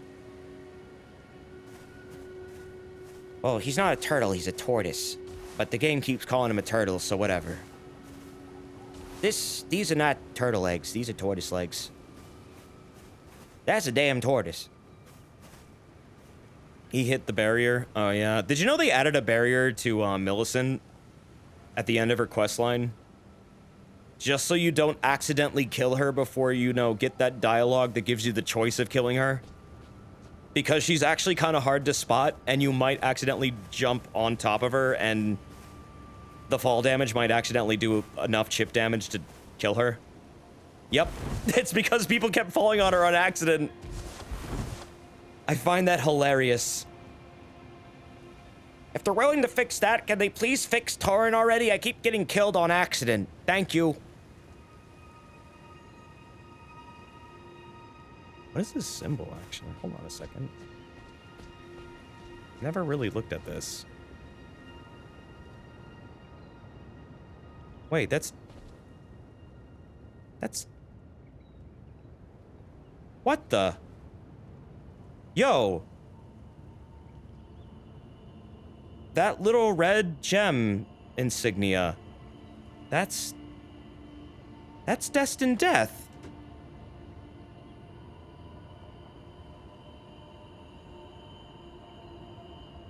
What?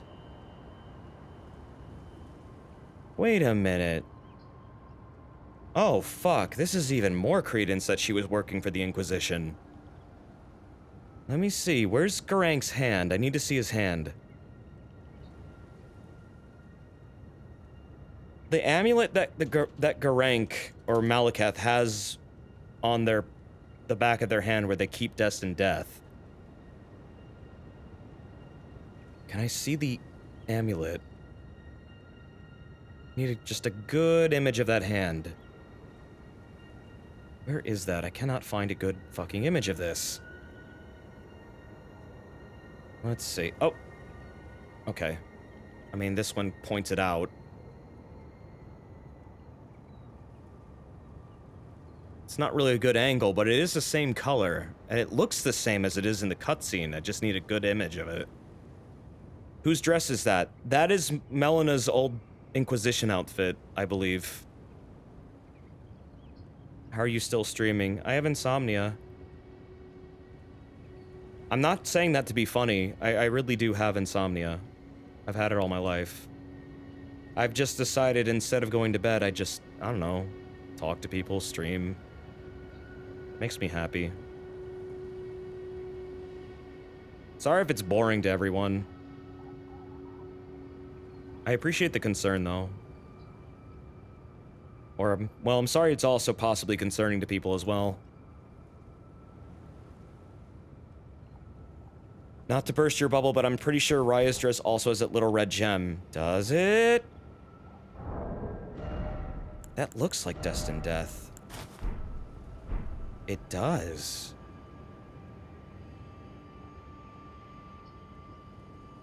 Huh. Why does it look so fucking similar? Maybe I'm wrong. Okay, maybe that's just an oversight on my part.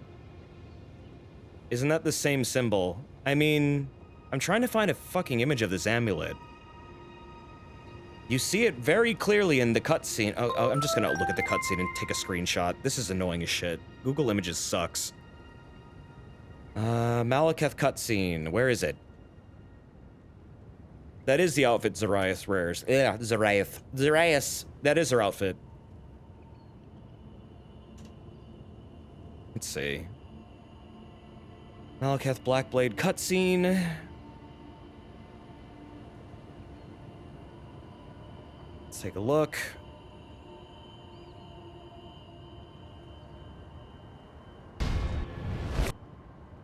Okay, hold on.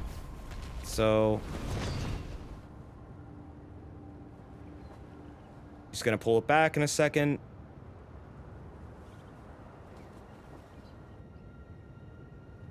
Maybe it's not the same. Yeah, that's not really the same. Never mind. I thought I saw a red gem and I was like, wait a minute. Nah, that's just like a typical thing.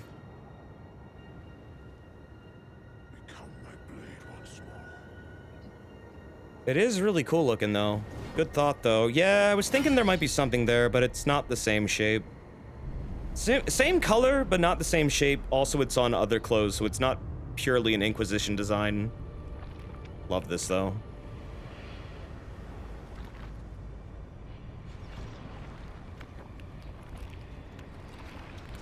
Well, no, this outfit is just kind of given to... it's just a normal outfit worn in the kingdom. Zarias just happens to have one. God, he's so fucking cool. I love him.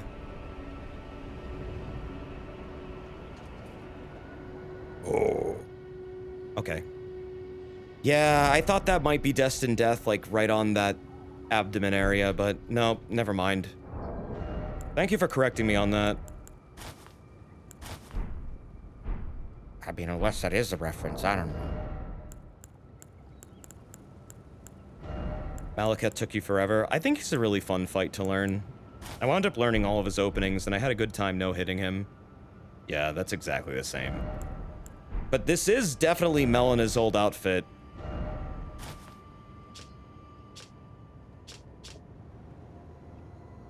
Because this is where you find her dagger. Right next to this thing.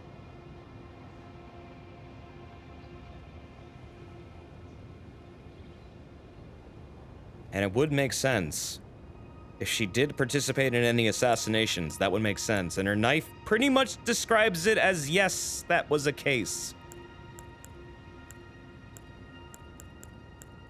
That might have been the case. Yeah, the consort robe has... it... wait a minute. It's different here. It's not there. So why... okay. Yeah, it's totally not there on the consort one. That's the one Tanith wears. Why is it not... huh. Why is the design different? Look at the back. Yeah, I'm curious what the hell this symbol is. It's like an Erd tree symbol, right? I think?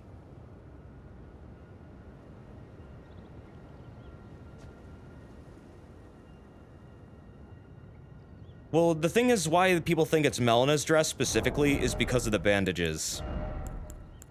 It's implied Melena was burned to death, and the bandages for the blood-tattered cloths match up exactly with this dress. And her dagger is right there.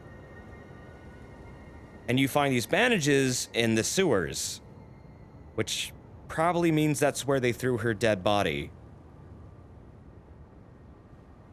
You can choose that as a tattoo. Really? What is the tattoo called? I mean, I don't expect you to know that. I'm just wondering what it's called. If it has a name. What else looks similar to that symbol? Yeah, this. That's pretty fucking similar. Yeah, that's totally an Erdtree thing. Well, no, there's a lot of lore shit usually hidden in clothes in these games. I mean, it's not the first time it's ever been a thing. It happens almost in every Soulsborne. There's usually little hints on the outfits of things that show you various aspects of the cultures of the world. Different symbols meaning different things, having different implications. It's tattoo number 5. Okay, I'll have to look at that later.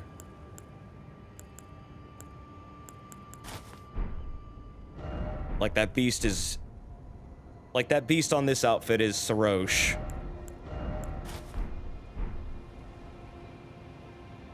Wait, what is this one? Kaku Surcoat. Why are the twin... Is that the twin birds? Why would those be on this? No, that can't be the... What are those? What are those? I mean, this would be a Radagon thing, but they're definitely birds. Might be Kaku birds. It might be them. It's a similar color scheme, but that'd be weird. Why would that... Huh. And then there's this, that's also a Sarosh thing. Well, wait, hold on. They have a sword this time. What the hell? Redmane Surcoat. This is for Radahn. Oh, yeah, this would totally be Sarosh then. Radahn was crazy about Godfrey. And Sarosh is part of Godfrey. Like, Radahn became Radahn because he was so obsessed with Godfrey's, like, entire thing. He wanted to be Godfrey. He wanted to, like, live up to that name. That's Erdtree shit. Mausoleum Circa. Okay, the Mausoleum stuff is really interesting. Because it describes... soulless demigods. And that's plural. And there are headless corpses inside each one. How do you dodge Elden Beast grab and circle of death rings? You jump over the rings. To dodge the grab, you just kind of have to get good about dodging. I hate saying that, but the best way I've dodged it is by running right up into his stomach. I'm not even joking. This makes him miss more often than not. Try and stick close to him. And dodge around and unlock if you can so the camera doesn't get fucky. When the when he does the rings, what you should do is tilt the camera so it's like this. And then just start running. It will zoom out really far and show you exactly where the rings are, and just before the rings get to you, jump over it. And keep running. Don't stop, keep running. Keep running until it explodes.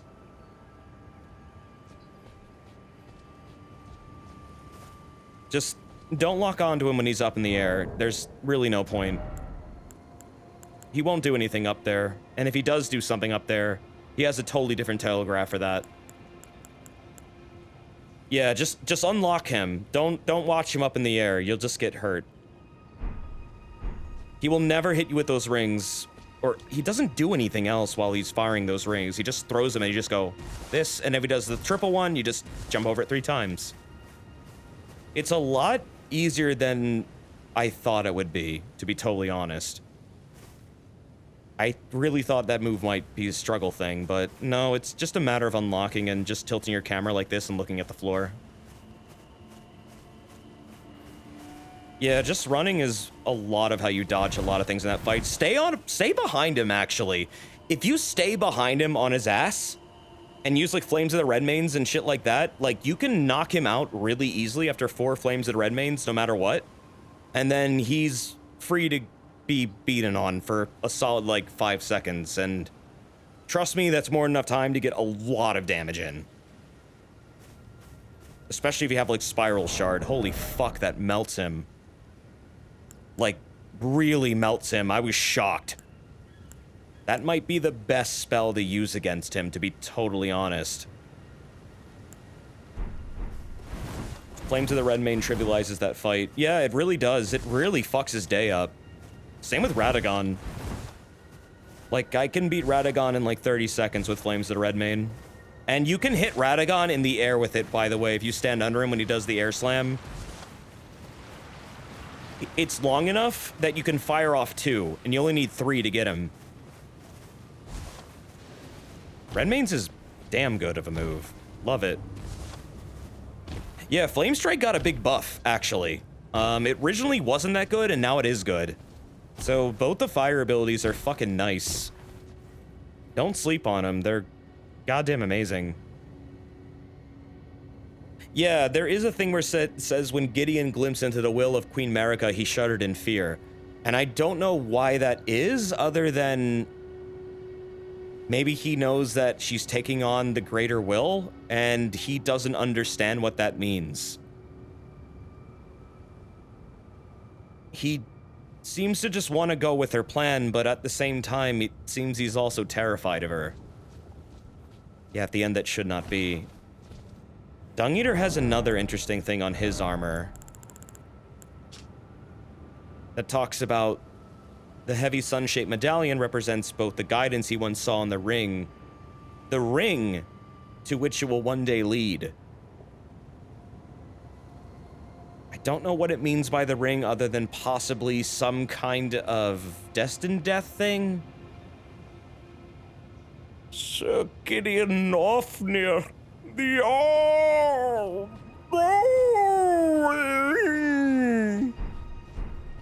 and Will Ferrell. What else references the sun? The Eclipse, Castle Sol. I mean, the sun might just be in reference to the Grace, but I honestly think it also is a hint that the sun is possibly the celestial body of the Greater Will, considering a lot of this is Norse shit.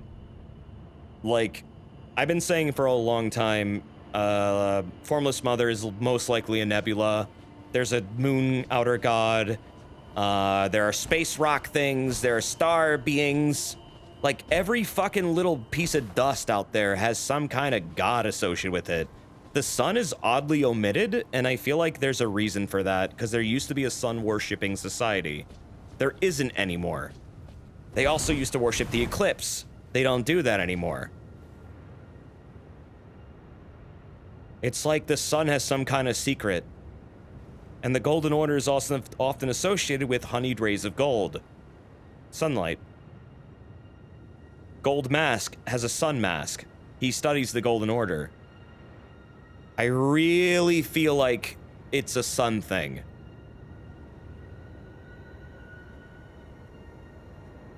Like, nothing else makes sense to me. I don't know what else it could possibly be.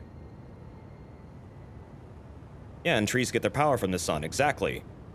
See where I'm going with this. But if the sun is the original outer god over the crucible, because if he peered into the sun and now wants to make an Elden Ring with the Omen Curse, that would make sense. Yeah, I don't know. I just think the sun might be an outer god, and I have a very strong belief that it could be Greater Will, but I guess time will tell, or maybe it never will be told at all. Yeah, the Greater Will has tried to erase everything since the time of the Crucible. That's true. What its goals are truly, I don't know, other than complete absolute control. Why it needs that control? I don't know. Maybe it's just a being that represents the force of order. But as nice as order sounds, complete total order without any allowance for chaos, or maybe things that are different, is also kind of a weird form of eugenics. I mean, it's like, it's just nothing different is allowed. Everything has to be the same or as they want it. It's not really, it's a dystopia. When so many things are suffering because of that order, it's not a good thing. Which falls under the gods are just as flawed as men thing, which there is an item that talks about that. It's, I believe it's one of Rykard's items, actually. Yeah, it's the Rykard, the Taker's Talisman.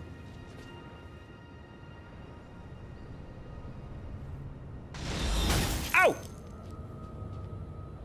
Oh yeah, I forgot about you guys. Armor depicting the Golden Lion, worn by General Radahn. The Golden Lion is said to symbolize Godfrey, the Elden Lord, and his beast regent Sarosh. From his youngest years, Radahn was naturally captivated by the Lord of the Battlefield. Yeah, Radahn is a huge Godfrey fanboy. Everything he does is basically to impress Godfrey. And I mean, that's what a couple characters do. A lot of characters are fighting over, like, the idea of Godfrey's approval. Godric is another one that does it, but he does it in the dumbest way possible that is the exact opposite of what you would do if you wanted to impress Godfrey. Either way, he tries to do it, and he winds up being an ass. But yeah, Godfrey is basically his cool uncle. Radahn's. Godfrey is likely Godric's, like, great-grandpa or something. Godric is, like, maybe an 8th demigod, if being generous. I don't really even know, but he's definitely far removed from the family tree, but slightly related to the point it's like he's clinging to just shreds of a relation in hopes to gain approval and demigod status. But he's basically making use of everyone else for his own power instead of his own.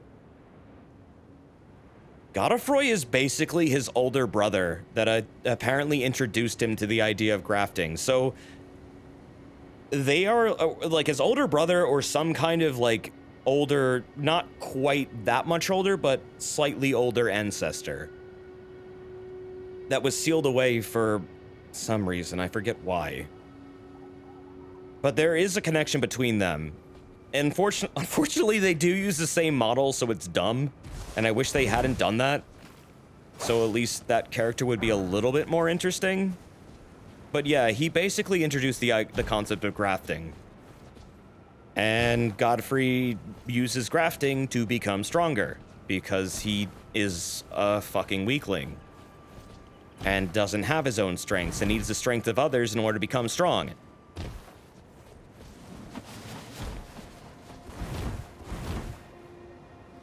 What's this? Oh!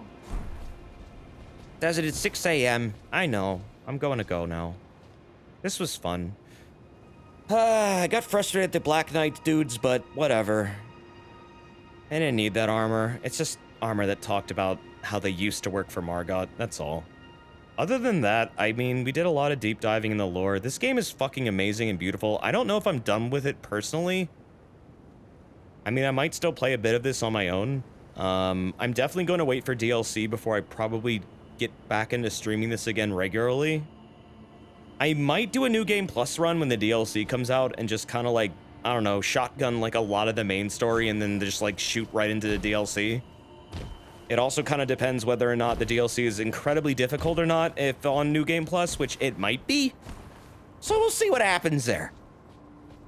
Other than that, I mean, I loved this game. This was a fucking fantastic game. Is it the best Soulsborne? I don't think it's the best, but it's definitely up there as, like, one of them. I really feel like it's hard to top Bloodborne and Dark Souls 3. I mean, some people really fucking hate Dark Souls 3. I love it. It has one of the best highs in the entire series, in my opinion. But that's just my opinion. It's still up there with all three of them. I mean, it's in my top 3.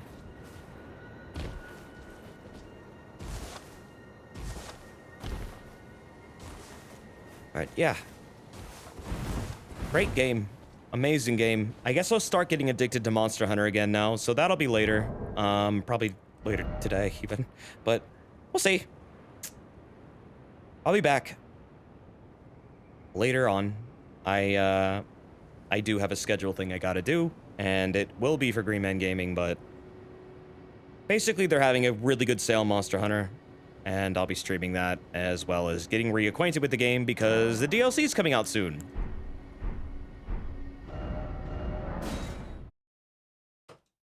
So yeah, Thanks for joining me. Look forward to that, I guess, if you want to hang out. You don't have to if you don't want to. It's fine. I was gonna play some Monster Hunter later. That's all. Anyways, I usually look at art at this time of the stream, if there is any art, and there is often art at the end of the stream, so if you have any, you can always send it to @DesipP_art on Twitter, or to the art section of the Discord, and I'll share what people have made at the end of the stream.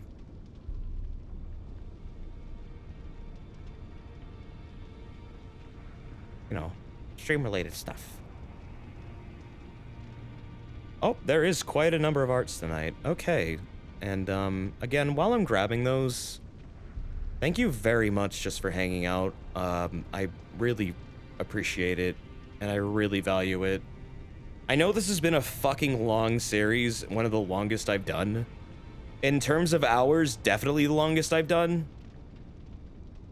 And I'm just kind of glad people still wanted to stick around anyways. Just because I know people played this game to death. I know people are likely very tired of it. It's a game that really means a lot to me, though. So I appreciate people just, you know, just being supportive and wanting to chill. I enjoy doing that, chilling with y'all. And support really helps out, so thank you. Let me, slap all this art onto the stream, and we'll take a look at what people have made. Alright, so first art, from Thistle. Oh geez, this is dark. The voices won't stop. Oh god, what's happening here? You made a thing for 1 year anniversary of the tweet that sparked my reign of terror on the Round Boy. Oh jeez. It's been a year already. My thoughts are no longer my own. My face is cracked and oozing. The voices haven't stopped. I don't want to harm him, but I can no longer move out of free will. I'm in immense pain. Uh-oh. Yeah, Thistle's been working on an interesting little comic as a result of Resident Evil Village, where I admitted I was afraid of, like, really creepy dolls. And it's just turned into this entire pantheon of, like, horror stories involving, like, the Pogona. And they've been having a lot of fun with it. It's been actually really cool to watch.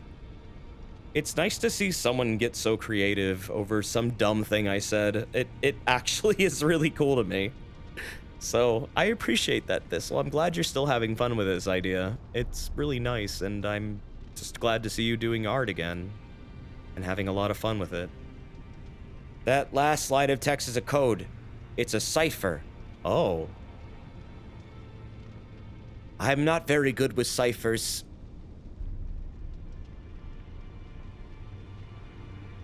Maybe one day I'll figure it out. I could take a look at it and try to. My brain's a little tired right now, but I really do like this.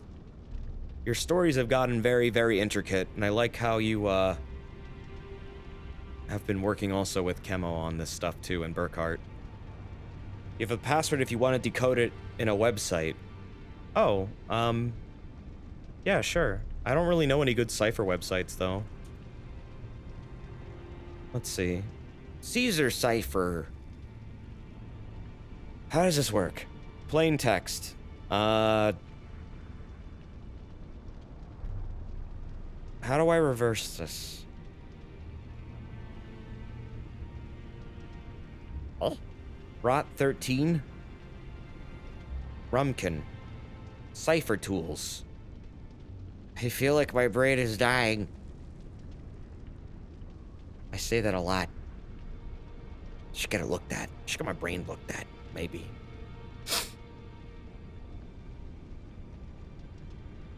The cipher is Round Boy. Look up a Vignare cipher decoder. Okay. Let's see. What have you done here? Encryption and decryption. Oh boy.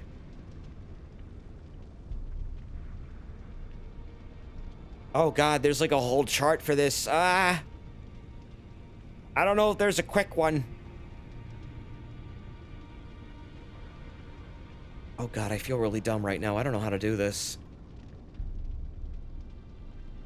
I'm so bad with ciphers. Let's see. What is it? KVCE W MS. The Zalgo is making it a little bit hard to read. UDWS GFX BAF HWDS. And then Standard Vignari cipher, round boy. I think I typed it in wrong.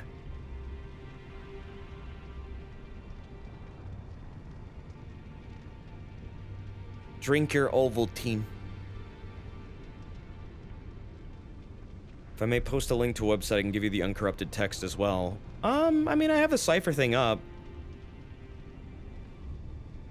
I just need to be able to, like, read the letters, so KVC, is it F? W? That's just, no, that's not really making any sense. That's not doing anything. Oh, decode. Okay, hold on. Let me try that again. KVC EW MS EYON.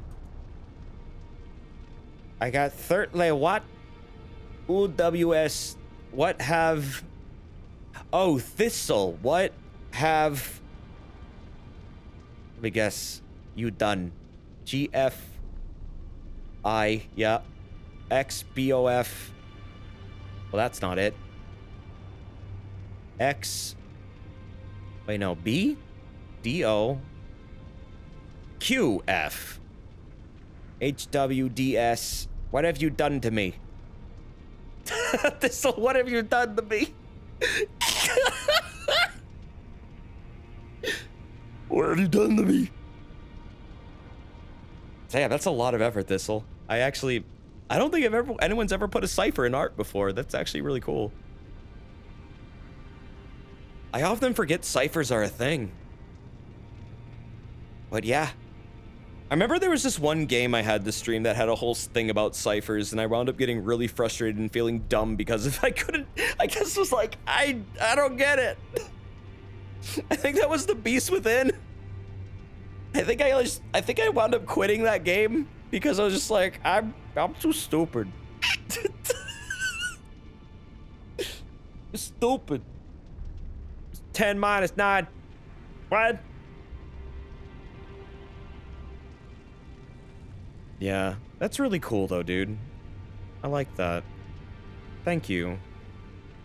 Again, it's cool to see your art still like going and just you having fun. I really value seeing that. Also, oh god, define user error. Thank you for that sub earlier for 2 months. That's very nice of you. Thank you. That's really, really nice of you. Thank you for all the support today, fellas. I mean, there was a ton. Appreciate that. Let's see. Galaggio made something.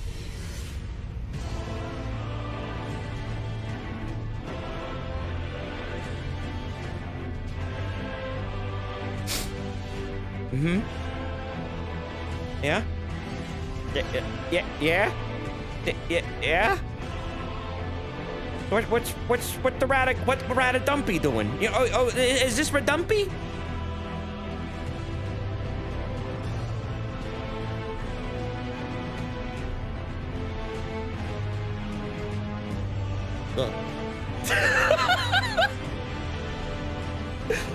Is this just like a solid minute 50 seconds of this? God, what? Amazing. They said I really shouldn't be allowed to animate anymore. I love it. I love it. I love it. I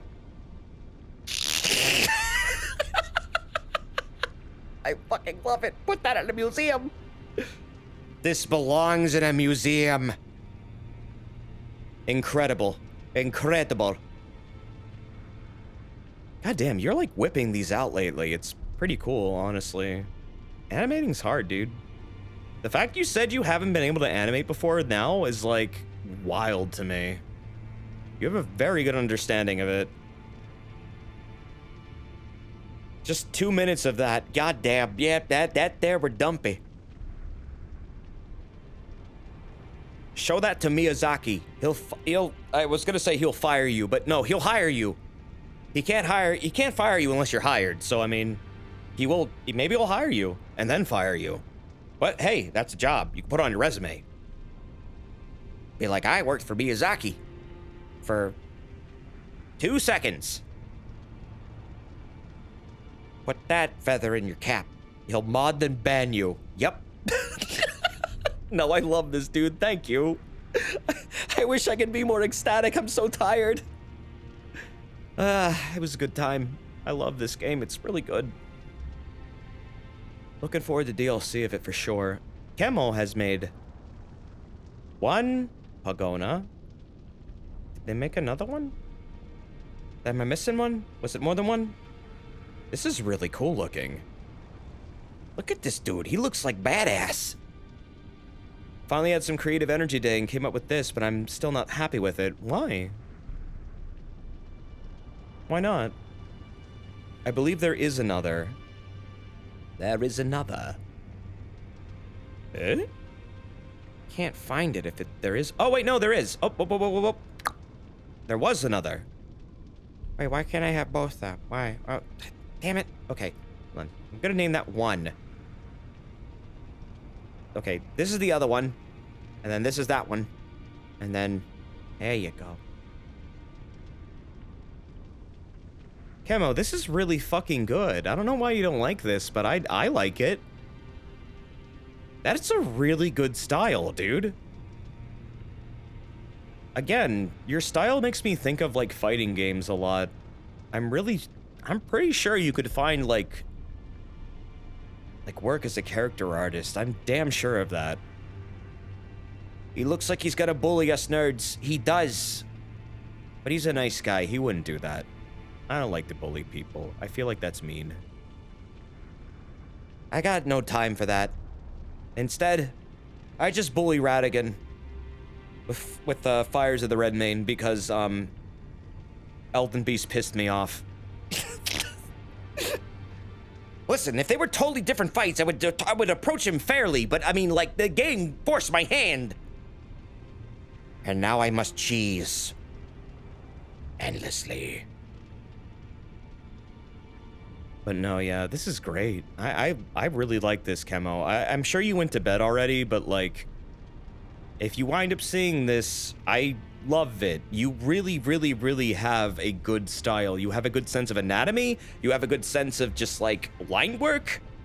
It's clean. It's got really good form. Like, you should love your work. I really hope that you're able to look past whatever flaws you're seeing and know that this is very well made. Please keep it up. That's fucking awesome. Also, that's a damn good hand. Holy shit, that's a good hand. Thank you. It's like a fighting game, Pogona. He's gonna kick your ass and then probably feel bad about it later. As a Desert Pea would. Oh no, I know. As someone who does also a lot of, like, drawing and stuff, I know artists are never happy with their works. That's often the mark of an artist who wishes to forever continue growing as an artist, and complacency is stagnation, and stagnation is, well,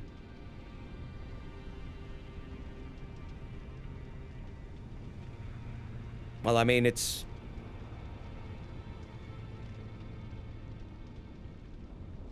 Well, it sounds like a country to me, but I don't know. It's not good. But the art is great. I fucking love it. Thank you. This is from Lilyox, and it's more very cute chibi Pogonas based on various games they like. Let's see, which ones are these? I love these. These are so adorable. Is that where the stag lives? That's where all the stags live, yes. They're organizing an uprising. We gotta do something about it. Someday. Let's see.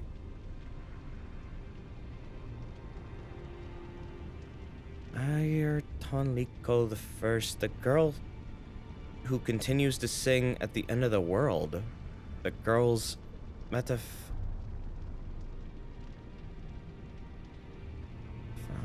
that echoes to the world. A song that plays for a planet being born. Huh. I don't know what this series is. You have such an interesting taste in, like, games and media. I feel like I'm discovering a lot of things I've never heard of before through your art, and I love that, actually. AR Tonalico is a multimedia project based in collaboration by Gus Corporation and Bon Presto. Oh, okay. It's Koei Tecmo. And Namco Bandai. It's an OVA, manga, and games. Oh, I've never seen these before. These look cool, actually. Wow, this is a whole series I have no knowledge of. Huh.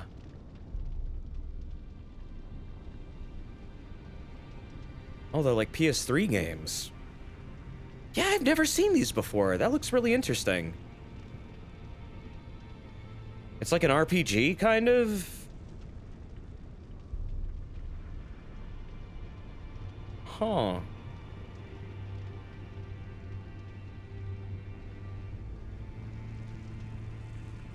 Yeah, I've never seen this before. This looks cool.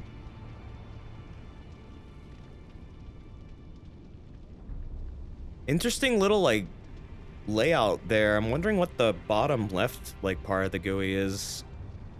Or the UI. Looks like some kind of rhythm thing? Never heard of this. But that's really cool. I really like it when you make this art that introduces me to, like, things I've never seen before. I think that's fucking awesome. So thank you, Lilyox. That's just really nice of you. And I love these chibi Pogonas, too. Just the style is adorable, so thank you. If you ever wind up finishing this, or, like, coloring it, I'd love to see it. Really would. It's very appreciated. Oh god, and they also made this. They made a... This is cute. Is this what happens when I beat a game? Small gift celebrating streamer for being a god gamer. Oh god. No, no. I couldn't even beat 2 Black Knights. I just wound up cheesing the shit out of Radagon and Elden Beast. Oh god, I am a mere mortal. And I am bad at the video game. I am just stubborn. That's all. But this is adorable, dude. Jeez, wow. I love that. He looks so fucking smug. That's really cute. Your style is adorable, dude. I can't say that enough. It's just, it's super cute. Thank you. It makes me happy to look at. It really does. I mean, all this art does. It's just, I don't know. It's just very, very cute. Cute art's good. Love it. Audrey Tower, thank you for that 37 months. It's over 3 years, dude. Thank you. That's really kind of you. Thank you very much. Hope you're having a good evening. Or, well, I guess morning now, because it's 6 a.m. Oh god, it happened again. Well, it's the last Elden Ring stream, so whatever. Just hope I'm not wiped out later when I have to play other third-person sword-fighting game. Which I promised I would do, so I have to do it. I don't want to fuck up my scheduling. Did you do a victory lap or something? When I went to bed, you beat the game. Oh no, I just spent the next several hours just kind of deep diving in lore and just exploring shit and getting my ass whooped by a couple Black Knights and then looking at lore again. Yeah, just enjoying the last couple streams of Elden Ring in a while. Well, they will be the last for a while, but when DLC comes out, I'll stream the game more. I mean, I'm probably gonna do some more runs on my own, but I don't want to, like, exhaust this series too much, and I feel like it's overstayed its welcome already. Oh no, there's a ton of lore. There's a whole novel's worth. Like, maybe several novels worth. But it's fun to, you know, decipher with all of chat. I had a good time. Hope everyone else did too. Ali, how dare you? They said they will not apologize for the art. Oh, okay. Well, okay. That's fine. You don't have to. Is this some kind of JoJo reference? I think this might be a JoJo reference. Maybe. Maybe.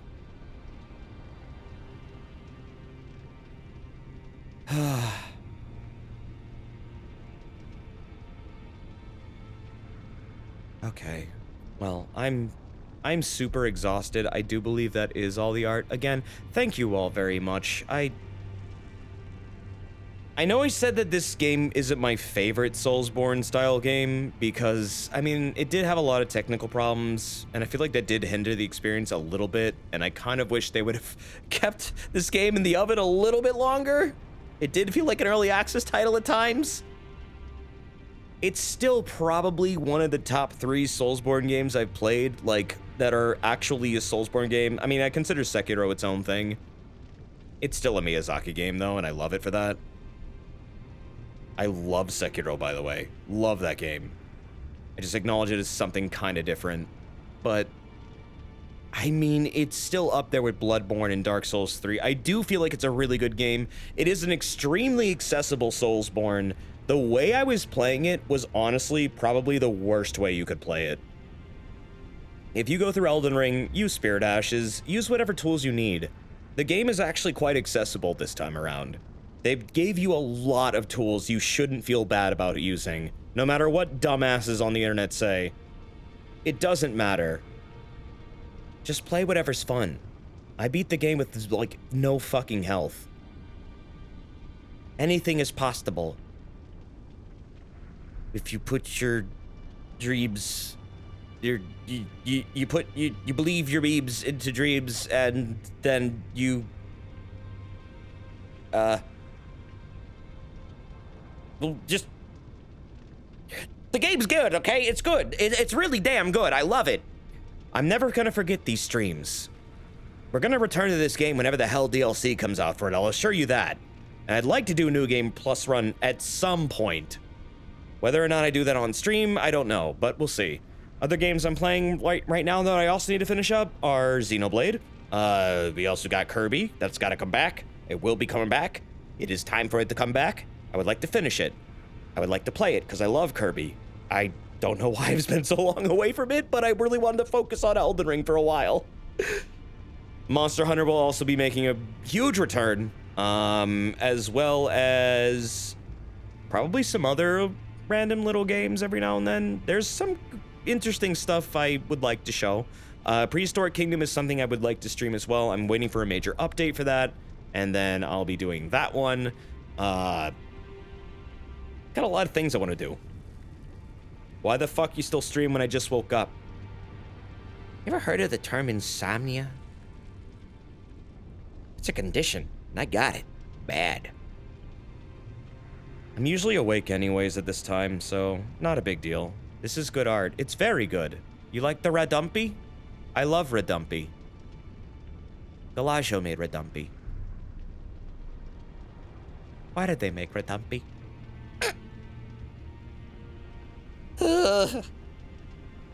Why would you do this? Anyways, hey, you want to slap the dumpy? I'm gonna slap you. All right. Yeah, this'll made a horror Pogona too, and with a cipher. That's asked. What? Sister, what the hell did you do to me? Lots of really fucking good art tonight. Really, really cool art. Thank you, fellas. And as always, it's very appreciated. To take care of yourselves and be well. I will definitely be around later with some Monster Hunter, probably around 7 my time, that's CST, so maybe a little bit beforehand, maybe a little bit after. I don't know. I don't know why I just went into the two-men fighting voice, but don't worry about me. It's definitely not a stroke or something. Okay, well, I'll be seeing you. Oh, hi, 8-Bit Beetle. How you doing?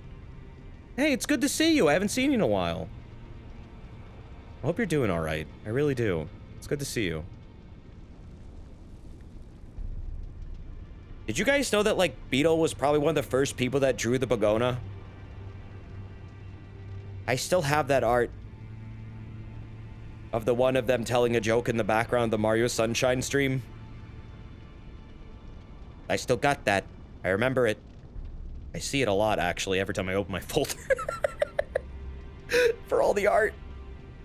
Beetle made your icon, too. Beetle's a great artist. Okay, I'm out of here. Enjoy your day, and I will likely see you later, unless, I don't know, something goes terribly wrong. In which case, I'm likely fine. I'm likely just asleep. And gonna wake up in a panic attack. Okay. Bye.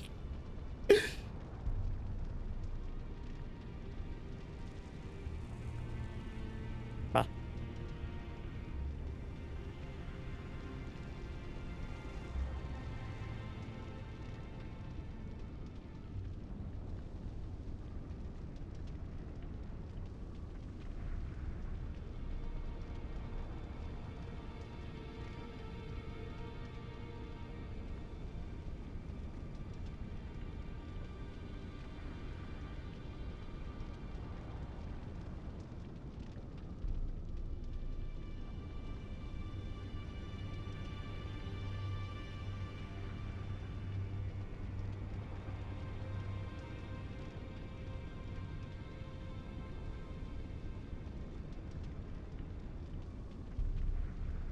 Soup.